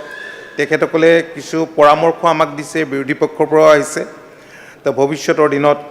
নিশ্চয় যিখিনি সম্ভৱ হয় সেই পৰামৰ্শখিনি আমি কাৰ্যকৰী কৰিবলৈ আমি চেষ্টা কৰিম। মাননীয় মুখ্যমন্ত্ৰীৰ সপোন যে আমাৰ ৰাজ্যখন দেশৰ অগ্ৰণী 5খন ৰাজ্যৰ তালিকাত অন্তৰ্ভুক্ত কৰিব লাগে, আৰু সেইবাবেই মুখ্যমন্ত্ৰীয়ে অন্যান্য খণ্ডৰ লগতে কৃষি আৰু আনুষংগিক খণ্ডৰ বিকাশত অগ্ৰাধিকাৰ ভিত্তিত গুৰুত্ব আৰোপ কৰিছে। আৰু ইয়াৰ ফলশ্ৰুতিতে অসমৰ যুৱ শক্তিয়ে কৃষিখণ্ডৰ মাজেৰে নিজৰ জীৱন আৰু জীৱিকাৰ সন্ধান কৰিবলৈ ওলাইছে। আপোনালোক সকলোৱে জানে মাননীয় অধ্যক্ষ মহোদয়, দশকৰ পিছত দশক ধৰি অৱহেলিত কৃষক ৰাইজক মাননীয় মুখ্যমন্ত্ৰী ডাঙৰীয়াৰ উদ্যোগত যথোচিত সন্মান প্ৰদৰ্শনৰ লগতে ৰাজ্যখনত প্ৰথমবাৰৰ বাবে কৃষক ৰাইজক প্ৰথম শ্ৰেণীৰ নাগৰিক হিচাপে স্বীকৃতি প্ৰদানৰ এক উজ্জ্বল ধাৰা আৰম্ভ হৈছে। তেনে ব্যক্তিক অসম গৌৰৱ আদিৰ দৰে সন্মানীয় বঁটা প্ৰদান কৰাটো এটা উদাহৰণ। আৰু কৃষি বিভাগে যিবিলাক সা সুবিধা আগবঢ়াইছে, এই সা সুবিধা আগবঢ়োৱা এগৰাকী এই আঁচনিৰ সুবিধা গ্ৰহণ কৰা এগৰাকী ব্যতিক্ৰমী কৃষক হিচাপে চিনাকি দিবলৈ সক্ষম হোৱা চিৰাং জিলাৰ কৃষক সৰ্বেশ্বৰ বসুমতাৰীলৈ ভাৰত চৰকাৰে সন্মানীয় পদ্মশ্ৰী সন্মান যচাৰ লগতে নাৰী শক্তিৰ প্ৰতীক লিম্বু ডাঙৰীয়াই উল্লেখ কৰি গৈছিল। শোণিতপুৰ জিলাৰ জয়মতী কৃষক উৎপাদক সমিতিক ৰাষ্ট্ৰীয় অটল গৌৰৱ সন্মানেৰে আজি বিভূষিত কৰা হৈছে। আমি ভাবোঁ যে মাননীয় মুখ্যমন্ত্ৰী ডাঙৰীয়াৰ নেতৃত্বত আৰম্ভ হোৱা কৃষিভিত্তিক অসমৰ এই ৰূপান্তৰ যাত্ৰাক দল মত নিৰ্বিশেষে আমি সকলোৱে আদৰণি জনোৱাৰ লগতে আমাৰ সকলোৰে খাদ্য সুৰক্ষা নিশ্চিত কৰা কৃষক ৰাইজৰ প্ৰতি কৃতজ্ঞ হোৱা উচিত। মাননীয় অধ্যক্ষ মহোদয়, যিটো সময়ত বিৰোধীয়ে কৰ্তন প্ৰস্তাৱ আনিছে, সেই সময়ত আমি দেখিছোঁ যে কেন্দ্ৰীয় চৰকাৰে আৰু বেলেগ বেলেগ ৰাষ্ট্ৰসমূহে কৃষি খণ্ডৰ বাবে আবণ্টন কৰা পুঁজিৰ পৰিমাণ বৃদ্ধি কৰিছে কাৰণ বিশ্বজুৰি কৃষিখণ্ড সংকটৰ গৰাহত পৰিছে ক্লাইমেট চেঞ্জ জলবায়ু পৰিৱৰ্তন এটা ডাঙৰ চেলেঞ্জ আৰু ক্ৰমবৰ্ধমান জনসংখ্যাৰ বৃদ্ধিৰ বিপৰীতে ক্ৰমহ্ৰাসমান কৃষিভূমি আৰু ক্ৰমহ্ৰাসমান কৃষিভূমিত অধিক শস্যৰ উৎপাদনৰ প্ৰত্যাহ্বান আৰু কৃষিভূমিৰ উৰ্বৰতা হ্ৰাস কাৰণ বিভিন্ন ৰাষ্ট্ৰই বিভিন্ন ৰাজ্যই অধিক উৎপাদনৰ বাবে অতিমাত্ৰাত ৰাসায়নিক আৰু কীটনাশক ঔষধ ব্যৱহাৰ কৰাৰ কাৰণে মাটিৰ গুণাগুণ কমি গৈছে মাটিৰ যি গুণ যি ফাৰ্টিলিটি কমিছে আৰু এনে সংকটৰ মোকাবিলা কৰিবলৈ আচলতে বৰ্ধিত পুঁজি আবণ্টনৰ বিকল্প নাই আমি সকলোৱে জানো যে আমাৰ ৰাজ্যখনৰ কৃষকসকল হৈছে ক্ষুদ্ৰ আৰু উপান্ত কৃষক আৰু আমাৰ কৃষকসকলে প্ৰতি বছৰে বানপানী খৰাং গৰাখহনীয়া পোক পতংগ আক্ৰমণ আদি প্ৰাকৃতিক দুৰ্যোগত জৰ্জৰিত হয় আৰু সেই ৰাজ্যৰ বাজেট কৰ্তনৰ প্ৰস্তাৱ কোনো ক্ষেত্ৰতে গ্ৰহণযোগ্য হ'ব নোৱাৰে অৱশ্যে আজি সদনত বহু সন্মানীয় সদস্যই কৃষিখণ্ডলৈ বহুখিনি আমূল পৰিৱৰ্তন আনিব পৰা বহু পৰামৰ্শ আগবঢ়াইছে তাৰ বাবে তেখেতসকলক বিশেষ ধন্যবাদ জনাইছোঁ আৰু কৃষিখণ্ডৰ উন্নয়নৰ কাৰণে যিমানখিনি সম্ভৱ হয় মই ইতিমধ্যে উল্লেখ কৰি গৈছোঁ যে সেইখিনি কৰিবলৈ আমাৰ চেষ্টা অব্যাহত থাকিব অসমৰ অৰ্থনীতি ঘাইকৈ কৃষিভিত্তিক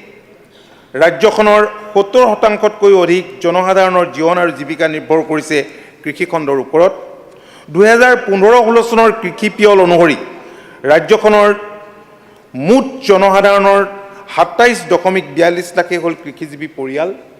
সুখৰ কথা যে চৰকাৰী প্ৰয়াস আৰু আমাৰ বৃহৎ সংখ্যক উপান্ত আৰু ক্ষুদ্ৰ শ্ৰেণীৰ কৃষকৰ সন্মিলিত প্ৰচেষ্টাত ৰাজ্যখনৰ মুঠ ঘৰুৱা আয়লৈ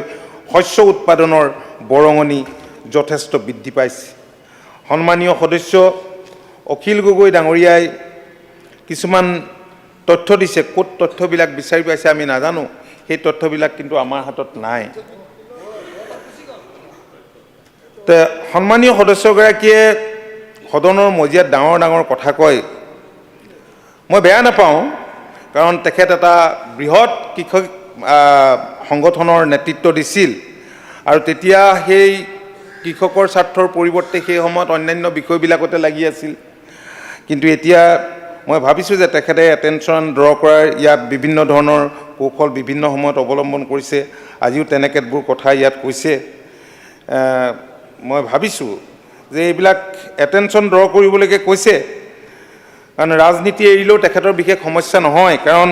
অন্ততঃ এটেনশ্যন ড্ৰ কৰা কোচিং চেণ্টাৰ ক'ৰবাত খুলি হ'লেও ভালকৈ চলিব পাৰিব তেখেতৰ বিশেষ অসুবিধা নহয় আৰু সেইকাৰণে মই গুৰুত্ব নিদিওঁ কোনোদিনে ৰাজ্যখনৰ মুঠ ঘৰুৱা উৎপাদন GSDP-লৈ কৃষিখণ্ডৰ বৰঙণি যথেষ্ট চৰকাৰী প্ৰয়াস আৰু আমাৰ বৃহৎ সংখ্যক উপান্ত আৰু ক্ষুদ্ৰ শ্ৰেণীৰ কৃষকৰ সন্মিলিত প্ৰচেষ্টাত ৰাজ্যখনৰ মুঠ ঘৰুৱা আয়লৈ শস্য উৎপাদনৰ বৰঙণি দিনক দিনে বৃদ্ধি পাইছে 2020-21 বৰ্ষৰ তথ্য অনুসৰি এই বৰঙণি 25,22,695 টকাৰ পৰা বৃদ্ধি পায় 2021-22 বৰ্ষৰ প্ৰভিজনেল এষ্টিমেট অনুসৰি 28,03,839 টকালৈ বৃদ্ধি পাব বুলি অনুমান কৰা হৈছে শতাংশৰ হিচাপে এই বৃদ্ধিৰ হাৰ 11.14% বিগত বছৰসমূহৰ তুলনাত 2023-24 বিত্তীয় বৰ্ষত ব্যৱহৃত পুঁজিৰ পৰিমাণ উল্লেখযোগ্যভাৱে বৃদ্ধি পাইছে 22-23 বিত্তীয় বৰ্ষত কেন্দ্ৰীয় আঁচনিৰ অধীনত পুঁজি ব্যৱহাৰৰ শতকৰা হাৰ আছিল 57.81% কিন্তু ইয়াৰ বিপৰীতে 2023-24 বিত্তীয় বৰ্ষত কালিলৈকে অৰ্থাৎ 20 ফেব্ৰুৱাৰী 2024 তাৰিখলৈকে কেন্দ্ৰীয় চৰকাৰ বিভিন্ন আঁচনিৰ অধীনত পুঁজি ব্যৱহাৰৰ শতকৰা হাৰ হৈছে 62.99%। তো কৃষি বিভাগে ৰূপায়ণ কৰি থকা আঁচনিসমূহৰ অধিক সংখ্যকে কেন্দ্ৰীয় চৰকাৰৰ আঁচনি অধ্যক্ষ মহোদয় যিহেতু 2023-24 বিত্তীয় বৰ্ষত কেন্দ্ৰীয় চৰকাৰৰ আঁচনিসমূহৰ তৃতীয় আৰু চতুৰ্থ কিস্তিৰ ধন আৰু কেন্দ্ৰীয় চৰকাৰে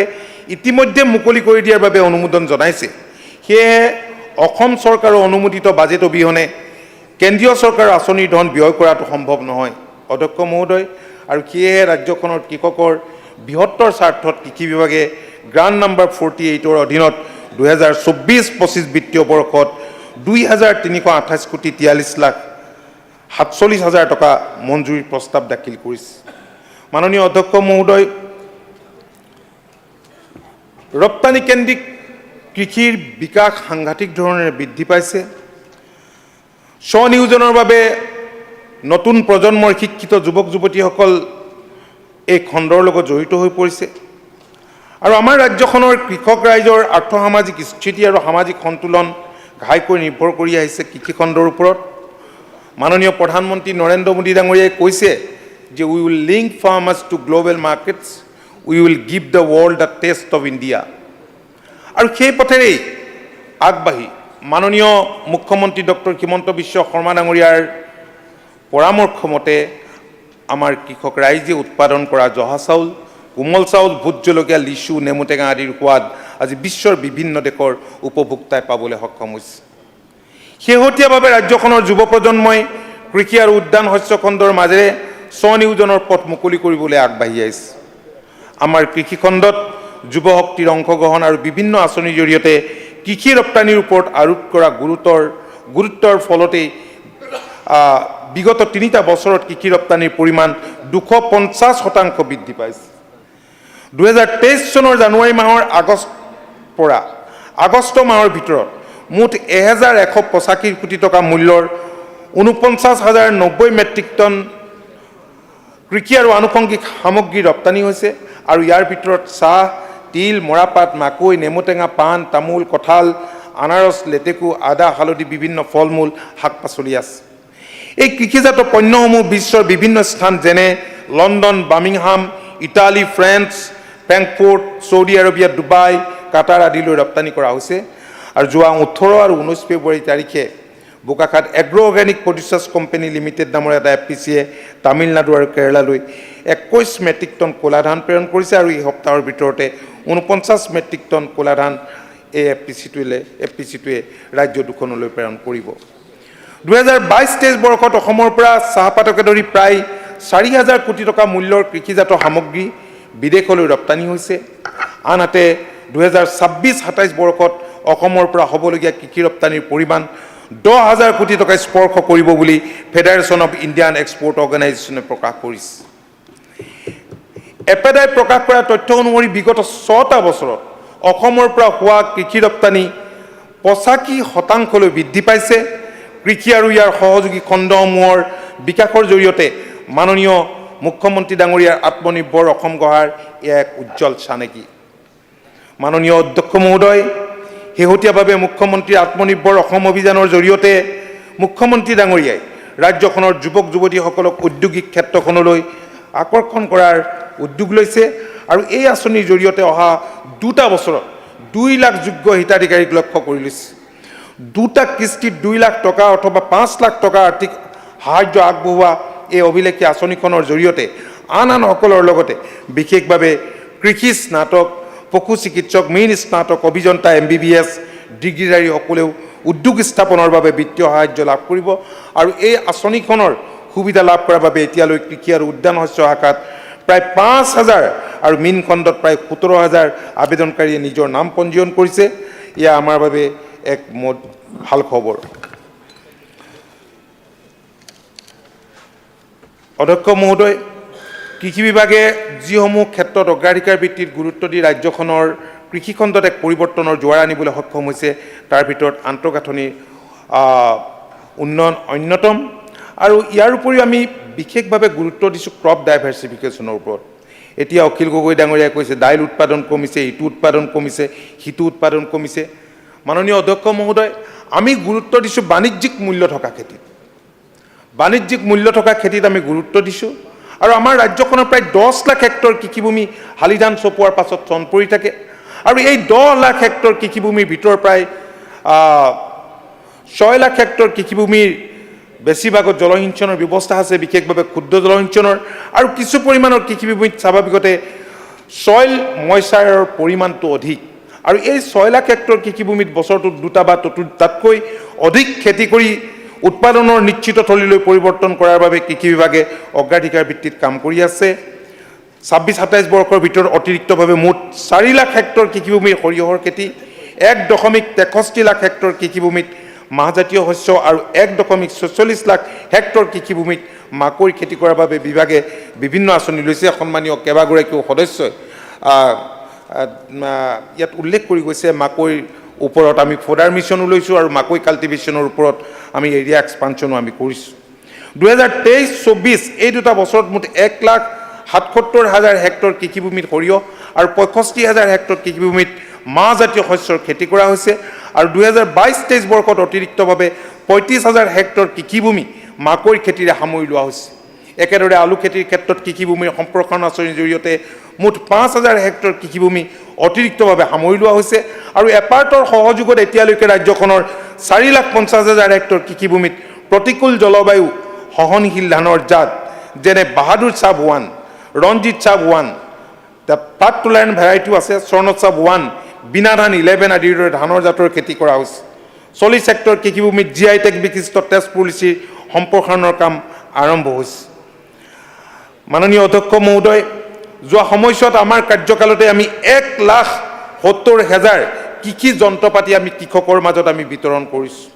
শস্যৰ উৎপাদন আৰু উৎপাদিকা শক্তি বৃদ্ধি কৰিবলৈ কৃষি বিভাগে বিভিন্ন আঁচনিৰ জৰিয়তে কৃষি যান্ত্ৰিকীকৰণ ব্যৱস্থা কৃষকৰ বাবে সহজলভ্য কৰি তোলাত গুৰুত্ব আৰোপ কৰিছে। Sub mission on agricultural mechanisation নামৰ আঁচনিখনৰ অধীনত 95% ৰাজসাহাৰ্যৰে 2022-23 আৰু 2022-23-24 বিত্তীয় বৰ্ষত মুঠ 477টা village level farm machinery bank স্থাপন কৰা হৈছে আৰু 2022-23 আৰু 2023-24 বৰ্ষত ৰাজ্যখনৰ কৃষক গোটৰ মাজত স্থাপন কৰা এই VLFMB-সমূহৰ জৰিয়তে মুঠ 477খন ট্ৰেক্টৰ আৰু 628খন পাৱাৰ টিলাৰ, 431খন ৰোটাভেটৰ আৰু 185টা ধানৰ মৰণা মৰা যন্ত্ৰকে ধৰি বিভিন্ন প্ৰকাৰৰ মুঠ 2,461টা কৃষি যন্ত্ৰপাতি কৃষকক নিৰ্ধাৰিত ভাড়াত লৈ ব্যৱহাৰ কৰাৰ বাবে সুবিধা আগবঢ়োৱা হৈছে। মুখ্যমন্ত্ৰী সমগ্ৰ গ্ৰাম্য উন্নয়ন যোজনাৰ অধীনত ৰাজ্যখনৰ প্ৰতিখন ৰাজহ গাঁৱৰ একোটাকৈ কৃষক গোটক 75% ৰাজসাহাৰ্যৰে 16,051খন ট্ৰেক্টৰ বিতৰণ কৰাৰ উপৰিও শেহতীয়াকৈ অসমৰ প্ৰতিটো বিধানসভা সমষ্টিত একোখনকৈ কম্বাইন হাৰ্ভেষ্টৰ বিতৰণৰ কাম চলি আছে। বিগত 2 বছৰত এতিয়ালৈকে মুঠ 150খন কম্বাইন হাৰ্ভেষ্টাৰ বিতৰণৰ কাম সম্পূৰ্ণ হৈছে আৰু প্ৰতিখন 25 লাখ টকা মূল্যৰ কম্বাইন হাৰ্ভেষ্টৰ বাবে 22.5 লাখ টকা ৰাজসাহাৰ্য হিচাপে আগবঢ়োৱা হৈছে। আৰু ইয়াৰ উপৰিও আমি RKBY, NFSM, BGREI, ASSAM, SMAM, horticulture এইবিলাকৰ জৰিয়তেও আমি ৰাজ্যখনৰ বিভিন্ন ঠাইত কৃষি যন্ত্ৰপাতি বিতৰণ কৰিছোঁ। কৃষকে যাতে নিশ্চিত জলসিঞ্চনৰ সুবিধা গ্ৰহণ কৰি কৃষি উৎপাদন বৃদ্ধিৰ জৰিয়তে নিজৰ আয় বৃদ্ধি কৰিব পাৰে সেই দিশটোত গুৰুত্ব দিয়া হৈছে আৰু 2016-17 চনৰ পৰা এতিয়ালৈকে মুঠ 62,526টা অগভীৰ নলীনালৰ সৈতে ডিজেল চালিত, সৌৰ চালিত আৰু বিদ্যুৎ চালিত পাম্পছেট কৃষকৰ মাজত বিতৰণ কৰা হৈছে। মাননীয় অধ্যক্ষ মহোদয়, এতিয়া বীজ যোগান সম্পৰ্কে বহু সময়ত সন্মানীয় বিৰোধী পক্ষৰ সদস্যসকলে বহুত কথাই কয়, শুনি থাকোঁ। তো পূৰ্বৰ যি কংগ্ৰেছ চৰকাৰ, সেই কংগ্ৰেছ চৰকাৰৰ শাসনকালত অধ্যক্ষ মহোদয় অসমৰ কৃষিখণ্ডত যি অৰাজকতাৰ সৃষ্টি হৈছিল সেই স্মৃতি আজিও কৃষক ৰাইজৰ মনৰ পৰা আঁতৰি যোৱা নাই। বিজেপি মিত্ৰজোঁটৰ চৰকাৰখনে মাননীয় মুখ্যমন্ত্ৰী ডক্টৰ হিমন্ত বিশ্ব শৰ্মা ডাঙৰীয়াৰ নেতৃত্বত দায়িত্ব লোৱাৰ পিছতেই কৃষি বিভাগ দুৰ্নীতিমুক্ত হৈছে আৰু কৃষকৰ স্বাৰ্থই প্ৰথম আৰু শেষ কথা নীতিৰে বিভাগটো আগবাঢ়িছে। আজি আমি পবিত্ৰ সদনৰ মজিয়াত জনাবলৈ পাই সুখী হৈছোঁ যে 2015-16 চনত কৃষি বিভাগে অসম বীজ নিগমৰ জৰিয়তে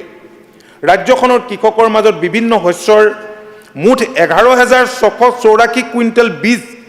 যোগান ধৰাৰ বিপৰীতে 2022-23 আৰু 2023-24 বৰ্ষত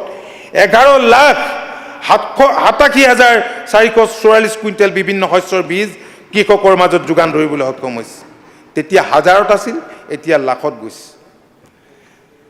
তো 15-16 তুলনাত যদি শতকৰা হিচাপত চোৱা যায় এইটো 100%তকৈ বেছি। 15-16 আছিল 11,000 আৰু এতিয়া 2023-24 প্ৰায় 12 লাখ। 2021-22 বৰ্ষৰ পৰা 2023-24 বৰ্ষৰ ভিতৰত অকল NFSM আৰু RKBY আঁচনিৰ অধীনতে মুঠ 4,77,000 716 কুইণ্টেল বিভিন্ন শস্যৰ বীজ কৃষকৰ মাজত বিতৰণ কৰা হৈছে। ইয়াৰ জৰিয়তে 11,26,959 হেক্টৰ কৃষিভূমি সামৰি লোৱা হৈছে আৰু এই 3টা বছৰত আঁচনিখনৰ জৰিয়তে বিনামূলীয়া বীজ লাভ কৰা উপকৃত কৃষকৰ সংখ্যা হৈছে 16 লাখ।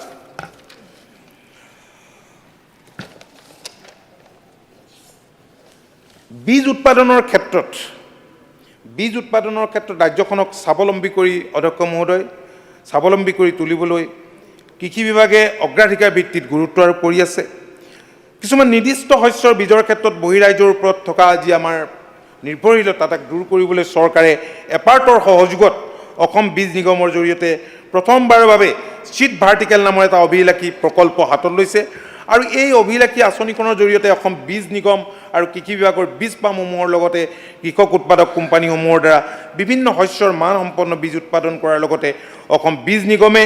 ডিলাৰসকলৰ জৰিয়তে কৃষকৰ মাজত এই বীজ বিতৰণ কৰাৰ লক্ষ্য স্থিৰ কৰি লৈছে আৰু এই আঁচনিখনৰ অধীনতে কৃষি বিভাগে 40খন বীজ পাম অসম বীজ নিগমক হস্তান্তৰ কৰিছে আৰু এই 40খন বীজ পাম আৰু অসম বীজ নিগমৰ নিজস্ব 12খন বীজ পাম মুঠ 52খন বীজ পামত মান বিশিষ্ট বীজ উৎপাদনৰ পৰিকল্পনা কৰা হৈছে।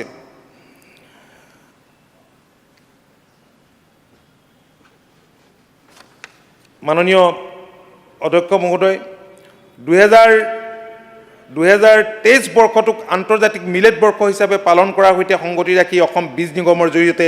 ৰাজ্যখনত প্ৰথমবাৰৰ বাবে ফিংগাৰ মিলেট আৰু ফক্সটেল মিলেট ব্ৰিডাৰ চিড উৎপাদনৰ কামো হাতত লোৱা হৈছে। ন্যূনতম সমৰ্থন মূল্যত ধান আৰু সৰিয়হ ক্ৰয়ৰ কথা ইতিমধ্যে বিভিন্নজন সদস্যই এই কথাটো উল্লেখ কৰি গৈছে। নৰ ডাঙৰীয়ায়ো তেখেতৰ বক্তব্যত কৈ গৈছিল যে আমাৰ যিমানবিলাক পেডি প্ৰকিউৰমেণ্ট চেণ্টাৰ আছিল পেডি প্ৰকিউৰমেণ্ট চেণ্টাৰৰ সংখ্যা আচলতে কমিছে। মাননীয় অধ্যক্ষ মহোদয়, তো আপোনালোকে জানে যে বহুত মানুহে ধানৰ উচিত মূল্য নোপোৱাৰ কাৰণে ধান খেতি কৰা বাদ দিছিল, কিন্তু যেতিয়া মাননীয় মুখ্যমন্ত্ৰীয়ে বিশেষভাৱে উদ্যোগ লৈ যোৱাবাৰ ধান ক্ৰয়ৰ ব্যৱস্থা কৰিলে আৰু খেতিয়কৰ পৰাও আমি যথেষ্ট কষ্ট কৰিবলগীয়া হৈছে কিন্তু আমি সঁহাৰি লাভ কৰিলোঁ। তাৰ বাবে আমি এই বছৰত দেখিছোঁ যে তেওঁলোকে বাহিৰতেই তাতকৈ বেছি মূল্য লাভ কৰিবলৈ সক্ষম হৈছে। তো আমাৰ যিটো টাৰ্গেট আছিল পেডি প্ৰকিউৰমেণ্টৰ যে প্ৰাইচ ষ্টেবিলাইজেশ্যনৰ কথাটো আচলতে আমি বিশেষকৈ গুৰুত্ব দিছিলোঁ, সেই দিশটোৰ প্ৰতি লক্ষ্য ৰাখি চৰকাৰৰ তৰফৰ পৰা যি উদ্যোগ লোৱা হৈছিল এতিয়া সেই ক্ষেত্ৰত আমি নিশ্চয় এচিভ কৰিব পাৰিছোঁ। আৰু ইয়াৰ উপৰিও এই কথাটো সত্য যে এইবাৰ আমাৰ পেডি প্ৰকিউৰমেণ্ট চেণ্টাৰৰ সংখ্যা কম হৈছে। পেডি প্ৰকিউৰমেণ্ট চেণ্টাৰৰ সংখ্যা কম হোৱাৰ অন্যতম কাৰণ হৈছে যে এফচিআইয়ে এইখিনি কৰিবলৈ অলপ অনীহা প্ৰকাশ কৰিছে আৰু দুটামান কোম্পানীয়ে তেওঁলোকে যোৱাবাৰ পেডি প্ৰকিউৰমেণ্ট ভাল নকৰিলে, কিন্তু আমাৰ প্ৰেছাৰ আছে আৰু সেইকাৰণে মাননীয় মুখ্যমন্ত্ৰীয়ে বিশেষভাৱে উদ্যোগ লৈ Assam food and civil supply কৰ্পৰেশ্যনক বেছি দায়িত্ব অৰ্পণ কৰিছে আৰু তেওঁলোকৰ পেডি প্ৰকিউৰমেণ্ট চেণ্টাৰ বঢ়াই দিছে। এইবাৰ আমি মালয়বাৰীলৈ গৈছিলোঁ, যেতিয়া আমি দেখিলোঁ যে তেওঁলোকে ধান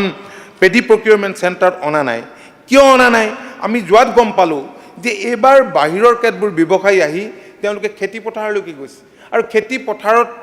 গৈ তেওঁলোকে কৈছে যে তোমালোকে যিমান মিনিমাম ছাপৰ্ট পাইছা বা পাবা তাতকৈ আমি বেছি ৰেটত এইবাৰ আমি ক্ৰয় কৰিম। এইটো ভাল কথা চৰকাৰে এই উদ্যোগটো লোৱাৰ কাৰণে হ'ল।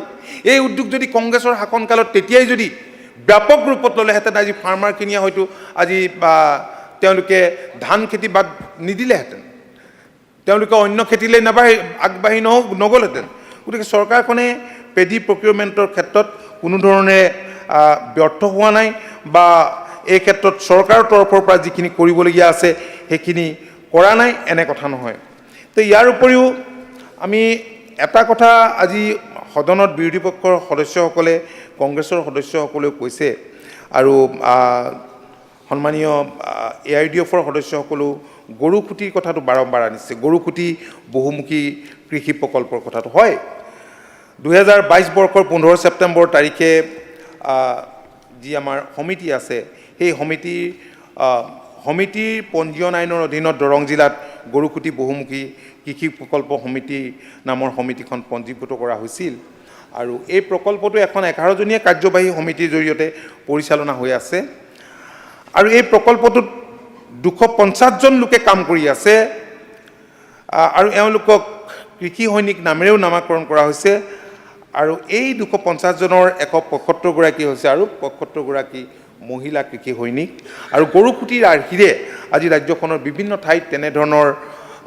কমিউনিটি ডেভেলপমেণ্ট প্ৰগ্ৰেম বা এনেধৰণৰ প্ৰকল্পৰ কাম চলি আছে সমবায় আজি সমবায়ত বিভাগৰ জৰিয়তে ৰেজিষ্ট্ৰেশ্যন কৰি আৰু সন্মানীয় বহু বিধায়কে আজি তেনেধৰণৰ প্ৰকল্পৰ কাৰণে কাম কাজ কৰি আছে প্ৰকল্প আৰম্ভ কৰিছে তো বহুমুখী এই গৰুখুটি যিটো প্ৰকল্প এই প্ৰকল্প এটা বৃহৎ প্ৰকল্প হয় আৰু ইয়াৰ আন্তঃগাঁথনি সৃষ্টিৰ বাবে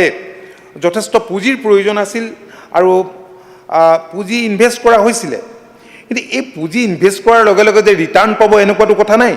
গতিকে আমি নিশ্চিত যিহেতু মাননীয় মুখ্যমন্ত্ৰীয়ে নিজে এই ক্ষেত্ৰত মনিটৰিং কৰে আৰু তেখেতৰ এইটো সপোনৰ প্ৰকল্প আমি ভাবোঁ যে অনাগত দিনত এই প্ৰকল্পৰ পৰা নিশ্চয় আমি যথেষ্ট লাভান্বিত হ'ম কাৰণ ইয়াত অকল ধান মাহ সৰিয়হ এইবিলাক খেতিয়ে নহয় মীন পালনৰ ব্যৱস্থাও আছে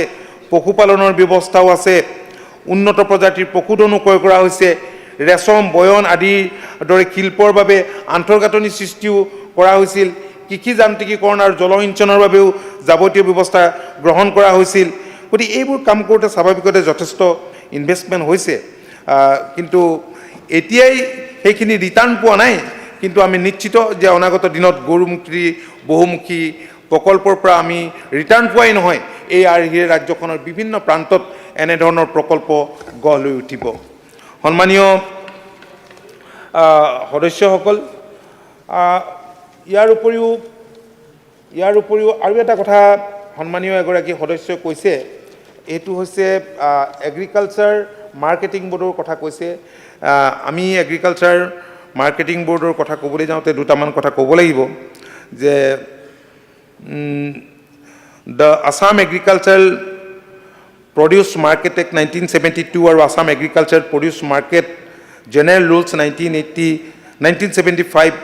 যথাক্ৰমে 2006 আৰু 2003 চনৰ এমেণ্ডমেণ্ট মতে বজাৰ সমিতিসমূহ ইলেকশ্যনৰ জৰিয়তে গঠন কৰাৰ ব্যৱস্থা কৰা হৈছিল আৰু ইতিমধ্যে অসম চৰকাৰে এখন নতুন কৃষি আইন Assam agriculture produce and live stock marketing promotion and facilitation act 2020 গ্ৰহণ কৰে আৰু এক বলবৎ কৰাৰ পিছতে এই আইনৰ আধাৰত মাৰ্কেট কমিটিসমূহৰ নিৰ্বাচন কৰাৰ ব্যৱস্থা কৰিব পৰা যাব আৰু কোল্ড ষ্টৰেজৰ কথা সন্মানীয় মুজিবুৰ ৰহমান ডাঙৰীয়াই ইয়াত উল্লেখ কৰিছে তো সিদিনা তেখেতে এটা ভুল ডাটাই মই দেখিলোঁ মই কৃষি বিভাগো ধৰিছোঁ যে ভুল ডাটা এটা দিছিলে তাত 3খন পাৱাৰ টিলাৰ দিয়া বুলি তাত বহুত পাৱাৰ টিলাৰ তাত দিয়া হৈছে ট্ৰেক্টৰৰ সংখ্যাটো কৈ দিছোঁ আজি দলগাঁৱত পাৱাৰ টিলাৰ দিয়া হৈছে 47+3 3খন ASSAMত দিয়া হৈছে তাৰমানে 50খন আৰু ট্ৰেক্টৰ দিয়া হৈছে 160খন ট্ৰেক্টৰ দিয়া হৈছে আৰু বেটেৰী অপাৰেটৰ স্প্ৰেয়াৰ দিয়া হৈছে 221খন আৰু পালভাৰাইজাৰ দিয়া হৈছে 63টা সেলফ প্ৰপেল পেডি ট্ৰান্সপ্লেণ্টেড এটা আৰু মেনুৱেল স্প্ৰেয়াৰ দিয়া হৈছে 89 আৰু সাপ কাটাৰ দিয়া হৈছে 5 আৰু সইল টেষ্টিং লেবৰেটৰী 1 গতিকে এইখিনি কাম চলি আছে মই সন্মানীয় সদস্যগৰাকী মই ভাবোঁ মই উল্লেখ কৰিছোঁ তেখেতে অন্তত চাই ল'লে ডেফিনেটলি এই কথাটো গম পাব তো সন্মানীয় সদস্যসকল ইয়াৰ উপৰিও অসম চৰকাৰে কৃষকে উৎপাদন কৰা ধান আৰু সৰিয়হ বিভিন্ন চৰকাৰী সংস্থাৰ জৰিয়তে ন্যূনতম সমৰ্থন মূল্যযোগে ক্ৰয় কৰি কৃষকক উৎসাহিত কৰাৰ আঁচনি গ্ৰহণ কৰিছে এই কথাটো মই উল্লেখ কৰি গৈছোঁ এই আঁচনিৰ অধীনত 21-22 বৰ্ষত ধান ক্ৰয় কেন্দ্ৰসমূহৰ জৰিয়তে 60,025জন কৃষকৰ পৰা 5,41,043 মেট্ৰিক টন ধান ক্ৰয় কৰা হৈছে তেনেদৰে 22-23 বিত্তীয় বৰ্ষত 62,423জন কৃষকৰ পৰা 5,98,128 মেট্ৰিক টন ধান ন্যূনতম সমৰ্থন মূল্যত ক্ৰয় কৰা হৈছে আৰু 2023-24 বিত্তীয় বৰ্ষত মুঠ 7,08,200 মেট্ৰিক টন ধান ক্ৰয় কৰাৰ লক্ষ্য লোৱা হৈছে আৰু যোৱা 5 ফেব্ৰুৱাৰী 2024 তাৰিখ পৰ্যন্ত ফাৰ্ষ্ট ক্ৰপ হিচাপে 12,186জন কৃষকৰ পৰা 81,841 মেট্ৰিক টন ধান ন্যূনতম সমৰ্থন মূল্যত ক্ৰয় কৰা হৈছে। তো একেদৰে আমি সৰিয়হ ক্ৰয় কৰাৰ কথাটো ভাবিছোঁ মাননীয় সতীৰ্থসকল, কিন্তু আমি যোৱাবাৰ এই কামখিনি কৰোঁতে যিহেতু ভাৰত চৰকাৰে মূল্যটো নিৰ্ধাৰণ কৰে, এই কামখিনি কৰিবলৈ যাওঁতে সেই সময়ত আমি পলমকৈ যিহেতু আৰম্ভ কৰিছিলোঁ মে' মাহত, আৰু সেই সময়ত মইচাৰ কণ্টেণ্টটো বহুত বেছি আছিল, আৰু 2023 বৰ্ষৰ পৰা প্ৰতি কুইণ্টলত 5,450 টকা ন্যূনতম সমৰ্থন মূল্য যোগে আমি কৃষকৰ পৰা সৰিয়হ আমি ডেফিনেটলি আমি ক্ৰয় কৰিব পাৰিম। অনাগত দিনত সেইখিনি কৰিব পৰা হ'ব, আৰু চলিত বৰ্ষৰ মাৰ্চ মাহৰ পৰা আমি সৰিয়হ ক্ৰয় কৰাৰ বাবে মাননীয় মুখ্যমন্ত্ৰীৰ নিৰ্দেশত আমি ব্যৱস্থা লৈছোঁ। কৃষকক আৰ্থিক সমৰ্থন আগবঢ়াৰ উদ্দেশ্যে প্ৰধানমন্ত্ৰী কিষাণ সন্মান নিধি নামৰ কেন্দ্ৰীয় চৰকাৰৰ যিখন আঁচনি 2018 চনৰ ডিচেম্বৰ মাহৰ পৰা এইখন ৰূপায়ণ হৈ আছে। এই আঁচনিখনৰ নীতি নিৰ্দেশনা অনুসৰি মাটিৰ গৰাকী একোটা কৃষক পৰিয়ালক বছৰি 3টা কিস্তিত 2,000 টকাকৈ মুঠ 6,000 টকা তেওঁলোকৰ বেংক একাউণ্টত জমা দিয়া হয়। 2022-23 বৰ্ষত PM কিষাণ আঁচনিৰ জৰিয়তে ৰাজ্যখনৰ 10,43,684জন হিতাধিকাৰীয়ে 563 কোটি টকা 81 লাখ টকা তেওঁলোকৰ বেংক একাউণ্ট যোগে লাভ কৰাৰ বিপৰীতে 2023-24 বিত্তীয় বৰ্ষত এতিয়ালৈকে 12,49,342জন হিতাধিকাৰীয়ে 768 কোটি 93 লাখ টকা লাভ কৰিছে। PM কিষাণ আঁচনিৰ 16 নম্বৰ কিস্তিত ৰাজ্যখনৰ 15 লাখতকৈ অধিক কৃষকে ধন লাভ কৰিবলৈ সক্ষম হ'ব। আৰু মই আশা কৰিছোঁ যে আমাৰ সন্মানীয় সদস্যসকলে যে যদি অলপ ছাপোৰ্ট দিয়ে তেতিয়াহ'লে মই ভাবোঁ যে আৰু অধিক যোগ্য কৃষক হিতাধিকাৰী তালিকাত সন্নিৱিষ্ট হ'ব। আৰু আমাৰ কি ক'লে এগ্ৰিকালচাৰ ইঞ্জিনিয়াৰিং আমাৰ মইতো কৈ দিছোঁৱেই যে কৃষি যান্ত্ৰিকীকৰণৰ কাৰণে চৰকাৰখনে বহুত মাকৰ সমৰ্থন মূল্য ছাৰ, মাকৰ সমৰ্থন মূল্য এতিয়া দিয়া নাই, কিন্তু আমাৰ সন্মানীয় সদস্যগৰাকীয়ে কৈ যাওঁতে শুনিছোঁ আমি ভাৰত চৰকাৰক সেই কথাটো অনুৰোধ জনাম যাতে মাকৈ সমৰ্থন মূল্য দিয়ে। আৰু আমি ফ'ডাৰ কাল্টিভেশ্যনৰ আমি গুৰুত্ব দিছোঁ, আৰু ইয়াত এতিয়া ফিড মিলবিলাক সম্ভৱ হৈ উঠা নাই, কাৰণ পশুখাদ্যৰ কাৰণে ফিড মিলো লাগে, ইয়াৰ আমাৰ ইনগ্ৰেডিয়েণ্ট কম। গতিকে মাকৈ খেতিটো আমি এৰিয়া এক্সপানশ্যনৰ কাৰণে আমি ইতিমধ্যে যাৱতীয় ব্যৱস্থা আমি ইতিমধ্যে গ্ৰহণ কৰিছোঁ। আৰু অন্যহাতে প্ৰধানমন্ত্ৰী ফচল বীমা যোজনা ইয়াৰ অধীনতো উল্লেখযোগ্য সফলতা লাভ কৰা হৈছে। এই যোজনাৰ অধীনত 2022-23 বৰ্ষত পঞ্জীভুক্ত কৰা কৃষকৰ সংখ্যা 5,27,416 গৰাকীৰ পৰা বৃদ্ধি পাই 2023-24 বৰ্ষত 7,87,149 গৰাকী হৈছেগৈ। শতাংশৰ হিচাপত এই বৃদ্ধিৰ পৰিমাণ 149%। তেনেদৰে এই যোজনাখনে সামৰি লোৱা বীমাকৃত কৃষিভূমিৰ পৰিমাণো 22-23 বৰ্ষৰ 3,43,000 হেক্টৰৰ পৰা বৃদ্ধি পাই 23-24 বৰ্ষত 4,17,000 হেক্টৰ হৈছে। গতিকে এতিয়া ইয়াৰ উপৰিও 2021 বৰ্ষৰ খাৰিফ আৰু ৰবি বতৰকে ধৰি 2022 বৰ্ষৰ খাৰিফ বতৰ পৰ্যন্ত প্ৰধানমন্ত্ৰী ফচল বীমা যোজনাৰ অধীনত 2,82,828 গৰাকী কৃষকে 234 কোটি 97 লাখ টকা লাভ কৰিছে। এয়া কম টকা নহয়, ইমান টকা পূৰ্বতে কেতিয়াও লাভ কৰা নাই। ইয়াৰ উপৰিও আমি ডিজিটেল ক্ৰপ ছাৰ্ভেৰ ওপৰত গুৰুত্ব দিছোঁ। কৃষি সন্দৰ্ভীয় সঠিক তথ্যৰ লগতে ডিজিটেল সেৱাৰ জৰিয়তে দেশৰ কৃষিখণ্ডক আগবঢ়াই নিবলৈ কেন্দ্ৰীয় চৰকাৰে শেহতীয়াভাৱে ডিজিটেল ক্ৰপ ছাৰ্ভে নামৰ এখন আঁচনি অসমতো ৰূপায়ণ কৰিবলৈ লৈছে। আৰু এই ডিজিটেল ক্ৰপ ছাৰ্ভে ব্যৱস্থাৰ ফলত আমাৰ কৃষক ৰাইজে KCC লোন, ন্যূনতম সমৰ্থন মূল্য যোগে শস্য বিক্ৰী, শস্য বীমা সম্পৰ্কীয় বিষয়, নিষ্পত্তি, ছইল হেল্থ কাৰ্ডৰ সৈতে জড়িত বিষয় আদি সেৱা লাভ কৰিবলৈ সক্ষম হ'ব। সততে ফাৰ্টিলাইজাৰ সম্পৰ্কত কিছু অভিযোগ আহে, পূৰ্বতে দুৰ্নীতি হোৱা, বাহিৰৰ বজাৰত বিক্ৰী হোৱা, যাতে অসাধু ব্যৱসায়ীয়ে তেনে কৰিব নোৱাৰে তাৰ কাৰণে মাননীয় মুখ্যমন্ত্ৰীয়ে এখন নতুন SOPৰ ওপৰত গুৰুত্ব দিছিল, আৰু নতুন SOP মতে এতিয়া আমি কাম কৰি আছোঁ। আৰু এতিয়া সেই আগৰ দিন নাই। অসাধু ব্যৱসায়ীসকলে ৰাসায়নিক সাৰ, বিশেষকৈ ইউৰিয়া সাৰৰ কৃত্ৰিম নাটনি সৃষ্টি কৰি ক'লা বজাৰত অত্যাধিক মূল্যত কৃষকক বিক্ৰী কৰাৰ অভিযোগ উত্থাপিত হোৱাত মুখ্যমন্ত্ৰী শৰ্মা ডাঙৰীয়াই বিষয়টো গুৰুত্ব সহকাৰে গ্ৰহণ কৰে আৰু ইউৰিয়া সাৰৰ বিতৰণ পদ্ধতিটোৰ আমূল সংস্কাৰ সাধনৰ বাবে পৰামৰ্শ আগবঢ়ায়। মুখ্যমন্ত্ৰী ডাঙৰীয়াৰ পৰামৰ্শ মতে 22 বৰ্ষৰ 20 মে' তাৰিখে এখন অধিসূচনাৰ জৰিয়তে অসম চৰকাৰে ৰাজ্যখনৰ ইউৰিয়া সাৰৰ পৰিচালনাৰ এখন নতুন SOP প্ৰৱৰ্তন কৰে আৰু এই ব্যৱস্থাৰ জৰিয়তে অসম ৰাজ্যিক কৃষি সামগ্ৰী বিপণন পৰিষদক ইউৰিয়া সাৰৰ একমাত্ৰ পাইকাৰী বিতৰক হিচাপে দায়িত্ব দিয়া হয় আৰু এই ব্যৱস্থাৰ ফলত ইউৰিয়া সাৰ বিতৰণ ব্যৱস্থাটো সংহত হৈ উঠিছে আৰু আমাৰ কৃষক ৰাইজ লাভান্বিত হৈছে আৰু ইয়াৰ উপৰিও গ্ৰেনুলাৰ ইউৰিয়া সাৰৰ পৰিবহণ ব্যয় কাৰ্যকুশলতা মূল্য আদি বিভিন্ন দিশ বিবেচনা কৰি 2023 বৰ্ষৰ পৰা অসমত কৃষক ৰাইজ লাভৱান হ'ব পৰাকৈ নেনো ইউৰিয়া সাৰৰ ব্যৱহাৰত গুৰুত্ব আৰোপ কৰা হৈছে আৰু 21 বৰ্ষৰ পৰা এতিয়ালৈকে ৰাজ্যখনত 15,54,000তকৈ অধিক সংখ্যক নেনো ইউৰিয়াৰ 500 মিলিলিটাৰৰ বটল কৃষকক যোগান ধৰা হৈছে এই 15,54,000 nano ইউৰিয়াৰ bottle 69,961 matric ton granular ইউৰিয়াৰ সমতুল্য 25 কিলোগ্ৰামৰ এক বেগ দানাকাৰ ইউৰিয়া গ্ৰেনুলাৰ ইউৰিয়া সাৰৰ মূল্য 266.70 টকা হোৱাৰ বিপৰীতে এবটল 500 মিলিলিটাৰ নেনো ইউৰিয়াৰ মূল্য 225 টকা অৰ্থাৎ এই এক বেগ গ্ৰেনুলাৰ ইউৰিয়া সাৰৰ সলনি যদিহে এবটল 500 মিলিলিটাৰ নেনো ইউৰিয়া সাৰ কৃষকে ব্যৱহাৰ কৰে তেন্তে কৃষকগৰাকীৰ প্ৰত্যক্ষভাৱে 41.70 টকা লাভ হয় মাননীয় অধ্যক্ষ মহোদয় ইয়াৰ উপৰিও আমি ষ্টেট হনি মিছন আৰম্ভ কৰিছোঁ আমি 11,000 মৌবাহ এইটো এপিছ মেলিফেৰা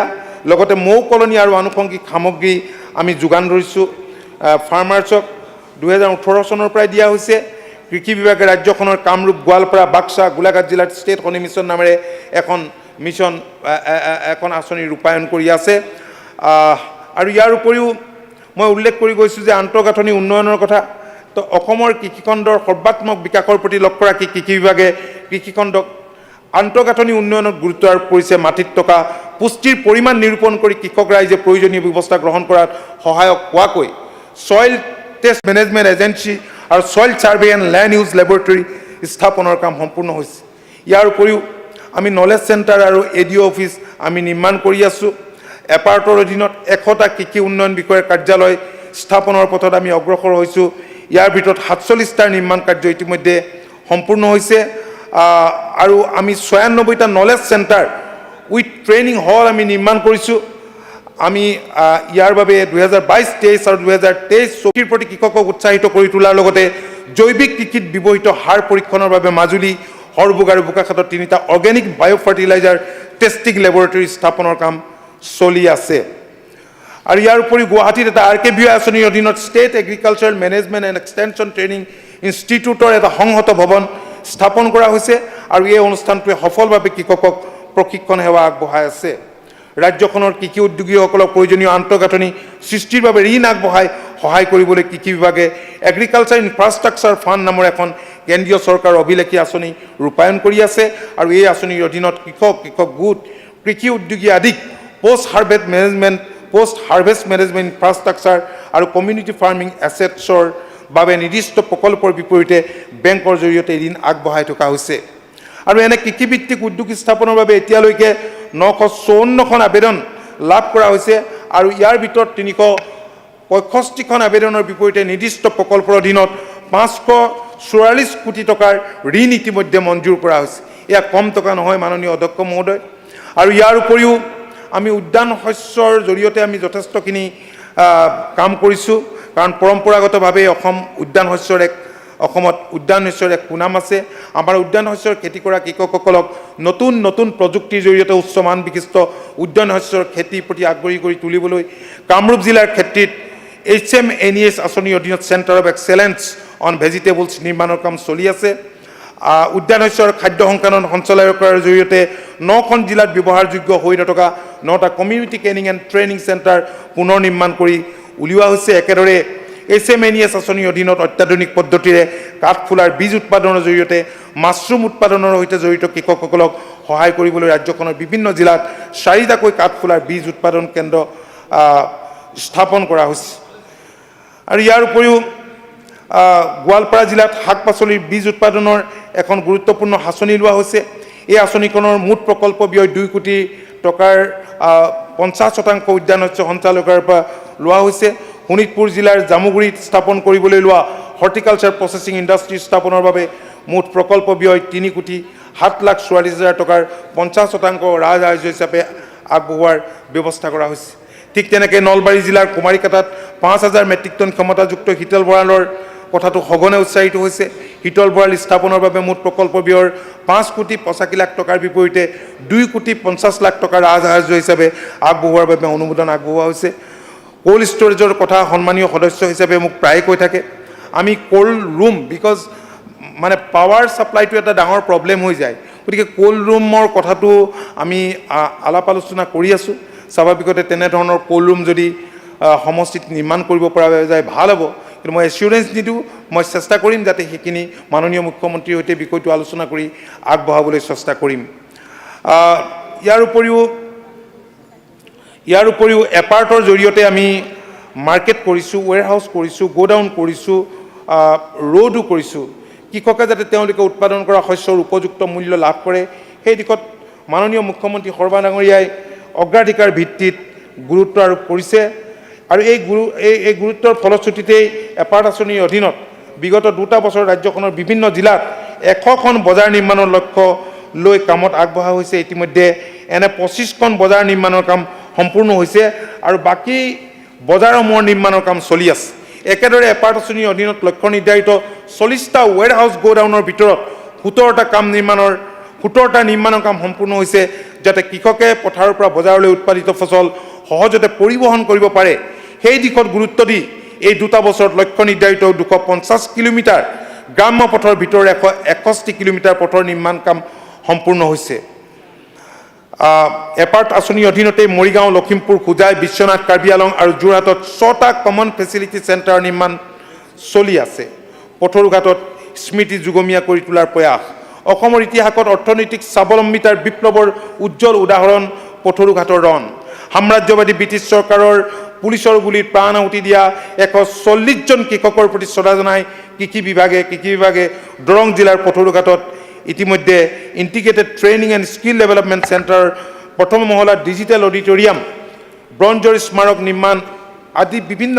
কাম হাতত লৈছে আৰু 2023-24 বৰ্ষত মুঠ 2.70 কোটি টকা ব্যয়েৰে বিভিন্ন কামত অগ্ৰসৰ হোৱা হৈছে ইয়াৰ উপৰিও দৰংগিৰিত এখন কলৰ বজাৰ এখন ডাঙৰ কলৰ বজাৰ দেশৰ ভিতৰতে বিখ্যাত কলৰ বজাৰ হিচাপে স্বীকৃত এই দৰংগিৰি পাইকাৰী কলৰ বজাৰ উন্নয়নৰ বাবে অসম ৰাজ্যিক কৃষি সামগ্ৰী বিপণন পৰিষদৰ জৰিয়তে প্ৰয়াস কৰা হৈছে আৰু 14,79 লাখ টকাৰ বিত্তীয় সাহায্যৰে এই কলৰ বজাৰখনৰ আন্তঃগাঁথনি কৃষকৰ বাবে বেংকৰ সুবিধা কৃষক প্ৰশিক্ষণ কৃষক আৰু ক্ৰেতাৰ বাবে আলহী গৃহ টেম্পৰাৰী ষ্ট্ৰেজ আৰু পেকিঙৰ সুবিধা আদি সৃষ্টিত গুৰুত্ব দিয়া হৈছে যোৱা 16 ডিচেম্বৰ 2023 তাৰিখে মাননীয় মুখ্যমন্ত্ৰী শৰ্মা ডাঙৰীয়াই গুৱাহাটীৰ পৰা ভাৰ্চুৱেলি এই প্ৰকল্পৰ শুভাৰম্ভ কৰে আৰু আমি 18 মাহৰ ভিতৰত এই প্ৰকল্পৰ কাম সম্পূৰ্ণ কৰাৰ লক্ষ্য স্থিৰ কৰি লৈছোঁ ইয়াৰ উপৰিও আমাৰ ৰাজ্য অসমে মাননীয় আৰু 5 মিনিটত মই শেষ কৰি দিম 5 মিনিটত শেষ কৰি দিম বেছি দীঘলীয়া নকৰোঁ আমাৰ ৰাজ্য অসমে জৈৱিক কৃষিৰ ক্ষেত্ৰত প্ৰচুৰ সম্ভাৱনা বহন কৰাৰ সমান্তৰালভাৱে বিশ্ব বজাৰত জৈৱিকভাৱে উৎপাদন কৰা শস্যৰ চাহিদাও বৃদ্ধি পাইছে এই দিশটোক গুৰুত্ব দি অসম চৰকাৰে পূৰ্বৰ অসম বীজ প্ৰমাণীকৰণ এজেঞ্চিক অসম বীজ আৰু জৈৱিক প্ৰমাণীকৰণ এজেঞ্চি হিচাপে পুনৰ গঠন কৰিছে আৰু এই এজেঞ্চিটোৱে ধান সৰিয়হ মাটিমাহ মগুমাহ ৰাজমাহ বাদাম চয়াবিন আদি শস্যৰ প্ৰমাণিত বীজ উৎপাদন কৰাৰ বাবে কাম কৰি আছে প্ৰাকৃতিক কৃষিৰ ওপৰত আমি গুৰুত্ব দিছোঁ অৰ্গেনিক কাল্টিভেশ্যন পৰম্পৰাগত খেতি প্ৰাকৃতিক কৃষিৰ ওপৰত আমি গুৰুত্ব দিছোঁ আমি ট্ৰেইনিং কৰিছোঁ প্ৰয়োজনীয় সা সুবিধা আমি এই ক্ষেত্ৰত দিবলৈ আমি চেষ্টা কৰিছোঁ ৰাজ্যখনৰ বাংগালোৰৰ Shri Shri institute of agricultural science আৰু টেকনলজি ট্ৰাষ্টৰ সৈতে এখন বুজাবুজি হৈছে আৰু এই বুজাবুজিৰ চুক্তি অনুসৰি ট্ৰাষ্টে 10,000 কৃষকক প্ৰশিক্ষণ আগবঢ়োৱাৰ ব্যৱস্থা কৰিছে মাননীয় অধ্যক্ষ মহোদয় আমি তেল খাওঁ তেল বাহিৰৰ পৰা আনিব লাগে এতিয়া অইল পামৰ কাল্টিভেশ্যন আমি আৰম্ভ কৰিবলৈ লওঁতে বিৰাট হৈহালা লাগি গ'ল আমি ভালদৰে ভিতৰলৈ নোসোমোৱাকৈ আমি কথা কওঁ আমাৰ বিষয়াসকলক আমি বাহিৰলৈ পঠাইছিলোঁ আমি বহিৰাজ্যলৈ পঠাইছিলোঁ বিদেশলৈ গৈছিলে আমাৰ APC গৈছিলে ডাইৰেক্টৰ গৈছিলে কেইবাজনো বিষয়া গৈছিলে তো আমাৰ দেশক যিহেতু প্ৰতি বছৰে 25 নিযুত টনতকৈও অধিক পৰিমাণৰ খোৱা তেলৰ প্ৰয়োজন আৰু এই পৰিমাণৰ মাত্ৰ 48%হে দেশত উৎপাদন হয় আৰু একেদৰে অসমকো প্ৰতি বছৰে 3 লাখ মেট্ৰিক টন তেলৰ প্ৰয়োজন হয় আৰু বিপৰীতে মাত্ৰ 7,000 মেট্ৰিক টন খোৱা তেলহে উৎপাদন হয় আৰু খোৱা তেলৰ ক্ষেত্ৰত স্বনিৰ্ভৰশীল হ'ব পৰাকৈ কেন্দ্ৰীয় চৰকাৰে 21 চনৰ আগষ্ট মাহত national mission on edible oil palm শীৰ্ষক এখন নতুন আঁচনি ৰূপায়ণ কৰি আছে আৰু এই আঁচনিখন আমি ৰূপায়ণৰ কাৰণে যাৱতীয় ব্যৱস্থা আমি ইতিমধ্যে গ্ৰহণ কৰিছোঁ আৰু এই যে আঁচনি আমি কৰিবলৈ লৈছোঁ আমি ৱাষ্টলেণ্ডতে আমি কৰিবলৈ লৈছোঁ ক'তো আমি কাকো মাটিও দিয়া নাই কোনো কোম্পানীক মাটিও আমি দিয়া নাই আমাৰ ৰাজ্যখনৰ অকল চন পৰি থকা কৃষিভূমি বা ৱাষ্টলেণ্ডতে তৈলকেজুৰৰ ক্ষতি কৰিবলৈ আঁচনি যুগুত কৰা হৈছে ইয়াৰ উপৰিও আমি ডাইভাৰ্চিফিকেশ্যনৰ ওপৰত গুৰুত্ব দিছোঁ মই কৈ গৈছোঁ যে অসম মিলেট মিছন আমি লৈছোঁ অইল পাম মিছন লৈছোঁ ফ'ডাৰ মিছন লৈছোঁ ফ্লৰিকালচাৰ মিছন লৈছোঁ আমাৰ ৰাজ্যখনত প্ৰায় 15 কোটি টকা মানৰ ফুল উৎপাদন হয় কিন্তু আমাক বছৰি ফুল লাগে উৎসৱ পাৰ্বণ বিয়া বাৰুৰ কাৰণে 135 কোটি টকা তাৰ প্ৰতি লক্ষ্য ৰাখি আমি ফ্লৰিকালচাৰ মিছন কৰিছোঁ আমি সন্মানীয় সকলো সদস্যৰ আমি সমৰ্থন বিচাৰিছোঁ আমাৰ দেশৰ পাৰ কেপিটা কনজাম্পশ্যনলৈ লক্ষ্য কৰোঁ তেতিয়াহ'লে আমি যদি চাওঁ দেখোঁ যে ভাৰতবৰ্ষত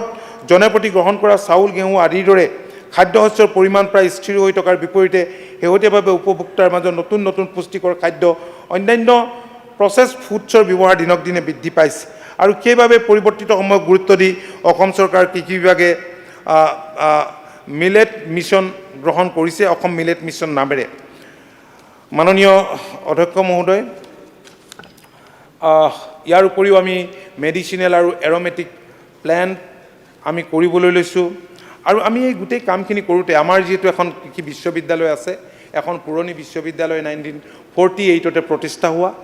তেওঁলোকৰ ডাইৰেক্টৰ ৰিচাৰ্চ আছে এক্সটেনশ্যন আছে আমি কৃষি বিশ্ববিদ্যালয়ৰ লগত বুজাবুজিৰে সঘন তাচেৰে আমি তেওঁলোকৰ পৰা আমি যিখিনি টেকনিকেল ছাপোৰ্ট লাগে আমি তেওঁলোকক বা টেকনিকেল ছাপোৰ্টখিনি লৈছোঁ কেভিকেবিলাককো সক্ৰিয় কৰি তোলা হৈছে আৰু আমি আছাম এগ্ৰি ভিজন নামেৰে এটা পৰিকল্পনাও আমি হাতত লৈছোঁ ৰাজ্যখনৰ কৃষিখণ্ডক সংহতৰ ৰূপত প্ৰতিষ্ঠা কৰিবৰ কাৰণে সৰ্বাত্মক বিকাশ সাধনৰ জৰিয়তে আমি 7 লাখ হেক্টৰ কৃষিভূমি এই পৰিকল্পনাত আমি সামৰি লৈছোঁ আৰু আছাম এগ্ৰি ভিজনৰ জৰিয়তে প্ৰতিটো ৰাজখণ্ডত কমেও 2টাকৈ সক্ৰিয় FPC গঠন আৰু 125টা কাষ্টম হায়াৰিং চেণ্টাৰ স্থাপন কৰা হৈছে আৰু 1750টা VLFMB স্থাপনৰ আমি লক্ষ্য লৈছোঁ প্ৰায় ৰাজ্যখনত এতিয়া 500তকৈ অধিক আমাৰ তেনেকুৱা FPC FPO হৈছে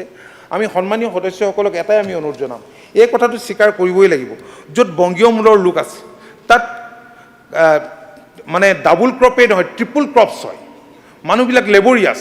কিন্তু বাকী অঞ্চলবিলাকত নহয় কিন্তু এই অঞ্চলবিলাকত আমি কেনেকৈ কৰিব পাৰোঁ জলসিঞ্চনৰ বাবে আমি এতিয়া জলসিঞ্চন বিভাগৰ লগতো কথা বতৰা পাতিছোঁ যাতে আমি ক্ল'জ কোঅৰ্ডিনেশ্যনত আমি একেলগে কাম কাজবিলাক কৰিব পাৰোঁ অন্য এটা আমাৰ সমস্যা হয় যে গৰু গাইবিলাক ধান খেতি কৰাৰ পিছতে মানুহে মেলি দিয়ে গতিকে ক্লাষ্টাৰ ভিত্তিত আমি FPCবিলাকৰ জৰিয়তে ক্লাষ্টাৰ ভিত্তিত আজি যিবিলাক আমাৰ পথাৰ আছে সেই পথাৰবিলাকত আমি শালি খেতি চপোৱাৰ পিছত অন্য খেতি কৰিব পাৰোঁ নেকি তেনেকুৱা পৰিকল্পনা কৰি আছোঁ তেনেধৰণে আমি মডেল প্ৰস্তুত কৰি মানুহৰ মাজত এৱাৰনেছ বৃদ্ধিৰ কাৰণেও আমি চেষ্টা কৰিছোঁ সন্মানীয়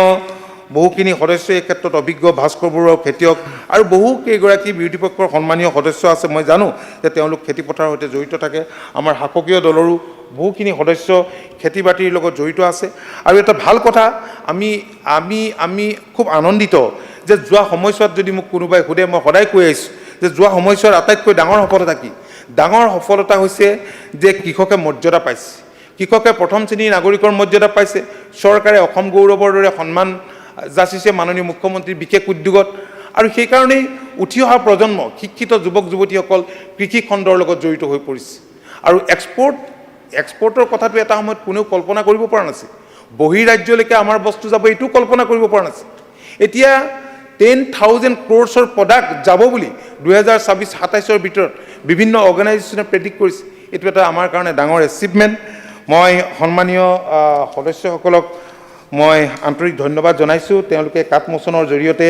বহুতখিনি কথা ক'লে কিন্তু মই ভাবোঁ যে কাঠমোচনৰ কথা ক'লে আচলতে বিৰোধী সদস্যসকলক কৃষকসকলে ডেফিনেটলি ধৰিব যে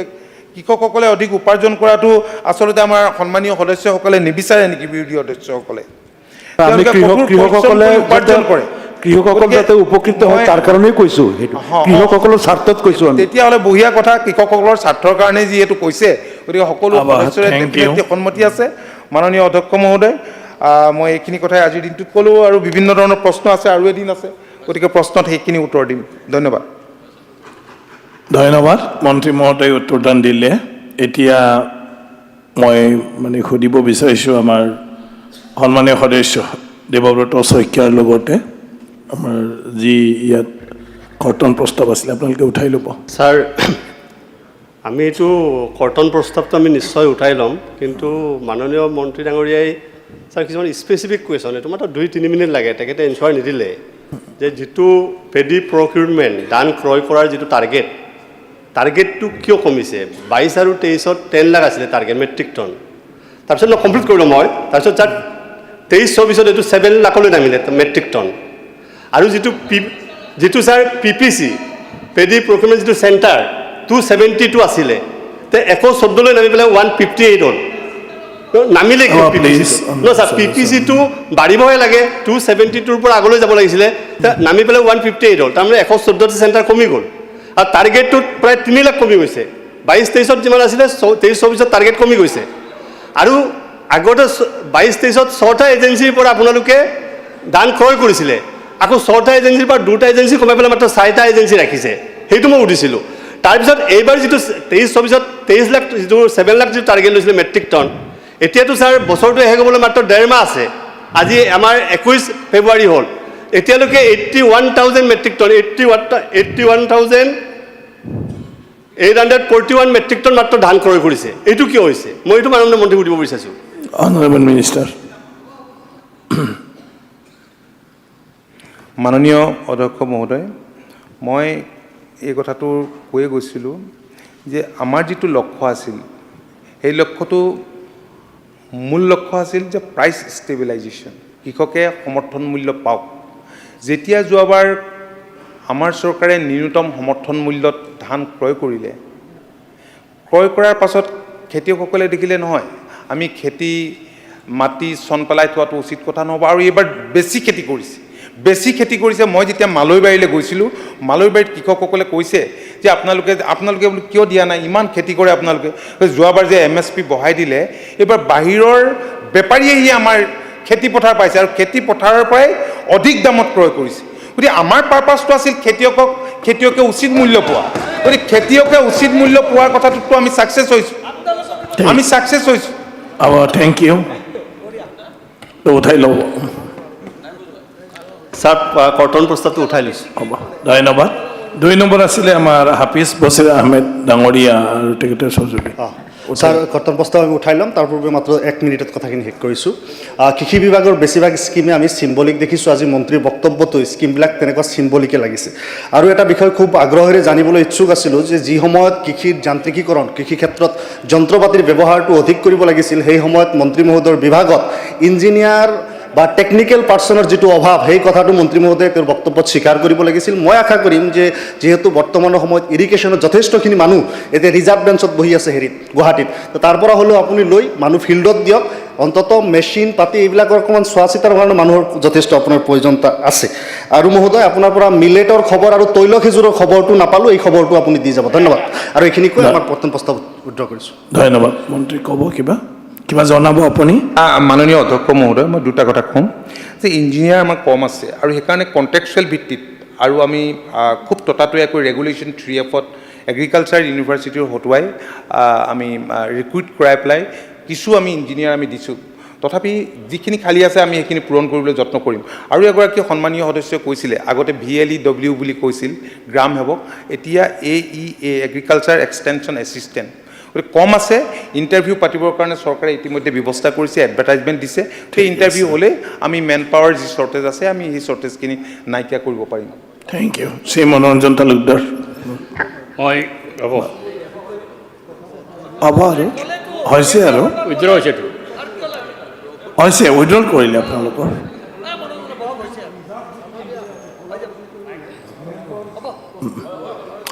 হ'ব মেইন পাৱাৰটো দিব মই প্ৰস্তাৱটো নিশ্চিতভাৱে উইথড্ৰ কৰিম কৰ্তন প্ৰস্তাৱটো কিন্তু মোৰ এটা বিশেষ কথা ক'ব লগা আছে যিটো মই মন্ত্ৰী মহোদয়ক কৈছোঁ গৰুসুঁতি প্ৰকল্প সম্পৰ্কত তেওঁ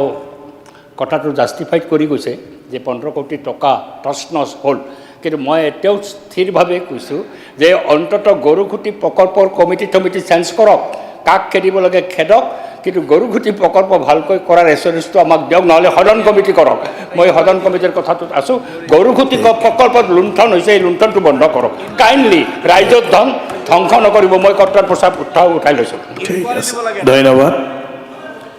নেক্সট চেয়াৰমেন আলী আহমেদ। মাননীয় অধ্যক্ষ মহোদয়, মই যিকেইটা ইছ্যু ৰেইজ কৰিছোঁ মন্ত্ৰী মহোদয়ে নিশ্চয় নোট কৰিছে। সেই ইছ্যুখিনিৰ সমাধান বিচাৰি মই কৰ্তন প্ৰস্তাৱ উইথড্ৰ কৰিলোঁ। ধন্যবাদ। এতিয়া মই মঞ্জুৰী প্ৰস্তাৱটো অনুমোদনৰ বাবে সদনত দাঙি ধৰিলোঁ।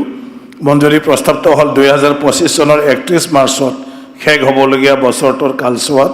কেতবৰ ব্যয় বহন কৰিবলৈ মঞ্জুৰী নং 48 কৃষিৰ ক্ষেত্ৰত ভাৰপ্ৰাপ্ত মন্ত্ৰীক 2,328 কোটি 43,47,000 টকা মঞ্জুৰ কৰিব লাগে।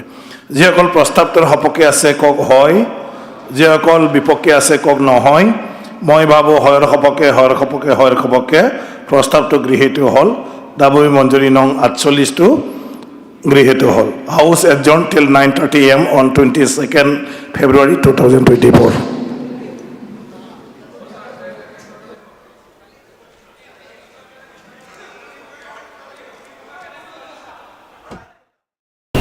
खुलुमबाय। बड'लेण्ड इंखं टेलिभिजनाव दा समाव दिन्थिनो लादों बर' सावथुन। नायलांदो फारि फारि।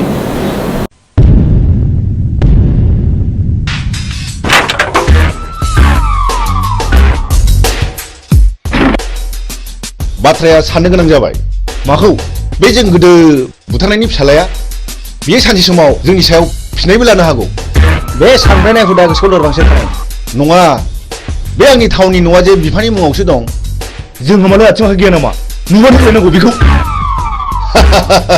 गुड। अब्ला जों दा मोनायावनो बिखौ सेस खालामनांगौ, मिथिबाय? अके? ओइ बिमला, दाबो जाया नामा? गोख्रै गारबो गोख्रै। थुमामाथ'।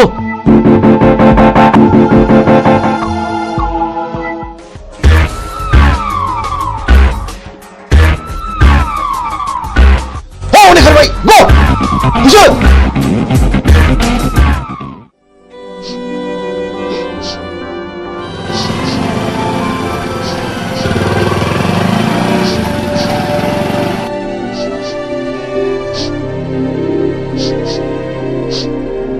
ओइ, सोर जाखो नोंसोरो? आरो मा जादों? नंगौखौ फोरमाय, आं हेफाजाब होगोन। आंखौ मिजिं होनो, बे आंनि बिनानाव बिमला। नाथाय मा जादों? जों उन्दै समाव बुथु होननाय सासे मानसिया आइ आफाखौ गावथारदों आरो बे मानसियानो मैया हराव जोंखौ बुथारनो होननानै फैबावदोंमोन। जों खुनुरुखुमसो बे जायगासिम सफैदों। मिजिं, नोंसोरबो आं बादि दुखुथिया मानसि माथो। नाथाय दुखुथियानि आखायाव दिनै नै आंनो नांगौ माखासे मानसिनि फिननाय। हारिनि थगायसुला, फोथाय खेबस' आरो दालाल। मा गिदों? नैबे बुग्दावा मोजां मानसिखौ बासायग्रा आरो गाज्रि मानसिखौ फोजोबस्रांग्रा। मा गिदों नामा? फै, बाइकआव गाखोफै। फै होनदों, गिनो नाङा, आं दङ।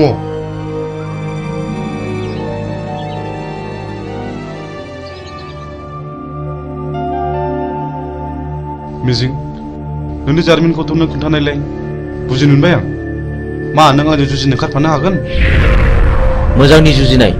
गाज्रिखौ फोजोबस्रांनायावबा आं ओंखारफानो हागोन। थेंक इउ मिजिं, थेंक इउ। आं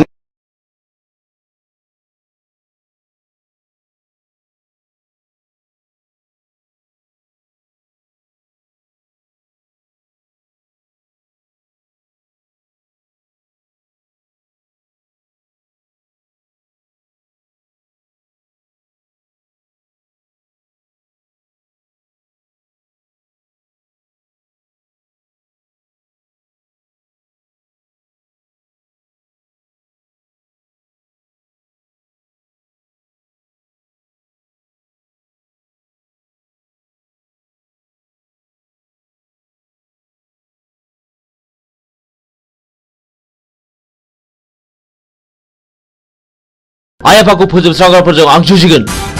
बे मैहुराव गाज्रिखौ फोजोबस्रांगोन, मोजांखौ रैखा खालामगोन। हेन्डशेक। वाह वाह नाथाय बाथ्राखौ आंनि बिनानावा खोनानो मोननाय नङा गुड आंनो फिननाय नांगौ बुथार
आंनि आफाया पावर ग्रेडनि अफिसारमोन आंनि आइयाबो सानसेखालि फुजानि खरस लायनो थांनायाव बमाजों थैयो बेनि बोसोरसे उनावनो आफाखौ सोरबा लांखारो दिनैसिम 5 बोसोराव हाबबाय नाथाय रावबो खिन्थानो रोङा आंहा सासे गोजोनस्रि होननाय बिनानावबो दङमोन बेखौबो सासे सेंग्राया गोसो थोफ्लानानै जिनाहारि खालामो उनाव सेंग्राया लानो गोसो गैयैलाय आंनि बिनानावा सुइसाइड जानानै थैयो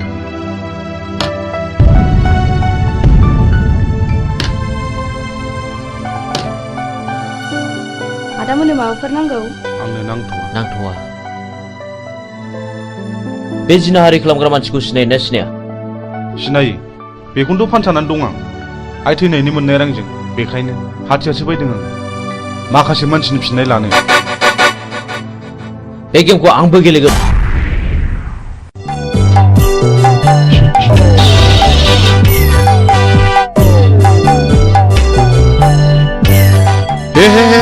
हामा जाखिलायबाय हा बबे जायगायाव गनांगौ बबे जायगायाव सेन गफैखोसै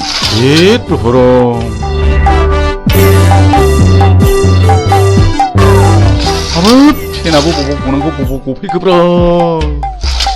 जेराव जागौ नोंबाय बावसो गफैबाय हामा जाबावनांगौ जाखोहाय आयौ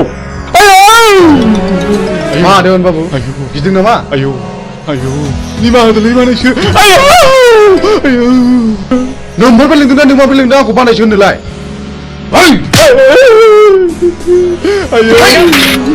दा फोजोबसिगोन बाबु आंनिफ्राय बै समाव साख्रि होननानै गाज्रि जाना संनाय जानायखौ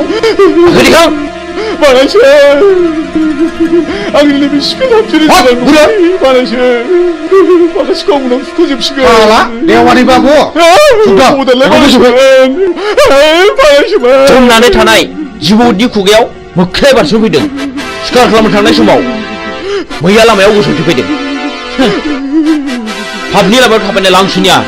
देवानिया दिनै मोसानि खुगायाव बारस'फैदों दिनै नोंहा जेबो रेहाय गैया नै बिसोर बिजिरगोन मानो सिनायनानै सिनायै बादि जादोंब्रा बानायसोमोन बे जुगाव सिनायनायासो सिनायनायखौ गावथारो बे देवानि खबरदारलै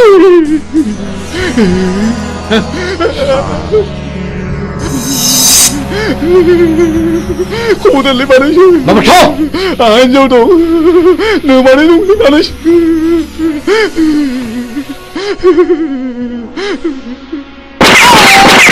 Oh, guys, flash.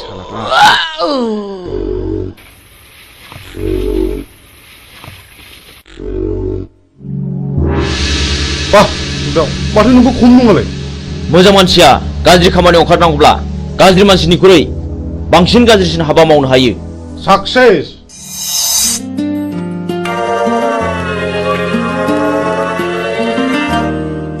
बिमला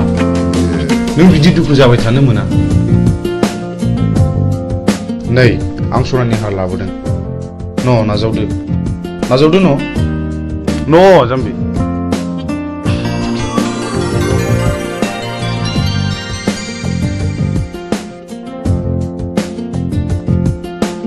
आं नोंसिनि न'खरनि जाथायखौ गासिबो मोनथिजोब्बाय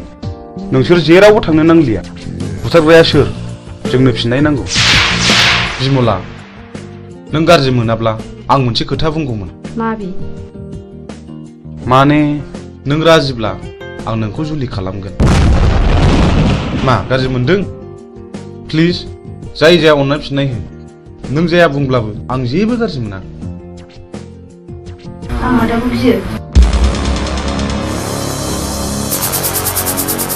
नोंसोर सानैजों मोजां मोनलायोबा आंहाबो जेबो हेंथा गैया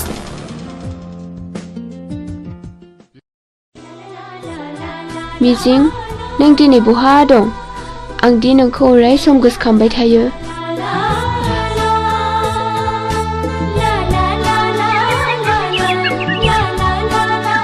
फाग्लिफोरना हरनाय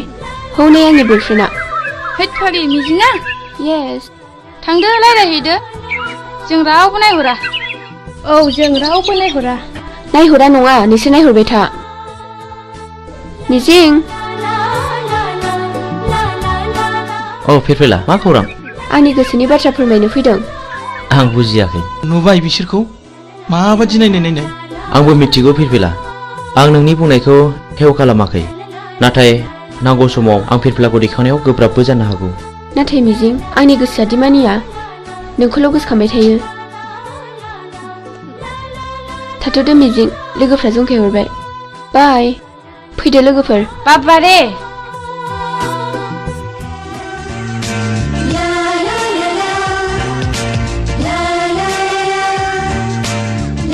जोंहाथ' बोसोरसेनि उनाव फाइनाल इयार जाहैबाय बिनि उनाव मा खालामगोन नों आं बाहेरायाव ओंखारलांनोसै ओरै गवा फारसे बेरायहैनोसै आंहा न'आवसो थानांगोन दे बिदिब्ला औ मिजिं औ फिरफिला मा आइ लाबोनाय नै नाङा फिरफिला आंहा हुदा गैया आंनि थाखाय ओंखाम मोनजाबानो जायो थैद अननानै होनायखौ नों मानो बिदि बुङो औ नंगौथ' अननानै होफैनायखौ नों लानांगौ ला थाइसे हरनाय लादो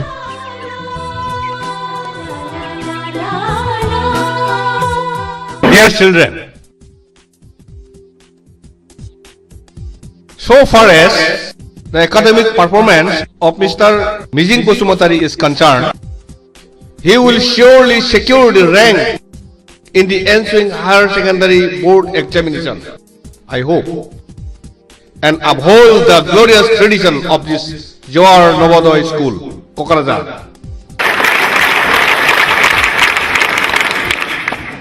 Not only in the academic field, we feel proud of his sports talents too. We know last year in the national level athletic meet of JNV held in Chennai, our school won 10 gold medals, 12 silver and 5 bronze. Out of 10 golds, Mr. Mijing won 3 gold from his own end, and our school secured the second position. This year, we are very happy that our school is going to host the 20th Navodaya Schools athletic meet here, and I do hope Mr. Mijing will present more goals to this school, Navodaya School, Kokarajar, Ransaida. Thank you.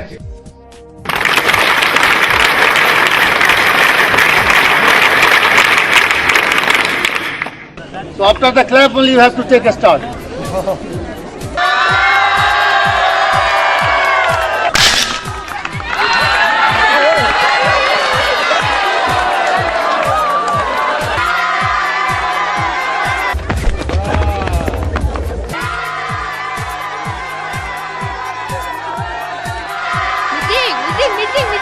First position goes to Meijing, second position goes to Mr. Han, and third position goes to Sunidhi Kumar.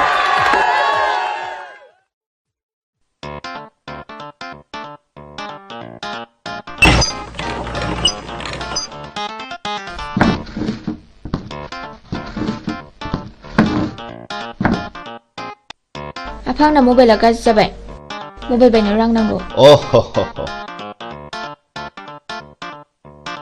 न आफा लंपेन्टबो बायनो आच्छा हरलि हर नायलोजाल सासेल गथ'नो हराब्ला सोरनो हरनांगौ दै गांबायलै मैया लोंनाय बार जाथारदों थांगाय नोमाया दै लाना फैथों थाब लाबोथों आच्छा जों टेन्डारखौ माबोरै खालामनाया मोजां हो सोरखौबा जिउ फोजोबनानैब्लाबो बे खामानिखौ लानांगौ आच्छा नों देगौबादि साहस दंथ' खोथा गैया बे खामानिखौ जों जेरैखि जायाबाबो लाथारनांगौ साबास गुड आच्छा जोंहा फेनलाया बहा थाबोखो बे लामायाव थाबोदों सोर लोंनो बिहरामोन दैखौ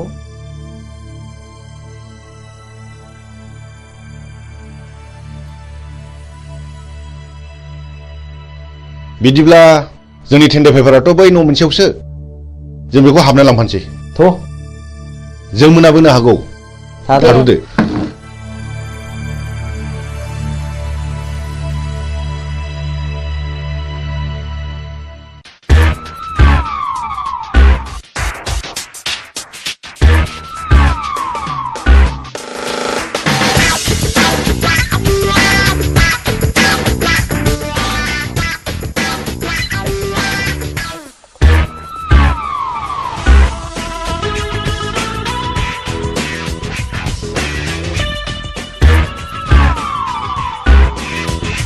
मानोबा फैदोंमोन आंनि मुङा बुथं आं बाथ्राखौ बांद्राय दोनथुमनानै रायलायबाय नोंथांनि अफिसाव जानो गोनां 50 लाखनि खामानिखौ आंनो नांगौ मा नोंथाङा राजिथ' नोंथांनो 12% होनाय जागोन ओइ सार खिन्थु खामानि जाथारनांगोन नङाबा गथ'ना गाज्रि जागोन सारा जेबो गिनांगौ गैया मा गिदों नामा जागोन दे होमब्ला टेन्डारनि समाव फैबानो जाबाय अब्ला अकेथ' दे जागोन होमब्ला जों थांबाय फैदो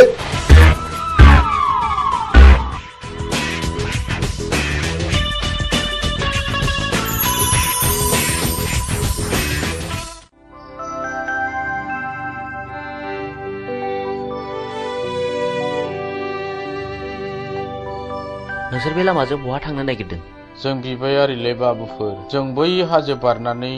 मागिनो थांनो नागिरदों बे लामाजों थांनो नांला दे बेनिफ्रायनो गिदिंफिनदो न इसोरलै बाबुमोन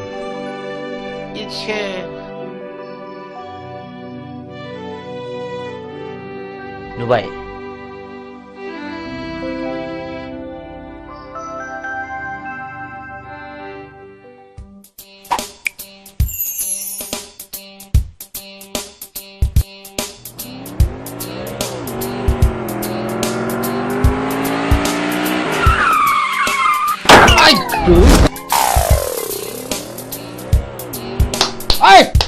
थुदोबस होख्लायनांगौ बेखौ सोरनि फिसासो बेलाय होसो सालान फिसाखौ सालाय थु होख्लाय सालाय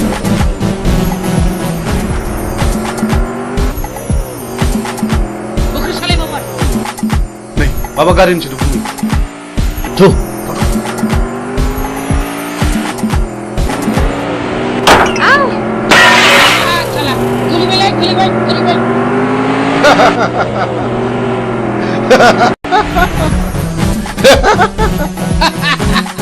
Hey, Chuck! दानिया अबाव नोंलाय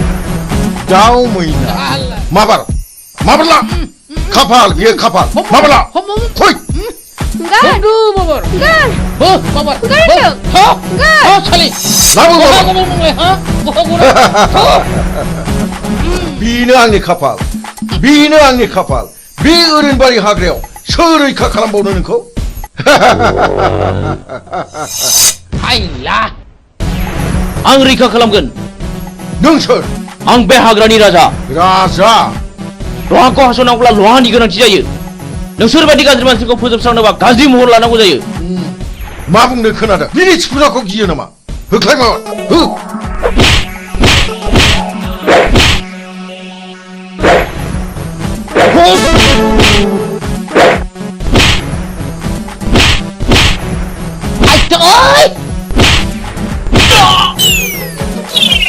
Ayo, ayo.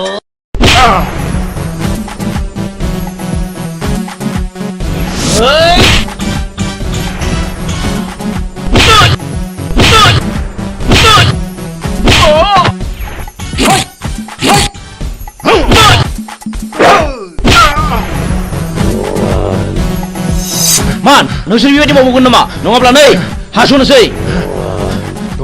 दहाय बे खेबसेनि दायखौ निमाहा होदो आं मावथारला आं आरो मावथारला नोंसोर आंनि जेबो खहा खालामाखै बे खेबसेनि थाखाय नोंसोर गबाय खार आयौ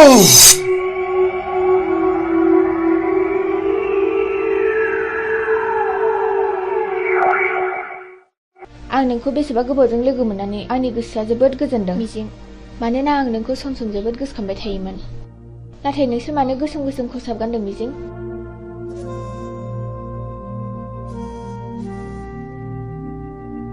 आं नोंनि सोंनायनि फिनखौ दिनै होआ फिरफिला आंनि साननाया जेब्ला जाफुंगोन अब्लासो आं देरहासारनायनि फिरफिलाखौ गासिबो फारि फारि खोन्थालांजोबगोन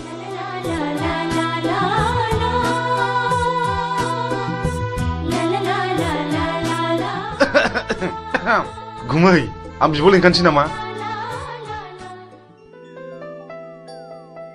आंनि फिसाजोखौ सोर बिलाय बिदि हेमत खालामनाया आइ सना नों बिसोरखौ सिनायना सिनायामोन आरो जाय मानसिया नोंखौ खैफोदनिफ्राय रैखा खालामदों बे मानसिखौ आंनिसिम लिंबोथार आइ आं बिनो बान्था होगोन आइ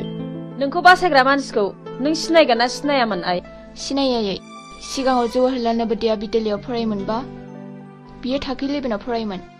आं 9 थाखोआव फरायोमोन मुङा मिजिं आयै क्लासाव जोबोद गोरोंमोन बेल' नङा गेलेनायावबो जायखिजाया आइ नों बेखौ जोंनिसिम लिंबोथारनांगोन आं बेजों सिनायथि लानो लुबैदों नोंखौ लोगो मोननानै आंनि गोसोआ जोबोद गोजोनदों मिजिं जोबोद गोजोनदों I love you मिजिं I love you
र' ओइ गारिया लाखिथ' नोंथाङा बहा थांनो नागिरदों? आं फ्लाड कन्ट्रलाव 50 लाखनि टेन्डार हैनो थांनो नागिरदों। खोनानो मोन्दों आङो बुथुं होननाया टेन्डारखौ ब्लक खालामदों। बुथुं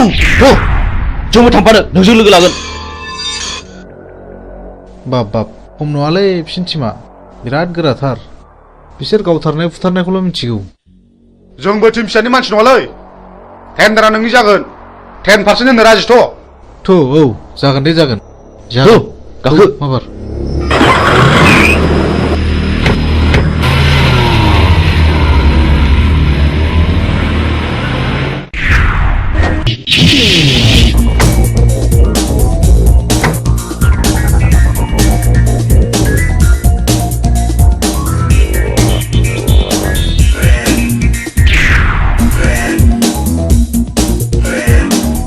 ओइ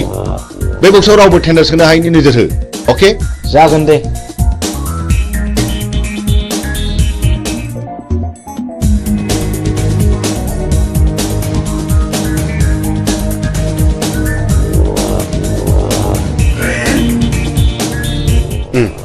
जिराय। बे टेन्डार फाइला हरनाय। जागोन सार।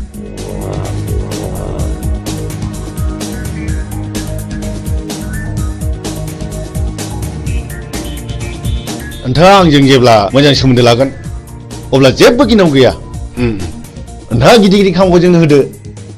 पार्सेन्टेज लादो। आजिखालिनि गोजौ लेभेलनि मन्थ्रि एमएलए फ्रानो बिदिनोब्ला। जागोन नोंथां, दिनैनि टेन्डाराल' मोजाङै मोजां जानानै थांबानो जाबाय। जोंना टेन्डारा थिगैनो दं। औ दे। ओइ होनो मोना। ओंखारलां। होनो मोना नोंलै। ओइ माथो नोंसोरलाय? बे टेन्डारा जोंनिखा। जेबो सिन्था गैया। ओइ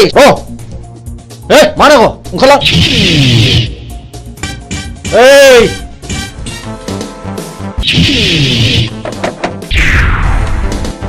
नों बुंनो थाबाय था हट टेन्डार पेपारा।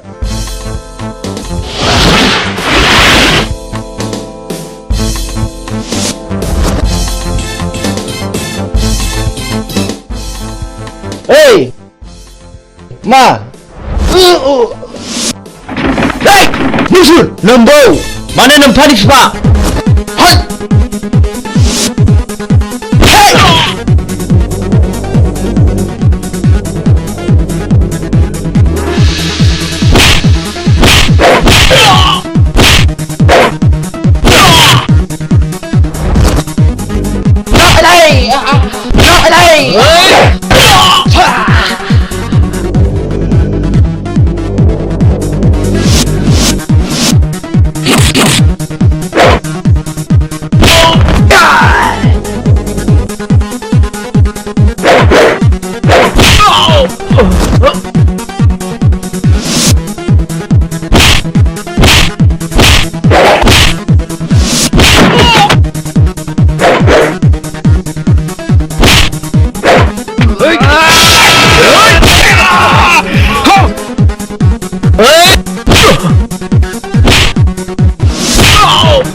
बाहेराव मा दावराव दावसि जाखो?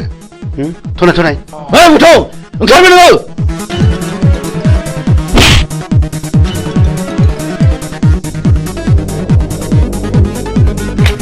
बे टेन्डारा जोंनि जानांगौ नङाब्ला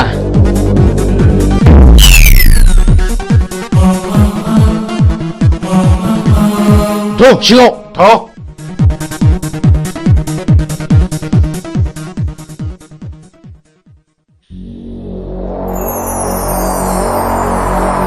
जिराय। अफिसार खामानिया अरुणनि मुङाव जानांगौ। जागोन दे। नङाबा बाथ्राया बोरैबा जागोन। आं अरुणनि मुङैनो खामानिखौ होसिगोन। Good bye. बाय।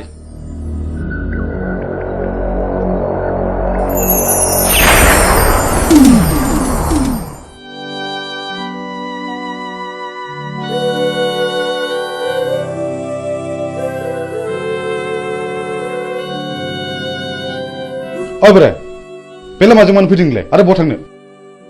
आं बिबायारि फिसाबो आं बिबायनानै आंनि सोलेराव बासा लानाय जिउखौ फोथांनानै दोनो आं मा नोंसोर आंनि जिउनि जारिमिनखौ मिथिनो लुबैदों नोंनि जिउनि जारिमिन औ आंनि जिउनि जारिमिन खोनासंनानै लानाया गाहाम नोंसोर आंहाबो सानसे न'खर दङमोन आंहा आंनि आंगोनि अनजालि बिसि 40 बोसोर आरो 32 बोसोरनि सानै अनजालि फिसाला दङमोन आरोबाव 25 बोसोरनि बिलाइ हरनाय सासे अनजालि फिसाजो दङमोन आंनि फिसाला दुइसिना बर'नि रायजो बिनायाव पुलिसनि आखायाव जिउ गारनांबाय आंनि बिसि अनजालिया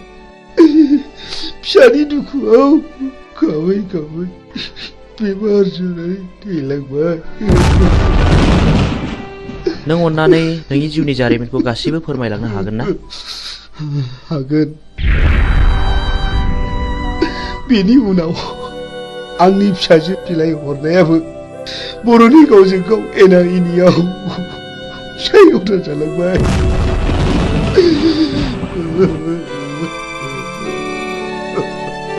आरो बेल' नङा गोबां जारिमिन दंबावो बेनिफ्राय आंनि फिसाजोआ रान्दि जालांनायनि दुखुजों गोदोनायाव दुरुं आलायनानै थैलांबाय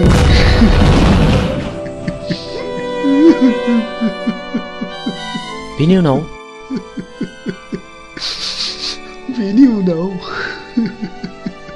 आंनि देरसिन फिसाला समाज सिबियारिया मास्टार मावग्राखौ सोरबा गावथारो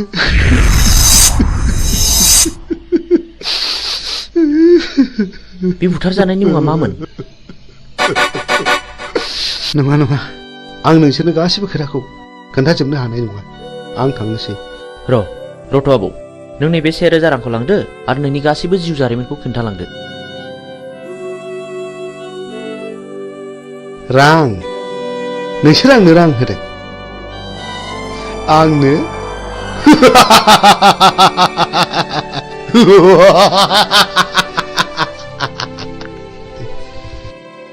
आं बिबायारि जानो हागौ नाथाय नोंसोर बायदि गोसोम मुखा गाननायनिफ्राय आंनो नांगौनि जेबो गोनांथि गैया साला बिबायारिथारानो दा जोंनांगौबा दिगदार दं नोङो थां सुवाद ओंखारला बुगदाव बिदि हामा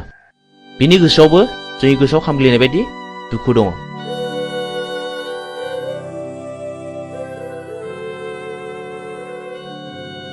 इसोरनि महिमाखौ रावबो मिथिया सोर माब्ला बबे समाव मा जागोन साला बारा थिग नङा नामा बे बोरायालाय थगायलांसै ना माखासे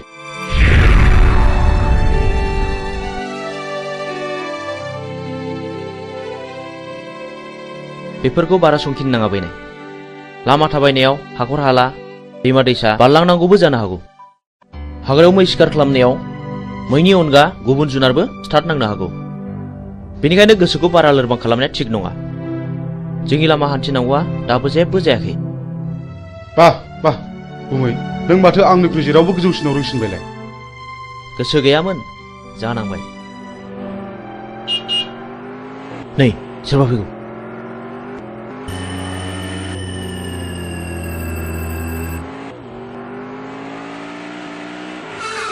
ओइ सैथोनि फिसा गारिनिफ्राय ओंखार होनदों नोंथांमोना सोर जाखो सोरखौ मान नांगौ नोंलाय आं नोंसोरखौ खुलुमो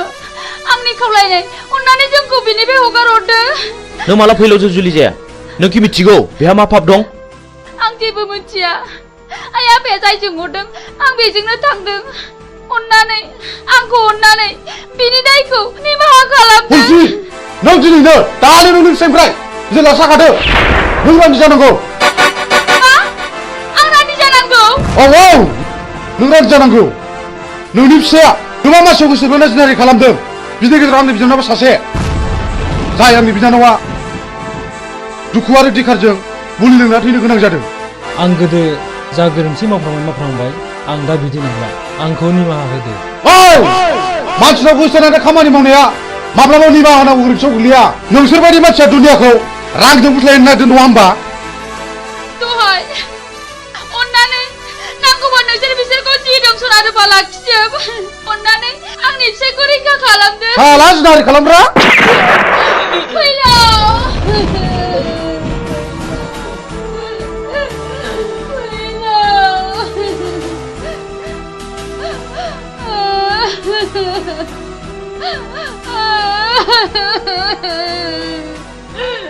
बुगदाव नों गोरोन्थि मावबाय बे आंनि बिनानावखौ जुलि खालामनो थगायनानै जिनाहारि खालामदों बे गोरोन्थिया आंनि नङा गुमै बे गोरोन्थिया बिदिनो फिननाय आंनि फिसायखौ गावथारबाय आंखौबो गावथा नोंसोर पापिफोर सुनिफोर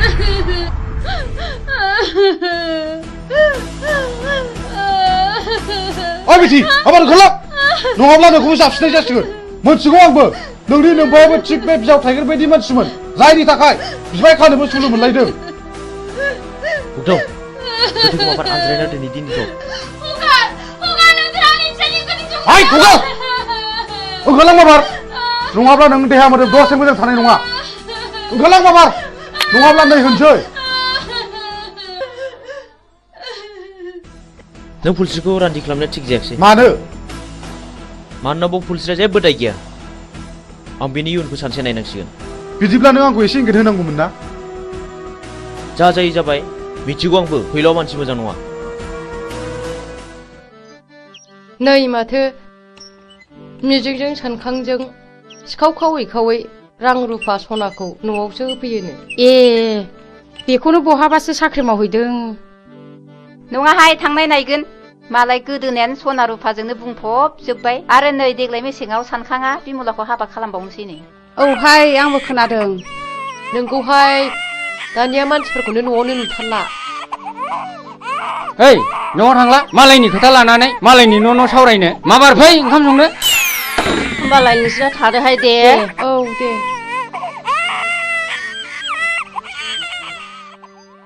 थ' जोंहाबो ओंखाम संनाय समा जाबाय ओंखाम संहैदिनि ओंहाय थांदिनि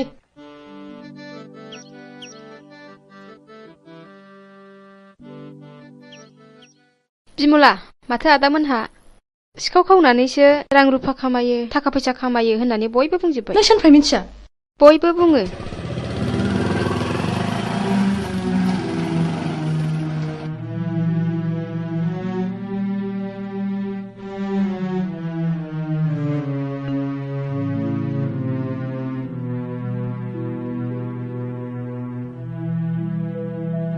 बिमला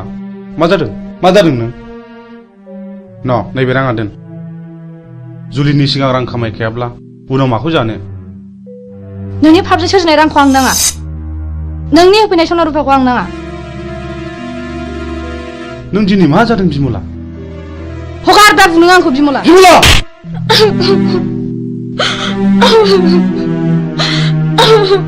बे राङा सख'नो रां नङा कन्ट्राक्टरनिफ्राय पारसेन्ट लानाय रांसो बिमला आं नोंनो माब्लाबासो आंनि जारिमिनखौ बुफ्रुना खोन्थासिगोन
सोर जाखो बेलाय सोर जाथावगौ बेलाय मा जानाय जाखो बेलाय माथो फुलस्रि आयं बायदिसो नुबायलै आंलाय फुलस्रि आयं फुलस्रि आयं मा जादों आयं सिखारदो आयं फुलस्रि नोमायंसो आयं नोमायंसो सिखारदो आयं औ आंसो आयं सिखारदो आयं सिखारदो मा जादों आयं मा जादों मा जायामोन आयं बुं मा जामारदों आयं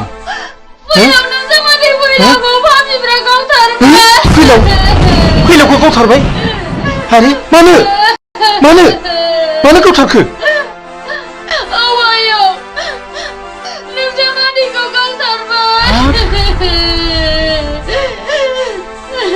फुलस्रि दा जावैसोनि सफा बहा दङ बोरो फै आयं फै थ' आयं सना थ'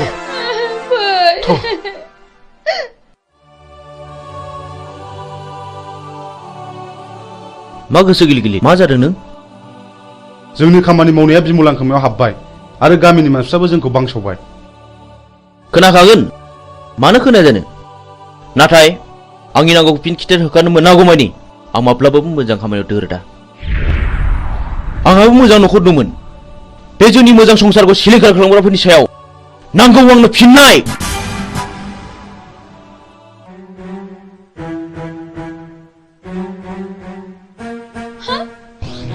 हनै आयं बिसोर पापिफ्रानो आंनि फिसायखौ गावथारदों हनै आंनि फिसायनि गोथै सहआ फैलावाखि नोंसिनि माबा बादगा हाबा मावदोंमोन औ बियो मावदों बियो आंनि बिनानावखौ गोसो थोफ्लानानै जिनाहारि खालामदों जाय आंनि बिनानावा दुखु आरो दिखारजों मुलि लोंना थैनांदों आरो बेल' नङा बियो गोबां मानसिखौनो जिनाहारि खालामदों बे बिनो खिथिर बेफोरबायदि खिथिर खालायनायावनो दिनै बिसिबां दे बर' सुबुं माहारिया जिउ गोमालांखो बिसिबां बर' आइजोफ्रा रान्दि जानांबोखो बिसिबां बर' गथ'फ्रा मावरिया जानांबोखो मोजां ग्रोम ग्रोम न'खरानो फिसाय गोमाजानानै दिनै नोरजिया जालांबाय बेफोर दुखुआखि नों आरो आंनि नङा दाय मोननानै मानसिखौ बुंनाय एबा बादा होनायनि सम गैलिया सिद्दायैनो गुलिसो गावबाय बिसोरनि गोसो गोरबोजों खामग्लिनाय गोसोआ सोरनि सायावदि मा साव होबोदों बेखौ सोर मा बुजिनो बर'नि साव होनाया बर'नावनो गोग्लैदों बेखौनो बुङो मानसिफ्रा दैमालुनि साव आरो दैमालुनि सावा खाराखै बेखौ होखारनोब्ला आं सासे मोजां मानसि जाग्रोनांगोन बिनि उनाव नोंबो मोजां मानसि जानांगोन आरो लासैनो बयबो मोजां मानसि जानांगोन अब्लासो बिर दैमालुनि जिउमाया खुसि जानानै गाव होनाय सावखौ मन'नानै लाफिनगोन ओइ बोराय सोर नोंलाय नों जेबो दाबुर' सिरि था आं बिफुल फोरोंगिरि बै गौरां दैमा सेरनि थाइजौगुरि गामियाव गुदि फरायसालियाव खामानि मावनानै आजिरा मोननाय आं बिफुल मास्टार नाथाय आं दा न'आव फैदोंब्लाबो गोदो फोरोंबोनो मोननाय बै मिजिं होननाय गथ'खौ आं दाबो बावाखै हो नोंसोर मानो सिरि थाखो नोंसोर मानो गंसिखो नोंसोर मा सानदों ना नोंसोर आंखौबो गावथारनो सानदों नामा सार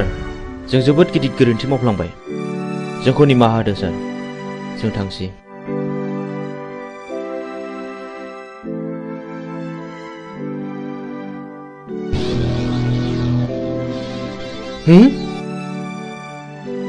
सोर जाखो बिसोरलाय इसिबां सिखाव दाखु जानानैब्लाबो आंनावसो मानो निमाहा बिलांखो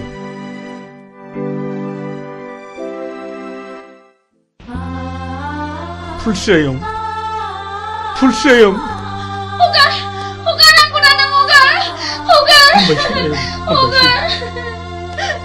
जों थैनायजों थैफानो हाया आयं हामबायसै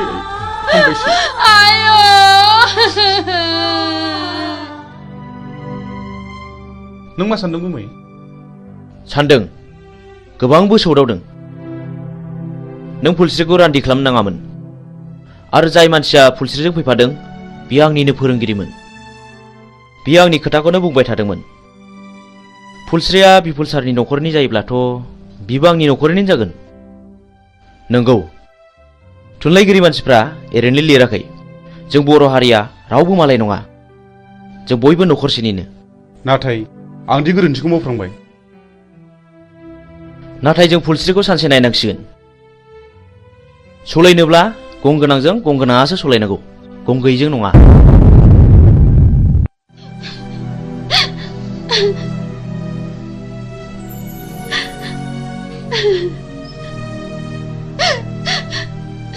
आयं नों इसिबां दुखु जानो नाङा नङाबा नोंनि महर मुस्रिया गोमालांगोन बे थैनानै थांनायखौलाय आयं बहा मोनबावनो नोङो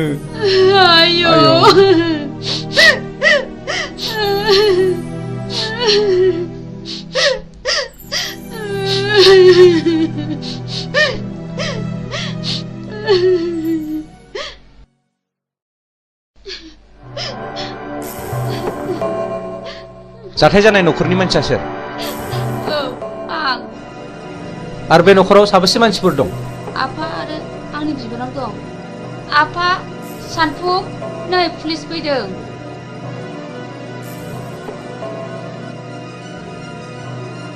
आच्छा बे बुथार जानायनि मुङा मामोन फैलाव बसुमतारी दानि जुगखौलाय माथो होनबावनो बुंलाबो दाय बियो नोंनि मा जायो बे आंनि बाजै बे आंनि आफा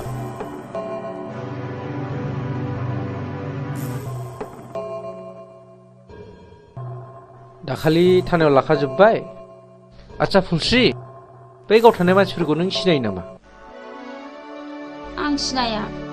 नाथाय बिसोरो आंनि मुं आंनि फिसायनि मुं आरो आफानि मुंखौ मिथिजोबो बेखौ मानि थाखाय गावथारा सिगाङाव गावनि बिनानावखौ आंनि फिसाया जिनाहारि खालामदोंमोननो बेनिखायनो आंनि फिसायखौ गावथारदों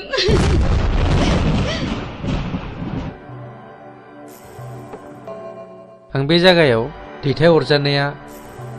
मास मोननैल' जादों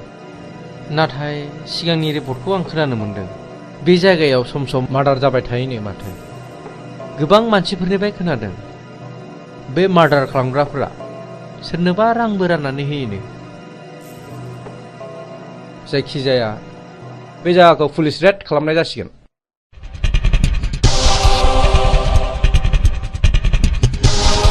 र' थाथ' नोङो ओरै थां नों बैथिं थां ओमफ्राय नोङो बैथिं थां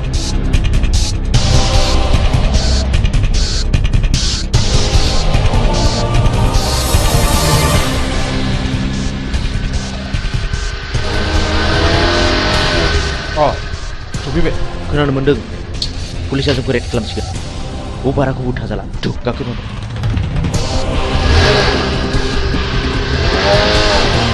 माथो रावखौबो लोगो मोनाखिसै सार दिनै लोगो मोना सानसेथ' लोगो मोनगोन फै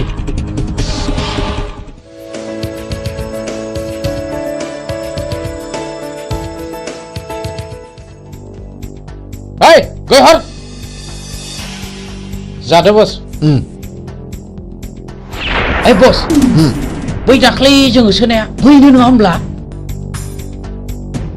बेखौ खुनु खोथा गैया होखानांगौ फैसायाव उनाव ला नै फाग्लिफोर दाख्लैसो मोनसे जाथाय जादों माबि फै जानाया दोनथ' खोनासंमा दे मा जाया खोन्थादो थारमाने टाउनाव आइजों आइजों थांदोंमोन गस्ला गोसोम गोसोम लंपेन्ट गोसोम गोसोम गाननाय साथामनि सासेया बुंबाय खालमासि गोनां आगै नोंखौ थारला लाजिनाय आरो गिनायजोंनो फै आयै फै होननानै दों बोनानै दस्राथिं नायख्लायना ब्लद थांदोंहां नों एसेबो सिनायथारा आरो बिखौ खावसे गलाफोर नङा बे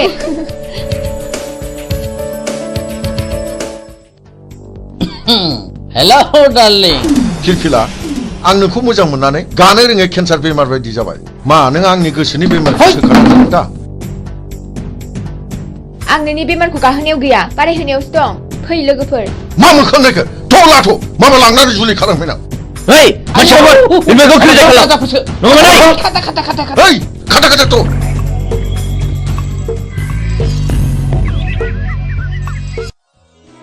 नों आंखौ खेबनै खैफोदनिफ्राय बासायबाय खेबथाम खैफोदाव आंनिजों जुलि जागोन मा नों आंजों राजि दंथ' आं बुंनो हाया खाफालाव दङब्ला जागोन माने सोरनिबा जोबोद मोजां मोनलायनायाव हामावो थानाय नुनो मोनो आरो जुलि जानायबो नुनो मोनो जुदि मोजां मोनलायनानैनो मोनलायनांगौमोनब्ला सोरबायाबा हांमा थानांगौ जानाय नङामोन आं बेफोरखौ जेबो बुजिया नों आंजों दिनै थांफानांगौ आइया फियानोजों सिनायथि लानो लुगैदों प्लिज मिजिं नों थौना बस आं मानिबाय बैनाय नों थाथ'दो आं बेखौ दोननानै फैनोसै थांदो लोगोफोरनोसो थाथ'दो औ दे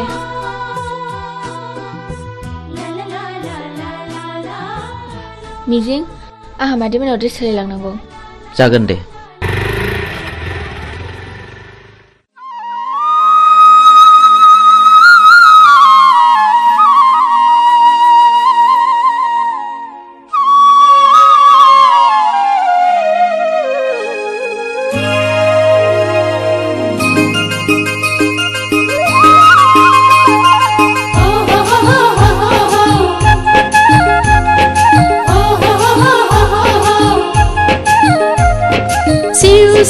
Siu siu kala kala kala kala haila huila la la la la la la la la da tere ang lai man jabai terbayau dokhona ganbai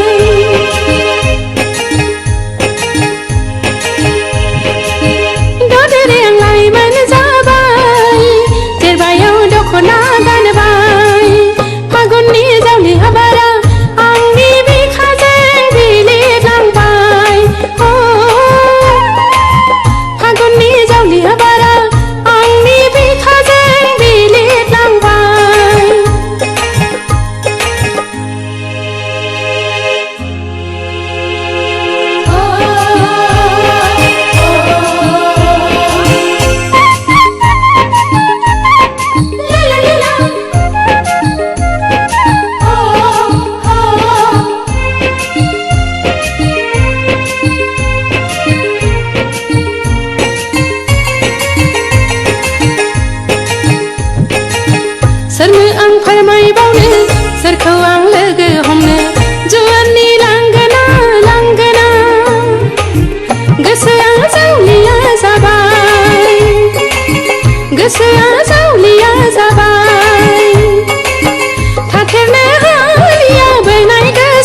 फै ए आलासि आं खेमसे खिन्थानाया आंखौ खैफोदनिफ्राय बासायनाया बेनो आंनि मिजिं खुलुमबाय जागोन फिसा फै जिरायफै बे खेमसे आंखौ होसोनायानो टाउनाव लोगो मोननानै हमख्रुमनानै लांनो नागिरदोंमोन मिजिं नङामोनब्ला मा जागौमोनथाय खाफाल दङ आइ सना र' आं सालायनि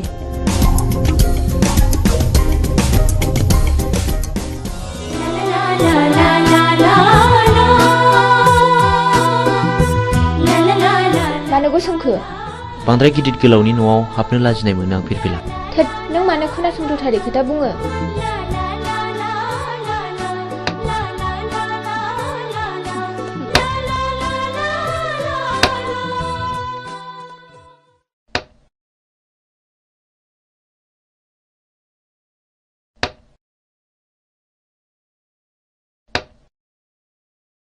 लोंदो दे साया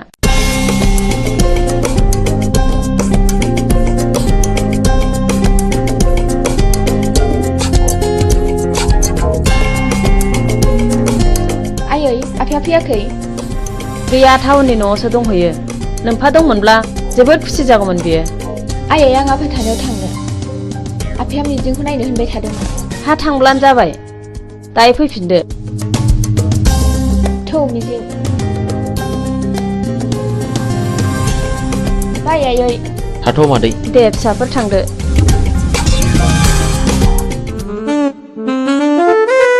डार्लिं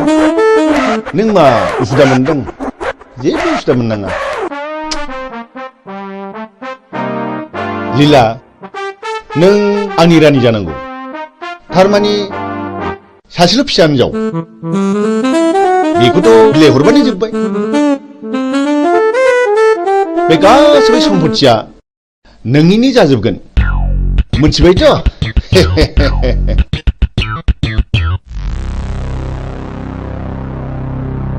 ओइ फिरफिला न' सिङाव दा हाबथ' मा आं आफानि न'आव हाबमोना नामा फै दानिया मा खालामबावनांगौ जाखो है गावसोर मा जालायबाय थादों न' सिङाव नङा होमबा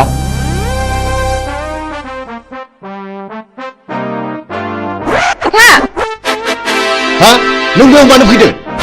आरो बे मानसिया सोर आंनिनो फिसा आंहा मोन्थाय दं नाथाय बे मानसिया सोर बिबो नोंनि बिमा बे आंनि बिमा जानो हाया आं बेखौ मानिनानै लानो हाया बियो मानो बिदि बुङो फिरफिला नों आंनि बेरायबासो नागिरदोंथ' बे मानसिखौ बिसिम लाबोनो सोर हुकुमोगा बियो नोंनि मा दाय गोनां हाबा मावदों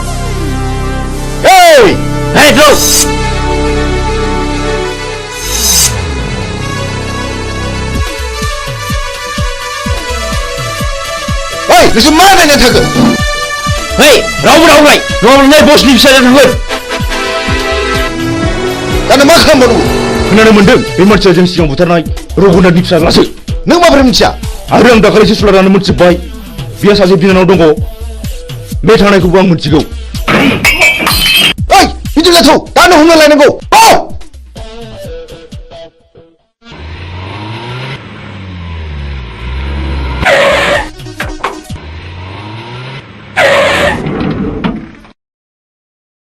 हरखौथ' जोङो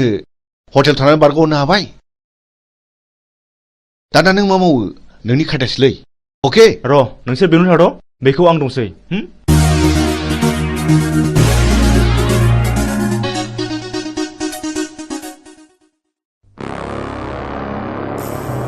न'खराव रावबो गैयाना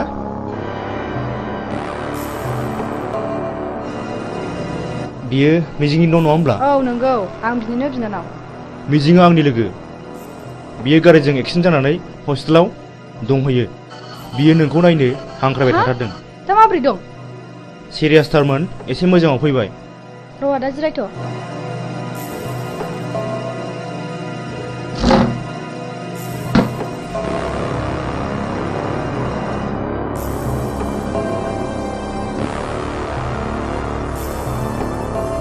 थुदो आदा थु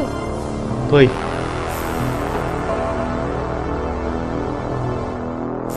दे गाखोदो गिनाङा गाखोदो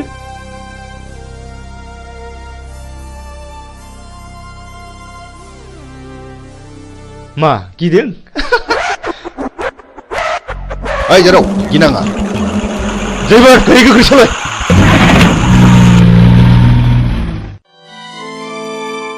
आयं आं बे लामाजों थाबायनांगौब्ला गोसोखौ जि बोरैबा मोनो माथो खालामबावनो आयं बेयो नोंनि गोरबोनिफ्राय हुखुमोर जानाय जिनिस नङा माथो खालामबावनो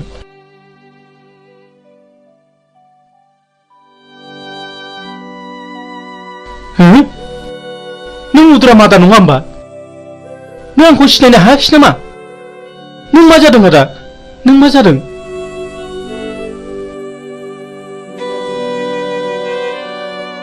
आंनि खर'नि गारायानो दाबो गायाखै नों आंखौ बुथारनो नागिरबावदों नामा ओंखायनो मुं सोंदों नों सिखाव नामा नङा नङा रथ' आं बिफुल मास्टारसो आं बिफुलसो मुद्राम आदा आं बिफुल मास्टारसो नों बिफुल मास्टार औ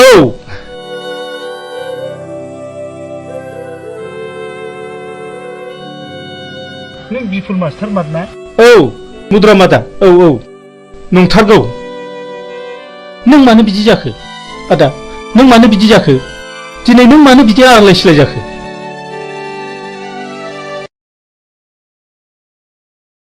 र' फंबाय आं दासो फारि फारि गोसोखांदों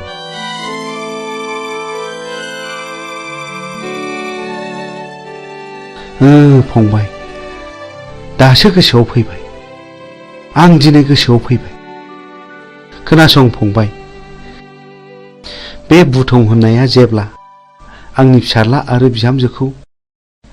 जेब्ला गावथारखाङो आंजों जुजिनो फैदों बिसोर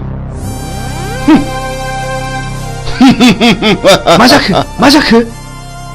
सोर नोंसोरलाय आंनि फिसा हौवा आरो बिहामजोखौ मा खालामखो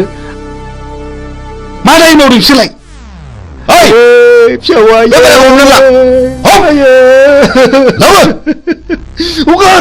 हगार आंखौ हगार आयै फिसा हौवा आयै हगार आंखौ हगार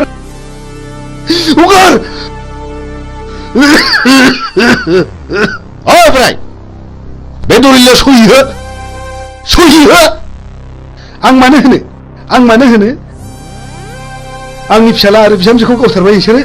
नोंसोर मानसि मोजां नङा आइदि ओइ बे बिदिसो बुंदों बेखौ होख्लायदो लाथ'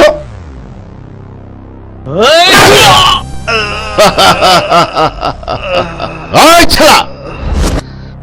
थैयाबा गलाबे होदो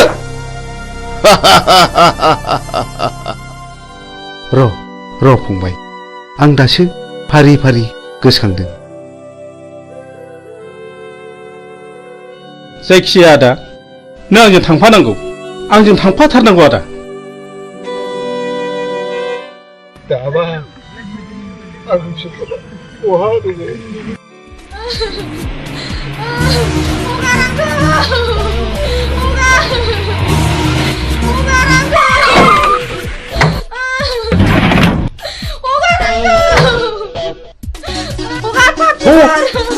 माबारथ'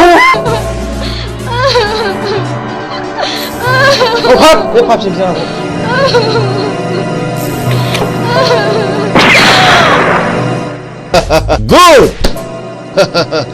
बिसिनि दारैनो आंनि खर'आ टेनसन जाबाय थायोमोन थाव गारियाव सो हाग्रायाव गारिनांगौ ला गोख्रै लाबो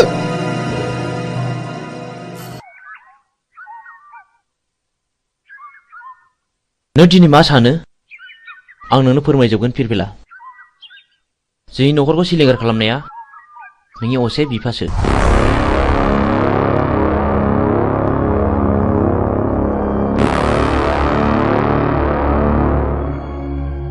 बे दिननिफ्रायनो आंनि जिउआ आलाय सिलाय आं 6 थाखो फरायब्ला JNVआव हाबनो मोनदोंमोन 12 थाखो आनजाद होना आं न'आव थाफैब्ला बे मानसिफ्रानो जोंखौ बुथारनो होननानै फैबावदोंमोन बे दिननिफ्रायनो आं आंनि बिनानाव बिमलाखौ लानानै न' गारना खारनाङो मिजिं नों आंखौ फोथाय आं दिनैनिफ्राय बिनि फिसा नङा आं बिनि खिथेर लागोन मोनसे मोजां न'खरखौ फोजोबस्रांग्राया आंनि बिफा जानो हाया। गोसोखौ हमथा फिरफिला सम फैयोब्ला गावनो फानाव नांफैगोन। बाथ्राया गाज्रि गुमै बुथुङा बिमलाखौ हमना लांबाय। बुथुं बे आंनि बिफा जानो हाया। हरमाबाय पिस्तुला आं दिनै बेखौ जिउ फोजोबगोन। दिनैनो लास्ट गेम। बे गेमाव नों बाहागो लाना फिरफिला नों बैजों आनज्रायना थाहैथ'। आं थाङा आंबो दिनै बेजों जुजिगोन। प्लिज फिरफिला बे दावहाया नोंनि नङा होनदों आंनिसो। हरनो गारा बेखौ गुमै।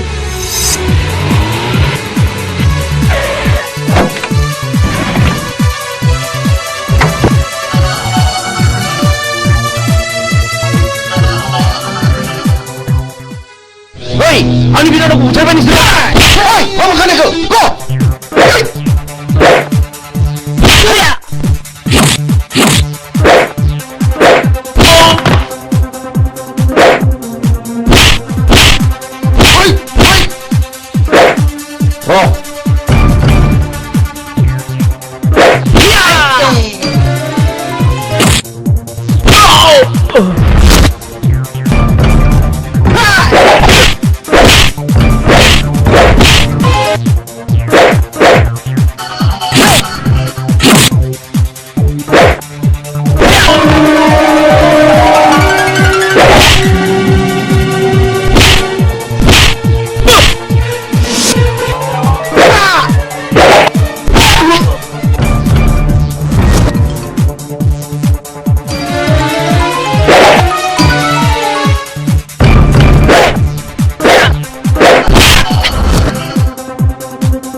बेखौथ' फानग्रायासो जासिफैदों। आं उरनि बे दलिलाव सहिहो। आं एथ' दुखु खस्थ' खालामनानै बायनायखौ आं बे दलिलाव सहिहोनो हाया। सहिहोनो हाया? ओइ! मा बुंखानायखौ? गौ!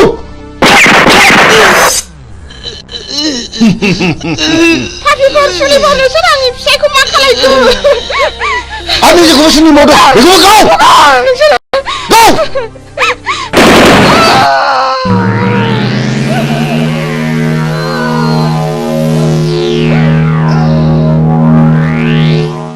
गौ! नोंनि बिमा बिफा बिबौ आरो बिनानावखौ फोजोबस्रांगा नोंखौ आं दिनै नोंखौ फोजोबनो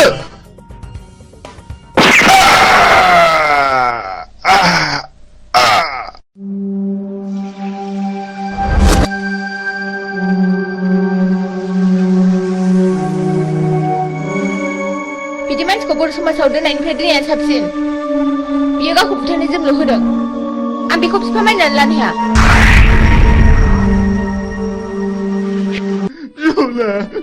बिमला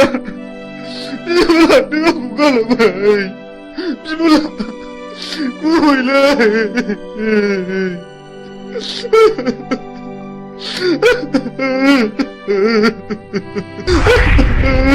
बिमला नों मा खाफाल लाना फैया बिनानाव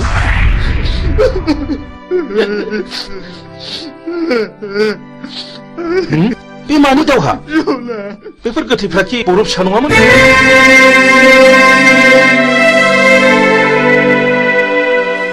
आं नोंजों फोरोंजानो मोननाय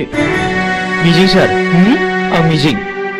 आंनि बिनानाव बिमलाखौ बुथारनायलाय आं बिसोरखौ गासैखौबो फिन साजा बुथारबाय नों मिजिं आरो बिमलाया बुथारजाबाय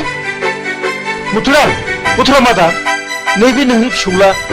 मिजिं आरो नैबे नोंनि फिसौजो बिमला नाथाय बुथारजाबाय बे आंनि फिसौला मिजिं आरो आंनि फिसौजो बिमला आबै सना जोंनि खाफालाव मानो जाखो आबौ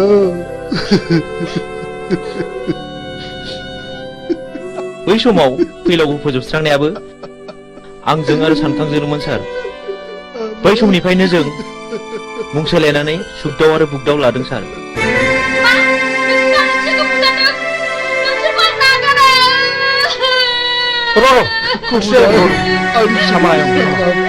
जोबोद नाख्रेबजानायनिफ्राय गोरोन्थिनि गेजेरजोंब्लाबो फिननाय होनो नाजादोंमोन सार नाथाय दा नुबाय रावबो मालाय नङा फुलस्रि आंनि बिनानाव बिमलाखौ सानखाङा जुलिनि रादायखादोंमोन जों दिनैनिफ्राय समाय लाबाय आरो जों दिनैनिफ्राय अस्त्र गैला आरो नों जानांगोन आंनि असे बिनानाव नों सानखांजों गोदानै जुलि जानांगोन सानखां आंनि बिनानाव थैदोंब्लाबो सासे थैयाखै नों फुलस्रिजों जुलि जाफिननांगौ आंखौ निमाहा हो फुलस्रि आंबो मिथिनाय बायदि नोंखौ जुलि खालामसिगोन आंनि बिफानि थाखायनो बेबायदि जाथाया जादों आं लाजिनाय मोनबाय आं बे संसाराव थालिया बिरबिला हेन्डसाम नों मिजिं नङा होमब्ला बिरबिला मानि थाखाय मा जादों आफाखौ आं गावथारदों आफाया बिसोर गासिबो जाथायनि दायनिगिरि नों माब्लानिफ्राय बे बिफानाव हाबखो बावाखै 2 बोसोरल' जादों नोंथाङा आंखौ एरेस्ट खालामदों बेखौ एरेस्ट खालामोबा आंखौबो खालामसोमखोर नै बिफुला आं बाथ्राफोरखौ बारा बुजिनो मोनाखिसै इन्सपेक्टर बे गोथैफ्रा गासिबो गारियाव थिखांहैजोबदो जागोन सार ओइ देखो माबार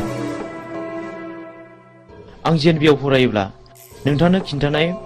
आंनि बिमा बिफाखौ फोजोबस्रांग्राया बे मानसिफ्रानोमोन दाबो आंनि बिनानावखौ बुथारनानै गारियाव दैखांना लाबोदोंमोन बे जुजिनायावनो बिसिनि जिउआ दिनै जोबस्रांदों बेनो आंनि जोबथा फिननाय नै आं नोंथांनो अस्त्रखौ गथायबाय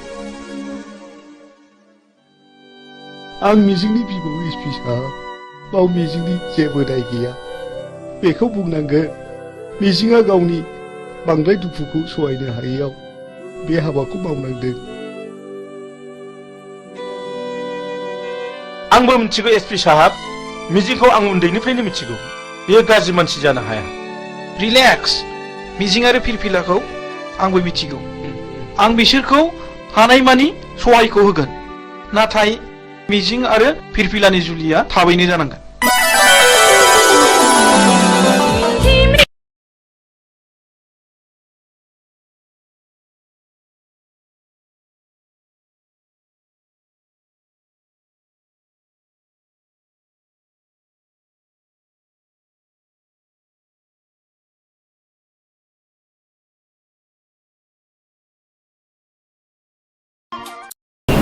खुलुमबाय बड'लेण्ड इंखं टेलिभिजनाव दा समाव दिन्थिनो लादों बर' सावथुन नायलांदो फारि फारि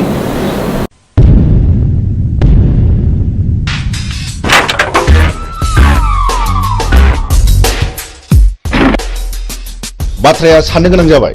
माखौ बे जों गोदो बुथारनायनि फिसालाया बियो सानसे समाव जोंनि सायाव फिनायबो लानो हागौ बे सानफायनाय हुदाखौ सोलोरबांसो खालाम नङा बे आंनि थावनि न'आ जे बिफानि मुङावसो दं जोंहा मानो आथिं आखाइ गैया नामा नुबानो फैनांगौ बेखौ गुड अब्ला जों दा मोनायावनो बिखौ सेस खालामनांगौ मिथिबाय अके ओइ बिमला दाबो जाया नामा गोख्रै गारबो गोख्रै थमाबाथ'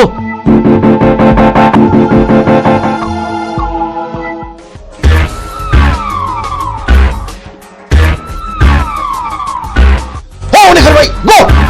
बुसुन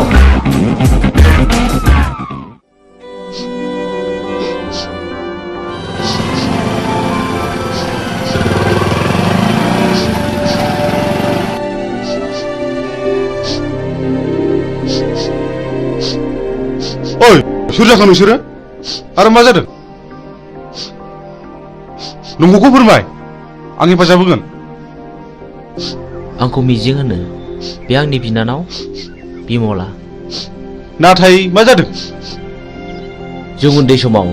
बुथुम होनाय सासे मानसिया आइ आफाखौ गावथारदों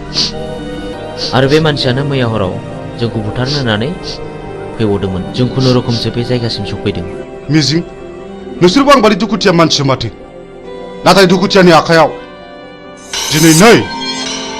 आंनो नांगौ माखासे मानसिनि फिननाय हारिनि थगायसुला फोथाय खेबस' आरो दालाल मा गिदों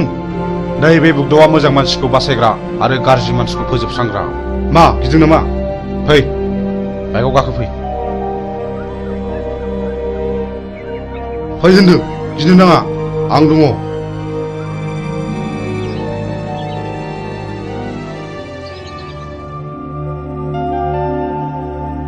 मिजिं नोंनि जारिमिनखौथ' नों खोन्थानायलाय बुजिनो मोनबाय आं मा नों आंजों जुजिनो ओंखारफानो हागोन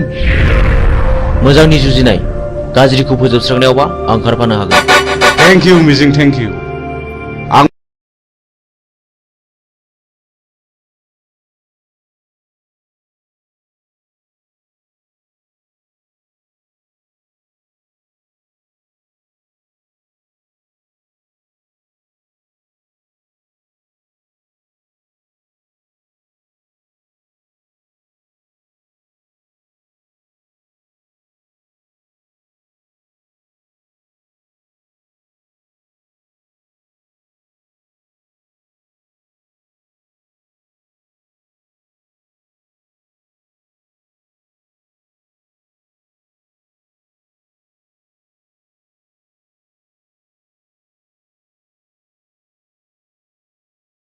आइ आफाखौ फोजोबस्रांग्राफोरजों आं जुजिगोन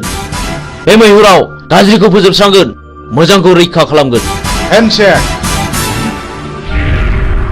बाह बाह बाह नाथाय बाथ्राखौ आंनि बिनानावा खोनानो मोननाय नङा गुड आंनो फिननाय नांगौ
आंनि आफाया पावार ग्रेडनि अफिसारमोन।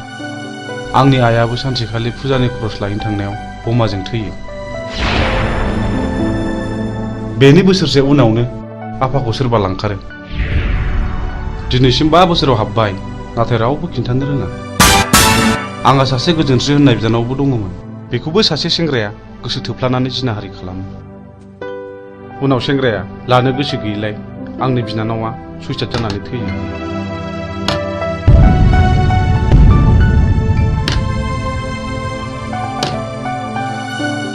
आदामोननो माबाफोर नांगौ? आंनो नांथ'वा। बे जिनाहारि खालामग्रा मानसिखौ सिनायोना सिनाया? सिनायो। बेखौनोथ' फानसानानै दं आं। आइ थैनायनि मोननाय रांजों। बेखायनो हाथियारसो बायदों आं माखासे मानसिनि फिननाय लानो। बे गेमखौ आंबो गेलेगोन।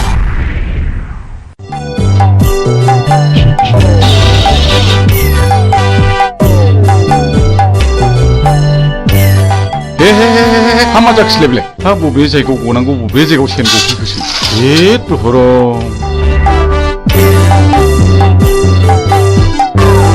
हाबाब सेनाबो बबाव गनांगौ बबाव गफैखोब्रा। जेराव जागौ नोंबाय बावसो गफैबाय। हामा जाबावनांगौ जाखो आयौ मा होदों बाबु? गिदों नामा? आयौ निमाहा होदोलै बानायसो। नोंबो लोंदोंना नोंबो लोंदों आंखौ बानायसो होनोलाय?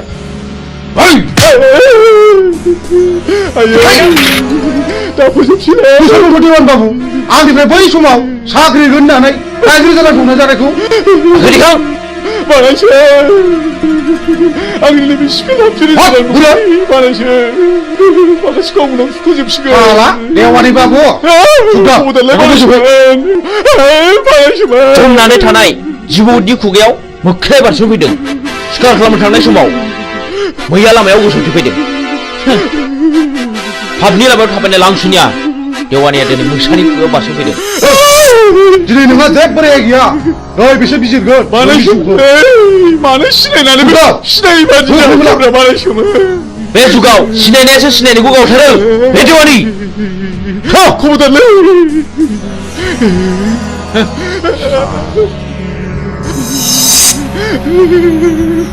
खबरदारलै बानायसो। आंहा हिनजाव दं। नोमाने दंलै बानायसो।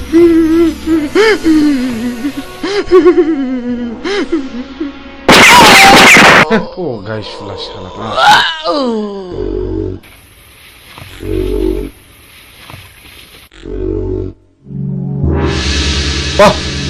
माथो नोंखौ खम नङालाय? मोजां मानसिया गाज्रि खामानियाव ओंखारनांगौब्ला गाज्रि मानसिनिख्रुइ बांसिन गाज्रिसिन हाबा मावनो हायो। साक्सेस।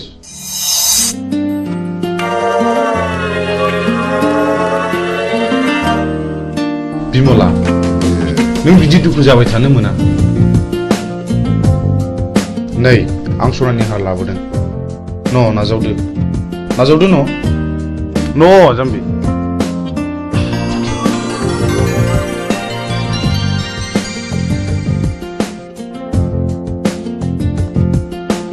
आं नोंसिनि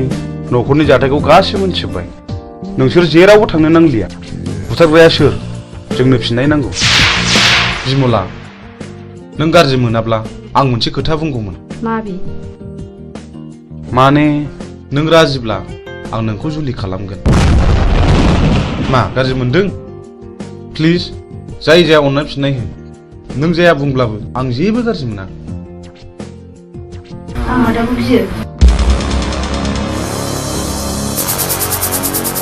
नोंसोर सानैजों मोजां मोनलायोबा आंहाबो जेबो हेंथा गैया।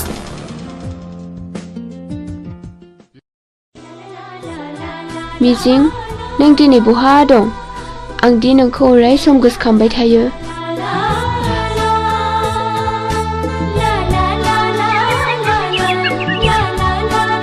बे फाग्लिफोरना हरनाय हौनै आंनि बयफ्रेन्डआ। हैद फाग्लि मिजिङा? येस। थांदो रायज्लायहैदो। जों रावबो नायहरा। औ जों रावबो नायहरा। नायहरा नङा, नोंसोर नायहरबाय था। मिजिं। औ फेरफेला, मा खौरां? आंनि गोसोनि बाथ्रा फोरमायनो फैदों। आं बुजियाखै। नुबाय बिसोरखौ माबादि नायनाय। आंबो मिथिगौ फेरफेला। आं नोंनि बुंनायखौ हेव खालामाखै। नाथाय नांगौ समाव आं फिरफिलाखौ दैखांनायाव गोब्राबबो जानो हागौ। नाथाय मिजिं आंनि गोसोआ दि मानिया नोंखौल' गोसोखांबाय थायो। थाथ'दो मिजिं लोगोफ्रा जंखायहरबाय। बाय फैदो लोगोफोर। बाबारे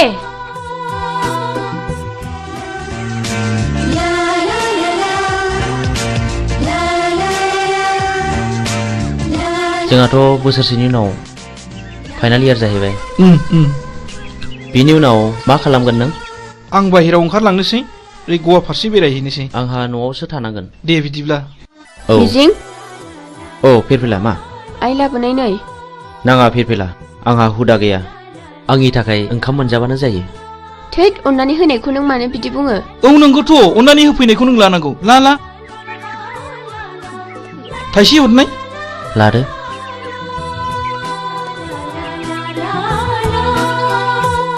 Dear children, so far as the academic performance of Mr. Mijing Basumatari is concerned, he will surely secure the rank in the ensuing higher secondary board examination, I hope, and uphold the glorious tradition of this Johar Novodoy School, Kokarajar.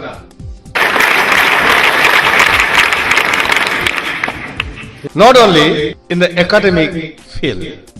we feel proud of his sports talents too. We know last year in the national level athletic meet of JNV held in Chennai, our school won 10 gold medals, 12 silver and 5 bronze. Out of 10 goals, Mr. Mijing won 3 gold from his own end, and our school secured the second position. This year, we are very happy that our school is going to host the 20th Novodoy Schools athletic meet here,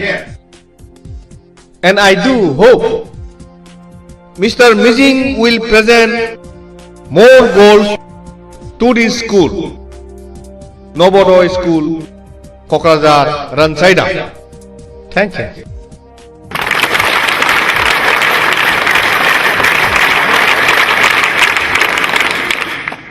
So after the clap only you have to take a start.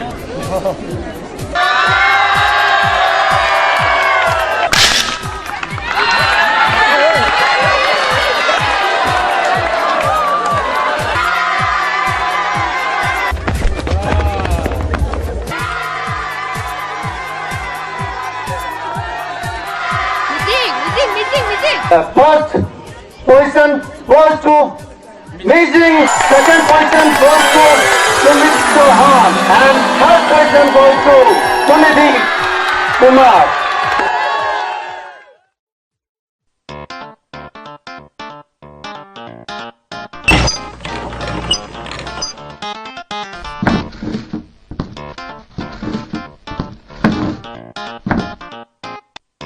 आफा आंना मबाइला गाज्रि जाबाय। Mobile बायनो रां नांगौ। न' आफा लंपेन्टबो बायनो। आच्छा हरलि हर नायल' जाल' सासेल' गथ'नो हराब्ला सोरनो हरनांगौ? दै गांबायलै मैया लोंनाया बारा जाथारदों। थांगाय नोमाया दै लाना फैथों, थाब लाबोथों। आच्छा जों टेन्डारखौ माबोरै खालामनाया मोजां? हो? सोरखौबा जिउ फोजोबनानैब्लाबो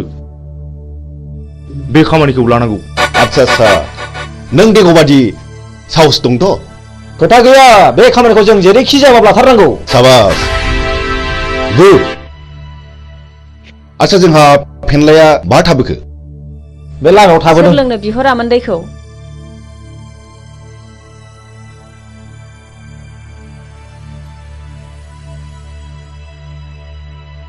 बिदिब्ला जोंनि टेन्डार पेपाराथ' बै न' मोनसेयावसो, जों बेखौ हाबना लांफानोसै। थ' जों मोनाबोनो हागौ। थाथ'दो।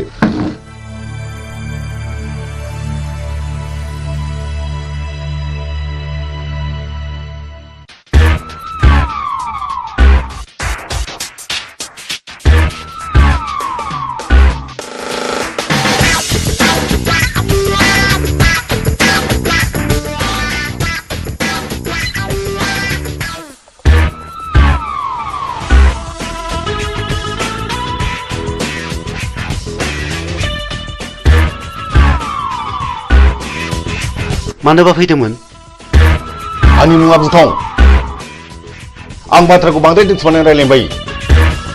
नोंथांनि अफिसाव जानो गोनां 50 लाखनि खामानिखौ आंनो नांगौ। मा नोंथाङा राजिथ'? नोंथांनो 12% होनाय जागोन। ओइ सार, खिन्थु खामानि जाथारनांगोन। नङाबा गथ'ना गाज्रि जागोन। सारा जेबो गिनांगौ गैया। मा गिदों नामा? जागोन दे। दे होमब्ला टेन्डारनि समाव फैबानो जाबाय। अब्ला अकेथ'? दे जागोन दे। होमब्ला जों थांबाय। फैदो।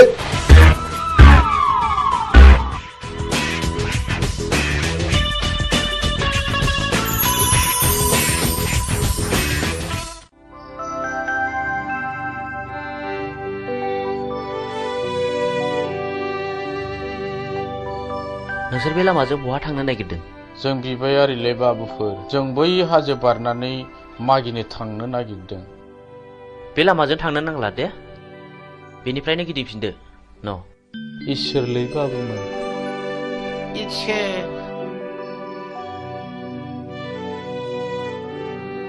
नुबाय?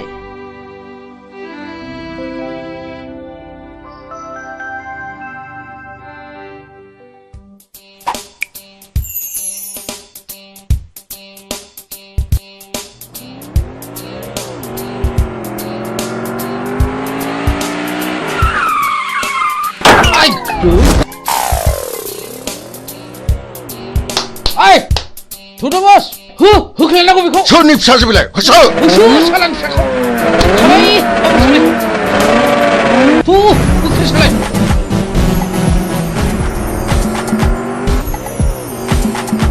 होख्लाय सालाय बाबा! नै माबा गारिनि सोदोब फैयो। थु!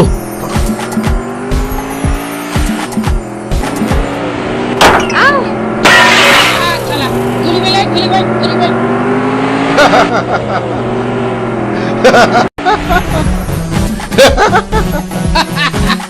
Hey, Chuck! दानिया अबाव गबाव नोङो?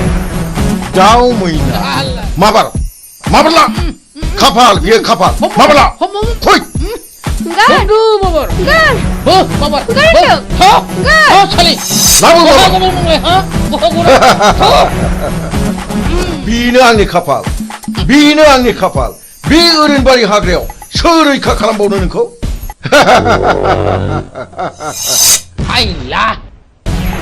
आं रैखा खालामगोन। नों सोर? आं बे हाग्रानि राजा। राजा? लहाखौ हास'नांगौब्ला लहानि गोनांथि जायो। नोंसोर बायदि गाज्रि मानसिखौ फोजोबस्रांनोबा गाज्रि महर लानांगौ जायो। मा बुंनो खोनादों? बिनि फुजाखौ गियो नामा? होख्लाय माबा! हो!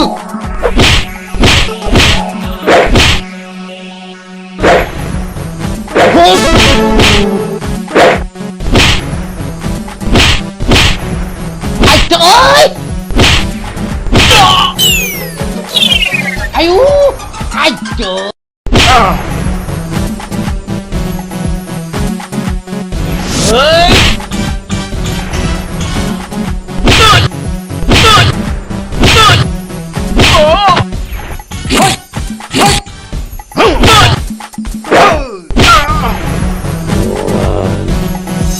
Man, nोंसोर बेबायदि मावगोन नामा? नङाब्ला नै हास'नोसै। दहाय बे खेबसेनि दायखौ निमाहा होदो। आं मावथारला। आं आरो मावथारला। नोंसोर आंनि जेबो खहा खालामाखै। बे खेबसेनि थाखाय नोंसोर गबाय। खार! आयौ!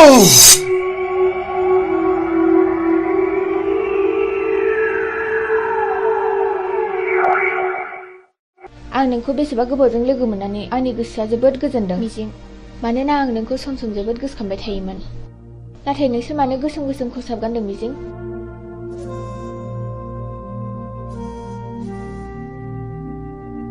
आं नोंनि सोंनायनि फिनखौ दिनै होआ फिरफिला। आंनि साननाया जेब्ला जाफुंगोन अब्लासो आं देरहासारनायनि फिरफिलाखौ गासिबो फारि फारि खोन्थालांजोबगोन।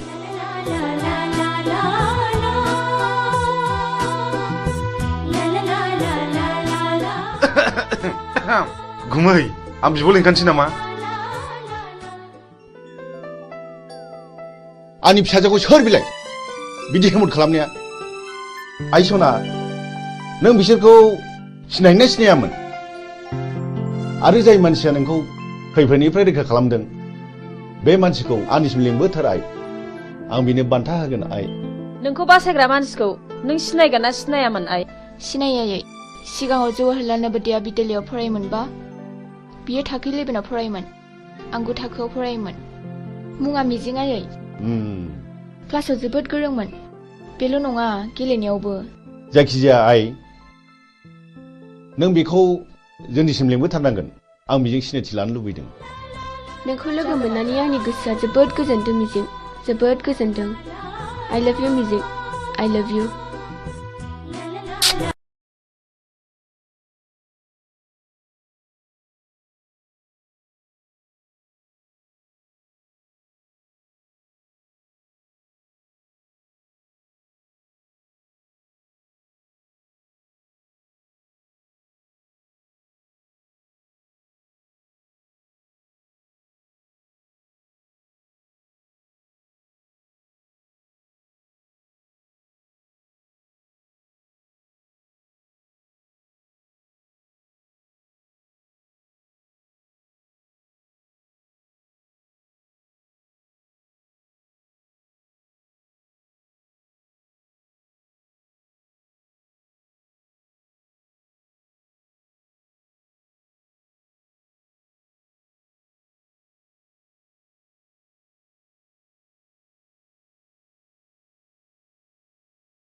र' ओइ गारिया लाखिथ' नोंथाङा बहा थांनो नागिरदों? आं फ्लाड कन्ट्रलाव 50 लाखनि टेन्डार हैनो थांनो नागिरदों। खोनानो मोन्दों आङो बुथुं होननाया टेन्डारखौ ब्लक खालामदों। बुथुं जोंबो थांफानो नोंजों लोगो लागोन। बाब खम नङालै बिसिनि टिमा बिराद गोराथार। बिसोर गावथारनाय फुथारनायखौल' मिथिगौ। जोंबो टिम फिसानि मानसि नङालै। टेन्डारा नोंनि जागोन। 10% होनो राजिथ'? औ जागोन दे जागोन। गाखो माबार।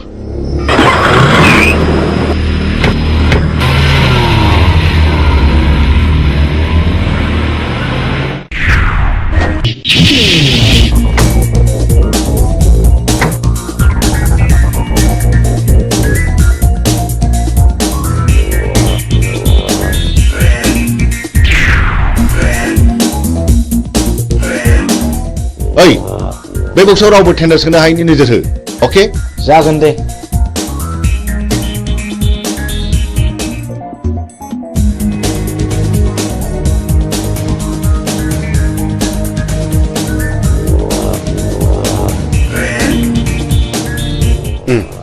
जिराय बे टेन्डार फाइला हरनाय जागोन सार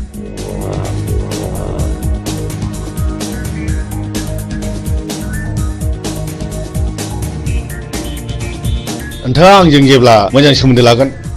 अब्ला जेबो गिनांगौ गैया नोंथाङा गिदिर गिदिर खामानिखौ जोंनो होदो पार्सेन्टेज लादो आजिखालिनि गोजौ लेभेलनि मन्थ्रि एमएलए फ्रानो बिदिनोब्ला जागोन नोंथां दिनैनि टेन्डाराल' मोजाङै मोजां जानानै थांबानो जाबाय जोंना टेन्डारा थिगैनो दं औ दे ओइ होनो मोना ओंखारलां होनो मोना नोंलै ओइ मा खालामनोसै बे टेन्डारा जोंनिखा जेबो सिन्था गैया ओइ मा नांगौ ओंखारलां ओइ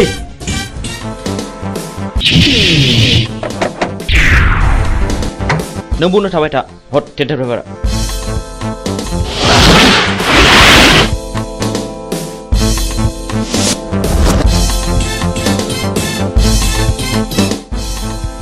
ओइ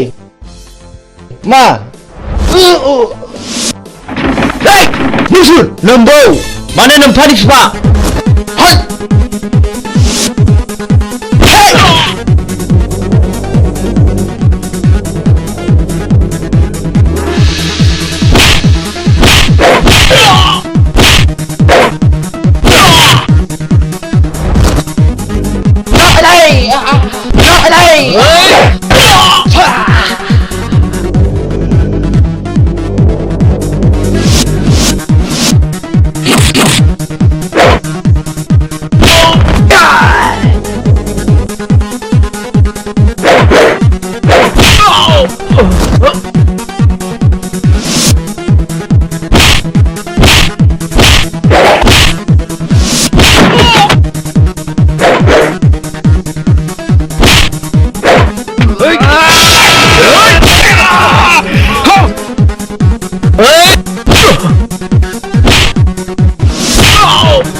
बाहेराव मा दावराव दावसि जाखो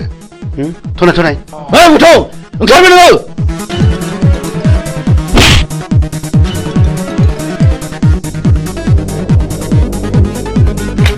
बे टेन्डारा जोंनि जानांगौ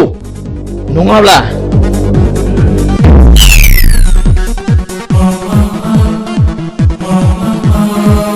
सिगाङाव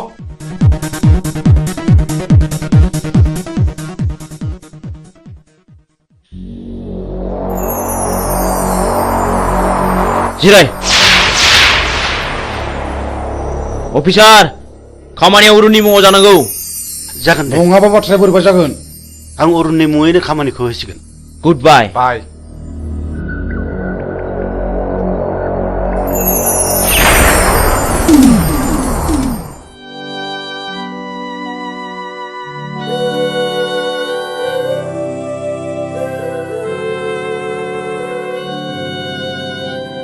ओइ बोराय बे लामाजों मानो फैदों नोंलाय आरो बहा थांनो आं बिबायारि फिसाबो आं बिबायनानै आंनि सोलेराव बासा लानाय जिउखौ फोथांनानै दोनो आं मा नोंसोर आंनि जिउनि जारिमिनखौ मिथिनो लुबैदों नोंनि जिउनि जारिमिन औ आंनि जिउनि जारिमिन खोनासंनानै लानाया गाहाम नोंसोर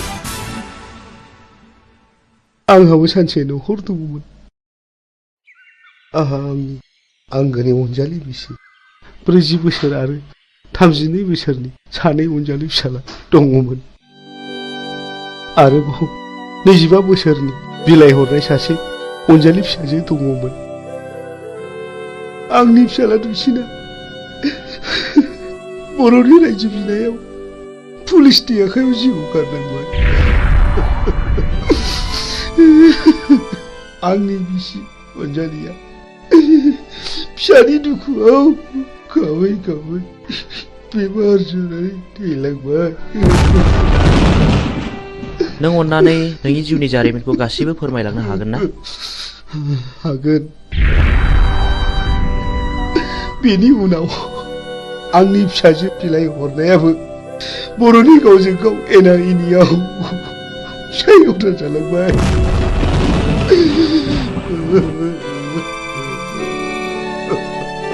आरो बेल' नङा गोबां जारिमिन दंबावो बेनिफ्राय आंनि फिसाजोआ रान्दि जालांनायनि दुखुजों गोदोनायाव दुरुं आलायनानै थैलांबाय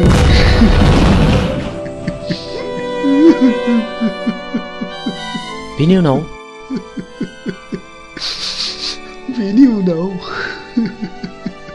आंनि देरसिन फिसाला समाज सिबियारिया मास्टार मावग्राखौ सोरबा गावथारो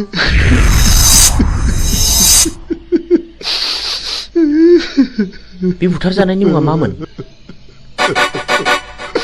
नङा नङा आं नोंसोरनो गासिबो खोथाखौ खोन्थाजोबनो हानाय नङा आं थांनोसै रथ' आबौ नों नैबे 1000 रांखौ लांदो आरो नोंनि गासिबो जिउ जारिमिनखौ खोन्थालांदो रां नोंसोर आंनो रां होदों आंनो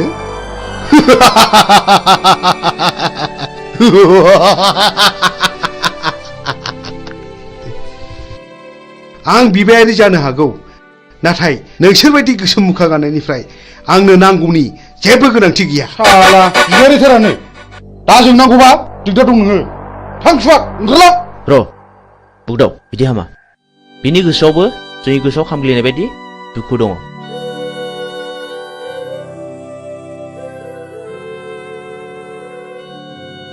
इसोरनि महिमाखौ रावबो मिथिया सोर माब्ला बबे समाव मा जागोन साला बारा थिग नङा नामा बे बोरायालाय थगायलांसै ना माखासे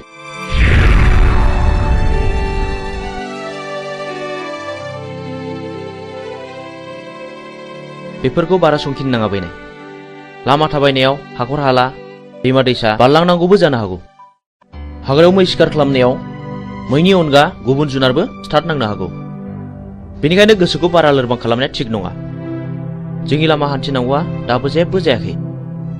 बाह गुमै नों माथो आंनिख्रुइ जेरावबो गोजौसिनाव रोंसिनबायलाय गोसो गैयामोन जानांबाय नै सोरबा फैगौ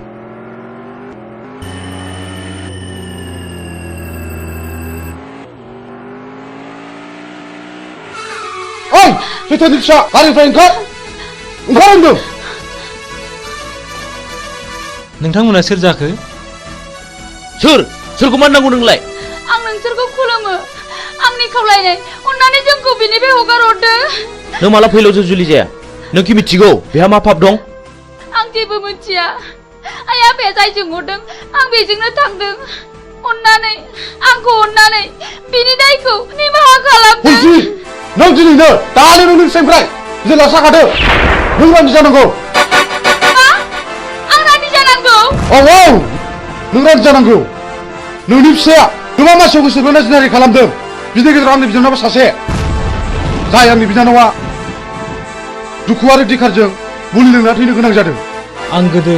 जा गोरोन्थि मावफ्रांबाय आं दा बिदि नंला आंखौ निमाहा होदो ओइ मानसिनाव गोसोनानै खामानि मावनाया माब्लाबा निमाहा होनांगौ गोरोन्थियाव गोग्लैया नोंसोरबायदि मानसिया दुनियाखौ रांजों बुथलायनो नागिरदों नङा होमबा दहाय अन्नानै नांगौबा नोंसोर बिसोरखौ जि दं सनारुफा लाखिजोब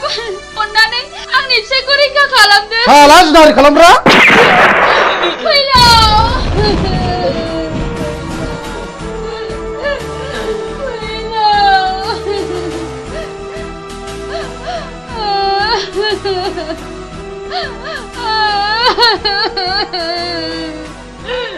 बुगदाव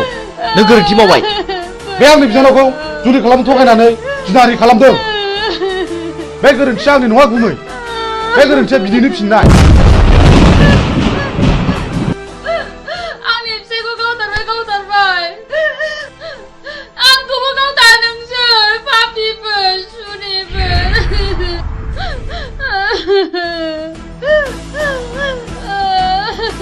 ओइ बिथि आबार ओंखारला नङाब्ला नोंखौबो जाबसिननाय जासिगोन मोनथिगौ आंबो नोंनि नोमबायाबो थिग बे बिजाव थाइगेर बायदि मानसिमोन जायनि थाखाय बिबाय खानोबो सुलु मोनलायदों बुगदाव गोथौ माबार आनज्रायना दिनै दिनखौ हाय खुगा ओंखारलां माबार नङाब्ला नों देहा मोदोम दसे मोजां थानाय नङा ओंखारलां माबार नङाब्ला नै होनसै नों फुलस्रिखौ रान्दि खालामनाया थिग जायाखिसै मानोना बाव फुलस्रिया जेबो दाय गैया आं बेनि इयुनखौ सानसे नायनांसिगोन बिदिब्ला नों आंखौ एसे इंगित होनांगौमोन ना जा जायो जाबाय मिथिगौ आंबो फैलाव मानसि मोजां नङा नै माथो मिजिंजों सानखांजों सिखाव खावै रां रुफा सनाखौ न'आवसो होफैयोनो ए बेखौनो बहाबासो साख्रि मावहैदों नङाहाय थांनाय नायगोन मालाय गोदोनायानो सना रुफाजोंनो बुंफबजोब्बाय आरो नै देग्लाय मेसेङाव सानखाङा बिमलाखौ हाबा खालामबावनोसैनो औहाय आंबो खोनादों नोंगौहाय दानिया मानसिफोरखौनो न'आवनो नुथारला ओइ न'आव थांला मालायनि खोथा लानानै मालायनि न' सावरायनो माबार फै ओंखाम संनो होमबालाय नोंसोरा थादोहाय दे औ दे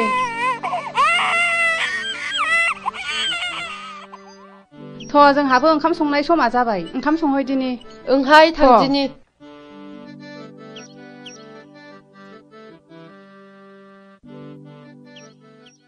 बिमला माथो आदामोनहा सिखाव खावनानैसो रां रुफा खामायो थाखा फैसा खामायो होननानै बयबो बुंजोब्बाय नों सोरनिफ्राय मिथिया बयबो बुङो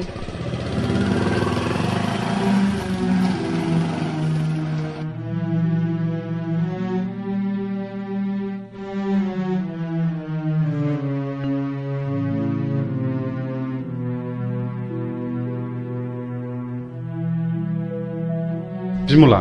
मा जादों नों नैबे राङा दोन जुलिनि सिगां रां खामायखायाब्ला उनाव माखौ जानो नोंनि फाबजों सोरजिनाय रांखौ आं नाङा नोंनि होफैनाय सना रुफाखौ आं नाङा नों दिनै मा जादों बिमला हगार दा बुनो आंखौ बिमला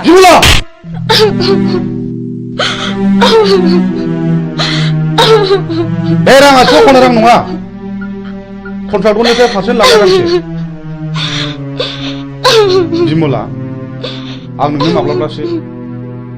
आंनि जारिमिनखौ बुफ्रुना खोन्थासिगोन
सोर जाखो बेलाय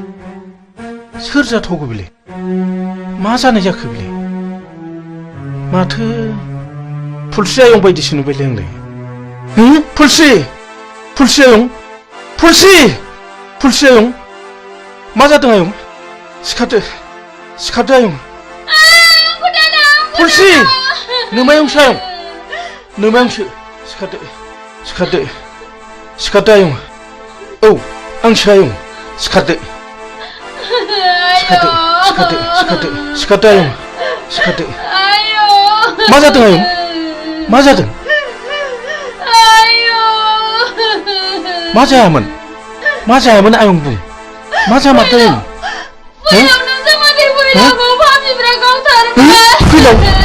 फैलावखौ गावथारबाय आरे मानो गावथारखो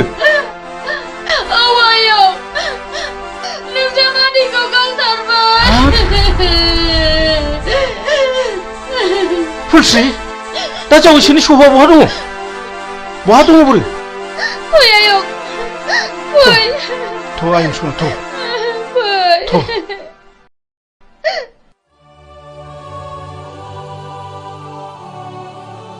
मा गोसो गिलि मा जादों नों जोंनि खामानि मावनाया बिमलां खोमायाव हाबबाय आरो गामिनि मानसिफ्राबो जोंखौ बांसावबाय खोनाखागोन मानो खोनाया जानो नाथाय आंनि नांगौखौ फिन खिथेर होखानो मोनागौमानि आं माब्लाबाबो मोजां खामानियाव दोरोदा आंहाबो मोजां न'खर दंमोन बे जोंनि मोजां संसारखौ सिलिंखार खालामग्राफोरनि सायाव नांगौ आंनो फिननाय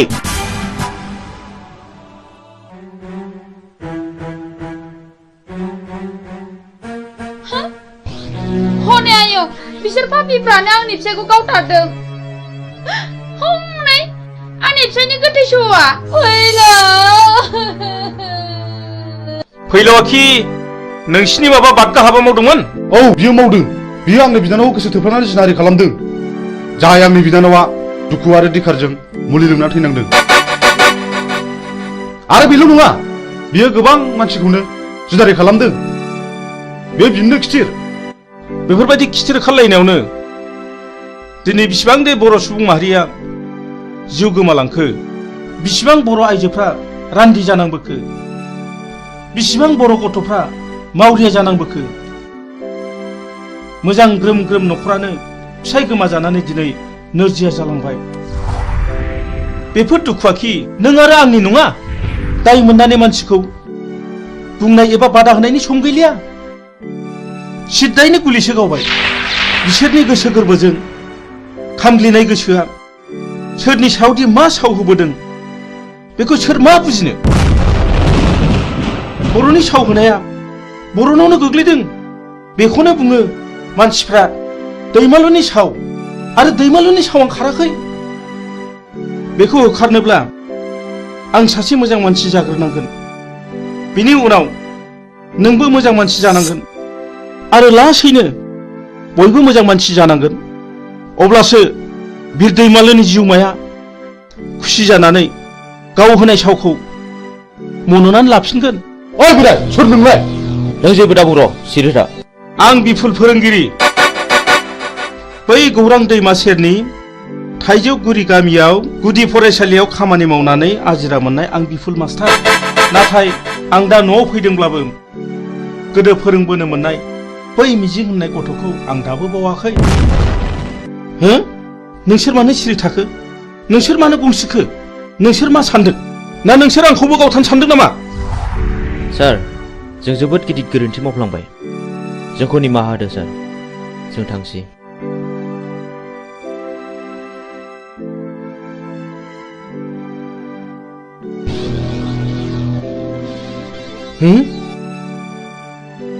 सोर जाखो बिसोरलाय इसिबां सिखाव दाखु जानानैब्लाबो आंनावसो मानो निमाहा बिलांखो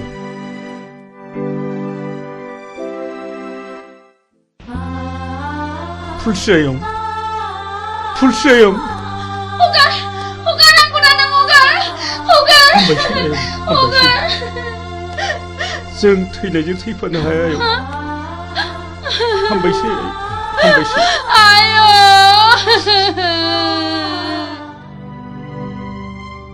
नों मा सानदों गुमै सानदों गोबांबो सौदावदों नों फुलस्रिखौ रान्दि खालामनो नाङामोन आरो जाय मानसिया फुलस्रिजों फैफादों बियो आंनिनो फोरोंगिरिमोन बियो आंनि खोथाखौनो बुंबाय थादोंमोन फुलस्रिया बिपुल सारनि न'खरनि जायोब्लाथ' बिबो आंनि न'खरनिनो जागोन नंगौ थुनलाइगिरि मानसिफ्रा ओरैनो लिराखै जों बर' हारिया रावबो मालाय नङा जों बयबो न'खरसेनिनो नाथाय आंदि गोरोन्थिखौ मावफ्रांबाय नाथाय जों फुलस्रिखौ सानसे नायनांसिगोन सलायनोब्ला गंगोनांजों गंगोनाङासो सलायनांगौ गं गैयिजों नङा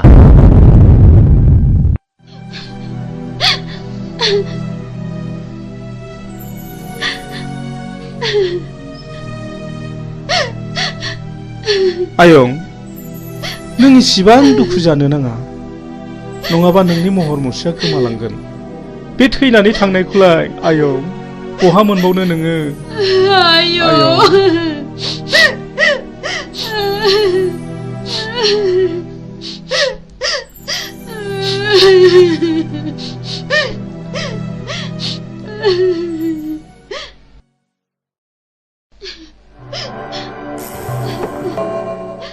जाथाय जानाय न'खरनि मानसिया सोर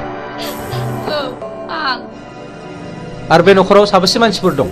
आफा आरो आंनि बिबोनां दं आफा सानफुं नै पुलिस फैदों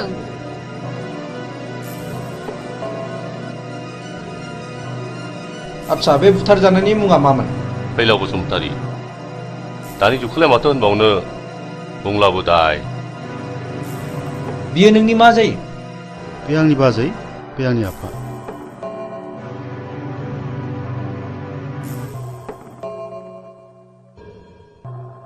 दाखालि थानायाव लाखाजोब्बाय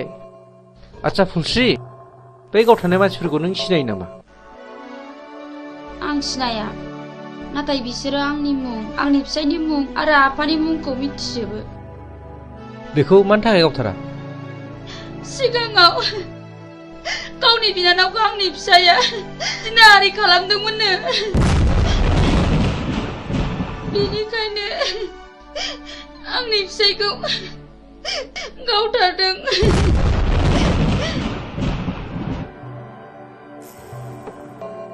आं बे जायगायाव दैथायहरजानाया मास मोननैल' जादों नाथाय सिगांनि रिपर्टखौ आं खोनानो मोनदों बे जायगायाव सम सम मार्डार जाबाय थायोनो माथो गोबां मानसिफोरनिफ्राय खोनादों बे मार्डार खालामग्राफोरा सोरनोबा रांबो राननानै होयोनो जायखिजाया बे जायगाखौ पुलिस रेड खालामनाय जासिगोन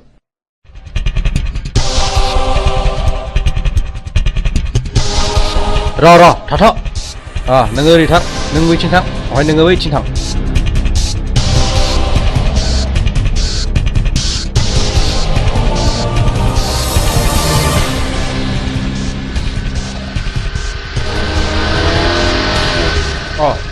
सफैबाय खोनानो मोनदों पुलिसा जोंखौ रेड खालामसिगोन बाराखौ उल्था जाला गाखोनो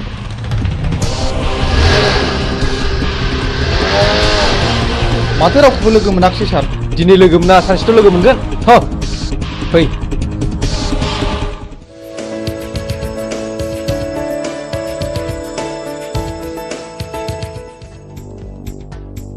गहर जादो बस बस बै दाख्लै जोङो सोनाया बैनो नङा होमब्ला बेखौ खुनु खोथा गैया होखानांगौ फैसायाव उनाव ला नै फाग्लिफोर दाख्लैसो मोनसे जाथाय जादों माबि फैसानिया दोनथ' खोनासंमा दे मा जाया खोन्थादो थारमाने टाउनाव आइजों आइजों थांदोंमोन गस्ला गोसोम गोसोम लंपेन्ट गोसोम गोसोम गाननाय साथामनि सासेया बुंबाय खालमासिलाय गोनां आगै नोंखौ थारला लाजिनाय आरो गिनायजोंनो फै आयै फै होननानै दों बोनानै दस्राथिं नायख्लायना ब्लद थांदोंहां नों एसेबो सिनायथारा आरो बिखौ खावसे गलाफोर नङा बे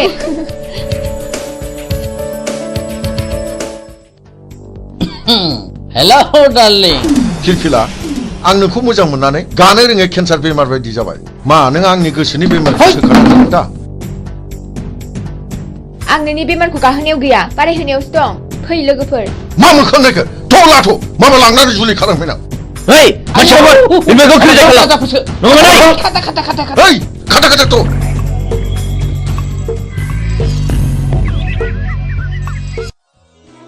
नों आंखौ खेबनै खैफोदनिफ्राय बासायबाय खेबथाम खैफोदाव आंनिजों जुलि जागोन मा नों आंजों राजि दंथ' आं बुंनो हाया खाफालाव दङब्ला जागोन माने सोरनिबा जोबोद मोजां मोनलायनायाव हामावो थानाय नुनो मोनो आरो जुलि जानायबो नुनो मोनो जुदि मोजां मोनलायनानैनो मोनलायनांगौमोनब्ला सोरबायाबा हांमा थानांगौ जानाय नङामोन आं बेफोरखौ जेबो बुजिया नों आंजों दिनै थांफानांगौ आइ आफाया नोंजों सिनायथि लानो लुगैदों प्लिज मिजिं नों थौना बस आं मानिबाय फैनाय नों थाथ'दो आं बेखौ दोननानै फैनोसै थांदो लोगोफोरनोसो थाथ'दो औ दे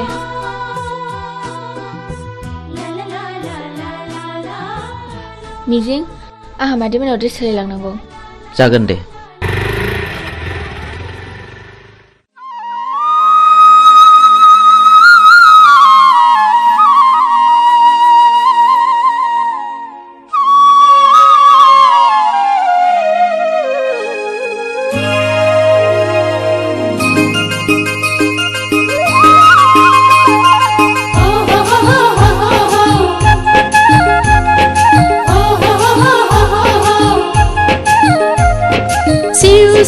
Siu siu khala khala khala khala haila huila la la la la la la la la da tere anglai man jabai terbayau dokhona ganbai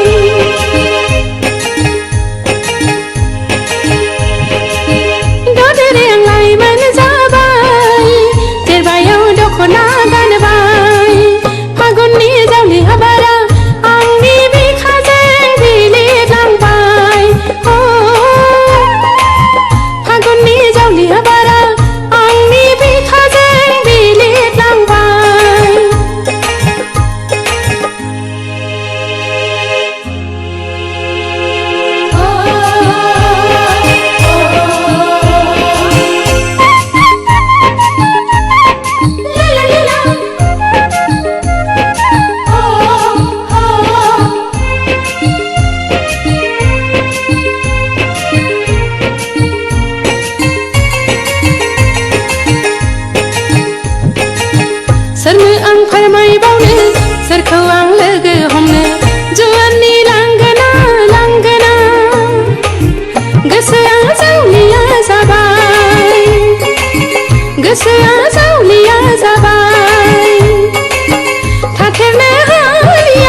आलासि आं खेमसे खिन्थानाया आंखौ खैफोदनिफ्राय बासायनाया बेनो आंनि मिजिं खुलुमबाय जागोन फिसा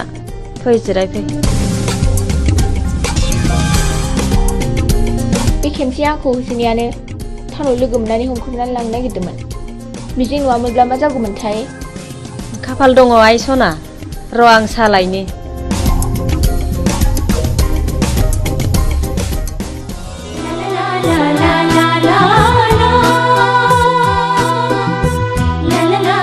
मानो गसंखो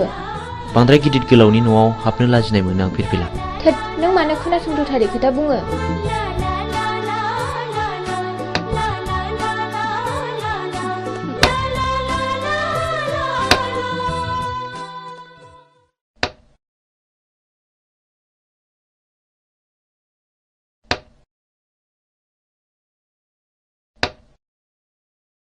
लोंदो दे साया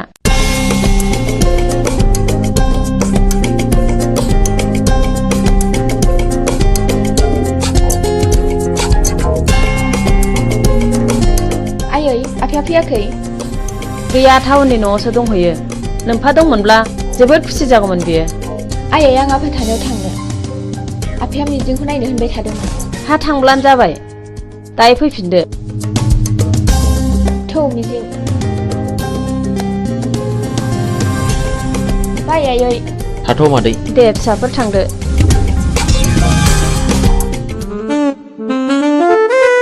डार्लिं नों मा उसुदा मोनदों जेबो उसुदा मोननाङा लीला नों आंनि रानि जानांगौ थारमानि सासेल' फिसा हिनजाव बेखौथ' बिलाइ हरबानो जोब्बाय बे गासैबो सम्पथिया नोंनिनो जाजोबगोन मोनथिबायथ'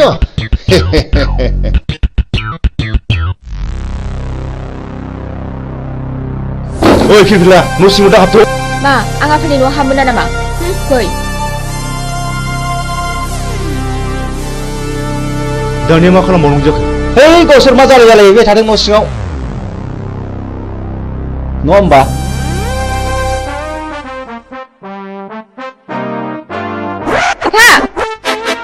हा नों बेयाव मानो फैदों आरो बे मानसिया सोर आंनिनो फिसा आंहा मोन्थाय दं नाथाय बे मानसिया सोर बिबो नोंनि बिमा बे आंनि बिमा जानो हाया आं बेखौ मानिनानै लानो हाया बियो मानो बिदि बुङो फिरफिला नों आंनि बेरायबासो नागिरदोंथ' बे मानसिखौ बिसिम लाबोनो सोर हुकुम होआ बियो नोंनि मा दाय गोनां हाबा मावदों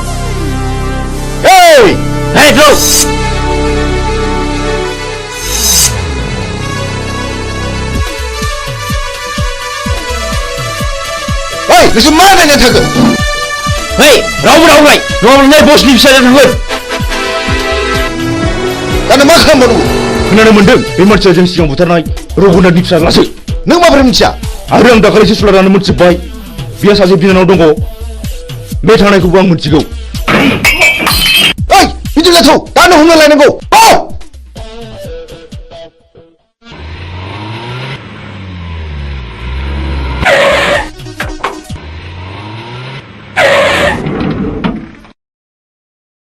हरखौथ' जोङो हटेल थानानै बारग'हरनो हाबाय दाना नों मा मावो नोंनि खायदासैलै अके र' नोंसोर बेयावनो थाद' बेखौ आं दंसै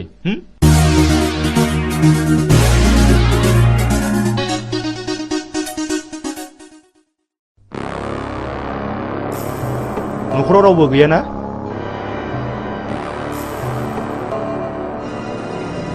बियो मिजिंनि न' नङा होमब्ला औ नंगौ आं बिनिनो बिनानाव मिजिङा आंनि लोगो बियो गारिजों एक्सिडेन्ट जानानै हस्पिटालाव दंहैयो बियो नोंखौ नायनो हांख्रायबाय थाथारदों दा माबोरै दं सिरियासथारमोन एसे मोजाङाव फैबाय र' दा जिरायथ'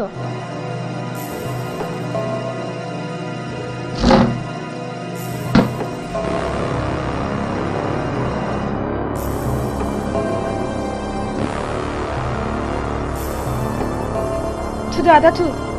फै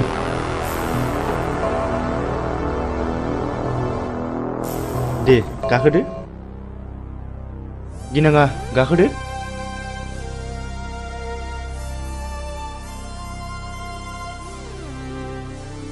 मा गिदों? ओइ जेराव गिनाङा ड्राइभार गारि गोख्रै सालाय।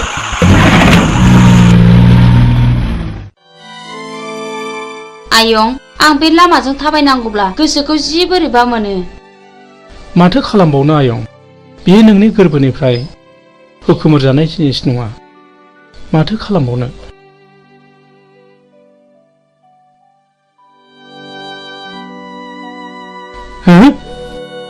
नों उद्रा मादा नङा होमबा? नों आंखौ सिनायनो हायाखिसै नामा? नों मा जादों आदा? नों मा जादों?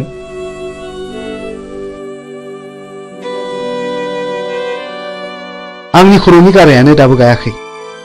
नों आंखौ बुथारनो नागिरबावदों नामा? ओंखायनो मुं सोंदों। नों सिखाव नामा? नङा नङा रथ', आं बिफुल मास्टारसो। आं बिफुलसो मुदाम आदा, आं बिफुल मास्टारसो। नों बिफुल मास्टार? औ।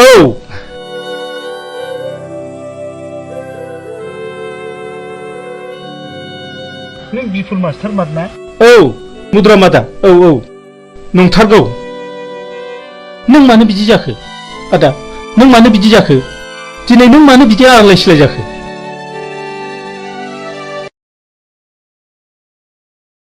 र' फंबाय,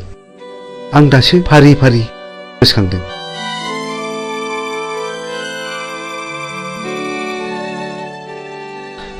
फंबाय, दासो गोसोआव फैबाय। आं दिनै गोसोआव फैबाय। खोनासं फंबाय, बे बुथं होननाया जेब्ला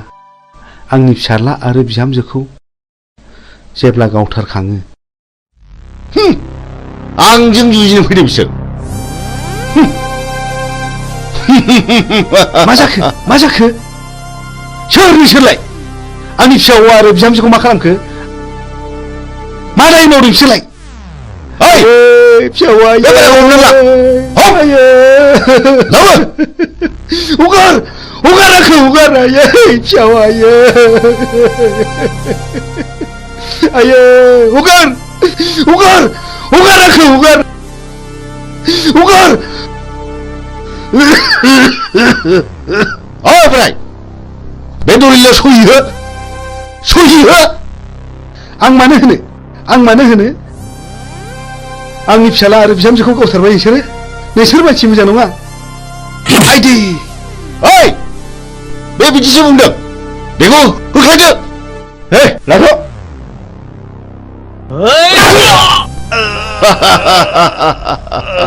ओइ छाला थैयाबा गलाबे होदो।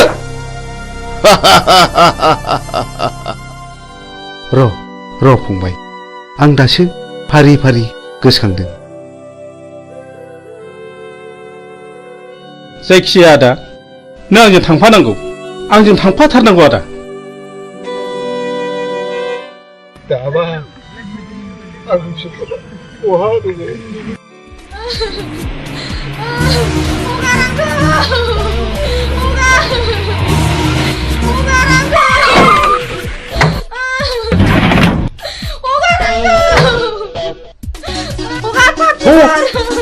माबार थौ ओंखार बे फाबसिनजों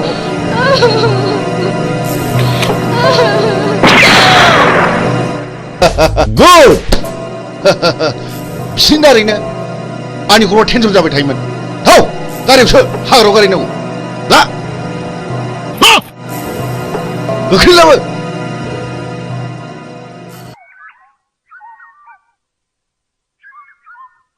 नों दिनै मा सानो? आं नोंनो फोरमायजोबगोन फिरफिला। जोंनि न'खरखौ सिलिंखार खालामनाया नोंनि असे बिफासो।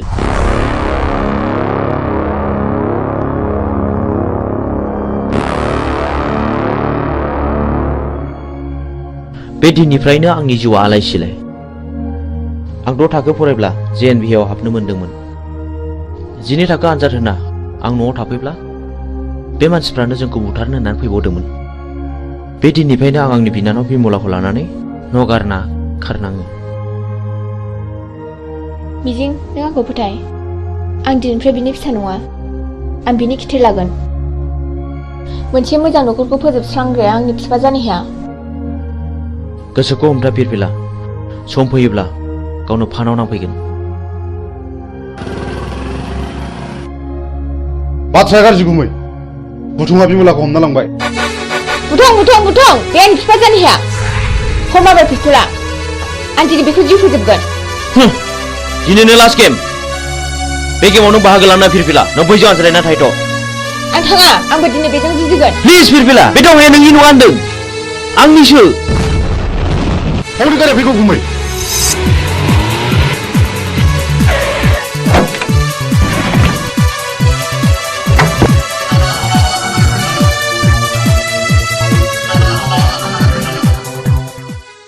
Hei, ani bilang aku buta ni sudah. Hei, kamu kan aku. Go.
बेखौथ' फानग्रायासो जासिफैदों। आं उरनि बे दलिलाव सहि हो। आं एथ' दुखु खस्थ' खालामनानै बायनायखौ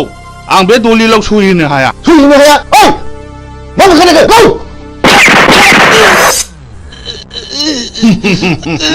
पापिफोर सुनिफोर नोंसोर आंनि फिसायखौ मा खालायखो? आंनि जेखौ सुनि मावदों बेखौ गौ!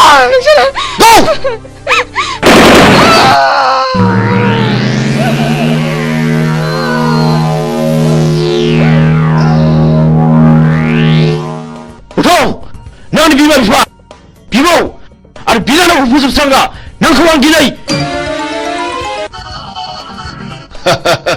नोंखौ फोजोबनो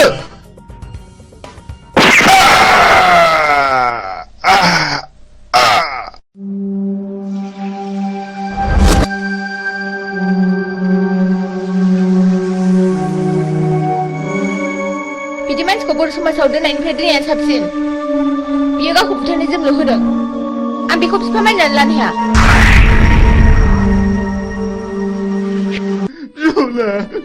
बिमला नों आंखौ गालांबाय। बिमला गुबैलै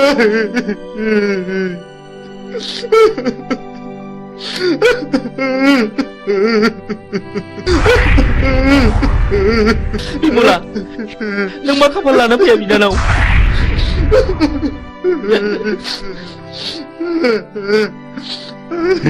बे मानि दावहा बेफोर गोथैफ्रा कि बर' फिसा नङामोन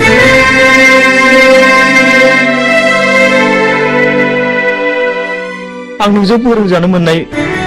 मिजिं सार आं मिजिं आंनि बिनानाव बिमलाखौ बुथारनायलाय आं बिसोरखौ गासैखौबो फिन साजा बुथारबाय नों मिजिं आरो बिमलाया बुथारजाबाय मथुरा मादा नैबे नोंनि फिसौला मिजिं आरो नैबे नोंनि फिसौजो बिमला नाथाय बुथारजाबाय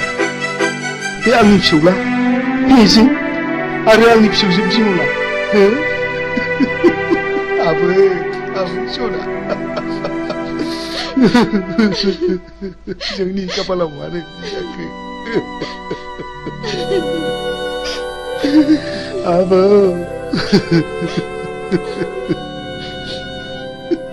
बै समाव फैलावखौ फोजोबस्रांनायाबो आंजों आरो सानखांजोंमोन सार बै समनिफ्रायनो जों मुंसलायनानै सुगदाव आरो बुगदाव लादों सार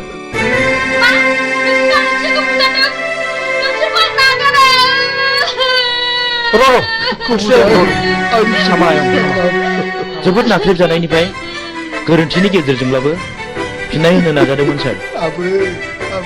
नाथाय दा नुबाय रावबो मालाय नङा फुलस्रि आंनि बिनानाव बिमलाखौ सानखाङा जुलिनि रादायखादोंमोन जों दिनैनिफ्राय समाय लाबाय आरो जों दिनैनिफ्राय अस्त्र गैला आरो नों जानांगोन आंनि असे बिनानाव नों सानखांजों गोदानै जुलि जानांगोन सानखां आंनि बिनानाव थैदोंब्लाबो सासे थैयाखै नों फुलस्रिजों जुलि जाफिननांगौ आंखौ निमाहा हो फुलस्रि आंबो मिथिनाय बायदि नोंखौ जुलि खालामसिगोन आंनि बिफानि थाखायनो बेबायदि जाथाया जादों आं लाजिनाय मोनबाय आं बे संसाराव थालिया बिबिला हेन्डसाप नों मिजिं नङा होमब्ला बिबिला मानि थाखाय मा जादों आफाखौ आं गावथारदों आफाया बिसोर गासिबो जाथायनि दायनिगिरि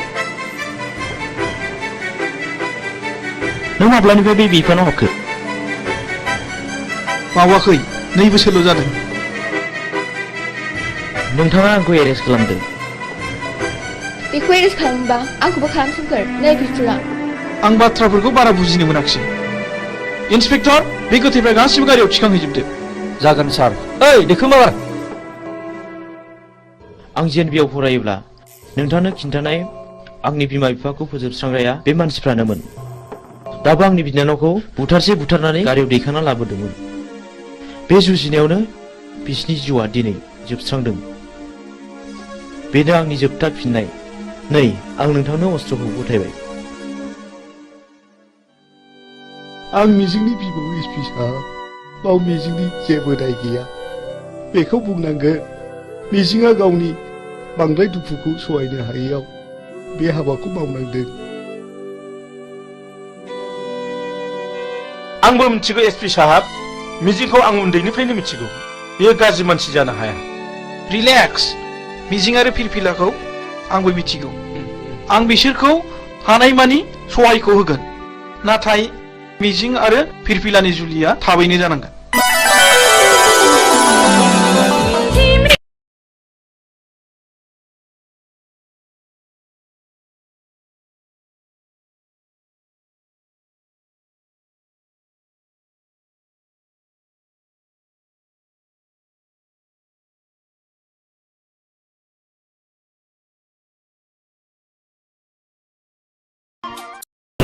खुलुमबाय बड'लेण्ड इंखं टेलिभिजनाव दा समाव दिन्थिनो लादों बर' सावथुन नायलांदो फारि फारि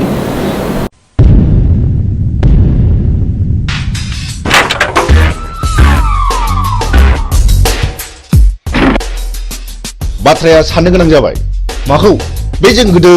बुथारनायनि फिसालाया बियो सानसे समाव जोंनि सायाव फिनायबो लानो हागौ बे सानफ्रायनाय हुदाखौ सोलोंबांसो खालाम नङा बे आंनि थावनि न'आ जे बिफानि मुङावसो दं जोंहा मानो आथिं आखाइ गैया नामा नुबानो फैनांगौ बेखौ गुड अब्ला जों दा मोनायावनो बिखौ सेस खालामनांगौ मिथिबाय अके ओइ बिमला दाबो जाया नामा गोख्रै गारबो गोख्रै थ' मामा थ'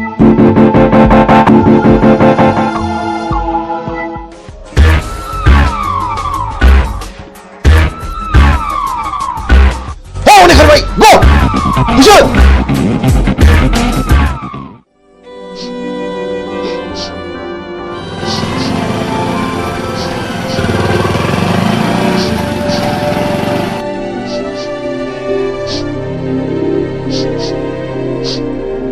ओइ सोर जाखो नोंसोरो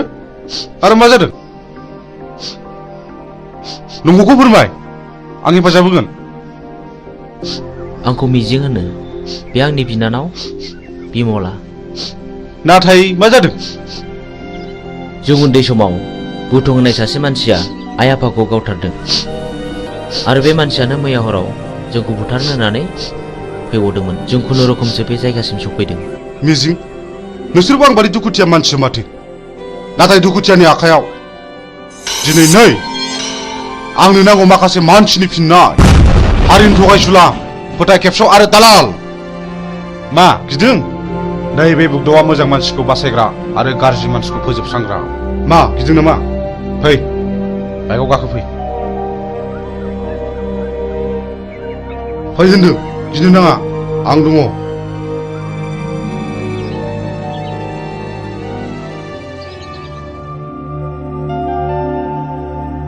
मिजिं नोंनि जारिमिनखौथ' नों खोन्थानायलाय बुजिनो मोनबाय आं मा नों आंजों जुजिनो ओंखारफानो हागोन मोजांनि जुजिनाय गाज्रिखौ फोजोबस्रांनायावबा आं ओंखारफानो हागोन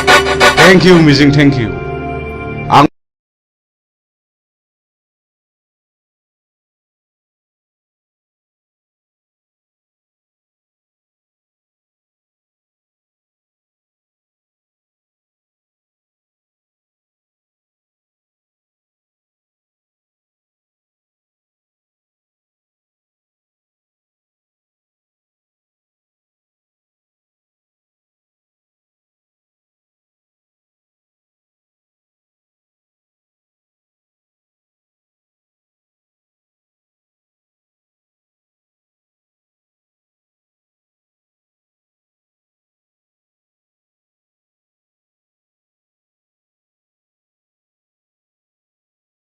आइ आफाखौ फोजोबस्रांग्राफोरजों आं जुजिगोन बे मैहुराव गाज्रिखौ फोजोबस्रांगोन मोजांखौ रैखा खालामगोन हेन्डशेक बाह बाह बाह नाथाय बाथ्राखौ आंनि बिनानावा खोनानो मोननाय नङा गुड आंनो फिननाय नांगौ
गाथोना आंनि मेगननि मोदैया निजिरा जानानै बोहैलांथोंसै नोंनि गाथोना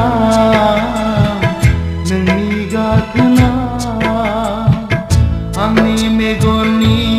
मोदैया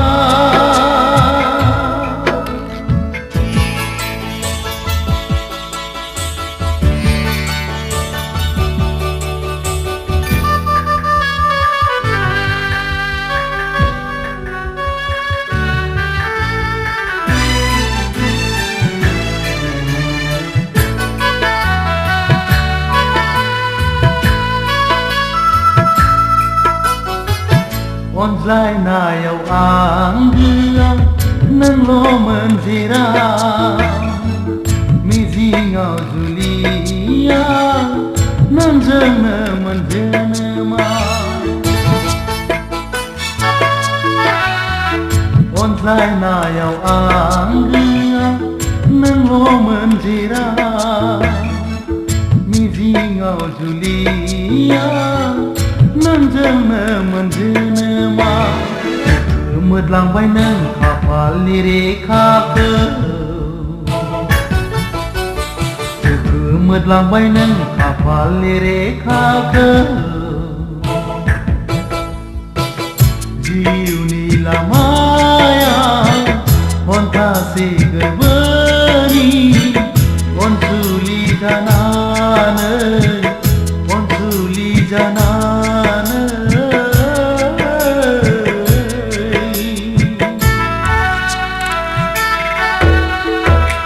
आंनि मेगननि मोदैया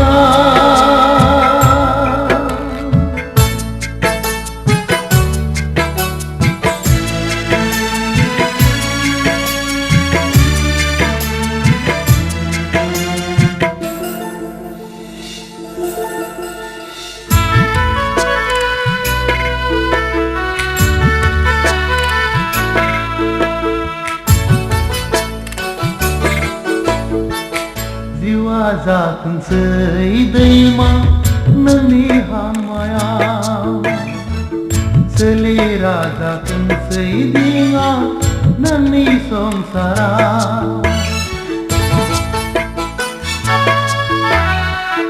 जिउआ जाथोंसै दैमा नोंनि हामायाव सोलेरा जाथोंसै दिङा नोंनि संसाराव थेवबो अनसायगोन सैथोनि थानसालिया थेवबो अनसायगोन सैथोनि थानसालिया नोंखौनो अरायबो जिउनि मोदायजों अनसुला जानानै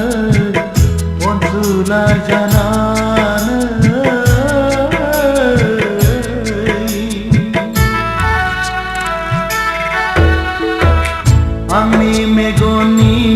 मोदैया निजिरा जानानै बोहैलांथोंसै नोंनि गाथोना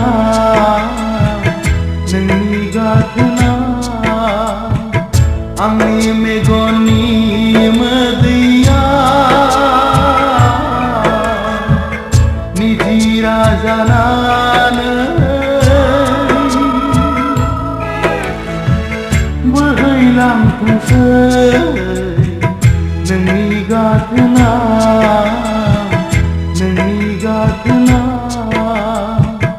आंनि मेगननि मोदैया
गोसोखौ हमथा हमथा थागोन नोंनिफ्राय आन्दो गोजानाव गोसोखौ बुरखाय बुरखाय दोनगोन जेबो दि गैया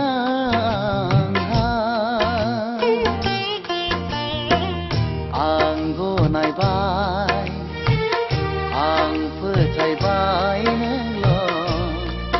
गोजोनै था आं गनायबाय आं फोथायबाय नोंल'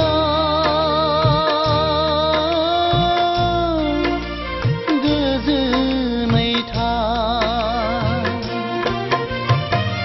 गोसोखौ हमथा हमथा थागोन नोंनिफ्राय आन्दो गोजानाव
सिखाव नङा आङो गुन्दा नङा नोंखौ खावना लायनो मा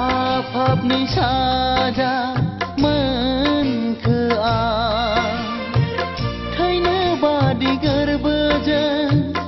आंनि मोजां मोननाया रोमै रोमै बिरलांबाय मिथिनो मोनस्लाबै बेसेबांबा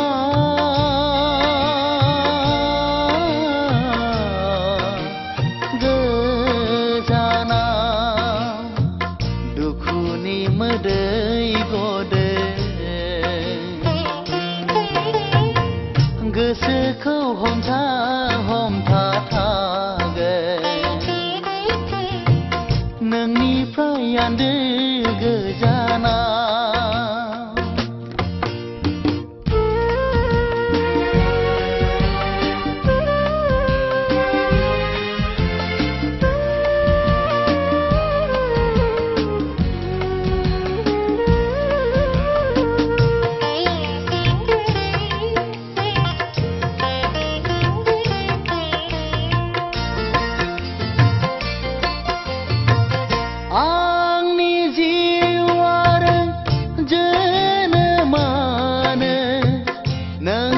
सानसेया मुगै सुगै मुगै जाबाय आंनि जिउ आरो जोनोमानो नोंनि सानसेया मुगै सुगै मुगै जाबाय मोजां मोननाय आरो गोसो होनायखौ आंनो रोंदोंबोला बावगारनायखौबो आंनो रोंनांसिगोन इनाय नागारि नोंसोर मा मिथिनो मोजां मोननायखौ बिखा गैया नोंसोरहा खामग्लिबाय दोहो दोहो रावबो दि गैला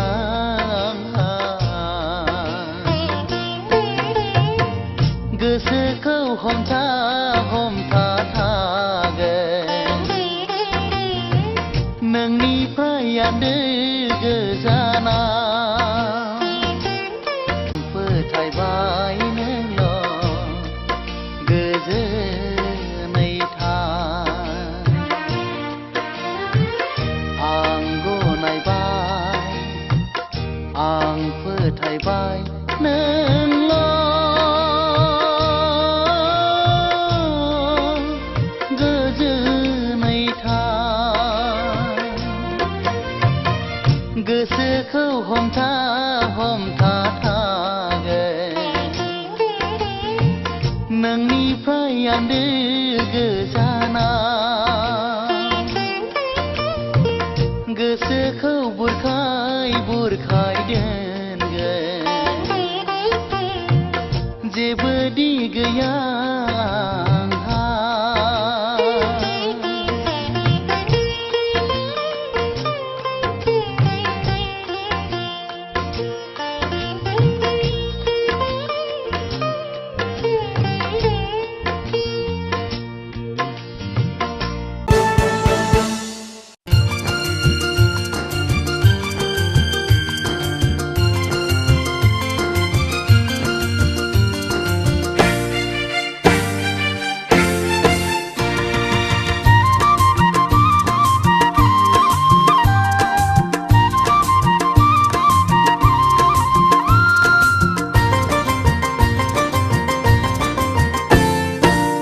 गोसोखाङो आं नोंखौनो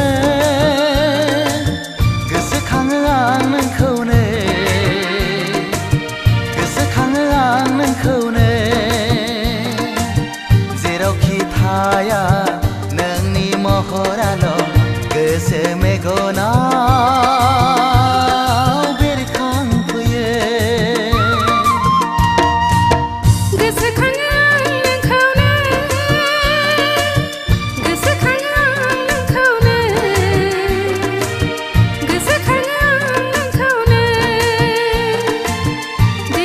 थाया नोंनि महराल' गोसो मेगना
मेगनाव बेरखांफैयो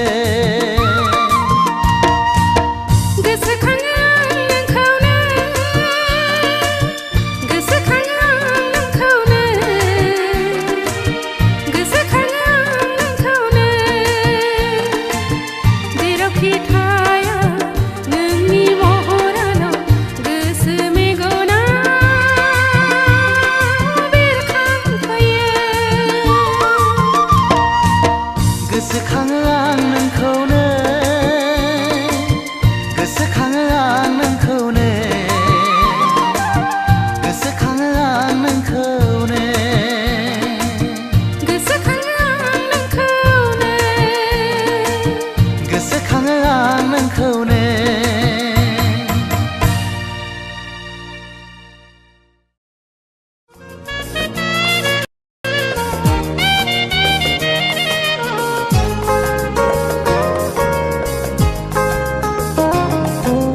आंखौ दाबाव रोजे आंबो बावा नोंखौ सानैजों गोसोखांलाय आंखौ दाबाव रोजे आंबो बावा नोंखौ सानैजों गोसोखांलाय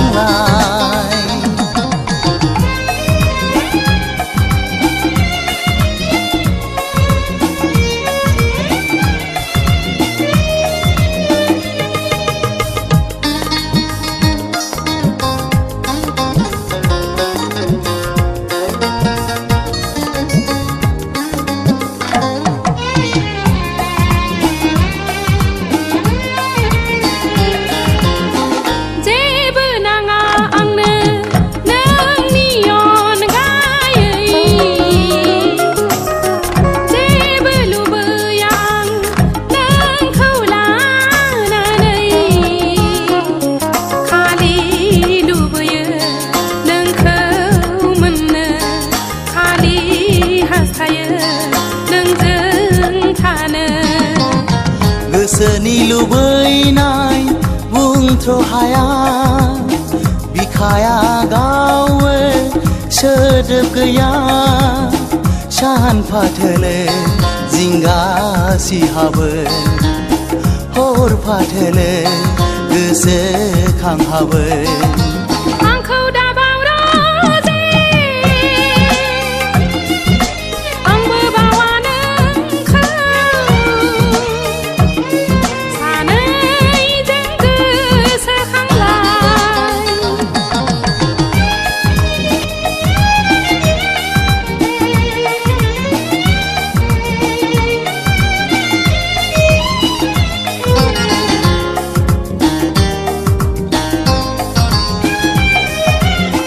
नोंनि सावगारिखौ फुजिबाय थागोन बावजानो गिनानै बिलिरबाय थागोन गोसोआ खाथियाव थाबाय थानायनि अननाया गोरबोआव रिंबाय थानायनि जेसेबां गोसोखाङो मिलौवो जेसेबां सानहाबो मोनदाङो दिनै आंहा नोंनि आन्दोआव दिनै आंहा नोंखौ मिजिङाव आंखौ दाबाव रोजे आंबो बावा नोंखौ सानैजों गोसोखांलाय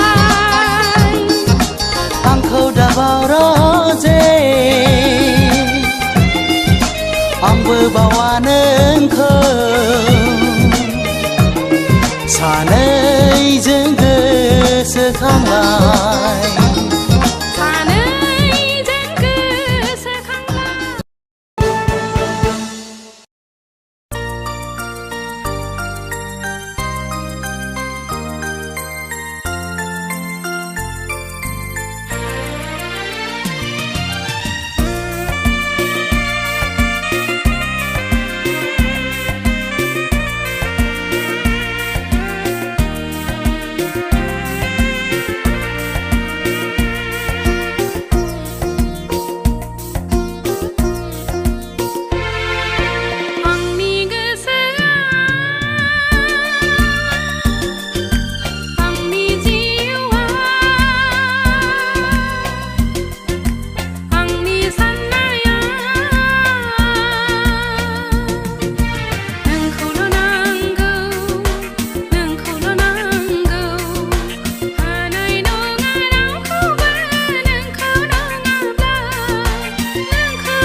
नङा रावखौबो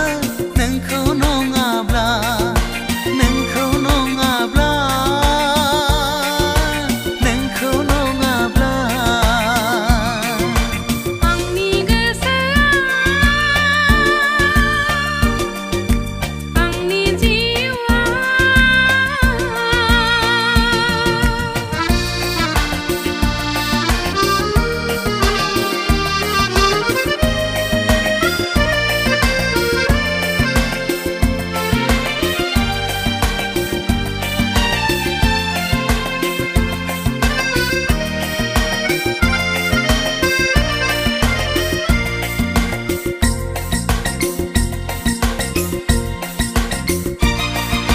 दाबायदियाव नोंखौ मोनाब्ला फागिलि जागोन जाथारगोन आं जावलिया बेरगोन बोथारगोन आं जानाय लोंनायखौबो फरायनाय लिरनायखौबो ज्राब गारगोन आं ज्राब गारगोन आं हो हो गोसो हारसिं थानो हानाय नङा नों नङाब्ला गोसो हारसिं थानो हानाय नङा नों गैयाब्ला गोसो मानो नों मिथिया गोसो मानो नों बुजिया आंनि गोसोआ आंनि जिउआ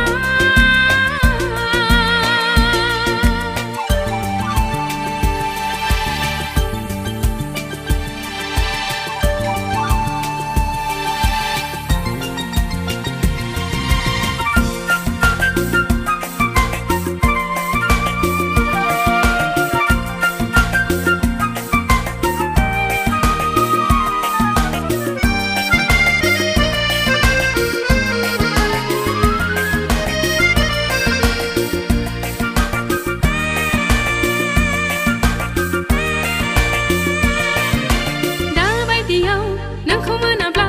थैनायनि बिसखौनो लोंथारगोन आं थाम्फै मुलिखौनो लोंथारगोन आं मिनि खुसियैनो आलो गोजोनैनो सहायगोन आं सहायगोन आं हो हो गोसोआ सुखुआ सुखुनाय नङा नों नङाब्ला गोसोआ गोजोना गोजोननाय नङा नों गैयाब्ला नों मानो मिथिया नों मानो बुजिया आंनि गोसोआ आंनि जिउआ आंनि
मोसाहां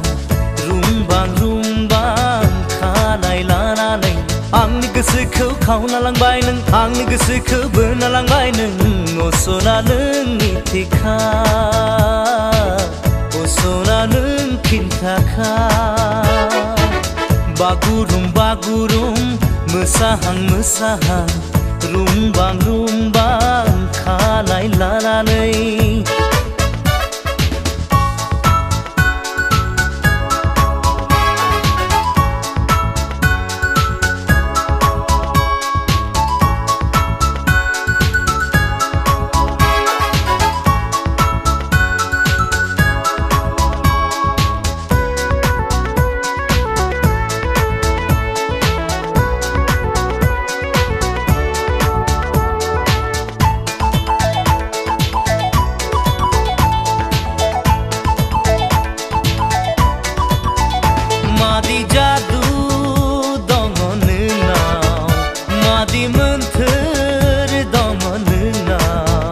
जेब्लाबो फागला खालामो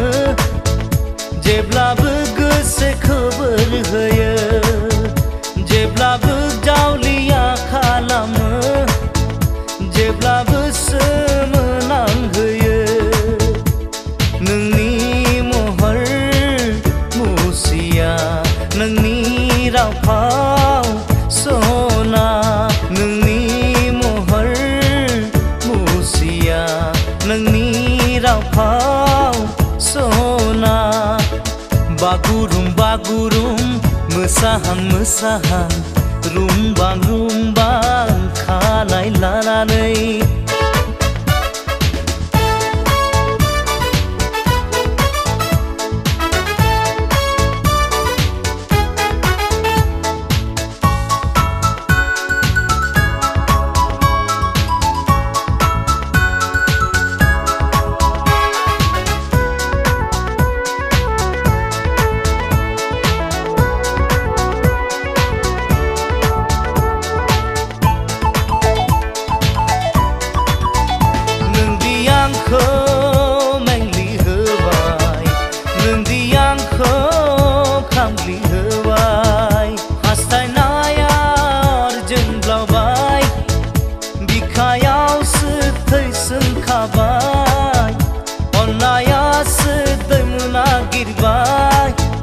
साननायासो हांखुर जाबाय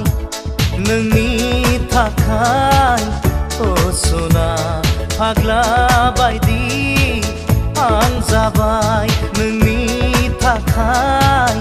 असना फाग्ला बायदि आं जाबाय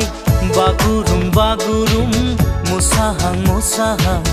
रुंबां रुंबां खानाय लानानै आंनि गोसोखौ खावना लांबाय नों आंनि गोसोखौ बोना लांबाय नों असना नोंनि थेखा असना नों खिन्थाखा बागुरुम बागुरुम मोसाहां मोसाहां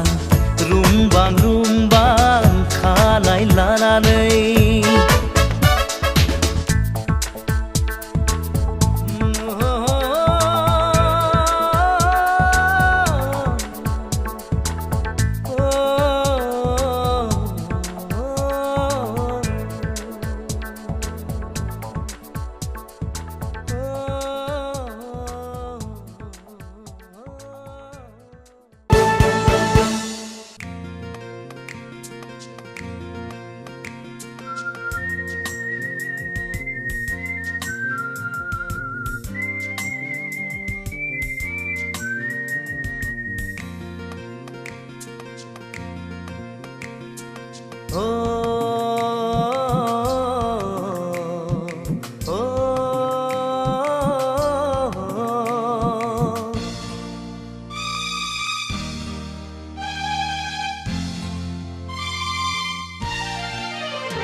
बालें बालें गुफुर गावदां महर मोखां नोंनि अखाफोर दानसोरां फिरि फिरि बार बारनाय गोजोन सुदेम समाव मिनिखैरे मोखांजों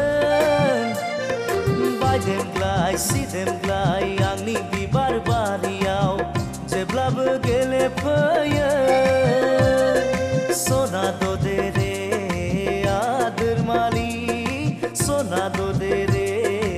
आदोर मालि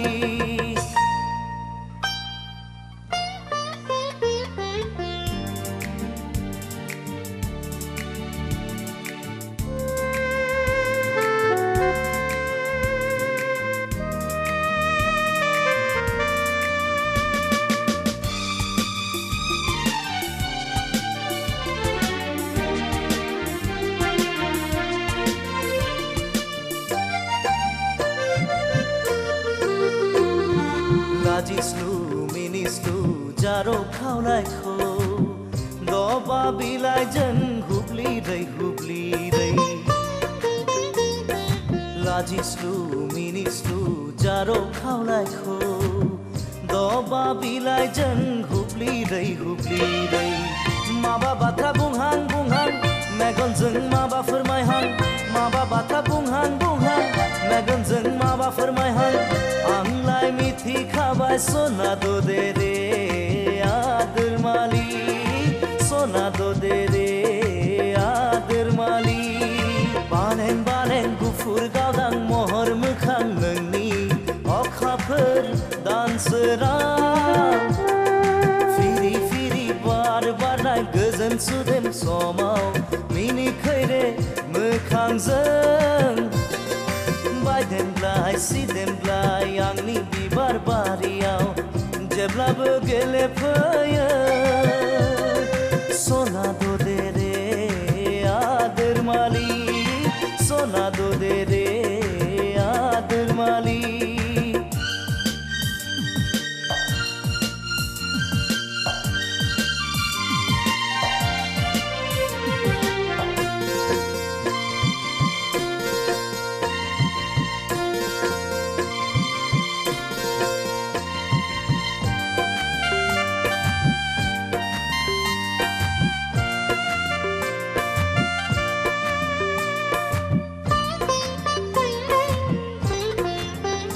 आंनि मिजिं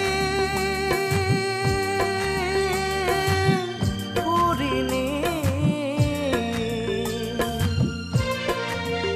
फांसाया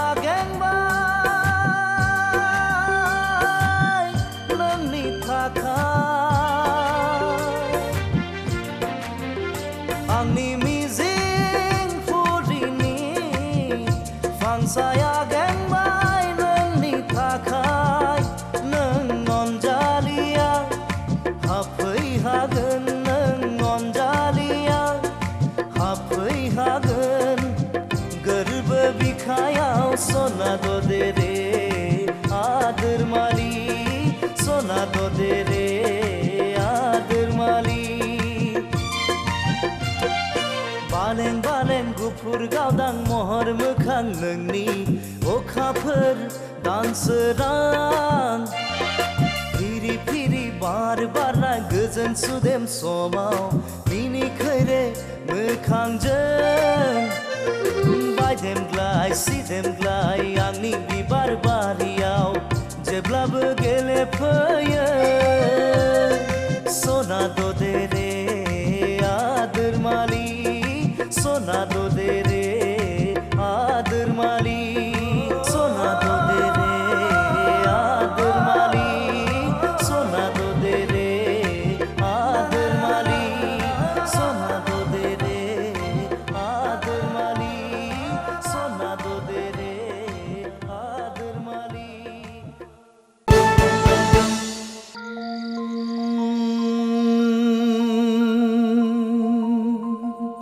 नों फैसै फैसै नों फैसै फैसै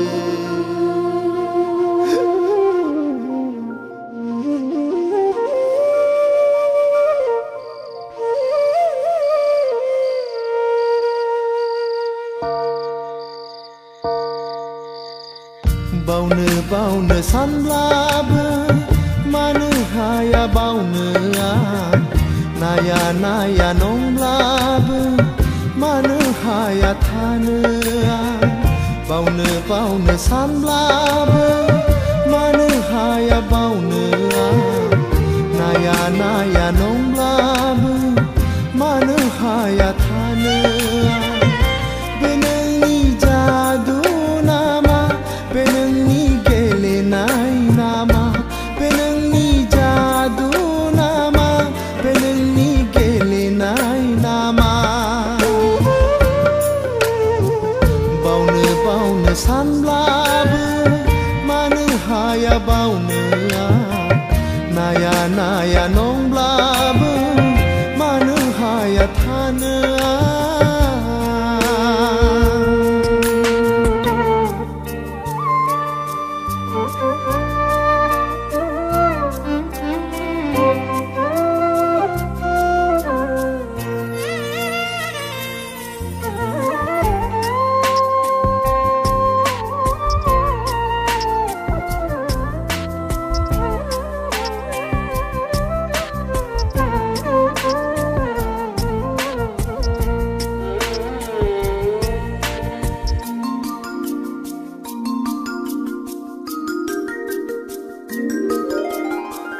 गोसोनि मिजिंआ बायफ्लेलांबाय नोंनि गोरबोनि अननाय मोनैया आंनि बे जिउआ गोजावलांबाय नुस'मोनै लैथो बिखाया सहायनो हालिया आंनि बे जिउआ नों आंजों गैयाब्ला आं नोंखौ नङाब्ला बावनो सानब्लाबो मानो हाया बावनो आं नाया नंब्लाबो मानो हाया थानो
गोसो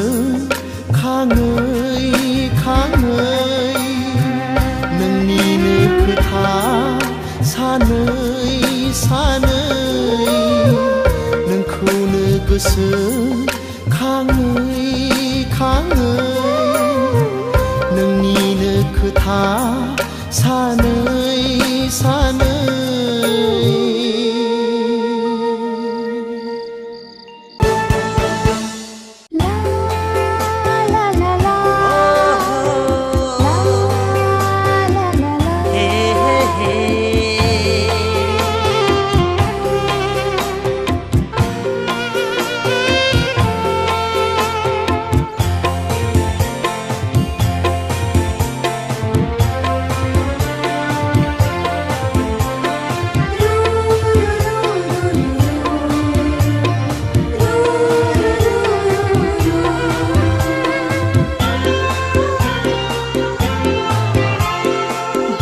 मानो नोङो सना मा बुंनो आंनि सिगाङाव सोङा मानो नोङो सना मा सोंनो आंनि सिगाङाव सिरि मानो गंसि फिनखो मोथो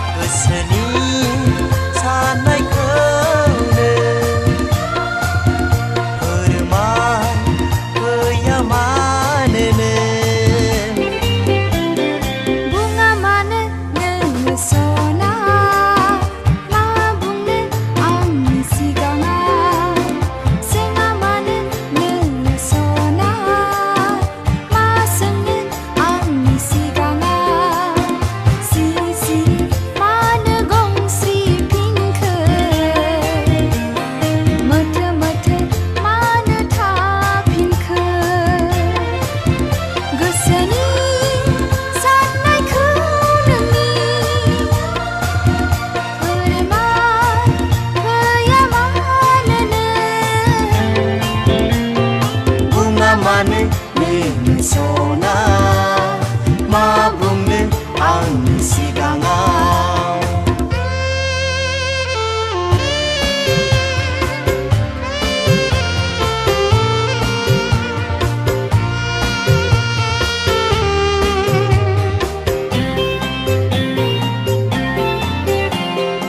आगोला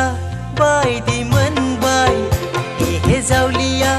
बायदि मोनबाय फागुनि बायदि मोनबाय एहे जावलिया बायदि मोनबाय आगोला बायदि मोनबाय एहे जावलिया बायदि मोनबाय फागुनि बायदि मोनबाय एहे जावलिया बायदि मोनबाय नोंनि हायना महर मोखां नुनानै बुङा मानो नोङो सना मा बुंनो आंनि सिगाङाव सोङा मानो नोङो सना मा सोंनो आंनि सिगाङाव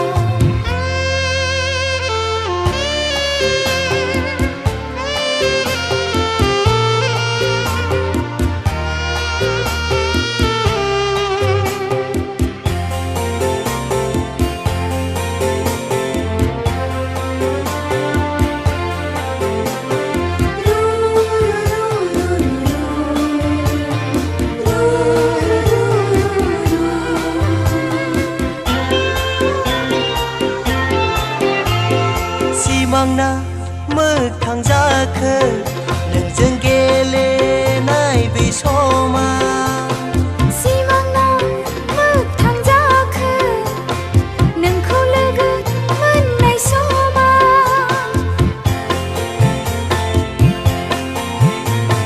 सिमांना मोगथां जाखो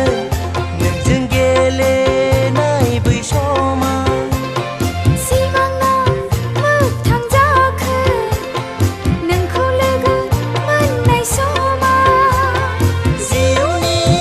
आंगो सानबा नोंखौ जोनोमाव बुङा मानो नोङो सना मा बुंनो आंनि सिगाङाव सोङा मानो नोङो सना मा सोंनो आंनि सिगाङाव बुङा मानो नोङो सना मा बुंनो आंनि सिगाङाव सोङा मानो नोङो सना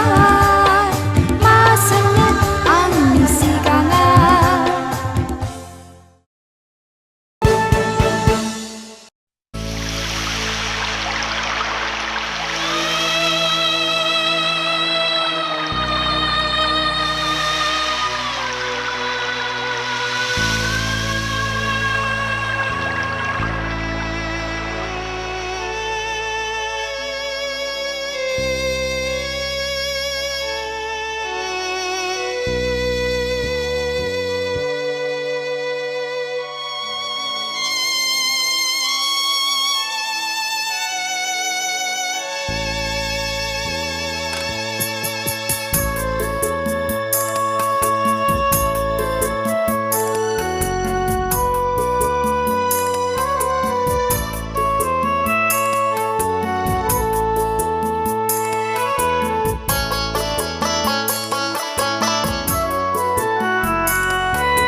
बोहैजेनबाय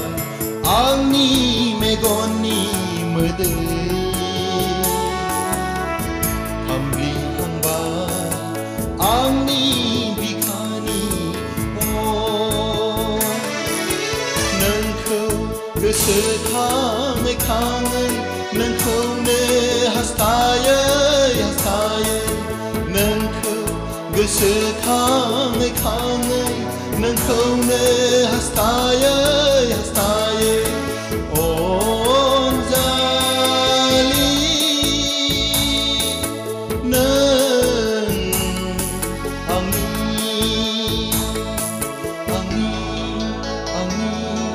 आंनि बोहैजेनबाय आंनि मेगननि मोदै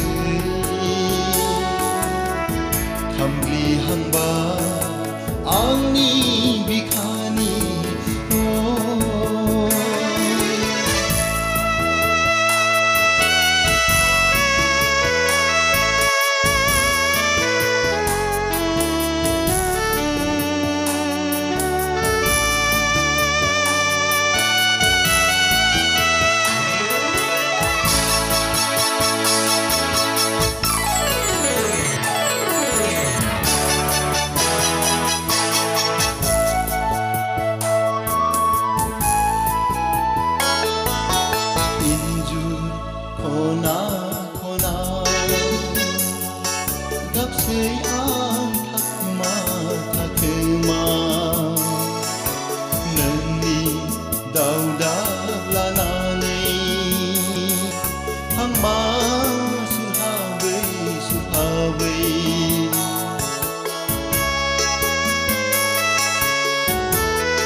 Gapsei ang kakma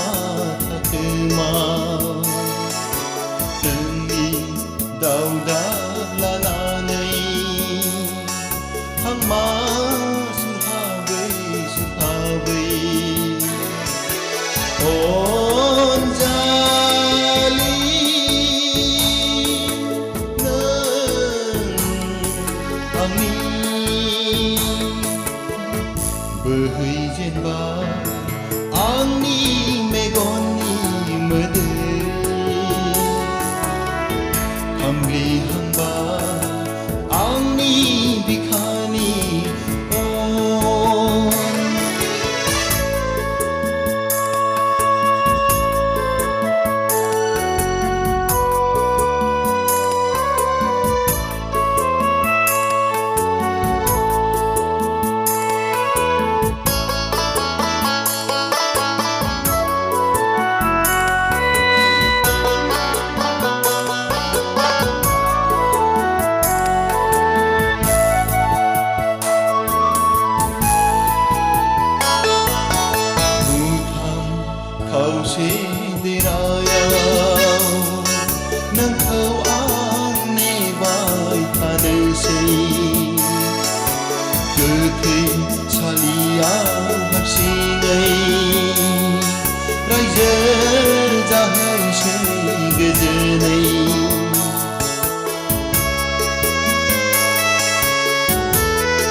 बै सोमखोर हाजोआव जोमैया बिरलाङो आंबो बिरलांगौ नै जोमै फै जोंनि गां जानानै जोंखौबो लांफै बै सोमखोर हाजोआव जोमैया बिरलाङो आंबो बिरलांगौ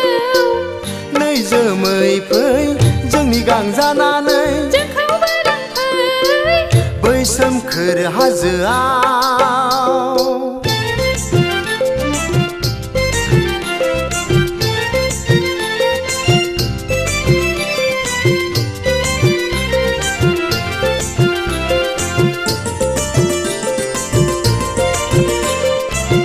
अख्राङाव बिरै बिरै अनजालिखौ लानानै गंगार हाजोआव बाग्लायहैनो अख्राङाव बिरै बिरै अनजालिखौ लानानै हाजो थिखिनियाव देरा लुहैनो दै जोमै फै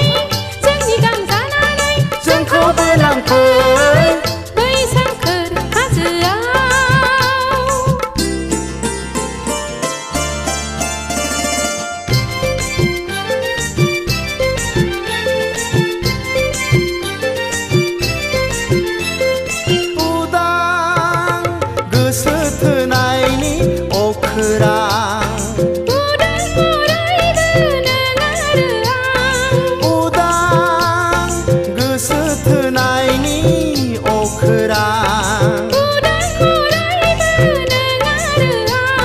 हाजो खर'आव देरा लुना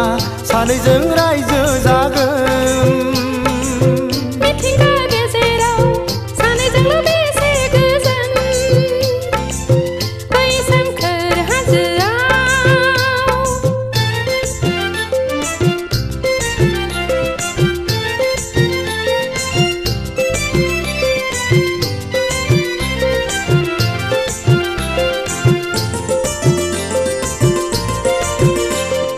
बै हाजोआव जोहोलाव जालिया बेहायनो जोहोलाव सिखोना बै हाजोआव जोहोलाव जालिया बेहायनो जोहोलाव सिखोना हाजो हायेन बेंनानै रायजो खुंबोदोंनो मिथिंगानि खबामखा सिफुंजोंनो बेसे गोजोन मोनो बै सोमखोर हाजोआव जोमैया बिरलाङो आंबो बिरलांगौ नै जोमै फै जोंनि गां जानानै जोंखौबो लांफै बै सोमखोर हाजोआव जोमैया बिरलाङो आंबो बिरलांगौ नै जोमै फै जोंनि गां जानानै जोंखौबो लांफै बै सोमखोर हाजोआव बै सोमखोर हाजोआव बै सोमखोर हाजोआव बै सोमखोर हाजोआव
बुरखाय नों आंखौ थद गोसोयै नङाब्ला मोजां मोनलायनाया खेला नङा सना गोसो थोलायनाया सना खेला नङा बुरखायाखै आं नोंखौ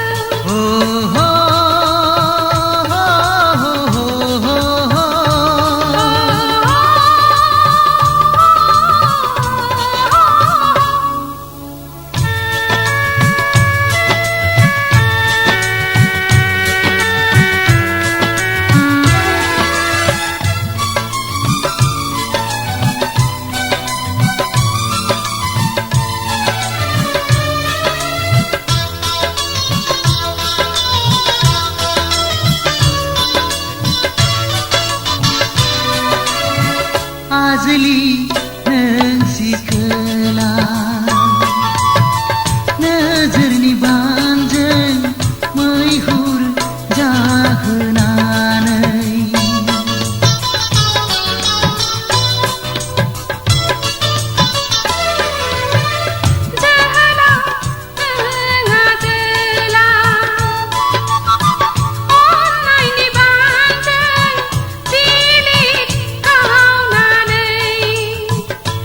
दा खालामनो आंखौ जाला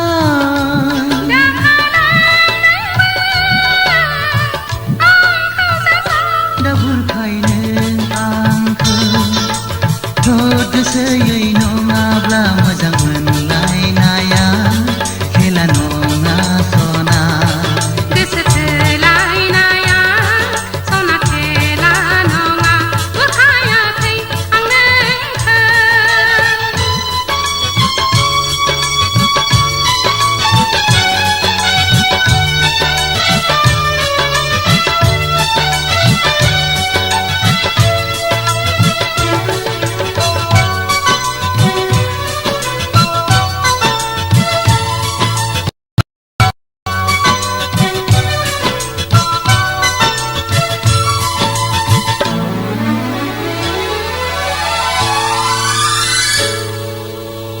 गेले गेले गेलेनानै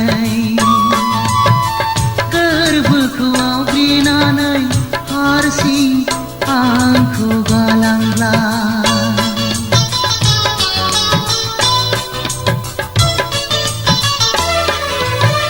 गेले गेले गलि होनानै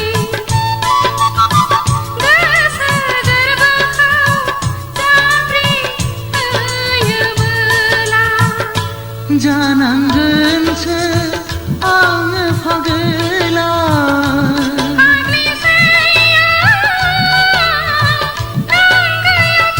दा बुरखाय नों आंखौ थद गोसोयै नङाब्ला मोजां मोनलायनाया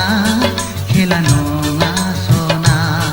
गोसो थोलायनाया सना खेला नङा बुरखायाखै आं नोंखौ हे हे हे हे हे हे हे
दाखा जोमैनि आन्दोआव नाथा नों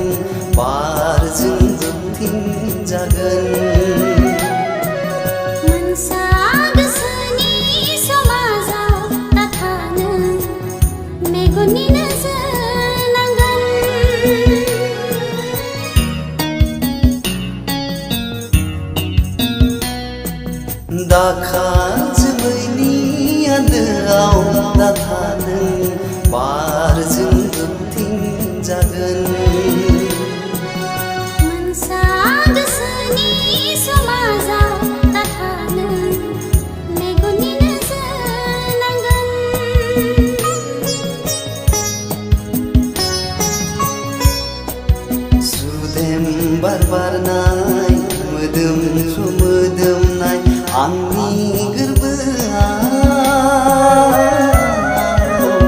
थाफै रैखाथि गोनां देनाया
आखाइजों आखाइ हमना थागोन गोसोजों गोसो होना थागोन आखाइजों आखाइ हमना थागोन गोसोजों गोसो होना थागोन जायखि गोहोआनो जाया मानो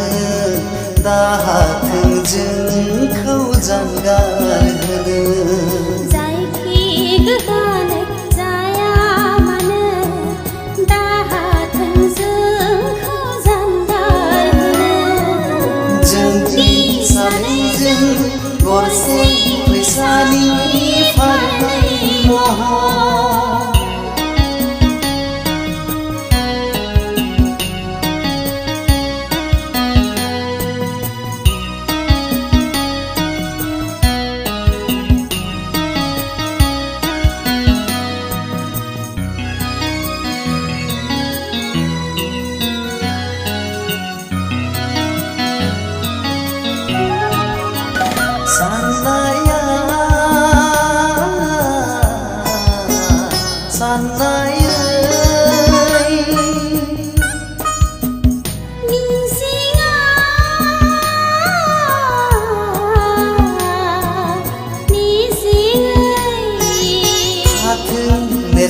जाना अननाय मुलुगनि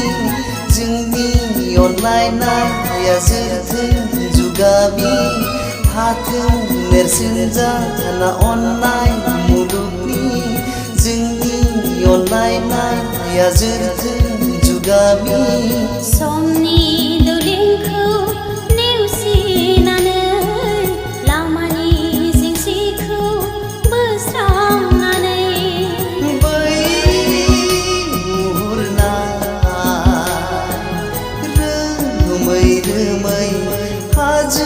दखरसेया निजोम दङ जेरै गसंनानै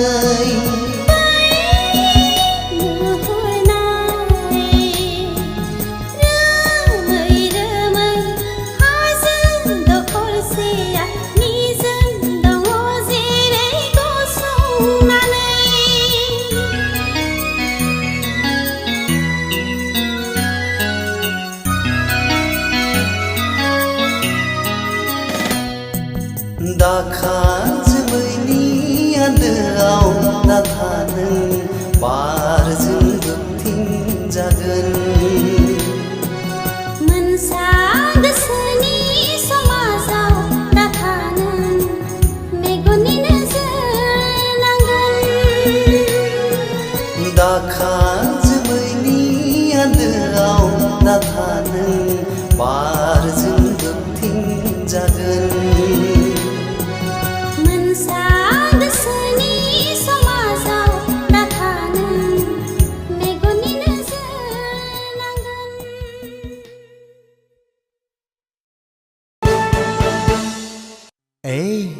रागा जोंबाय नङासै खाथियाव फैदो ना गोसोनि खोथा बुंदो ना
नङा आं हिर' नाम्बार उवा आंलाय नोंनि जानो हाया आंहालाय गुबुन दंखायो नोंखौलाय आंनो नांखाया लासिं सिं नोंहा आन्दायबाय लासिं सिं नोंहा आन्दायबाय नों आंखौ मानो दुखु होयो थोद जाम्बि आं नोंखौ ओरैनोसो बुंनायानोलाय समायना राजखुंग्रि बयनिख्रुइबो साबसिन हामसिन अनबाय थाथावथाव हिर'इन नाम्बार वान नोंलाय आंनिखा समायना राजखुंगुर बयनिख्रुइबो साबसिन हामसिन नायबाय थाथावथाव हिर' नाम्बार वान नोंलाय आंनिखा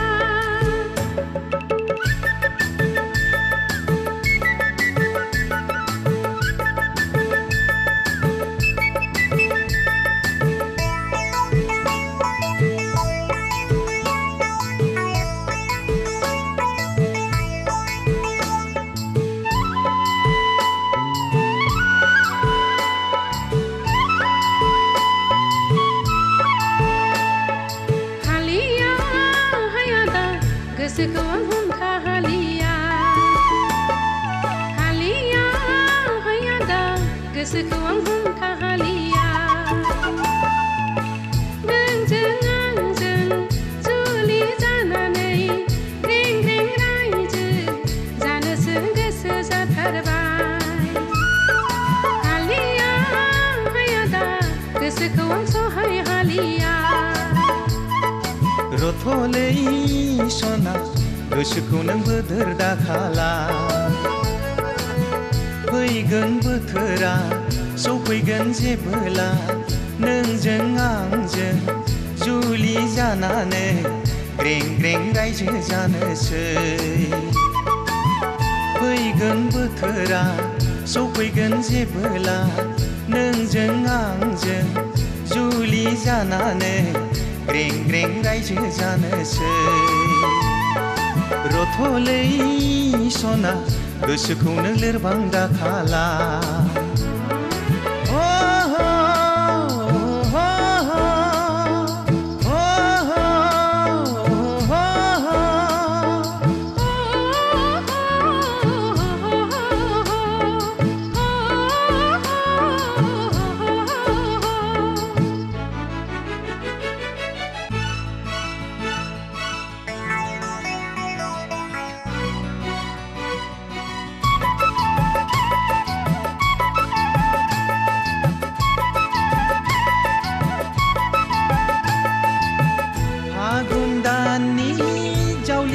बाराबो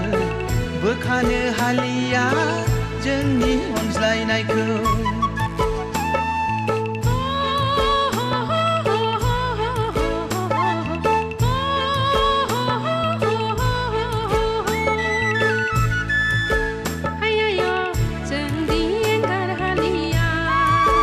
लैयाय' नोंखौ आं बावनो हालिया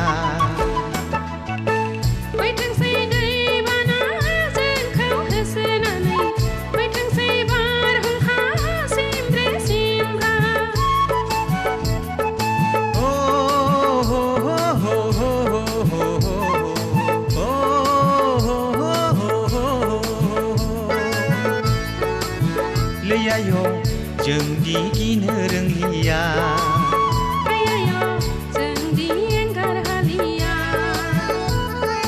समायना राजखुंगुर बयनिख्रुइबो साबसिन हामसिन नायबाय थाथावथाव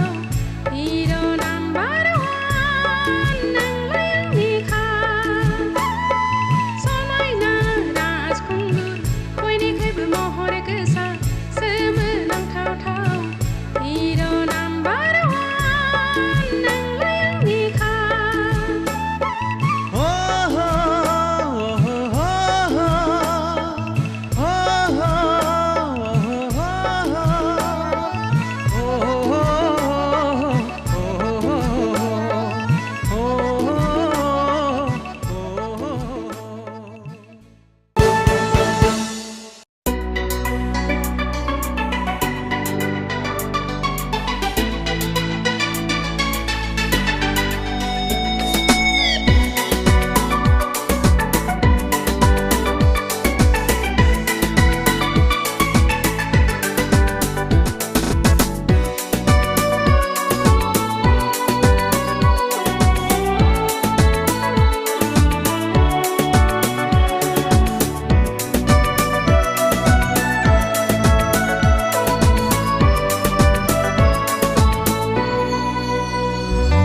love you, I love you, oh Maria. Ma ese sudin gazin, oh Maria. Ma ese sudin tazin, oh Maria. Ma ese rozurumu nungni onai ni saya. I love you, oh Maria. I love you, oh Maria.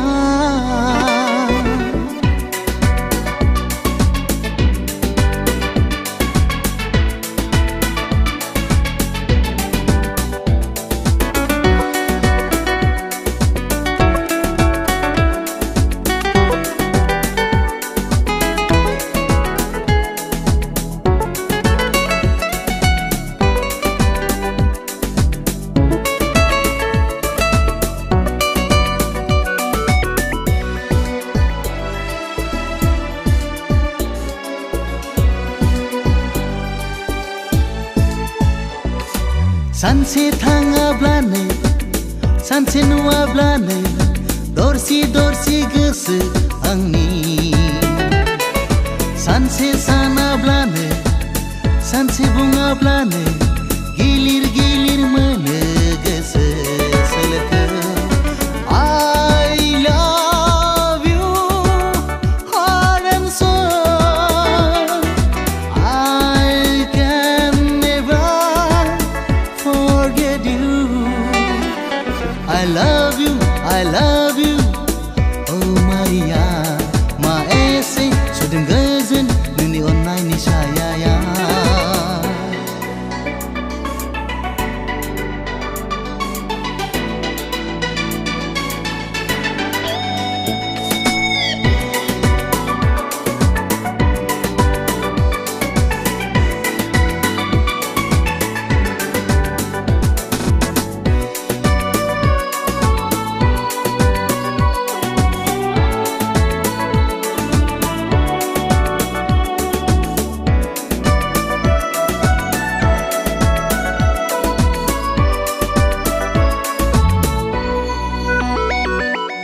Onai मोजां मोननाय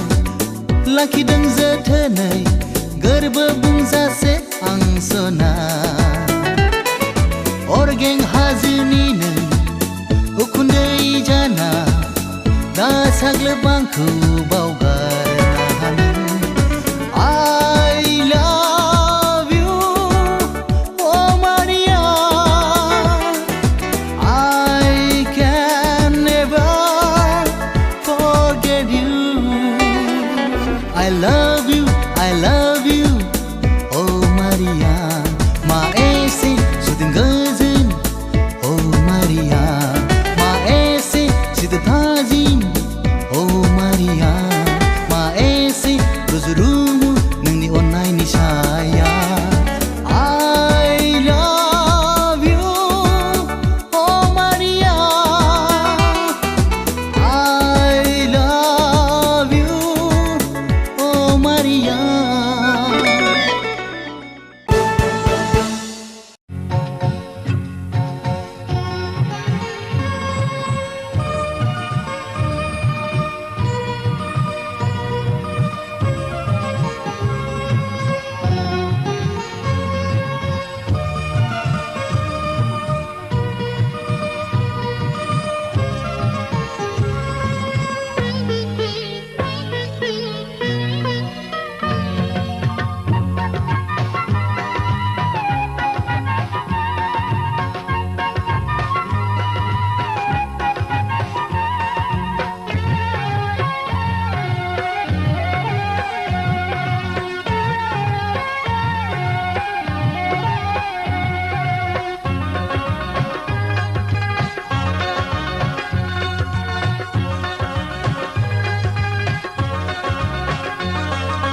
जारो फै दसे रायलायनि गोसो थोनायनि बाथ्रा जोंनि इयुन संसारनि गोसो थोनायनि बाथ्रा जोंनि इयुन संसारनि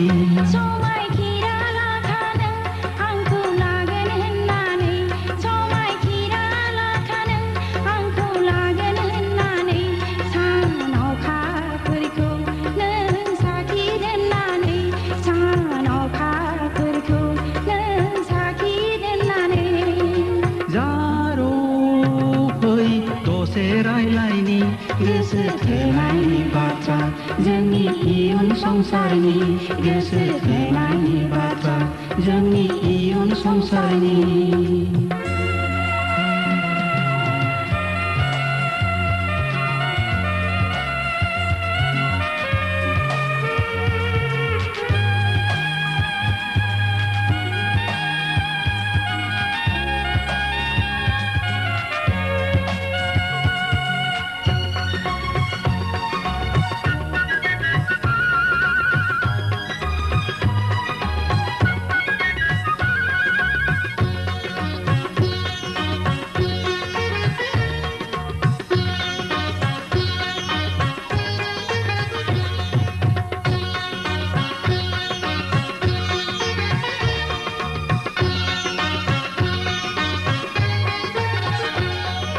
देरबोबाय लावबोबाय सिख्ला जाबाय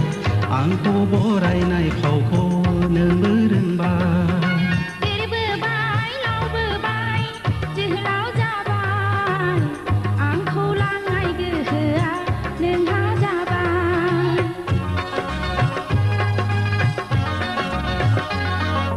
देरबोबाय लावबोबाय सिख्ला जाबाय आंखौ बरायनाय फावखौ नोंबो रोंबाय देरबोबाय लावबोबाय जोहोलाव जाबाय आंखौ लांनाय गोहोआ नोंहा जाबाय जारौ फै दसे रायलायनि गोसो थोनायनि बाथ्रा इयुन संसारनि गोसो थोनायनि बाथ्रा जोंनि इयुन संसारनि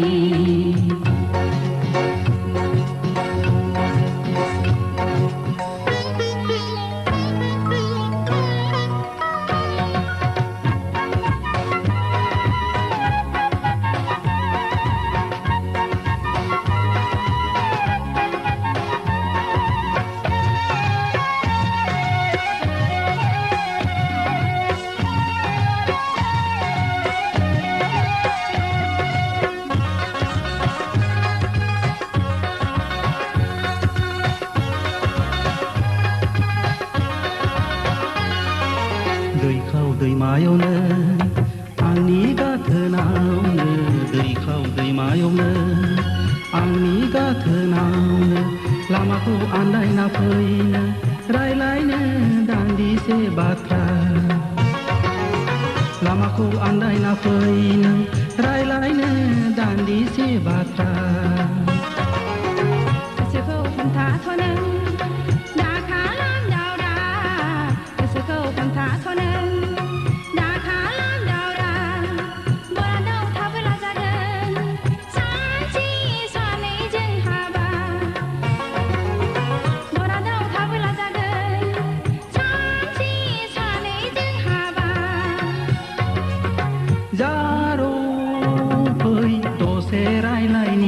गोसो थोनायनि बाथ्रा जोंनि इयुन संसारनि गोसो थोनायनि बाथ्रा जोंनि इयुन संसारनि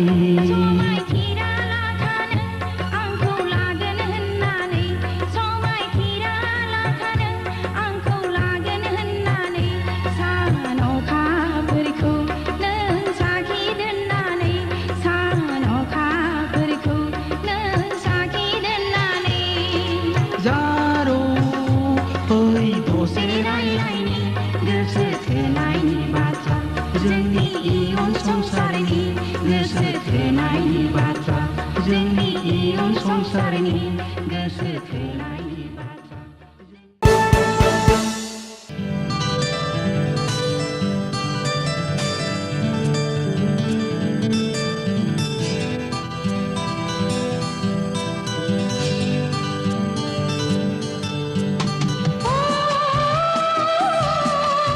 Hey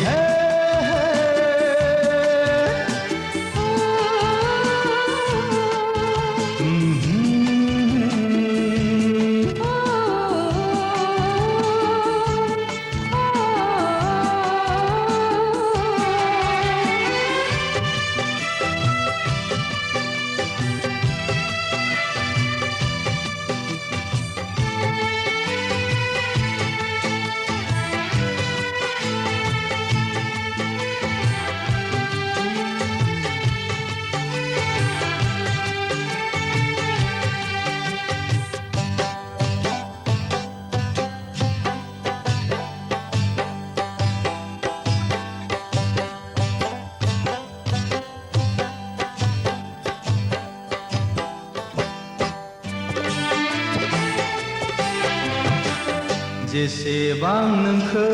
नायो एसेबां मोजां नुयो गोसोआ अहाया बिखाया सहाया हाय मा जादु नोंनि महर मोखां सना मा जादु नोंनि महर मोखां जेसेबां गोसो खाङो एसेबां मोजां मोनो गोरबोआ दोहो दोहो सोलेरा रोहो रोहो हाय मा जादु नोंनि मोजां मोननाय सना मा जादु नोंनि मोजां मोननाय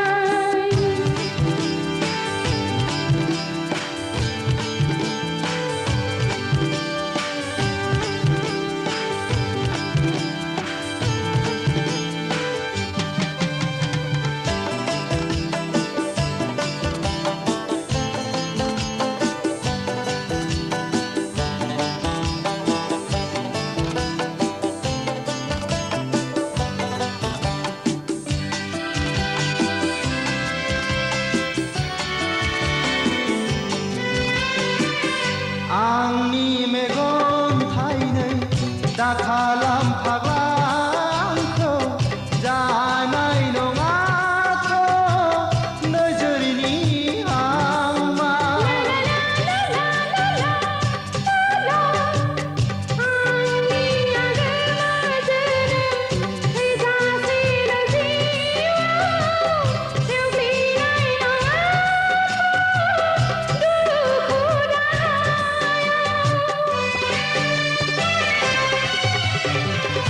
आंनि मेगन थाइनै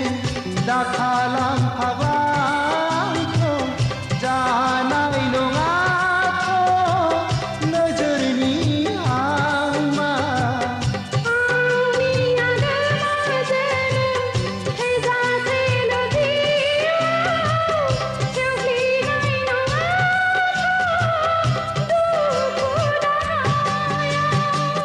जेसेबां नोंखौ नायो एसेबां मोजां नुयो गोसोआ अहाया बिखाया सहाया हाय मा जादु नोंनि महर मोखां सना मा जादु नोंनि महर मोखां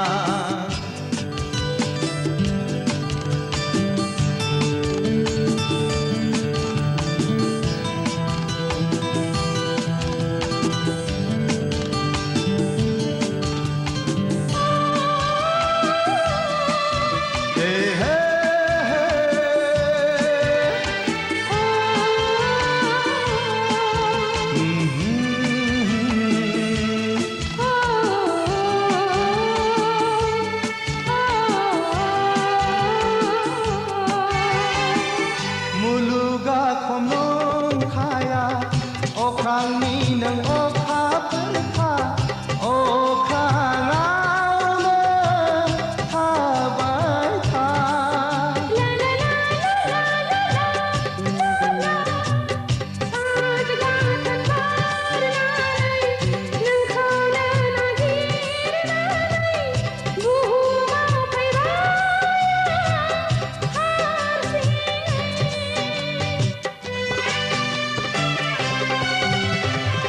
मुलुगा खम नंखाया अख्रांनि नों अखाफोरखा अख्राङावनो थाबाय था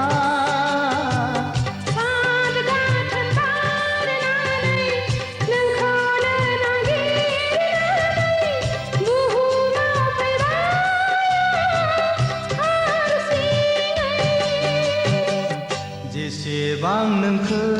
नायो एसेबां मोजां नुयो गोसोआ अहाया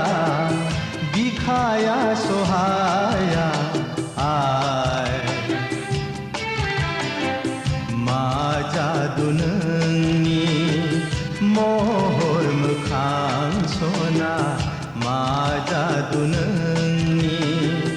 महर मोखां जेसेबां गोसोखाङो एसेबां मोजां मोनो गोरबोआ दोहो दोहो सोलेरा रोहो रोहो हाय मा जादु नोंनि मोजां मोननाय सना मा जादु नोंनि मोजां मोननाय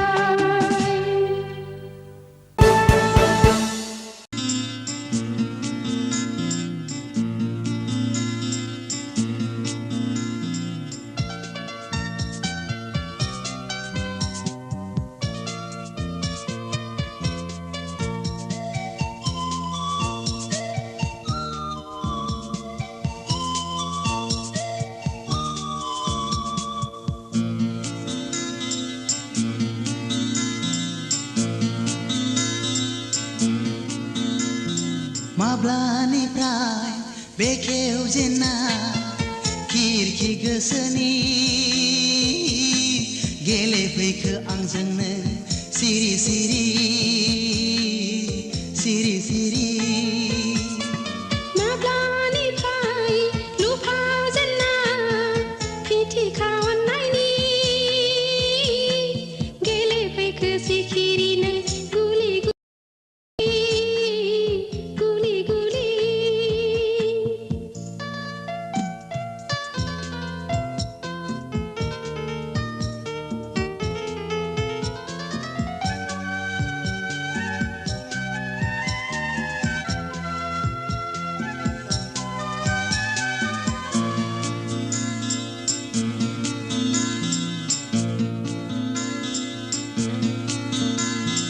मेगनजोंल'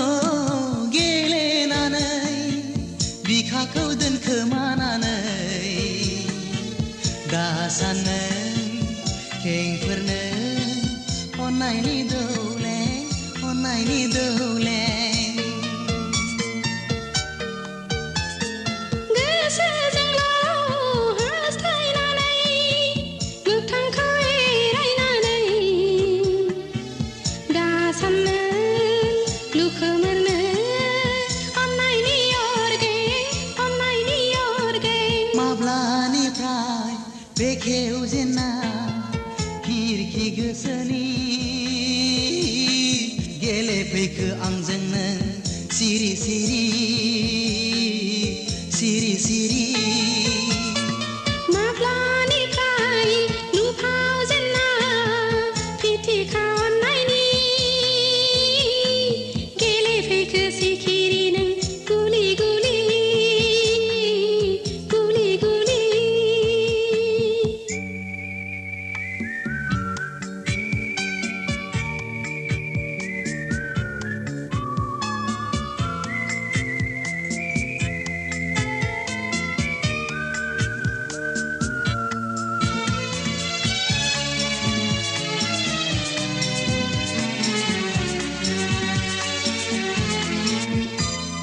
नोंखौ लामा नायनानैनो गोरबोखौ खामग्लिहोनानै माबोरै थगायबावनो आब्रा सोलेरखौ लांगोनायाव नेयै नेयै गोसोखौ दुफायहोनानै माबोरै बुरखायबावनो आं अख्रा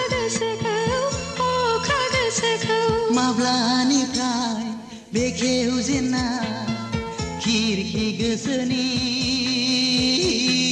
गेलेफैखो आंजोंनो सिरि सिरि सिरि सिरि माब्लानिफ्राय लुफावजेनना फिथिखा अननायनि गेलेफैखो सिखिरिनो गुलि गुलि गुलि गुलि सिरि सिरि सिरि सिरि गुलि गुलि गुलि गुलि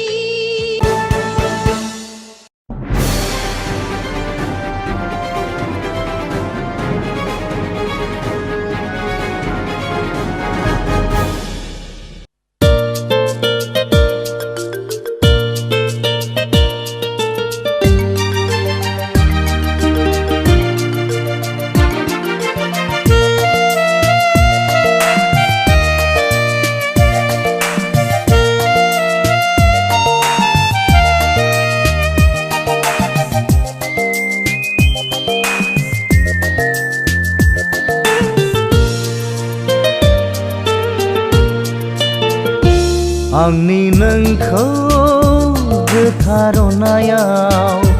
मानि गोरोन्थि जाबोखो नोंनि आंनि अननाय रादायाव मानि बेरेखा सोमजिखो जायनि थाखाय नों आनज्रायबाय गोजानाव गोजोन हैबाय नों सोरनिबा बिखायाव Broken my heart, oh Anjana I'll never forget you, oh Anjana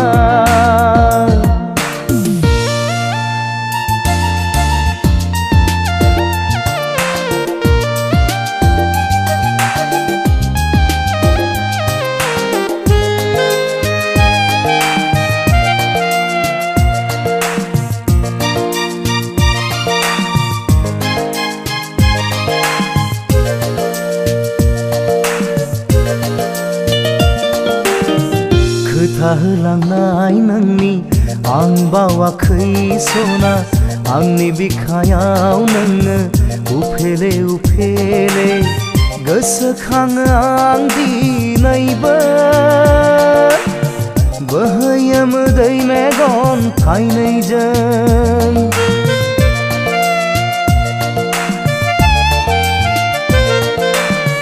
खोथा होलांनाय नोंनि आं बावाखै सना आंनि बिखायाव नोङो उफेरे उफेरे गोसोखाङो आं दिनैबो बोहैयो मोदै मेगन थाइनैजों गोसोखाङो आं दिनैबो बोहैयो मोदै Megan थाइनैजों Broken my heart, oh Anjana I'll never forget you, oh Anjana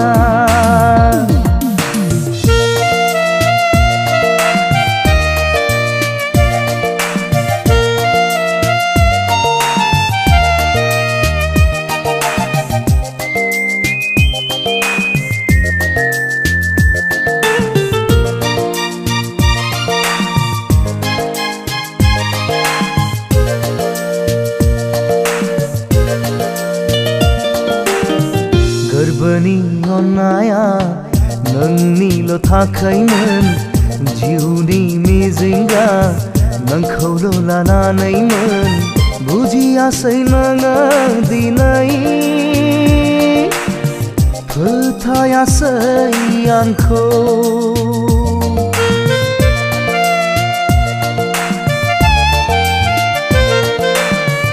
गोरबोनि अननाया नोंनिल' थाखायमोन जिउनि मिजिंगा नोंखौल' लानायमोन बुजियासै नोङो दिनै फोथायासै आंखौ बुजियासै नोङो दिनै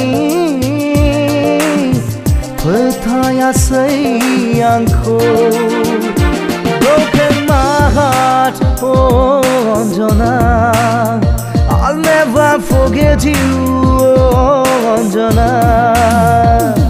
आंनि नोंखौ गोथारनायाव मानि गोरोन्थि जाबोखो नोंनि आंनि अननाय रादायाव मानि बेरेखा सोमजिखो जायनि थाखाय नों आनज्रायबाय गोजानाव गोजोन होबाय नों सोरनिबा बिखायाव Broken my heart, oh Anjana I'll never forget you, oh Anjana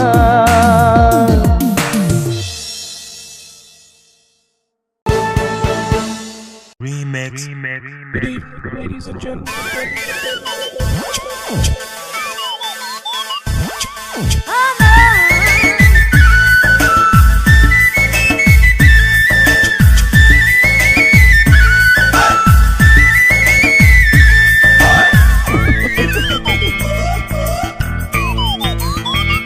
नोंनि बेलाय मोनलाय मोनलाय मोनलाय मोनदेहाया नोंनि बे ददेरे ददेरे ददेरे ददेरे महरा नोंनि बे लाय मोनलाय मोनलाय मोनलाय मोनदेहाया नोंनि बे ददेरे ददेरे ददेरे ददेरे महरा गेलेबाय गुलि गुलि आंनि बे गोसो सिङाव मोनहोबाय दोरफो दोरफो आंनि बे गोरबो सिङाव नोंनि बे लाय मोनलाय मोनलाय मोनलाय मोनदेहाया नोंनि बे ददेरे ददेरे ददेरे ददेरे महरा नोंनि बे लाय मोनलाय मोनलाय मोनलाय मोनदेहाया नोंनि बे ददेरे ददेरे ददेरे ददेरे महरा गेलेबाय गुलि गुलि आंनि बे गोसो सिङाव मोनहोबाय दोरफो दोरफो आंनि बे गोरबो सिङाव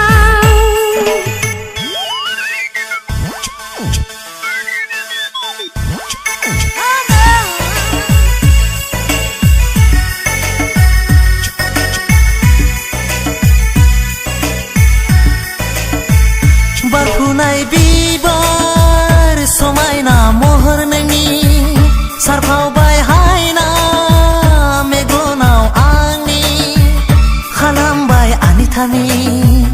नोजोरखौ आंनि नोजोरखौ आंनि बिरग्लांनाय बाहां बिरहां सिखिरि फागोलानो खालामबाय आख' फाख' गेलेनानै आंजोंनो बिरग्लांनाय बाहां बिरहां सिखिरि फागोलानो खालामबाय आख' फाख' गेलेनानै आंजोंनो नोंनि बे लाय मोनलाय मोनलाय मोनलाय मोनदेहाया नोंनि बे ददेरे ददेरे ददेरे ददेरे महरा नोंनि बे लाय मोनलाय मोनलाय मोनलाय मोनदेहाया नोंनि बे ददेरे ददेरे ददेरे ददेरे महरा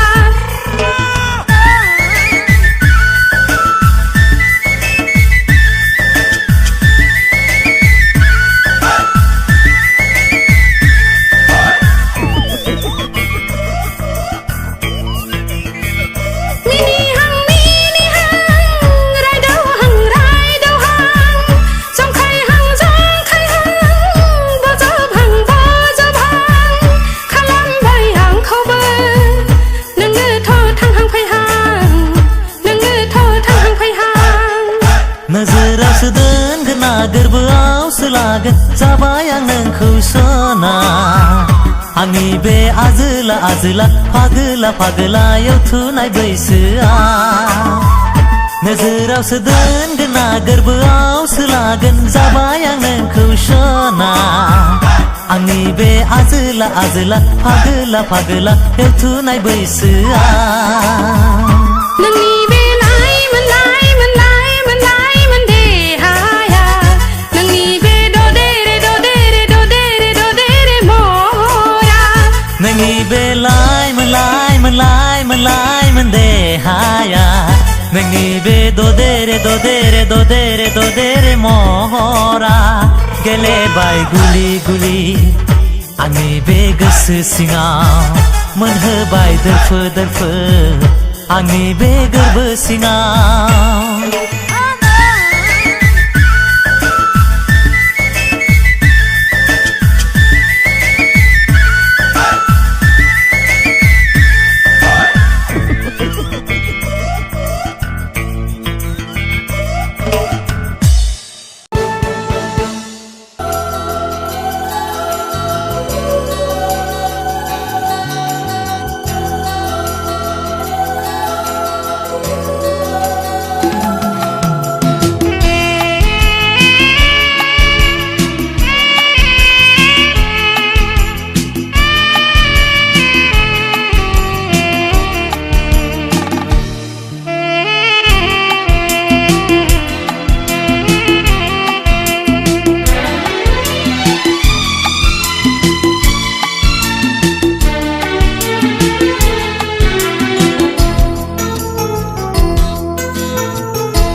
गोसोखौ हमथानो हाला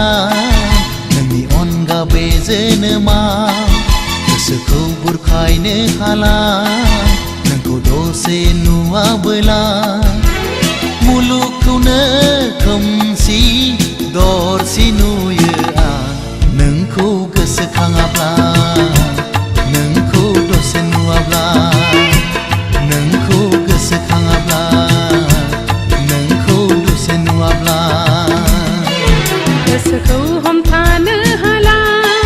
नोंनि अनगा बे जोनोमाव गोसोखौ बुरखायनो हाला नोंखौ दसे नुवाबोला मुलुगखौनो खोमसि दरसि नुयो आं नोंखौ गोसोखाङाब्ला नोंखौ दसे नुवाब्ला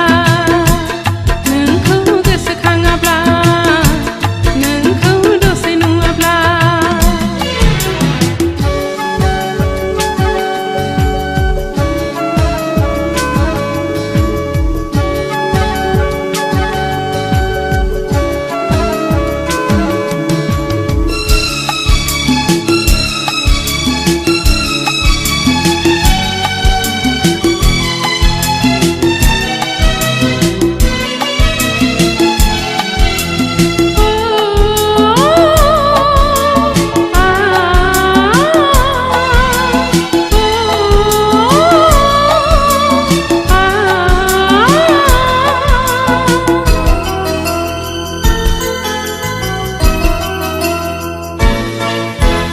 आंगोनि आंगो नोंखौ सानबाय जिउनि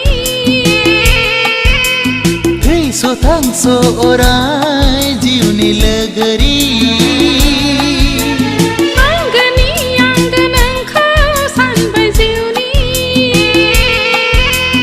थैस' थांस' अराय जिउनि लोगोरि सिमां सोना मोगथांसो बुजिस' हालायला नंगौसो ना नंखायसो हमदां हालायला सिमां सोना मोगथांसो बुजिस' हालायला नंगौसो ना नंखायसो हमदां हालायला मादि मैया बे मोजां मोनलायनाय मादि मैया मैया गोसो थोलायनाय सासेया गुबुन सासेजों गोसो गोरोबलायनाय सासेया गुबुन सासेजों गोसो गोरोबलायनाय गोसोखौ हमथानो हाला नोंनि अनगा बे जोनोमाव गोसोखौ बुरखायनो हाला नोंखौ दसे नुवाबोला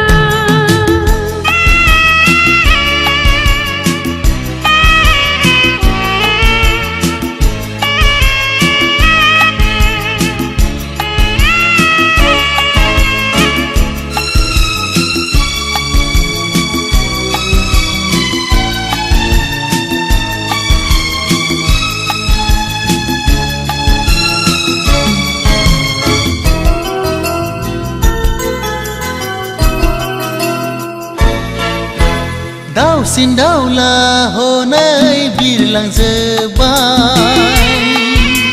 समनि फाखनजों बिसोर गोरोबलांबाय दाउसिन दाउला हनै बिरलांजोब्बाय समनि फाखनजों बिसोर गोरोबलांबाय फैदो फैदो सना आंनि बिखायाव गोरबोनि अननायखौ नुफावदो रजे फैदो फैदो सना आंनि बिखायाव गोरबोनि अननायखौ नुफावदो रजे जोनोम जोनोमजों थैस' थांस'जों जुगे जुगे जों जुलि जाथारगोन बे उजिगासेयाव बे मुलुग संसाराव बे उजिगासेयाव बे मुलुग संसाराव बे उजिगासेयाव बे मुलुग संसाराव बे उजिगासेयाव बे मुलुग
लामा सामा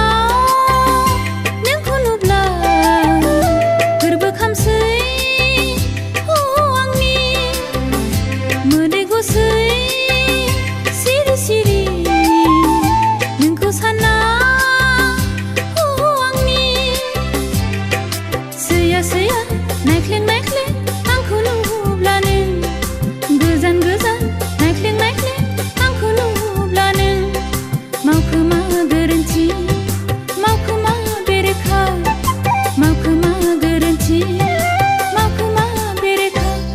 सामाव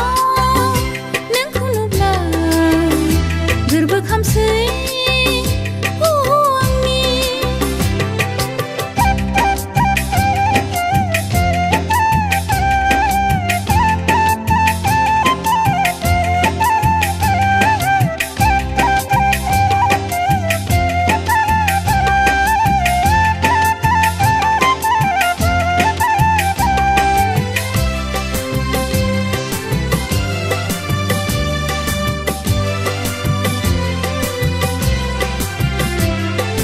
गुबुननि खोथाखौ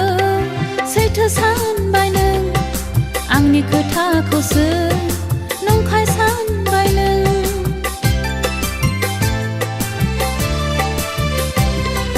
सुथुरखौसो नों आंगो सानबाय नों असेखौसो नों सुथुर सानबाय नों गोरबोखौ नों खामग्लि सोलेरखौ नों बायग्लि होबा लामा सामाव नोंखौ नुब्ला गोरबो खामसै आंनि मोदै गसै सिरि सिरि नोंखौ सानना आंनि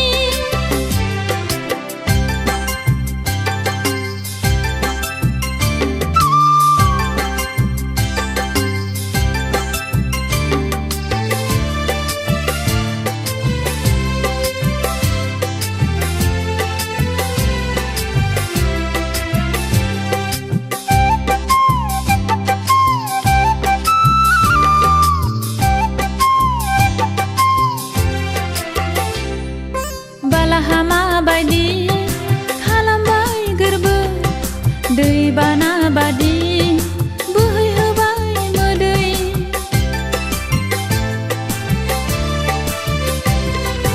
अननायनि दौले बसबाय हरखाब सहायनांबाय दुखु सानखि हर सानना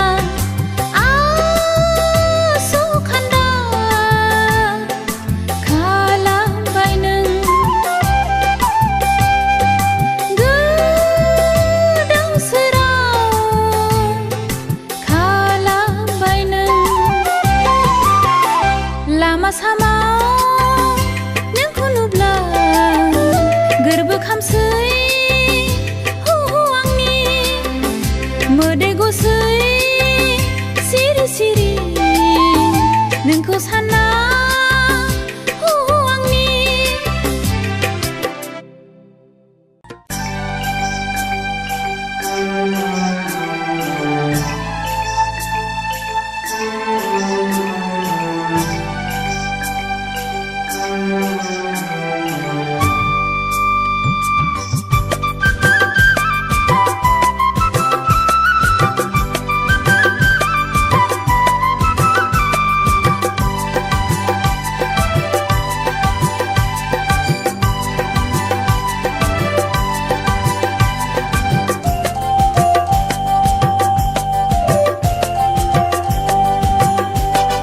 मेगन बेसान सान खानाय रुंबां बां जानजि बालेंलें बिखा फांदांदां समायना रमायना नों आंनि अनजालि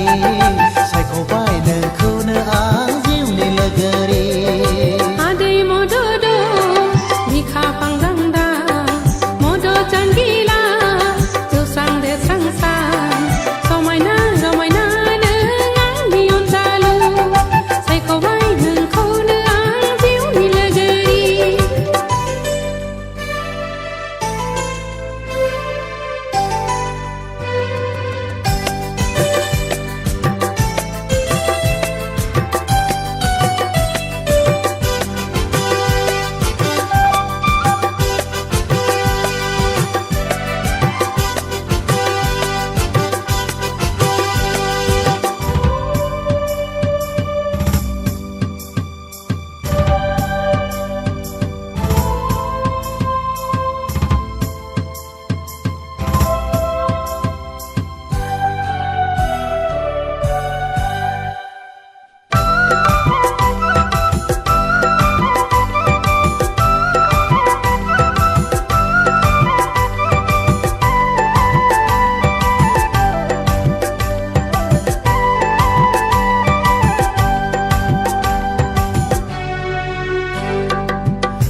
जाखाबाय आदै मदद' बिखा फांदांदा मदद जांगिला जौस्रां देस्रांसां समायना रमायना नों आंनि अनजालु सायख'बाय नोंखौनो आं जिउनि लोगोरि मेगन बेसान स्रां खानाय रुंबांबा जानजि बालेंले बिखा फांदांदा समायना रमायना नों आंनि अनजालि सायख'बाय नोंखौनो आं जिउनि लोगोरि ला ला ला ला ला ला ला ला ला ला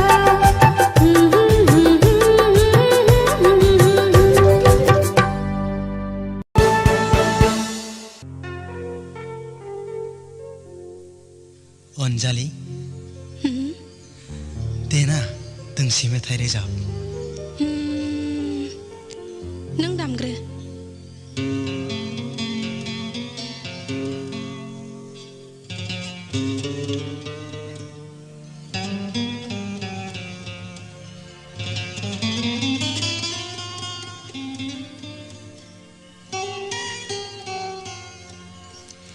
नोंनि महरानो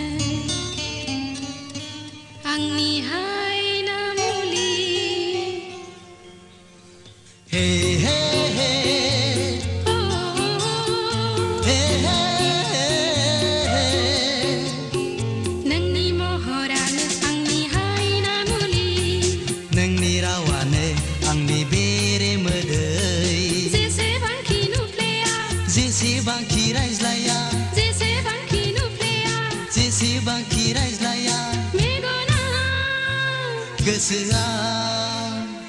अहाया अहाया नोंनि महरानो आंनि हायना मुलि नोंनि रावानो आंनि बेरे मोदै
जोंजों लोगोसे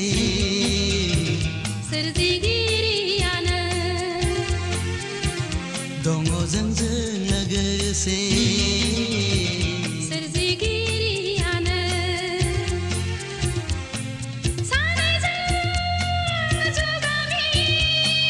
रायजो जालांगोन सानैजों जुगामि रायजो जालांगोन नोंनि महरानो आंनि हायना मुलि नोंनि रावानो आंनि बेरे मोदै जेसेबांखि नुफ्लेया जेसेबांखि रायज्लाया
मुंखौ लिरना नोंनि सावगारिखौ बिखायाव बोजबना जायो आं हारसिं हारसिं मानोबा खुसि खुसि जायो आं हारसिं हारसिं मानोबा खुसि खुसि नोंखौ सिमां नुना नोंनि खोथा सानना नोंनि अननायखौ आं सना गोसोखांना जायो आंबो देवानि सना आंबो फागिलि जायो आंबो देवानि सना आंबो फागिलि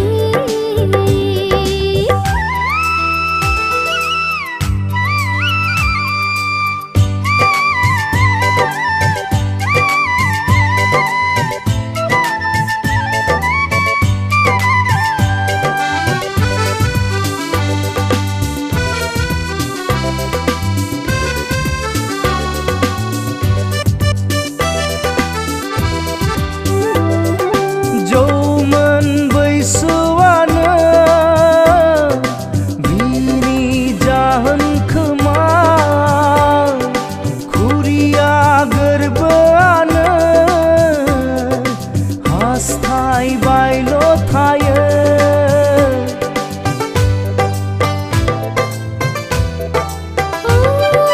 फागुन बोथोरानो बिनि दाहाय खोमा जुलिनि देंखोआनो बिनि जाहोन खोमा फाग्ला बादि उसाव बादाव हास्थायबायो मोननो सेराव फाग्लि बादि गोदाव सोराव नागिरबायो अराय खाथियाव नोंखौ गोसोखांना नोंनि मुंखौ लिरना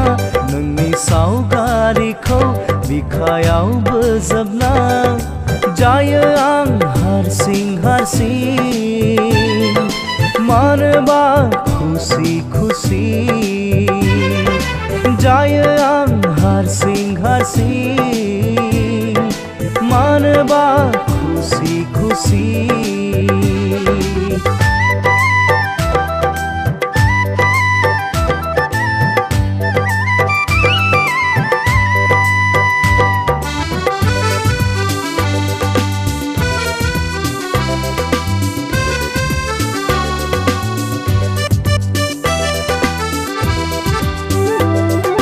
फागला गोसोआनो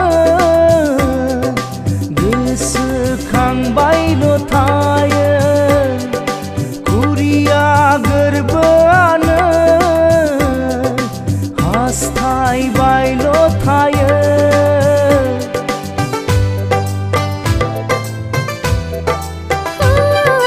थायनाय मेगनानो नागिरबायल' थायो आजोलि बिखायानो सुखुआ गोजोनथारा मादि जाखो बे गोसोआ खावजाबायसो नामा नोंजों मादि जाखो बे गोरबोआ लांजाबायसो नामा नोंजों नोंखौ गोसोखांना नोंनि मुंखौ लिरना नोंनि सावगारिखौ बिखायाव बोजबना जायो आं हारसिं हारसिं मानोबा खुसि खुसि जायो आं हारसिं हारसिं मानोबा खुसि खुसि नोंखौ सिमां नुना नोंनि खोथा सानना नोंनि अननायखौ आं सना गोसोखांना जायो आंबो देवानि सना आंबो फागिलि जायो आं हारसिं हारसिं मानोबा खुसि खुसि जायो आंबो देवानि सना आंबो फागिलि जायो आं हारसिं हारसिं मानोबा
हे हे हे हे हे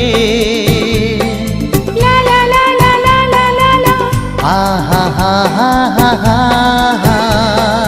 ला ला ला ला ला ला ला ला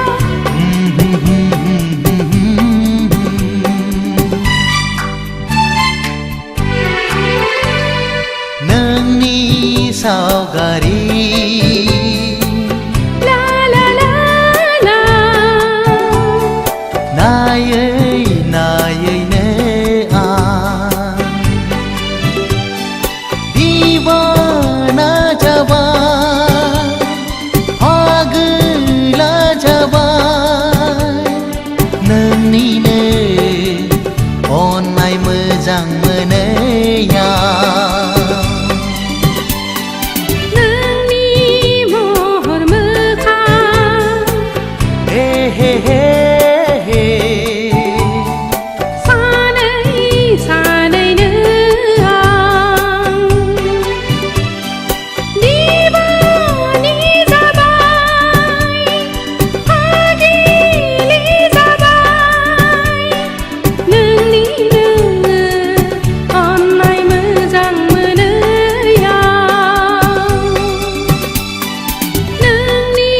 सावगारि नायै नायैनो आं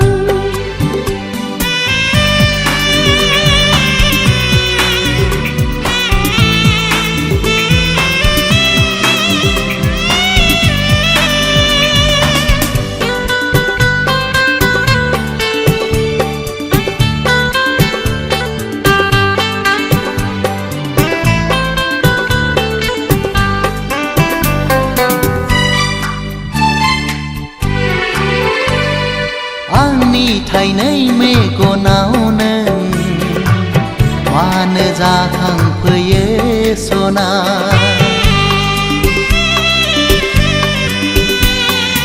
आंनि गोसो गोरबो सिङाव मानो गेलेफैयो सना नोंनि अननाय लुबैनानै गोसो बोदोर जायो रजे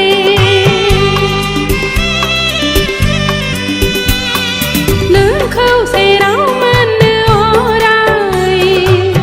आंबो हास्थायो रजे गोसोखौ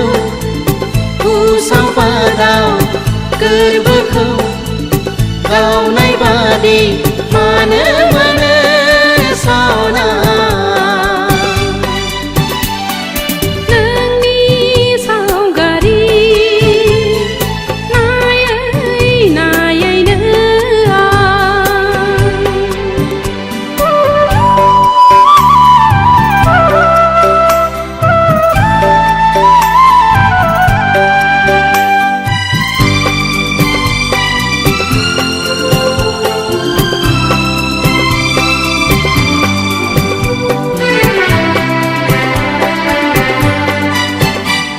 नोंनि मुंखौ लायै लायै गावखौनो बावगोमालांबाय रजे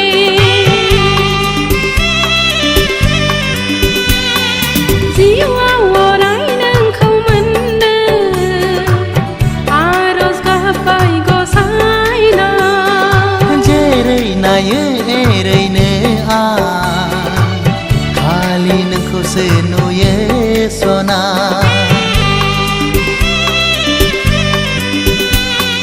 जायखि जेखि साना मानो नोंनि महराल' गोसोआ गोसोखौ उसाव बादाव गोरबोखौ गावनाय बादि मानो मोनो सना नोंनि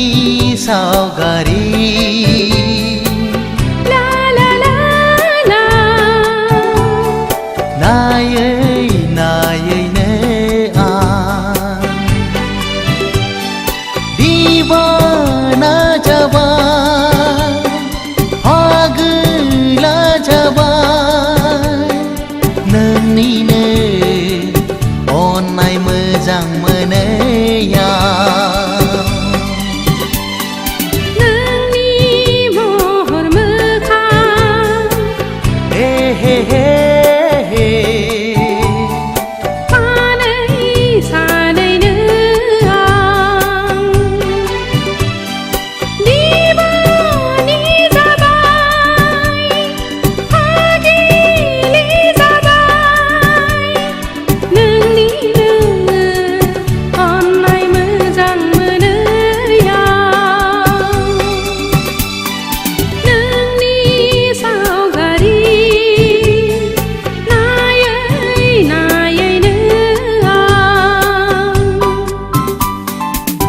हे हे हे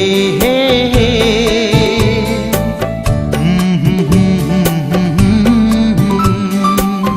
हा हा हा हा हा हा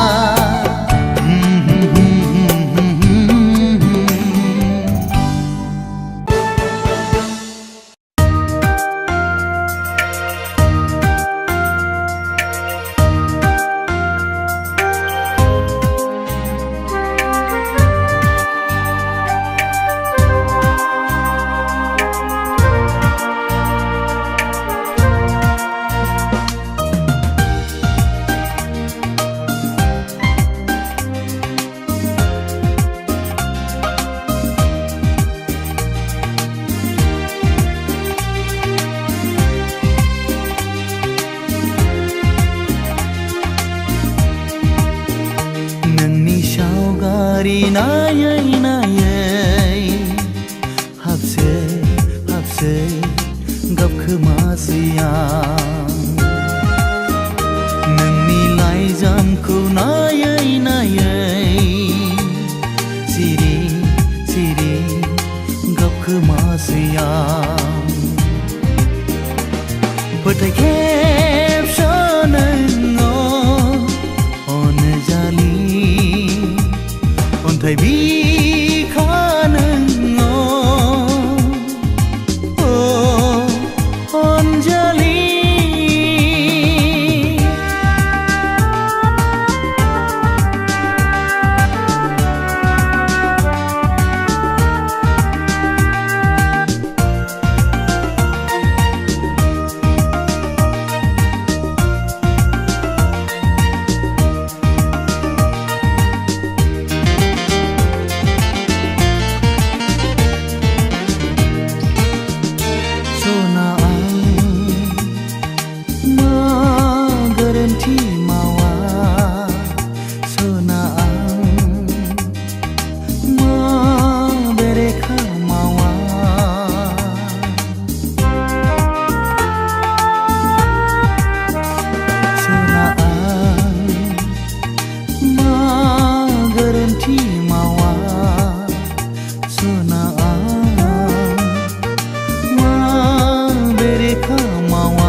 हाबसे हाबसे गाबखोमासै आं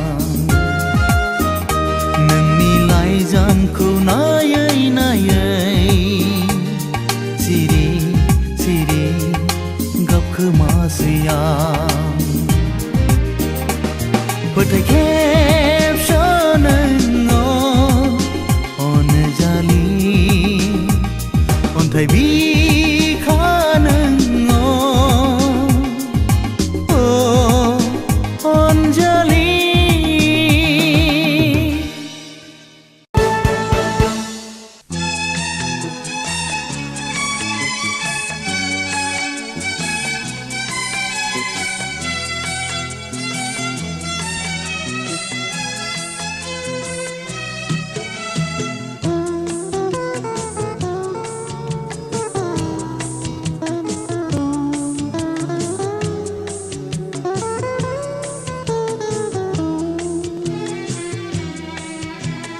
नोंनि थाखाय आं सिमां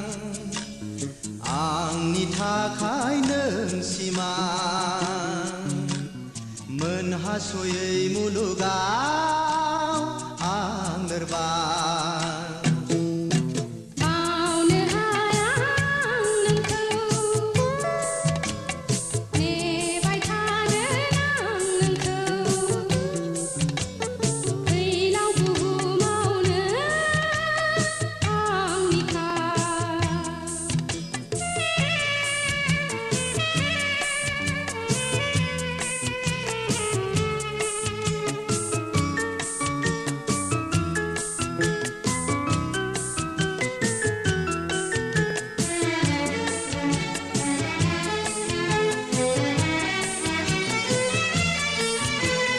मेगन नांगा नांगा जोनोमा आंखाल जोबा जोबा जिउआ आरो नों आंनि सेराव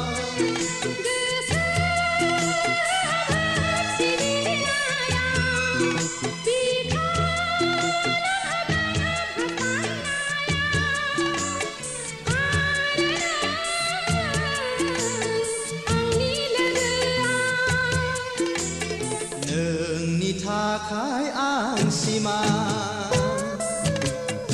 आंनि थाखाय नों सिमां मोनहासयै मुलुगाव आं लोरबां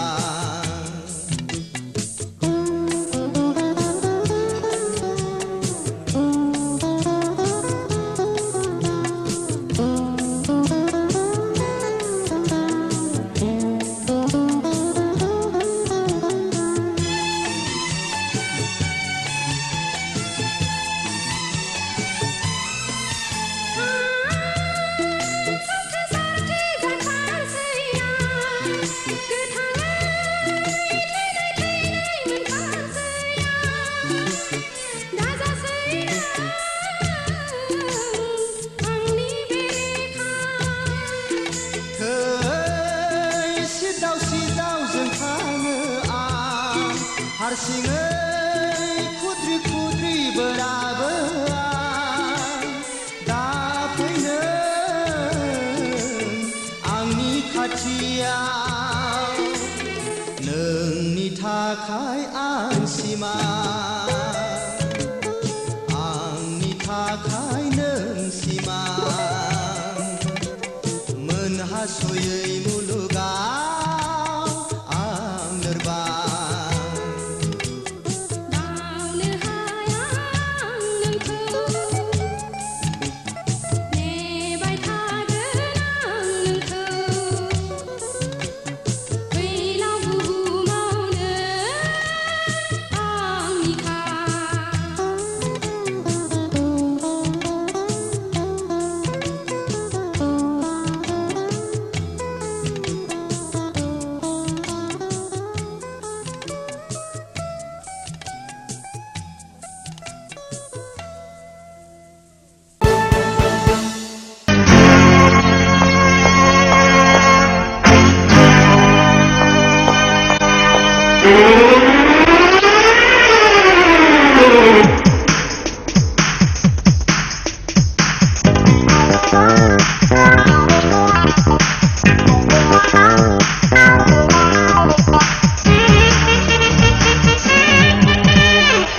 गानफब जोमफब ओंखारनानै आइरिस कफि हमलायनानै देलाय देलाय थाबायनानै बबाव थांनो गोसोनि खोथाखौ सना फोरमायना लाखा सिखोला बैसोआ हले दान्दिसेल'खा बुंस'ना बुंस'ना देस'ना बुं बुं बुं देस'ना बुंस'ना बुंस'ना देस'ना बुं बुं बुं देस'ना लामा ससे थाबायबाया मोजां मोनसे गाननो हाला सेथि सेथा खालामनानै फैजावबायना लामा ससे थाबायबाया मोजां मोनसे गाननो हाला गाहाय गोजौ सिगां उन नायगोमोबायनाय बुङा गाखैनो थां थां बुङा गाखैनो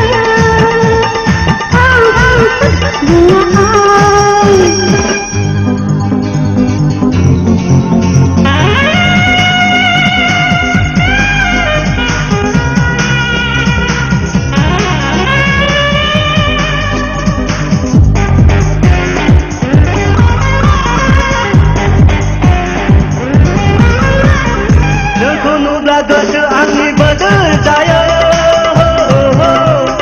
नोंनि मुंखौ खोनाब्लानो सुदेम मोनो गोसो बायनामा नोंखौनो सना फोरमायग्रोना नोंबो सना गोसोनि खोथा बुंस'ना बुंस'ना देस'ना बुं बुं बुं देस'ना बुंस'ना बुंस'ना देस'ना बुं बुं बुं देस'ना नोंखौ हाला बाथ्रा बुंनो बोराय जाना जानो गोबां सिख्लाफोरनि गोसो सिंखायग्रासो नों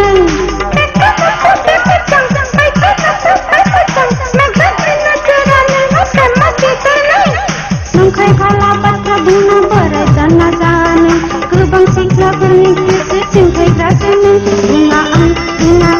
गाखैनो थां थां गाखैनो बुङा आं गाखैनो थां थां गाखैनो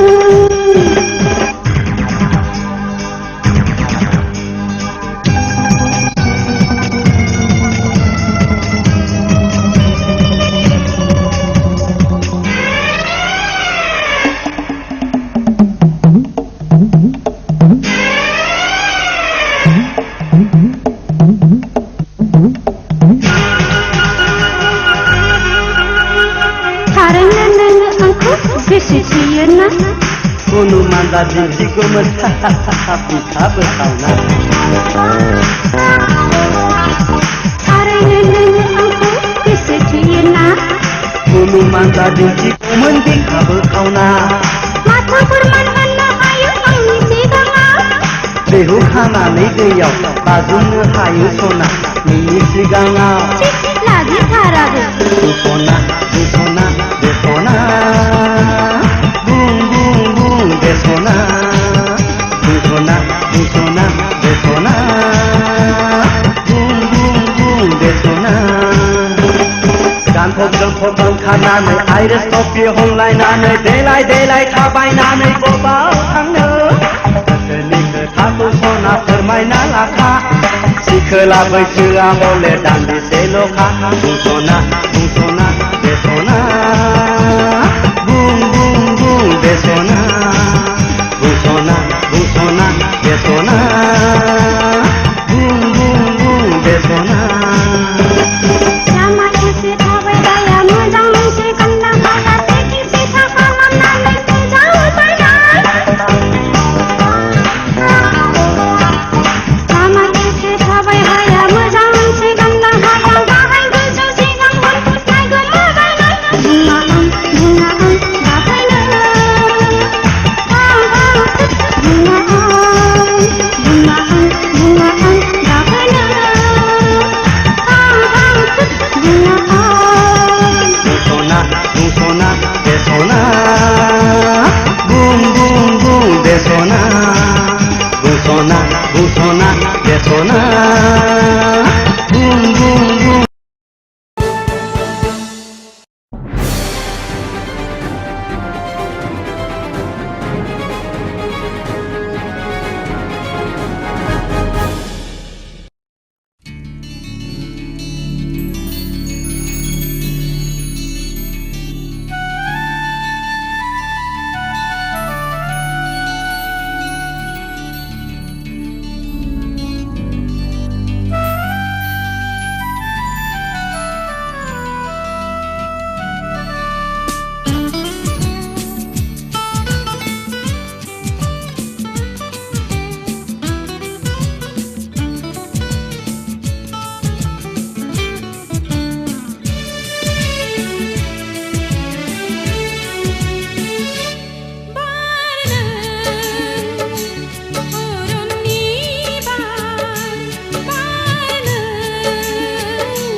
लामा सामायाव नोंखौ आं लोगो मोनबोला हां थोनो मोनो मानोबा जावलिया गोसो आंनि बोदोर जायो नोंनि फंसे गोदै रावाव टाउन सहराव नोंखौ आं नुयोबोला बिखा दुरलुब मोनलायो मानोबा नुखांनाय गोरबोआ सुदेम जायो नोंनि थरथिंसे अनायावनो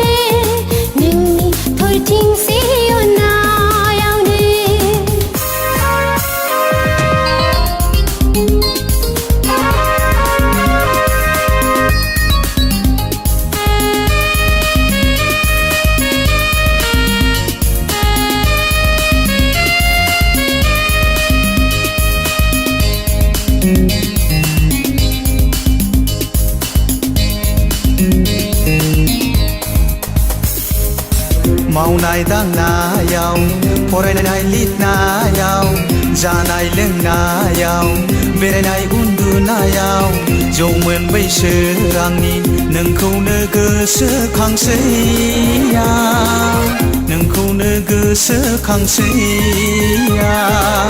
संनाय खावनायाव दानाय लुनायाव गायनाय फुनायाव लाइमोन बैसो आंनि उरां फारां मोनो नोंखौल' सानबाय थानानै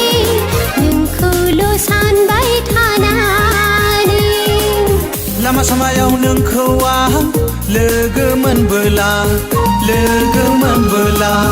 हां थोनो मोनो मानोबा जावलिया गोसो आंनि बोदोर जायो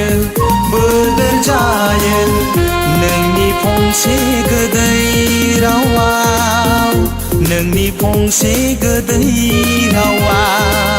टाउन सहराव नोंखौ आं नुयोबोला बिखा दुरलुब मोनलायो मानोबा नुखांनाय गोरबोआ सुदेम जायो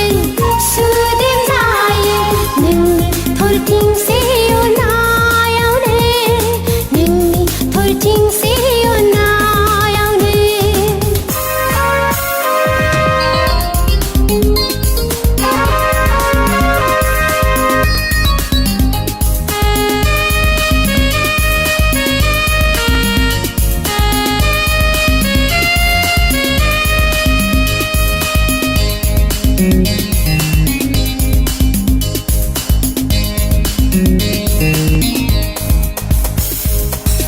अखानाय सिमाङाव नों आंजों गेलेफैब्ला नोंनि फाव दुदुं खावलाय फारनैयाव बिलिर आं खुदुमनो गोसो जायो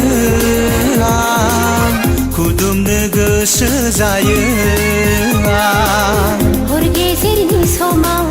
बोरैबा आं सिरि मोनबोला गोसो जायो नोंनि गुवार बिखायाव उफ्लेनो उन्दुनो आं हास्थायो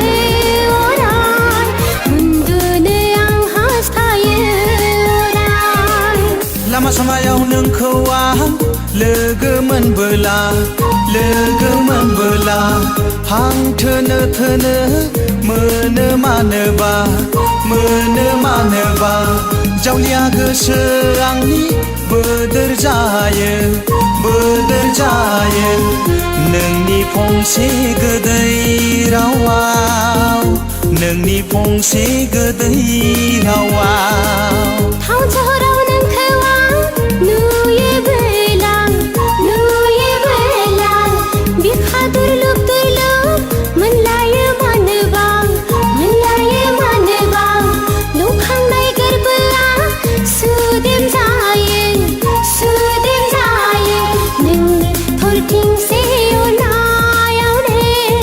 नोंनि थरथिंसे अनायावनो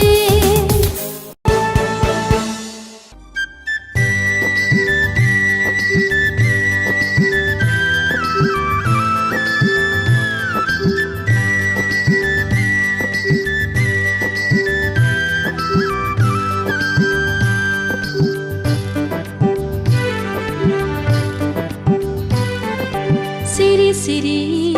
गोसो होखुमानानै आन्दो आन्दो अननाय होखुमानानै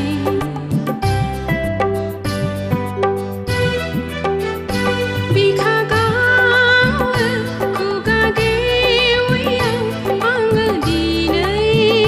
दुखु सहायनांबाय बिखा गावो खुगा गेवैयाव आङो दिनै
साख्रियावला नायनो फैदोंनो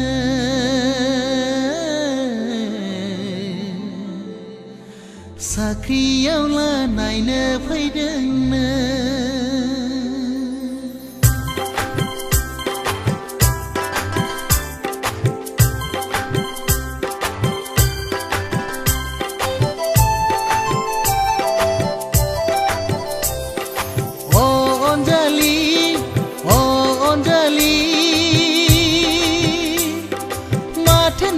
सोरबा जोहोलाव साख्रियावला नायनो फैदोंनो साख्रियावला नायनो फैदोंनो बावनानै थांगोन नामा नोंलाय आंखौ गारनानै थांगोन नामा नोंलाय आंखौ अनजालि अनजालि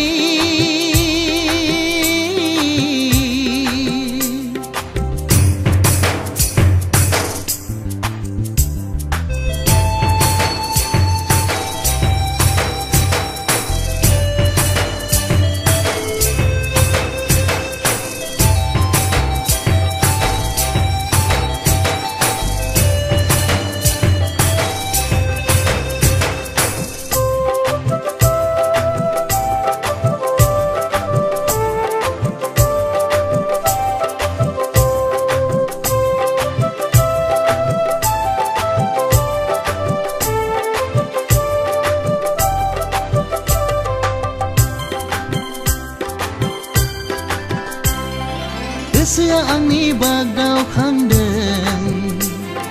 गोसोआ आंनि खमफि खांदों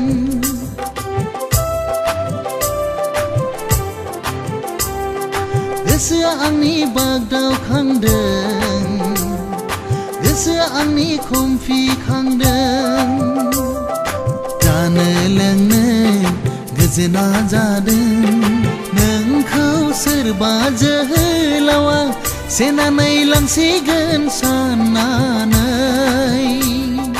अनजालि अनजालि माथो नोंखौ सोरबा जोहोलाव साख्रियावला नायनो फैदोंनो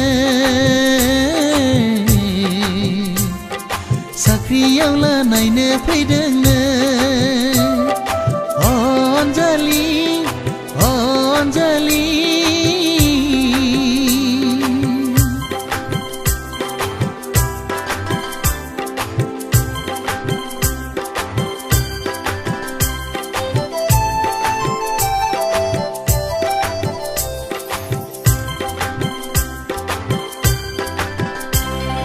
जुलिनि रादाय होनो हागौ सहायनो हानाय नङा आङो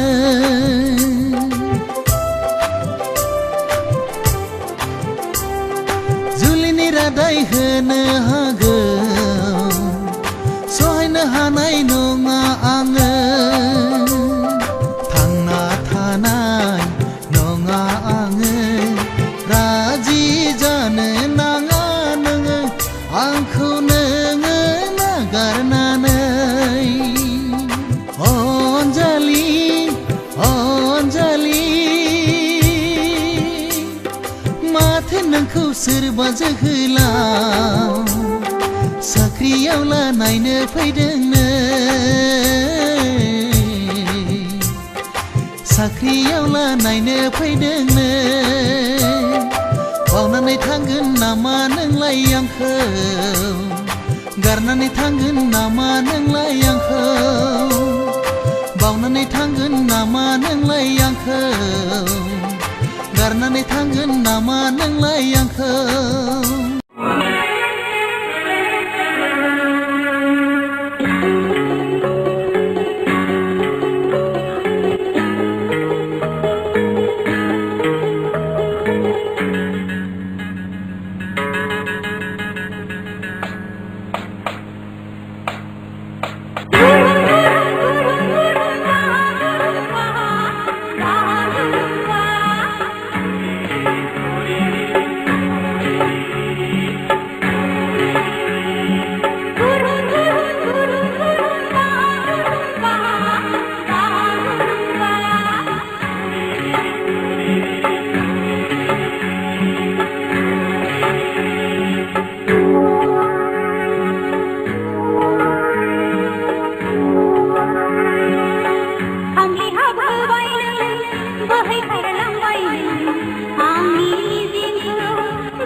बिखाया मिजिं दाखामफ्राय नों गोजोन पुरिखो आंनि हाबोबाय बोहैखारलांबाय आंनि मिजिंखौ गोजोन पुरिया खौरां बिलाइया बे बिखाया मिजिं दाखामफ्राय नों गोजोन पुरिखो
Khourangi laya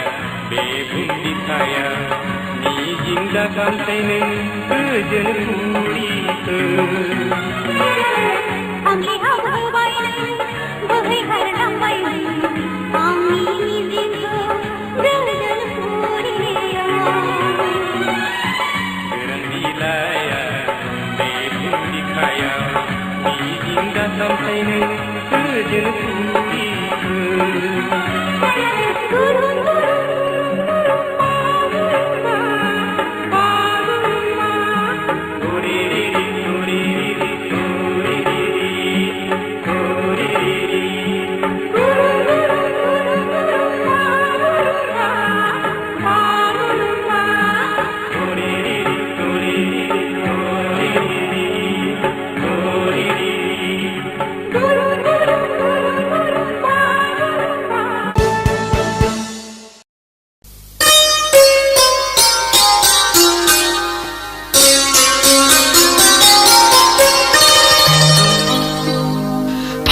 बबेनि सिख्ला जाखो नों रायजो गोदानाव देलाय मालाय बबेहाय थांनो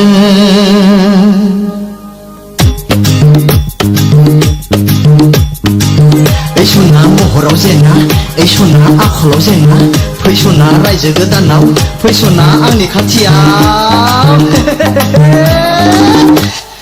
बबेनि सिख्ला जाखो नों रायजो गोदानाव देलाय मालाय बबेहाय थांनो आंजों समायथारगोन बबेनि सेंग्रा जाखो नों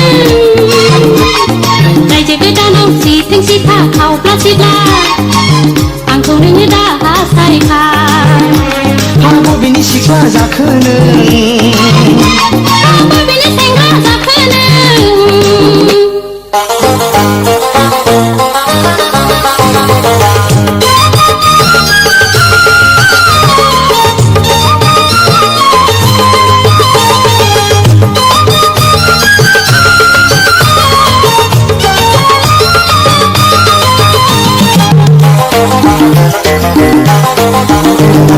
हाबाब माइनावा रायजो गोदाननि बिबार गावदां हाबाब सनाया रायजो गोदाननि दान सोरां हाबाब आंनि सुखु दुखुनि जिउनि सोरां नोंखौ आं मोजां मोनो नोंखौ आं मोजां मोनो आंखौ लांनानै जाहोनो हागोन नामा आंखौ लांनानै फैनो हागोन नामा रायजो गोदाननि समाजों रायजो गोदाननि मथरजों आंखौ नोङो दै बायनांगोन आंखौ नोङो दै बायनांगोन बबेनि सिख्ला जाखो नों बबेनि सेंग्रा जाखो नों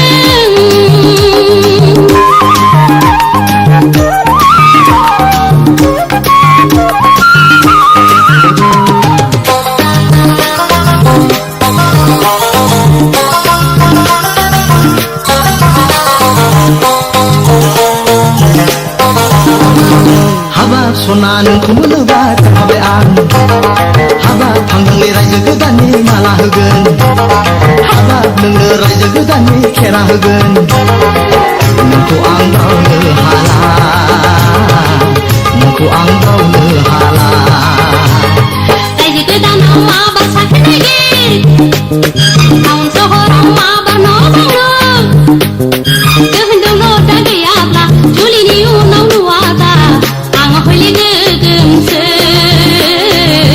आं हयले गोगोमसो बबेनि सिख्ला जाखो नों रायजो गोदानाव देलाय मालाय बबेहाय थांनो आंजों समायथारगोन बबेनि सेंग्रा जाखो नों रायजो गोदानाव सिथिं सिथा खावब्ला सिब्ला आंखौ नोङो दा हास्थायखा बबेनि सिख्ला जाखो नों बबेनि सेंग्रा जाखो नों बबेनि सिख्ला जाखो नों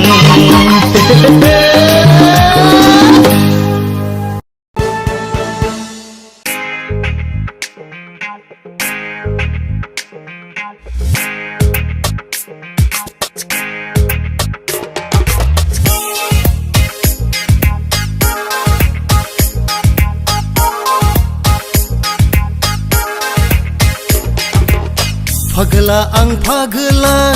नोंखौ नुनानैनो फागोलि आं फागोलि नोंखौ नुनानैनो फागोला आं फागोला नोंखौ नुनानैनो फागोलि आं फागोलि नोंखौ नुनानैनो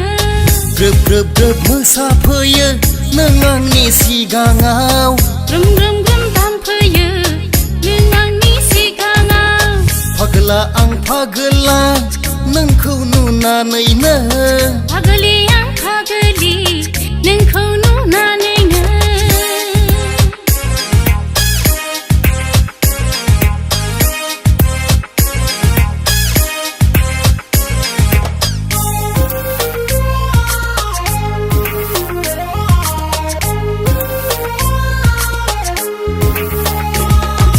सोर जाखो सिख्ला नों हायना गोनां सोर जाखो सेंग्रा नों महर गोनां हे सोर जाखो सिख्ला नों हायना गोनां सोर जाखो सेंग्रा नों महर गोनां फैना मोसानि सानैजों फैना रंजानि सानैजों हे फैना मोसानि सानैजों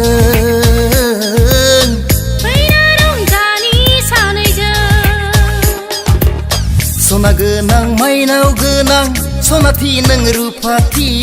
हायना गोनां महर गोनां सिखोला आं फैसालि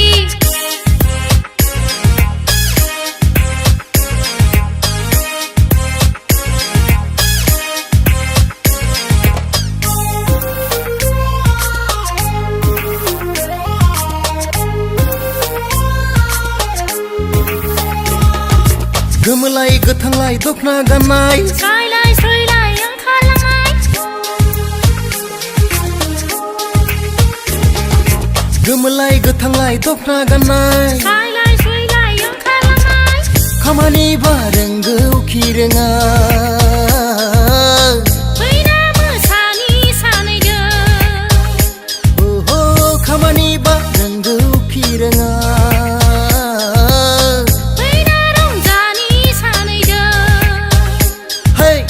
सेंग्रा आं नायनो मोजां हेन्डसाम गोजौ गेदेर सिखोला आं बैसो गोरलै मिसफालहां नुथावथाव फागोला आं फागोला नोंखौ नुनानैनो फागोलि आं फागोलि नोंखौ नुनानैनो ग्रोब ग्रोब ग्रोब मोसाफैयो नों आंनि सिगाङाव ग्रोम ग्रोम ग्रोम दामफैयो नों आंनि सिगाङाव फागोला आं फागोला नोंखौ नुनानैनो